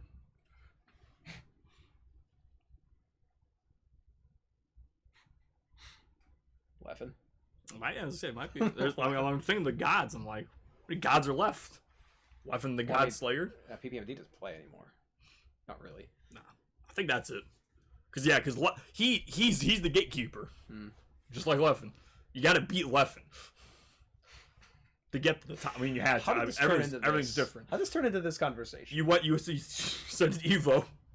Staring down the barrel of top 8 of Evo. Because, I mean, it's true. Imagine you're in Piers' position staring down Giovanni, Norman, Manga Norman, really, Nanu, Blaine, and then Wallace, who seems to be able to do whatever he wants. I didn't even think about. You realize at the beginning of this, I was going to put Wallace in like D or E. You were throwing him way. You were going to throw shade on Wallace and try and get Juan up somehow.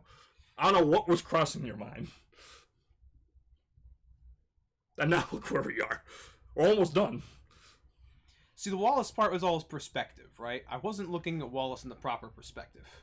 He is still # not my champion. If you put him in a room, he's still # not my champion. Just Juan's # not my gym leader. If you put Wallace in a room with Steven, all of a sudden Wallace is in the corner, with his tail between his legs, crying for his mother. But among this crowd, he's pretty standout.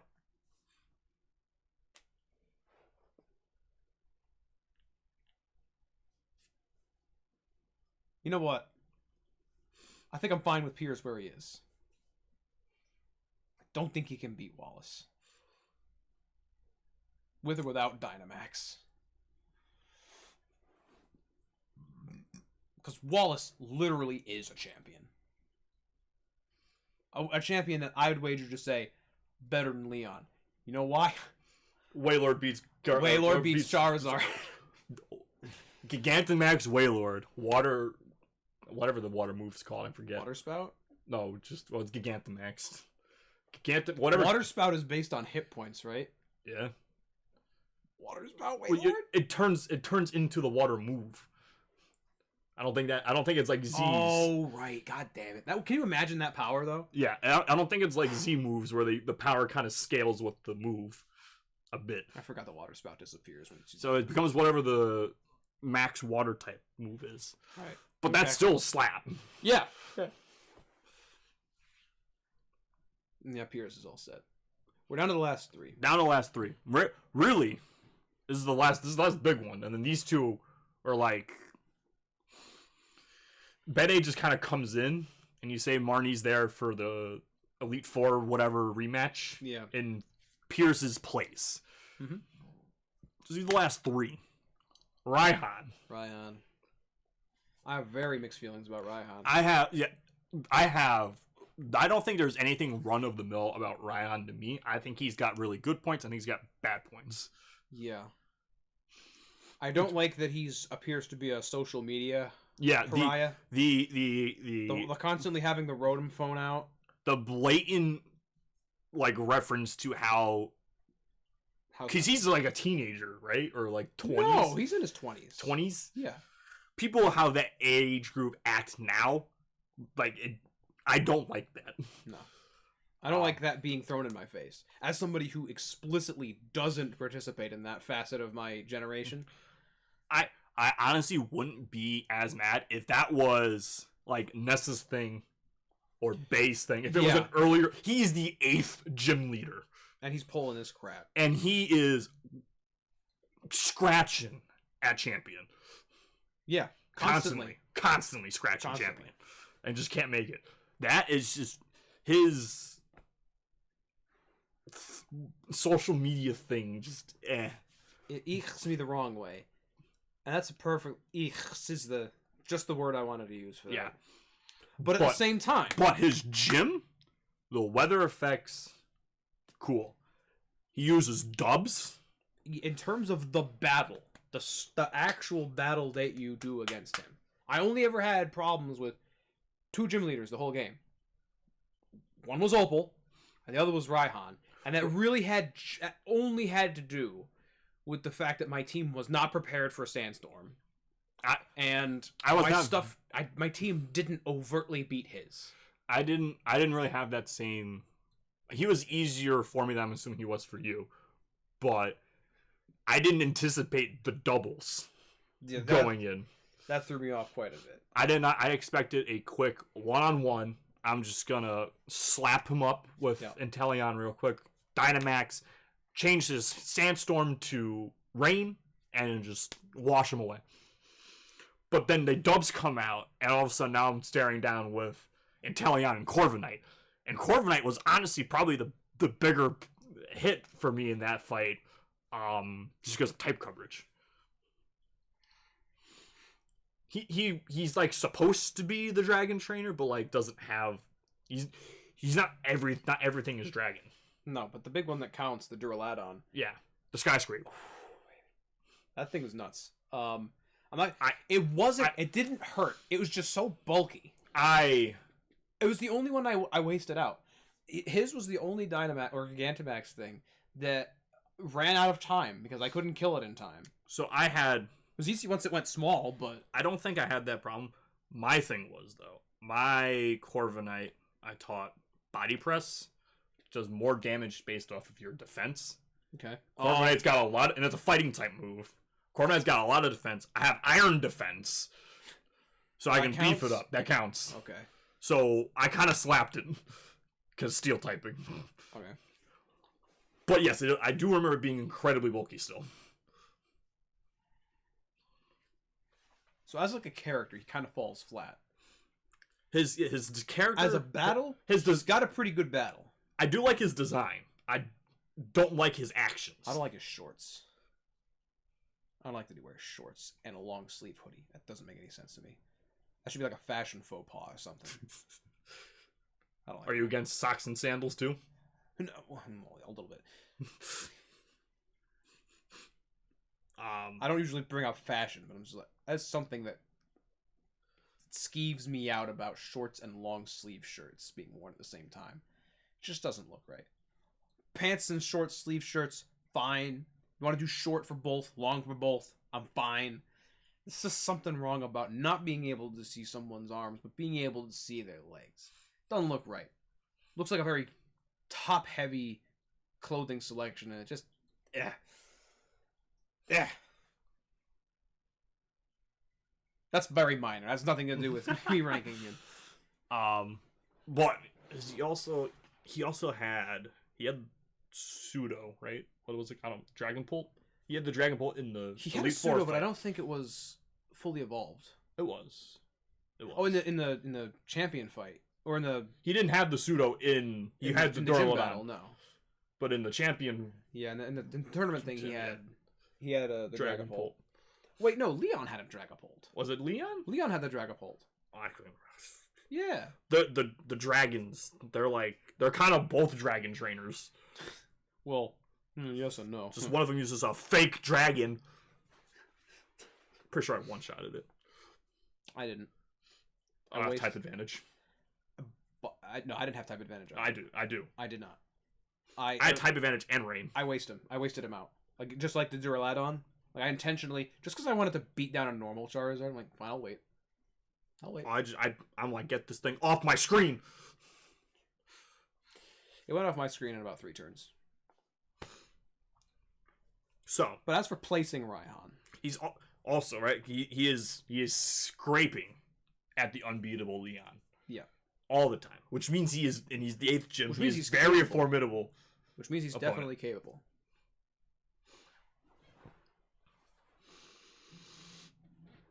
Okay. Where do you think? Do you have an idea? After Blue. He reminds me of Blue. In what way? They're both really good trainers, but their personalities are also something to be desired. Because Blue is really stereotypical.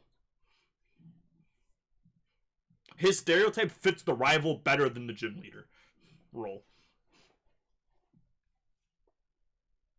But they are very well-renowned trainers in their regions. Raihan ain't got any cred outside of his region, though. But everyone knows Blue. I think he's just a slightly different kind of version of Blue. A little bit worse.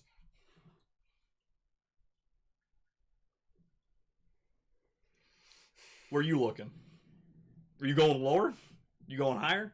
I'm going lower. You're going lower.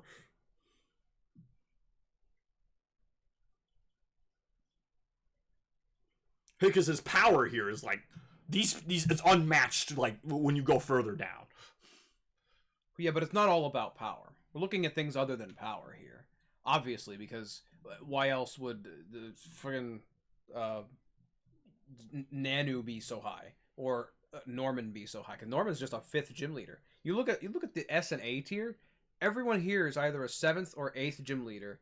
Well, I mean, okay, except for Winona, but then Norman's just a 5. But then in A, like it's mixed. It's all over the place. You don't. It doesn't have to be that because he's 8th he gets high billing. I think like as a character he suffers. I just really don't like his character. See, if he had good character, he's like A tier. I'd agree. I would agree with his below Blue placement if he was less insufferable. Because he's got this cockiness the whole time, and even when he gets beat down, he doesn't let up the cockiness. Like twice, right? And not to mention all the times that he gets beat down by Leon. Who knows how many times that happened before the start of the game. I don't know. Maybe I'm more relatable to him. Because for you at home, I am the one that's constantly trying to beat Dan at fighting games. And he's the one that keeps beating me down. It's like Guzma. And I am more of the age group that he is than you are.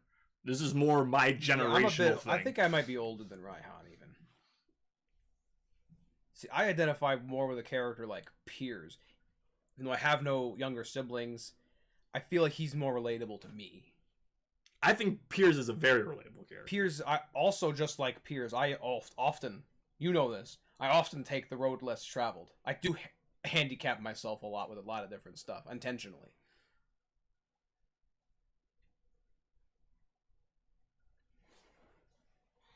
What would you feel about Raihan above Clay?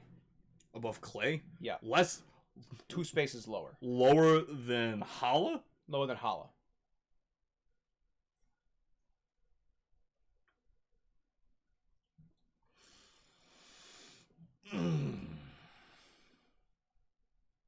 Because I was initially going to put, like, without your input, I was going to put Raihan, like, high C. Not that low.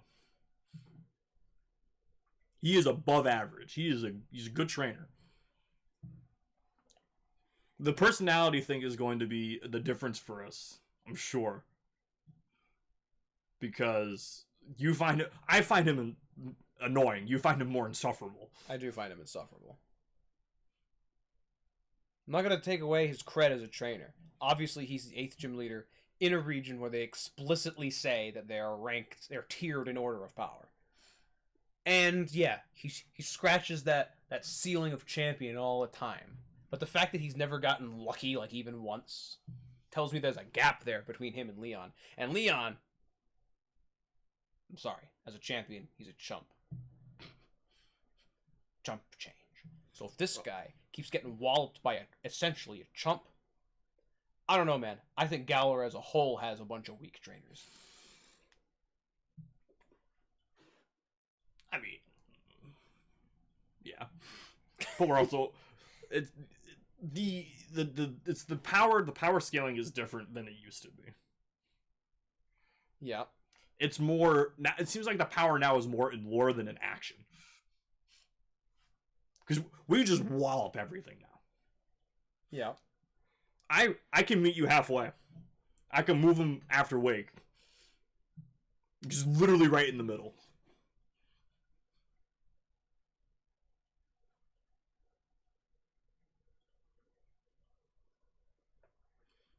I can meet you halfway and say, depending on who you ask, go up 1 or down 1. All right. Below Wake it is.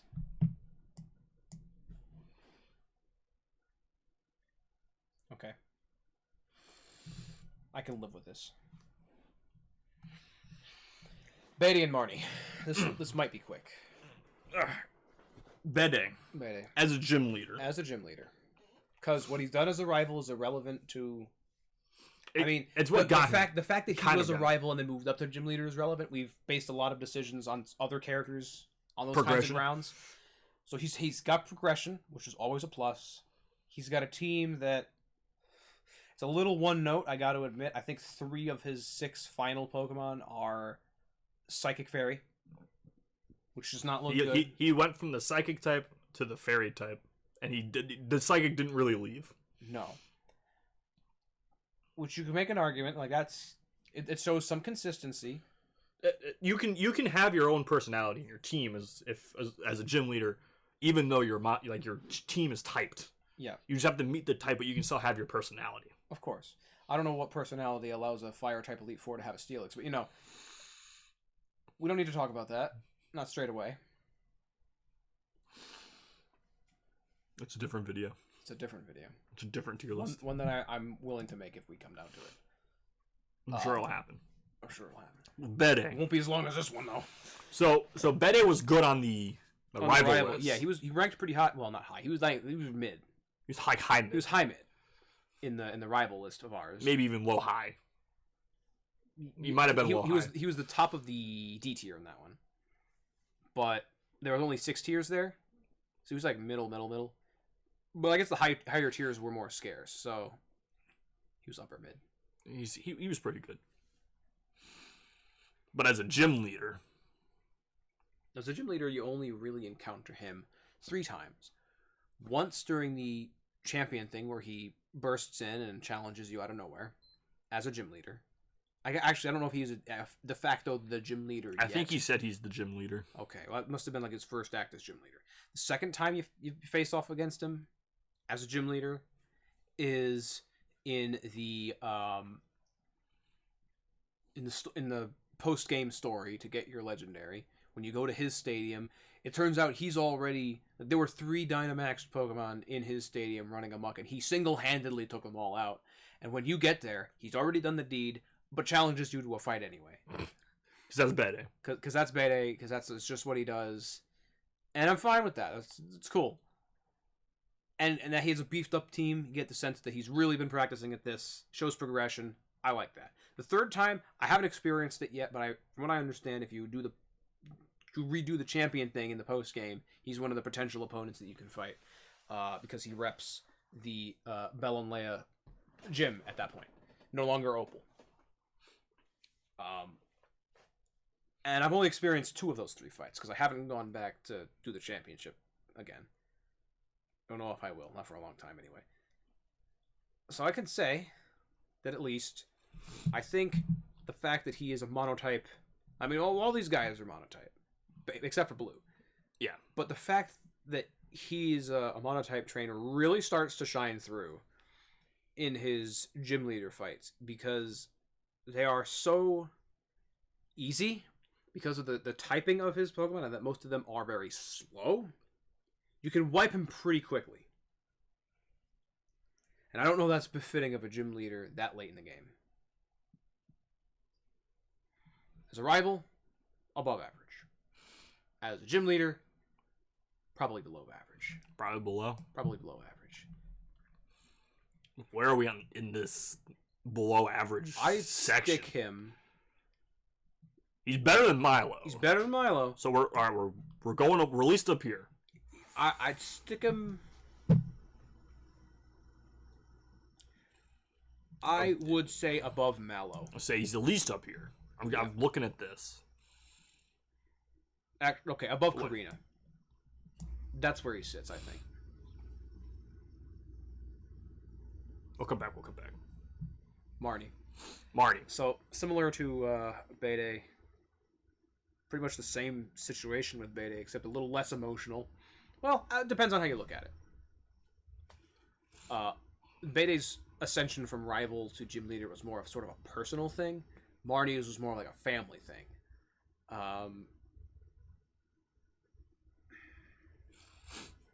It's tough because I actually haven't fought Marnie as a gym leader yet. Because the only opportunity you have to fight her as a gym leader, as far as I'm aware, is in that championship tournament where she takes the spot of Piers. Do we have to look up her team?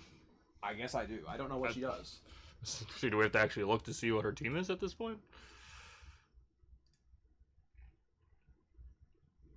Second battle, third battle. Okay, championship tournaments. Yeah, so this is it. This is her fight. Okay, so Gigantamax Grimmsnarl. Okay. I was wondering when that was going to come in. Morpeko. Still there. Toxicroak. Scrafty. Toxicroak. Liepard. She's supposed to be dark, right? She's a dark trainer. Okay. Toxicroak's doing the odd one. Toxicroak's the blip in the radar. It doesn't even have a dark move. I don't even have a dark move, nope. So we're talking level 60 here. Mm-hmm. It's pretty strong, but again, this is a post-game thing. I'm pretty sure they're all about this strong. But, like, you're already, like, level 80 before you even get to post-game. Yeah. So, it's really just for some quick speed. If this was an older game, level nuts. 60 would be better. Like, would be way more... If this was Gen 2, this would be nuts. But no.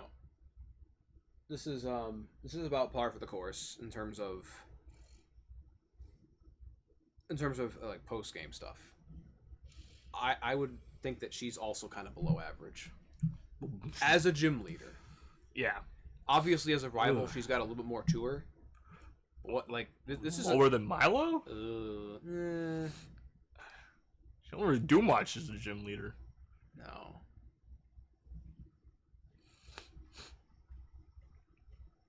I think directly above Milo. There. Like, why is that?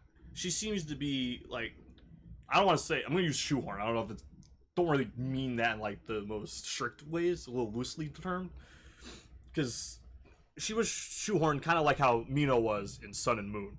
Now she's just the gym leader, just kind of how like Mino was just another island trial kind of thing to do, or another person just to hand you out the last Z crystal. She's kind of just, they're kind of just there at this point. Once she gets the gym leader status, she's kind of just there to be the fill-in. Like, it could have been anyone. I know the story leads it up to be her, but, like, it could have been, like, a Team Yell admin takes over if she didn't want to do it. And it would be the same spot. It would be the same thing. Minus the Mocha Pekka or whatever the heck.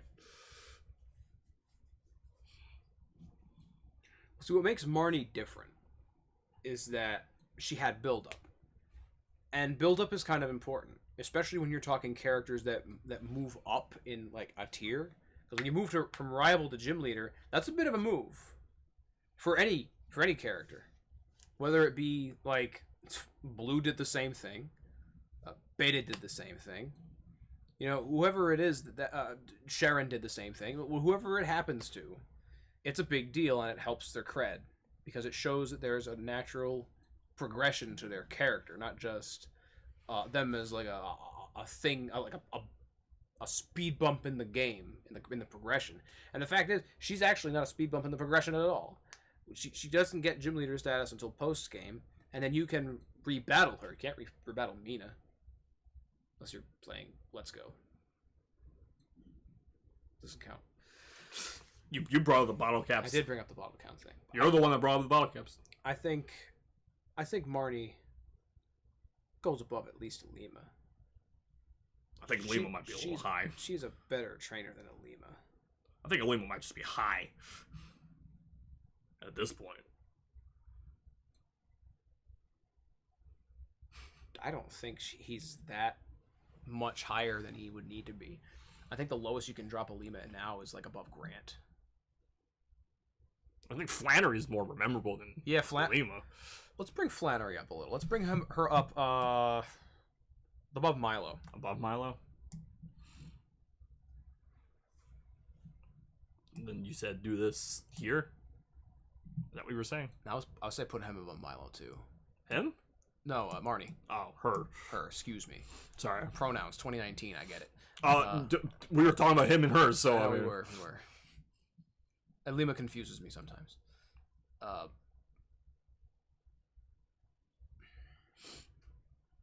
They're all on. They're all on, yeah. There's nothing left but shuffling stuff around. I got the question. Yep. What does Bugsy have going for him? Tell me again. What does he have? He's got the good bug type choices in the post game. He's got the Scizor. He's got the Heracross. He's got the Shedinja. Balls on somebody for using a Shedinja. Not enough balls to get out of F tier, I guess. But that's pretty much all he's got. What's Juan got going for him? Juan, he's the 8th gym leader. He's Wallace's mentor. He assisted in the manga. He assisted in training Ruby and Sapphire on Mirage Island. He was actually, as we learned in Emerald, he's actually the 8th gym leader. Wallace was just the stand-in. So he's got more of a history being the 8th gym leader. And I don't know if Hoenn does the same thing that, like, Galar does with gatekeeping based on strength or whatnot, but it would imply that Juan is, at the very least, a skilled trainer. At least he didn't use a love disc like Wallace did in Ruby and Sapphire.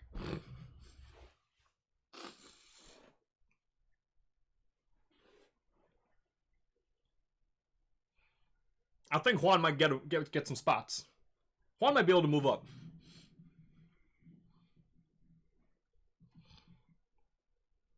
Looking at it now,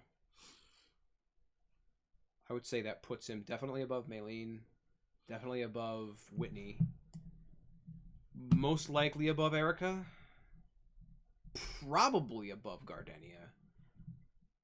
At that point, it gets kind of muddy. So, like, these characters are unrememberable. Yeah. But they have some redeeming qualities. Yeah. He's not very rememberable. Knock Gordy down 2 more, but put Gordy below Juan. But, like, he's a good trainer. He's a good trainer. In lore. Yeah, in lore. It's just that everything else about him is either or we don't know. You know? Most of his exploits, most of his memorable things come from things that only I really know because no one's read the manga. Let's be real. No one's read the damn thing. It's but like, even then it seems like he was probably shoehorned in. He was. But the reason he was shoehorned in wasn't because, like, he's a bad character. It was because the writers felt like they had to put in the Emerald changes somewhere because that's where we were in the games. It wouldn't make much sense if we didn't put some Emerald stuff in there. Let's give Brendan and Ruby and Sapphire their Emerald outfits, and then Juan. Mirage Island, got him. Oh, we underutilized Tate and Liza. Let's just bring them all back. But yeah, as a gym leader in like the games, he's very one note. So right now, not fitting of an 8th gym leader. Right now, Raihan's not one note. He's an 8th gym leader. You just brought it up. What's up? We needed to reuse Tate and Liza. Yeah. Because they got underused. Right now, the main difference between Juan and Tate and Liza is the fact they were the first double battle team, and that is a tier and a half a difference. They've kind of got the same things going for them. Tate and Liza did more in the manga than Juan. They did more in the manga. By a lot. Yeah. By a lot. Juan, if we're talking just strictly like manga, like feats and stuff, Tate and Liza easily eke up over Juan. I get your point though. A tier and a half seems much just based on that.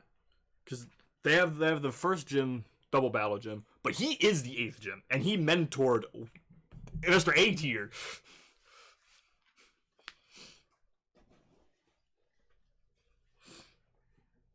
Are you saying we want to meet Juan and Tate and Liza somewhere closer, or what are you saying? This difference just seems like it seemed like they had the same. Like if you were to weigh how much they had going for them in total across everything, they're about the same.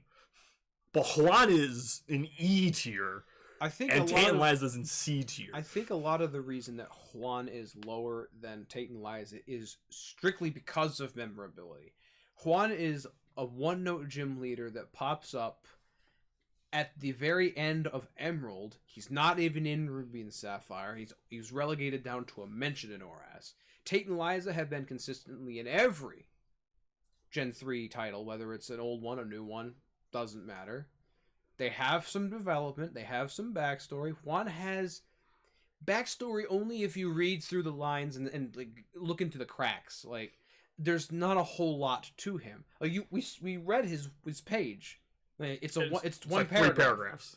His manga paragraph is much bigger. And even then, it's not much.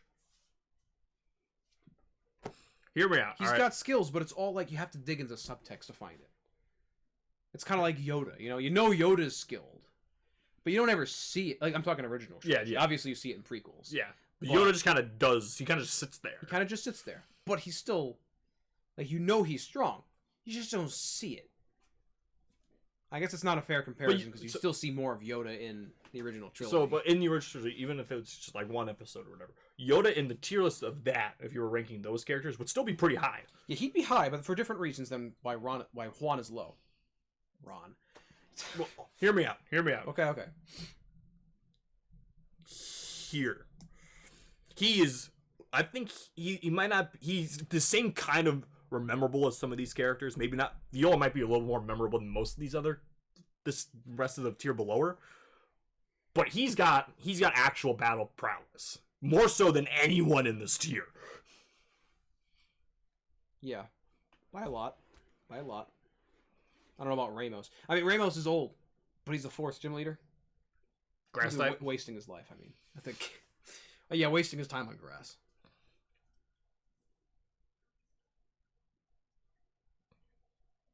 I was trying to see if Juan deserved to go to F. I think he should be towards the top of E. I don't know if he beats Sophocles, though. What does Sophocles got going for him? I forget. He's the... I don't remember which number he is, but he is the trial captain. He is a trial captain. He just started as well. 5th trial captain. And he's just started. He's just starting it. He's big brain. Okay. Unlike some people who are big brain but things blow up, his things kind of worked out. He did summon the totem Pokemon. There's other notable electric type trainers that did what he did worse. Is your point? I get it. But like he's also not super memorable. Like I remember Malone more than him. Well, yeah. Well, of course, Malone became an Elite Four. If you ended up doing any sort of grinding in Generation 7, then you fought him a lot. Even in Sun and Moon, I liked Mullane more than Sophocles.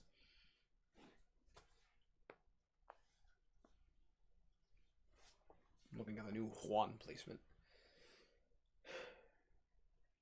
I don't know if he leaves E tier, though.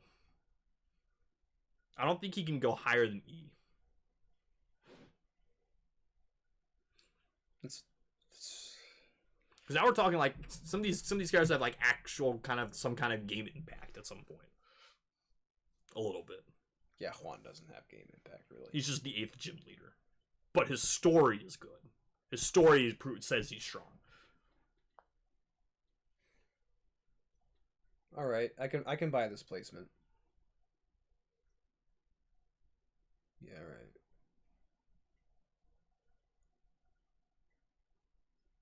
If we're squeezing though, could we put him above Sophocles? I don't. Got a pitch? Yeah. He's got more experience. He's the 8th gym leader. Sophocles is a trial captain. That's it? That's it. Yeah, sure.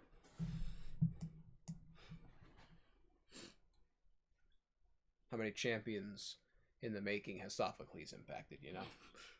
1. Oh, 2. More like Juan. 2.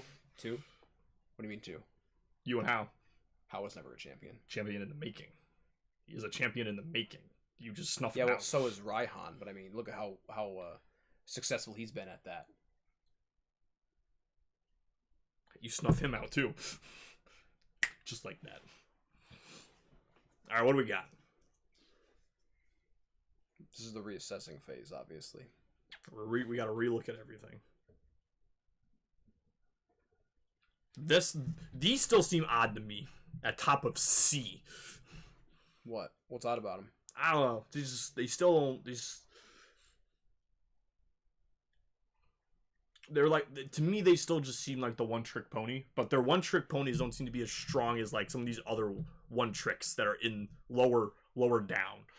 Okay, so now we're coming up to the part that I was worried about when we started this, because the different generations of gym leaders, we have different levels and amounts of information to go on.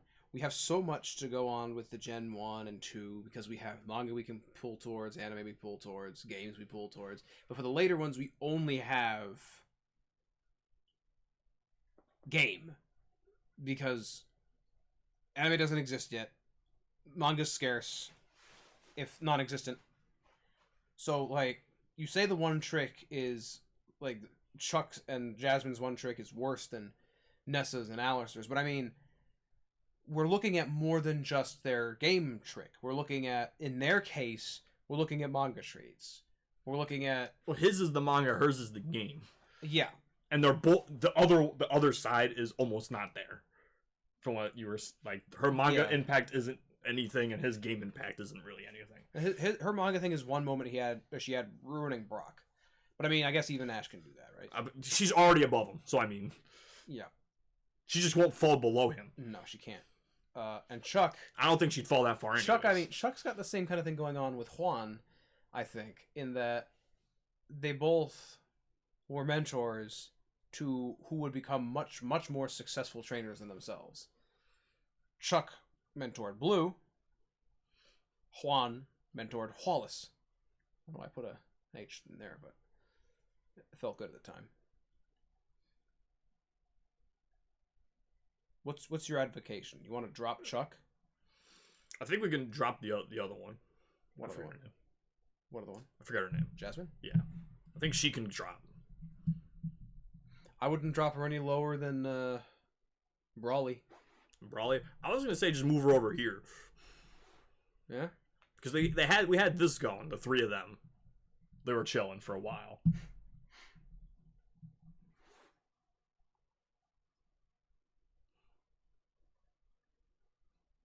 Okay.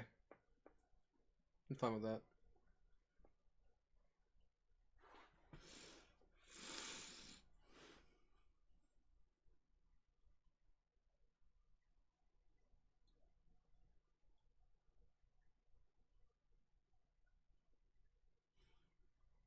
I'm just pointing out. I'm looking at the list. Just this entire section is just female characters now. They've taken over half of B tier. You were the one complaining earlier about. It's so interesting to me. Slapped all these Gen 7 women up there. Did I even get? She got higher. I think from the last time I mentioned it. Iris was already up there. There are no female S tiers, but S tier is a hard tier. It is. That's the most cutthroat of them all. We knew it would be. Oh yeah. The A B tier is. I think Koga can get B or A. I think we can slide him. Yeah. I think the difference between him and Blue is the good tier divide.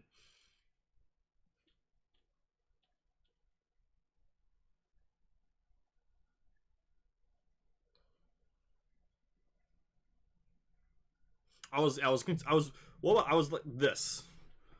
What, Lenora? Yeah. What about her? Exactly. What do you mean? What about her? She's next to Kiawe. Mm-hmm. Yeah, what about it? But Kiawe is the way more memorable one. Yeah. Where would you put Lenora?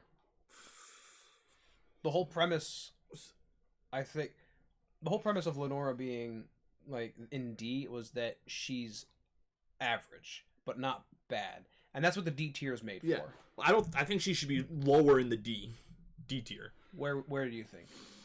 I'll entertain this. I will not put her any lower than Marnie. Than Marnie? That's my range. I'm looking at it. I probably wouldn't go any lower than after Mallow. Yeah? Honestly. But figuring out, I think Kiawe can lead the tier. I think he's got it. Yeah. All right. Is she better than Mallow? I think Mallow had more character. The Pokemon fights are like first gym. It's like first gym, like one of the very first trials. Well, the grass one? Yeah. She's the 4th trial. Because that's still early in the normal, game. There's... Yeah, but she's like the 4th... She's kind of the halfway point. Because after her, there's Olivia, and then that's halfway. I mean, kind of halfway, because the last island is hand-waved. Most of that is the Dragon Trial, which doesn't even have a trial captain.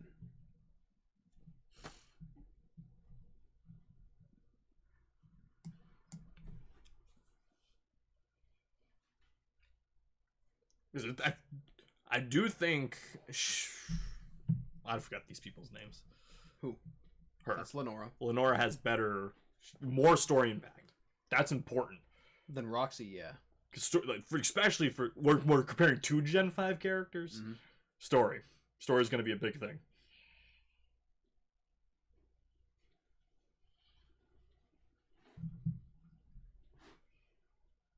Yeah, alright. Alright.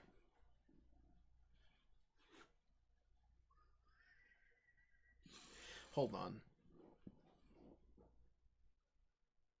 Would you be willing to move Flannery up a little? Where? How far? I'm thinking 2 spaces at the most. 1-2 spaces? Yeah.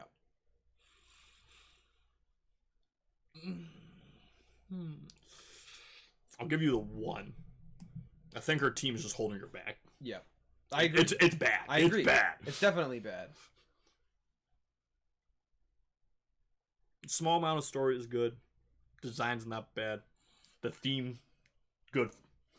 Just the Pokemon are just. How would you feel about moving Whitney up 1 or 2 spaces? Where are we? Where are we now? This is an E. E? E. As much as I don't like her, she also doesn't use Vileplume. Sure. I put her above Gordy. Above Gordy? Okay, alright, that's fair. I give her... Miltanky is going to be more memorable than that guy. Really? Yes. I'm calling it now. This guy is going to be lost. I'm not looking forward to playing Sword, if that's the case. I at least remembered Melanie a little bit more. That's why she's not an E. You asked me what the guy's name was, and I literally said it was one of the Pokemon trainers in his gym. Because that name was more memorable to me than Gordy. Oh, man. Okay, alright. Oh, is this still... Oh. I guess I didn't look that one. I mean, we're done with it anyway. I think it lasted long enough, too. I don't think we're done with that portion of it anyway.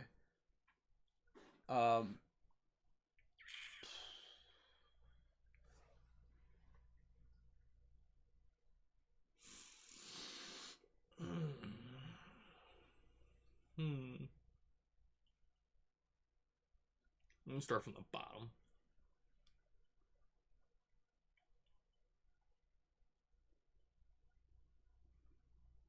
You know, okay, so I think this like the E tier from like here, Olympia over, like I feel like that could be just rearranged somehow.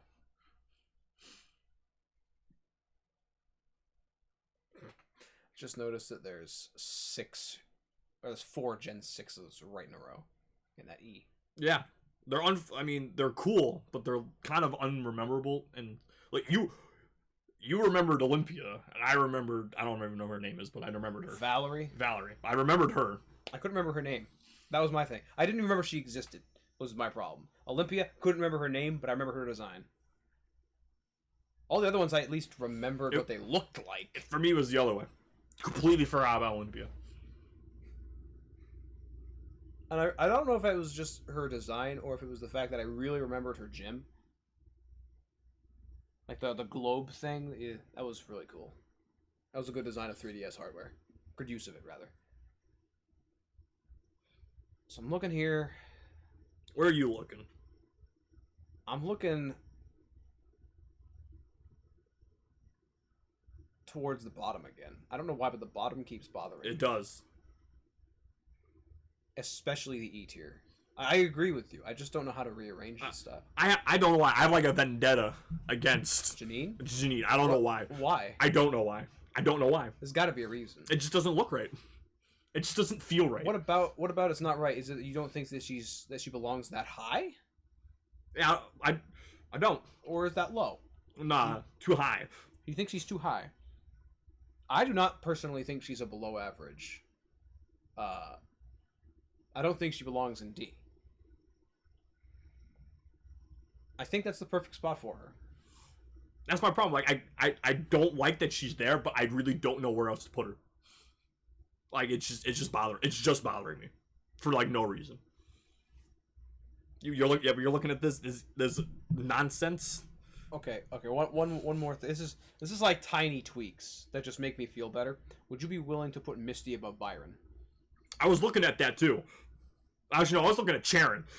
Sharon? I looked at Sharon taking Misty's spot. I'm like, I don't know. I couldn't think of it. That lump that Byron through Sharon seems a bit odd. I feel like that could be rearranged. What do you think about swapping Byron and Sharon's place? So I was gonna say I was gonna say that. That? How does Sharon get over Misty? Because he was one of the ones that made the jump from rival to gym leader. And they're both still early game gym leaders. So I feel like they're comparable a little bit.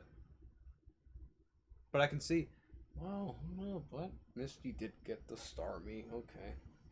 No, never mind. This is fine. Misty's more memorable. Even taking away from the anime. Like in the games, Misty's more memorable than Sharon. Maybe because she's one of the first gyms ever. Yeah, that's really not fair. She's the second gym leader in one of the most played generations ever. Sharon is the first gym leader in the games that nobody played. Nobody.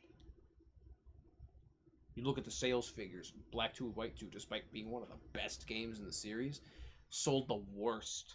By a lot. By a lot. By a lot.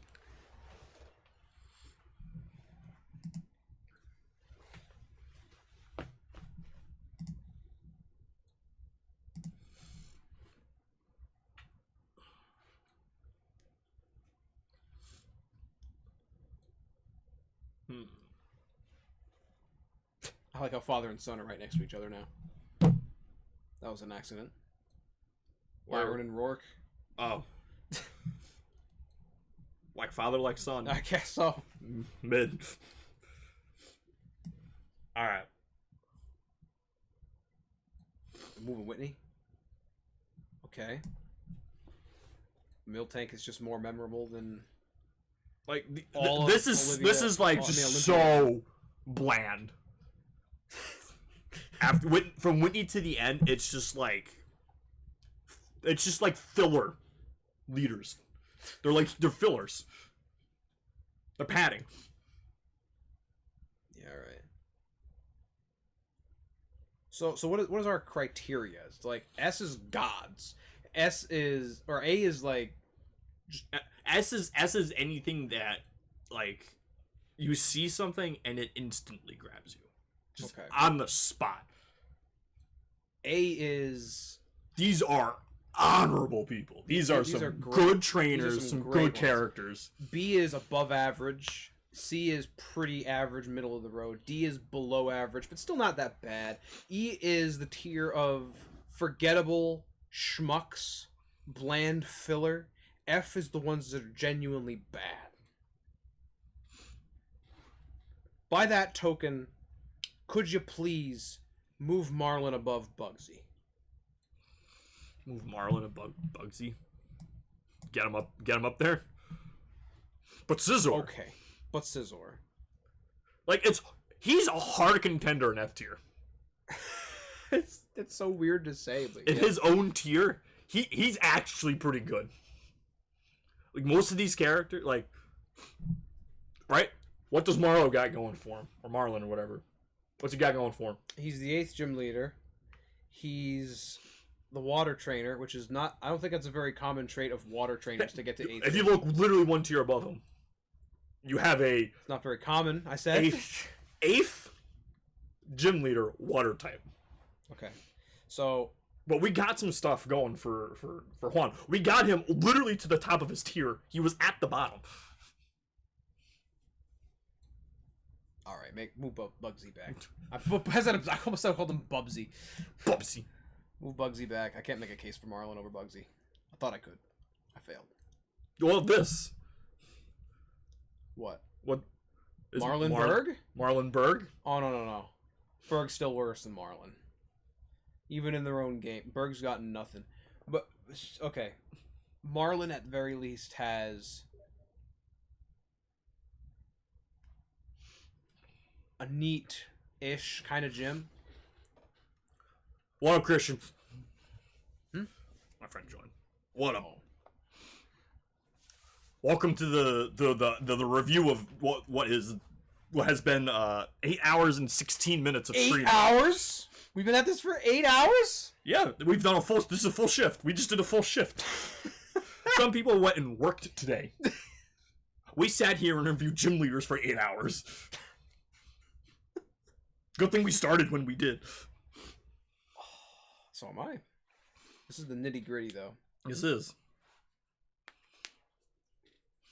So, welcome, Christian, to the end. We're reviewing our placements here.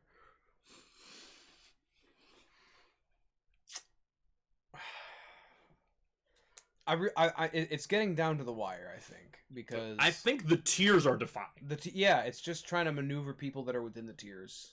I don't think anybody's moving out of their respective tier they're in right now. I think they've all landed where they should be in their tier. I still don't know about Whitney. Whitney? What about her?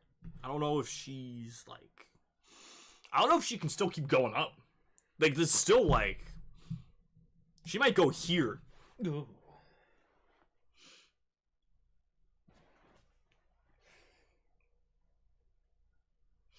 It's a one-trick pony, but we're in the low tiers. These are all one-trick ponies down here, if they have anything. Some of these people don't have anything. Probably the only one that isn't a one-trick pony in this whole tier. Because you look at all of okay, Maylene, she's got a Lucario. What are Erica? She's got a Vileplume. Gardenia, she's actually got nothing. Gordy, he's got a Gigantamax Colossal. Valerie, she's the fairy trainer. Ramos, Ramos might be in too high. But he's cool. Put Ramos down, I think. How far? Valerie? Let's see what it looks like. See, I have to give it to him. The Colossal is gonna slightly carry Gordy. I can tell more than what Ramos has got. Ramos's luck will define him, but nothing else. He's got nothing.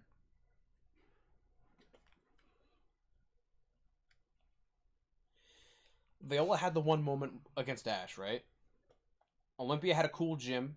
Valerie had the fact that she's the fairy trainer, right? Candace, what did Candace have? Oh, you put her there. I just think she might be high too. She might be getting swept down under Viola.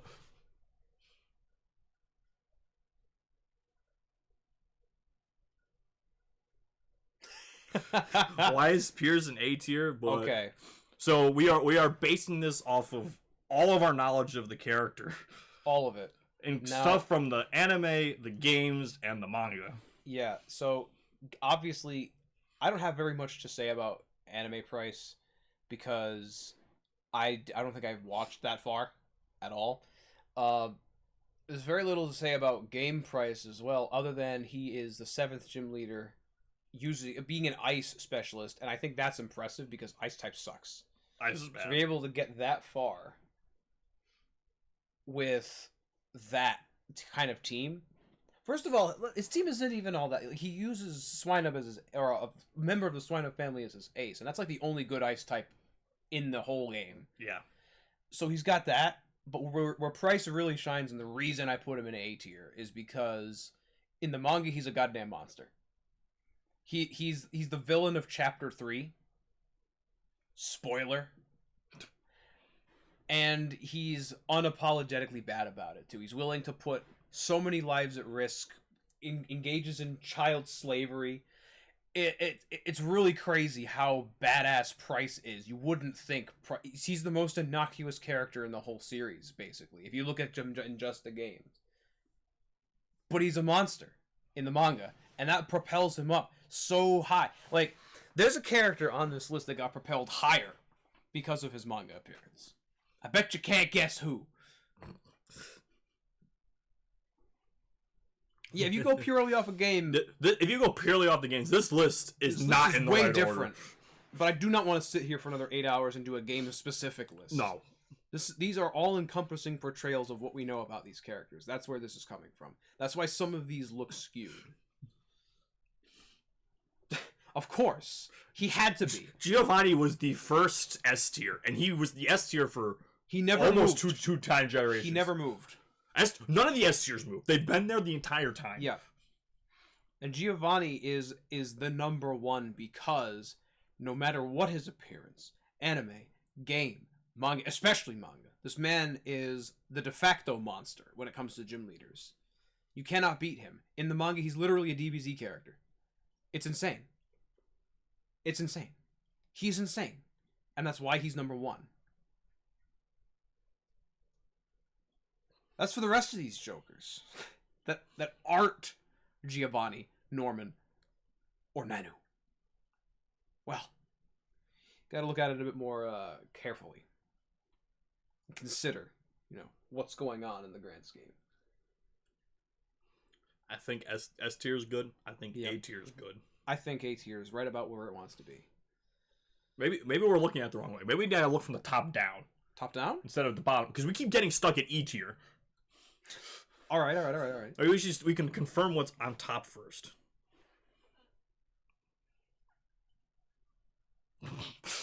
Dan, I'm gonna leave this question to you.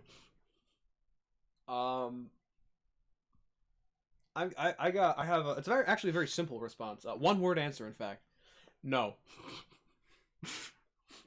Faulkner is the garbage, the garbiest of garbage. He is the Gigantamax Garbodor of the list. There are first gym leaders in this list that are ranked pretty low for one reason or another.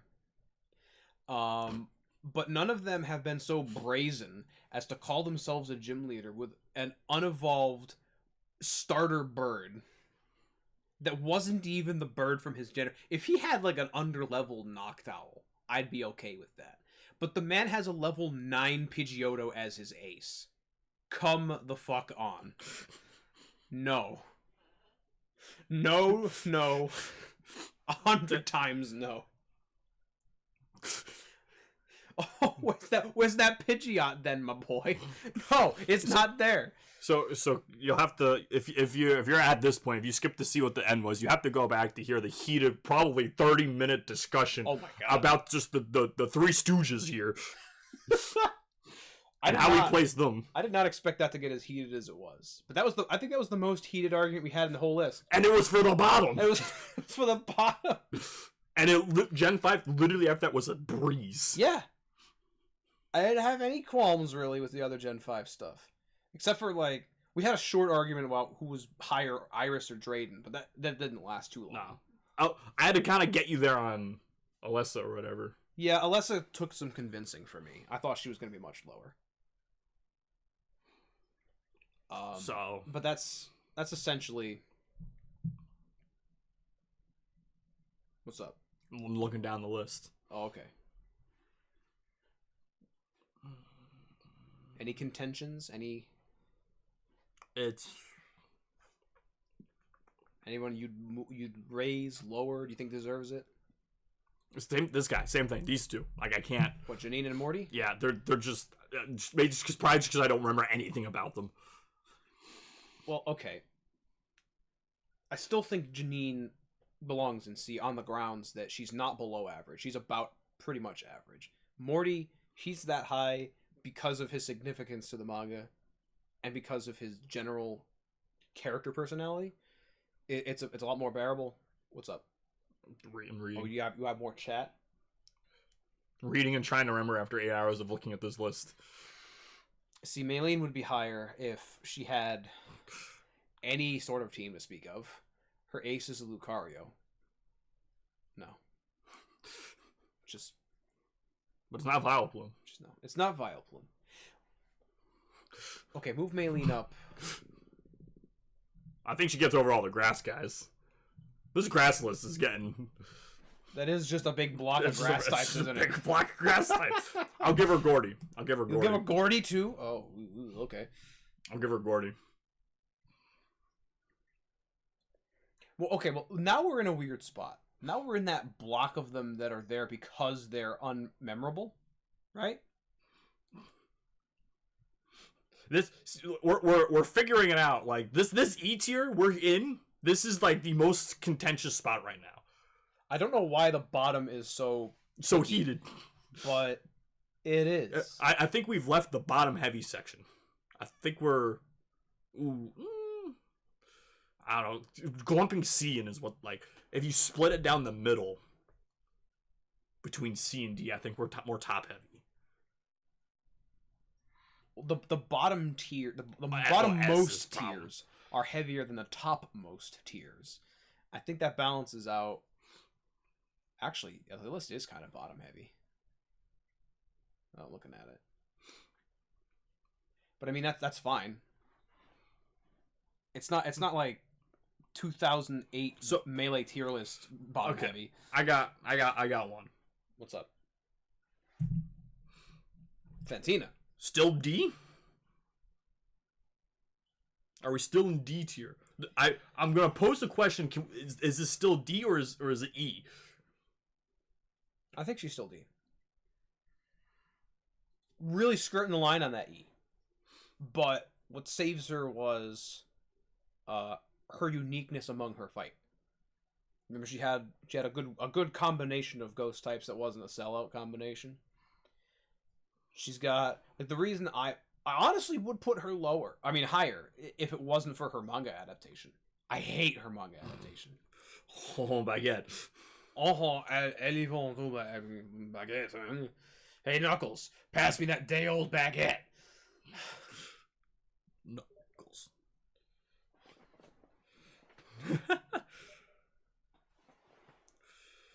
Oh, I'll be tweeting this out. I'll send it to you when this is all done. I'll put the rival one up too when I'm done. Yeah, Probably want to get back home. I'll send you the champion one. Oh, the champion one. The 5 minute that one that took. That was so easy. This one is a shift. Champions were 5 minutes. This one's a shift. Obviously, there's more, but I mean, like, there's so many contentions. We're getting down to it though. I don't think there's any more really big ones. All right, what about her? I forget her name. Kaden. Candace. Is this the right spot?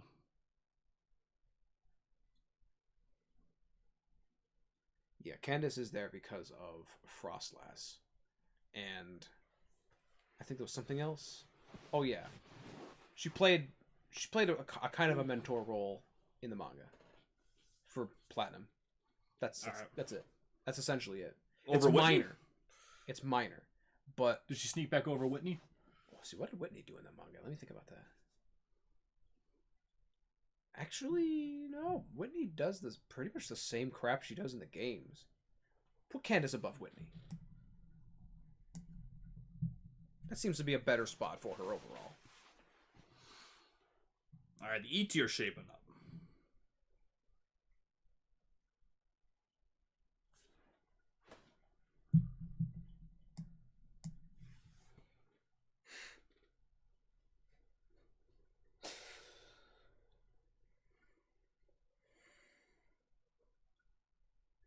No.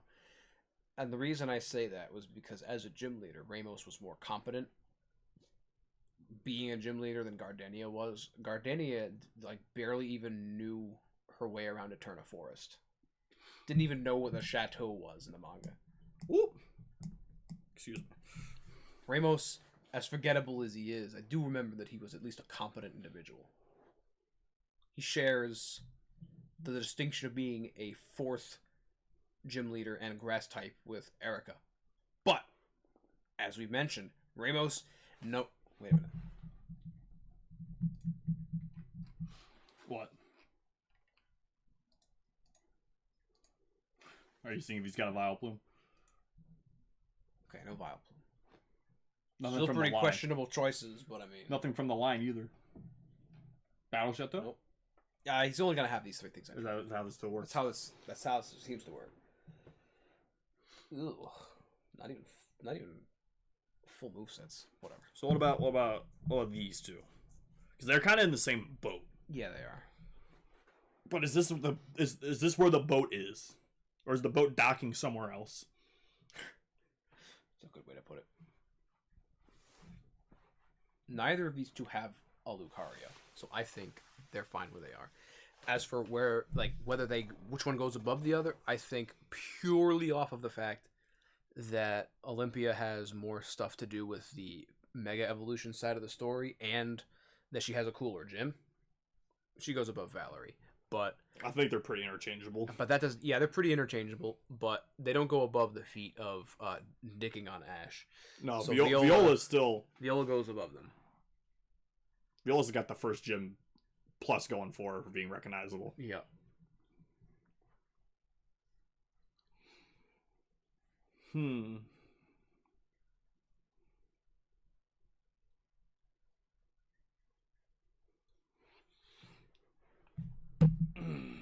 Leela? I think he's fine. I remember him more than I remember Mina, at any rate. I mean, after all, he's left-handed. Not too many left-handed trainers on this list. You know how many left-handed gym leaders there are in this list? I can think of 2. Oh. Him and Bede. Oh. And I remember Mina more. Like, once I get off the like, halfway through the second island, this guy's just gone.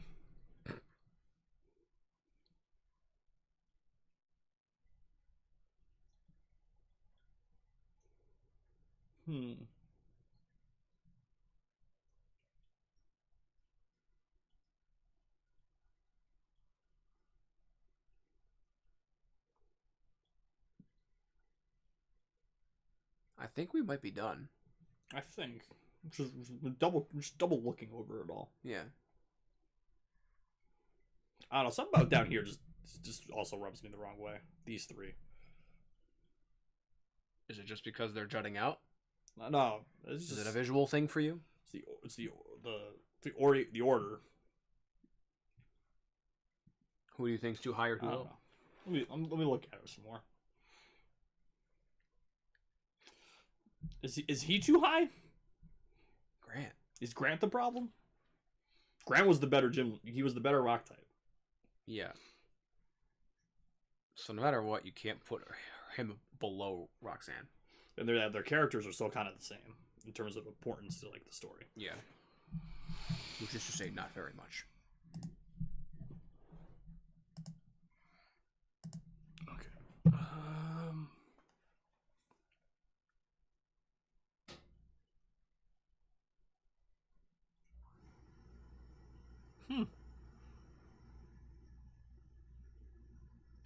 I'm looking at the E tier and I'm just going, this looks good. This looks satisfying.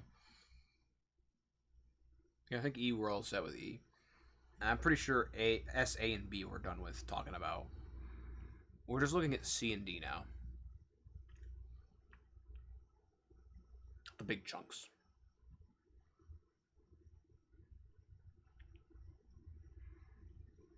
I'm personally pretty satisfied with the way D tier is. The only thing that I would do, and it's very minor, is I contest possibly... I mean, I put them there. But I'm looking at Fantina and Melanie, and I think they're kind of interchangeable.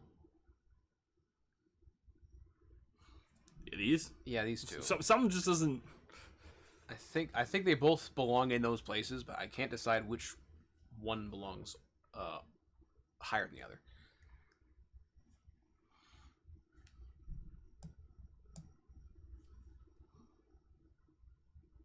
Oh, that sits right more with me. Yeah, all right. Other than that, I wouldn't make any other changes to D. I'm still looking at Flannery and going, maybe then I'm like, but the team. I'm like, ooh.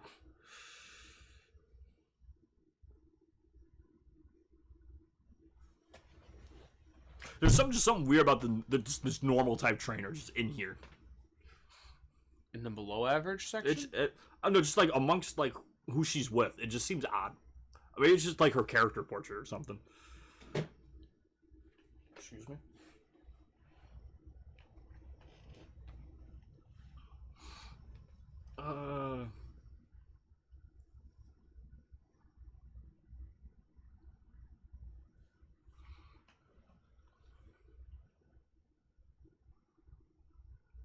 Which gym was Bryson?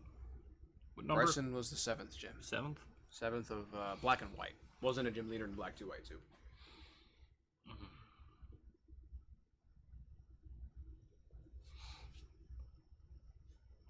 See, the problem is he's got Surge in front of him. Surge has got just he's got so much. He's got a little bit of everything going on from all the places. Yeah.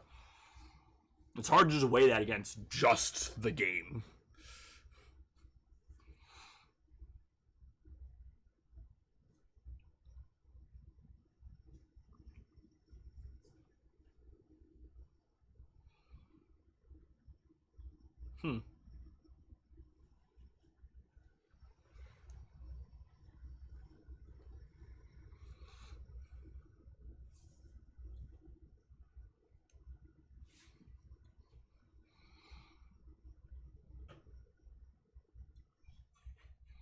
I kind of want to put Sharon over Misty, but I don't know if I can bring myself to do it.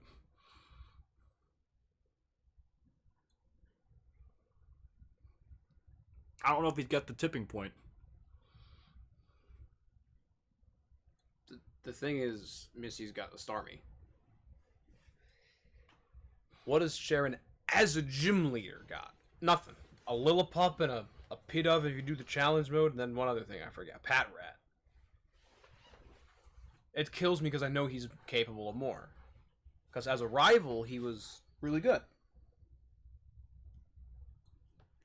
But is the potential enough to tip the scales? Because you know that... I mean, is it time to tip the scales? Sharon has made the commitment to being a gym leader, so he's got to be a monotype. Normal is not an overall bad typing. He could make it work. How long was it between Black and White and Black 2 White 2? How long has he been gym leader? 5 years. Wait, what is it? No, it's like 2 or 3. It's not terribly long. 2 or 3 years.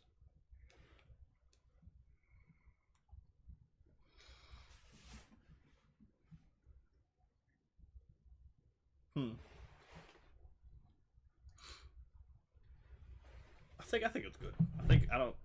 There's might be some like 1 or 2 people moving maybe a place, but I don't think there's anything significantly major. There might be a 2-place jump, but I just don't see it. I think it may be a couple 1-place movements. Yep.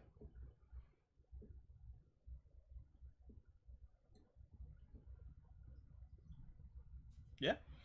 Yeah. So this is it. I think it's done. Just for comparison's sake.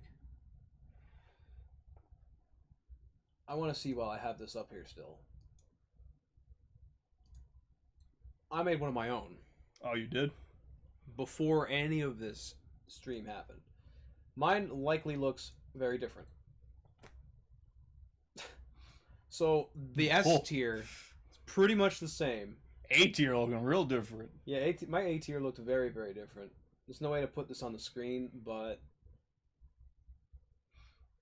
what seems somewhat consistent is most of the characters are in similar tiers, I would say. Kevin Charon some top billing. Higher than Iris? What were you on? I don't know. This was just what I felt in my heart at the time.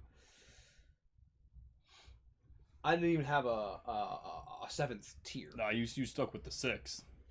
I added another. The thing only gives you 5 to start with. I had to add a 6.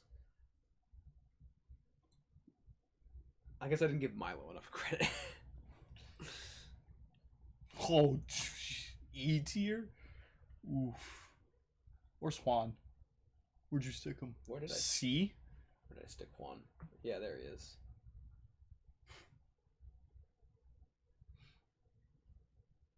Okay, you have some low Raihan here. You didn't even put your boy. You put him in D tier. The second guy, Chuck. You didn't even give him credit on your own list. Yeah, I wasn't thinking of it at the time. It just occurred to me. Okay, so this list was different, right? It's just we were going through them one at a time. I had to consider each one's merits. I think Chuck was a victim of me not thinking clearly through everyone. Even Price, you're pretty low compared to where we got him. Where did I put Price? He's in C tier. Oh, he is in C. Oh my. Maybe I just wasn't thinking. You put him like instantly in A. Maybe I just wasn't thinking manga at the time. That has to be it. Maybe this was just me based on games alone. But then why'd I put B and C? I don't know. Whatever. You have the Ice Climber tier there in B. Just the one line. Ice Climber tier? Ice Climbers in their own B tier. Just splitting it. I like the way this list turned out, though. This is good. This is now not subjective. This is the definitive. There's a little subjectiveness, but this is pretty objective. 100% objective. Especially when you look at the top 2 tiers and the bottom tier. Totally objective. So, I guess that's it. I'm going to post this on Twitter. One more change. Oh, he's sneaking in one. Put Gardenia below Erica. Oh! Sneak it in one last change? This is the definitive list. So you're just waiting on that? No, I had a last minute change of heart. Like as Vileplume as Erica is, she's not as useless as Gardenia. Competence. It's a competence. Ramos argument. Yep. But Ramos is still more competent. All right, put Erica above Ramos. Oh, she's lined up. This is the definitive. This is the definitive. This is the definitive. Stop thinking. No more thinking aloud. This is now the definitive list of gym leaders, trial captains, and Kahuna from Gens 1 through 8. As I don't know if we'll revisit this in the same capacity. Definitely not in the same capacity. I don't want another almost 9-hour stream. Yeah, I don't. But it's possible in the future if they add another gen, or if Gen 7 does another like soft reboot that adds another gym leader or two or some crap.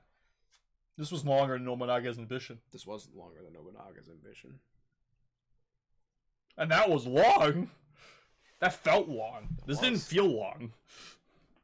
It felt long. Like the time went by.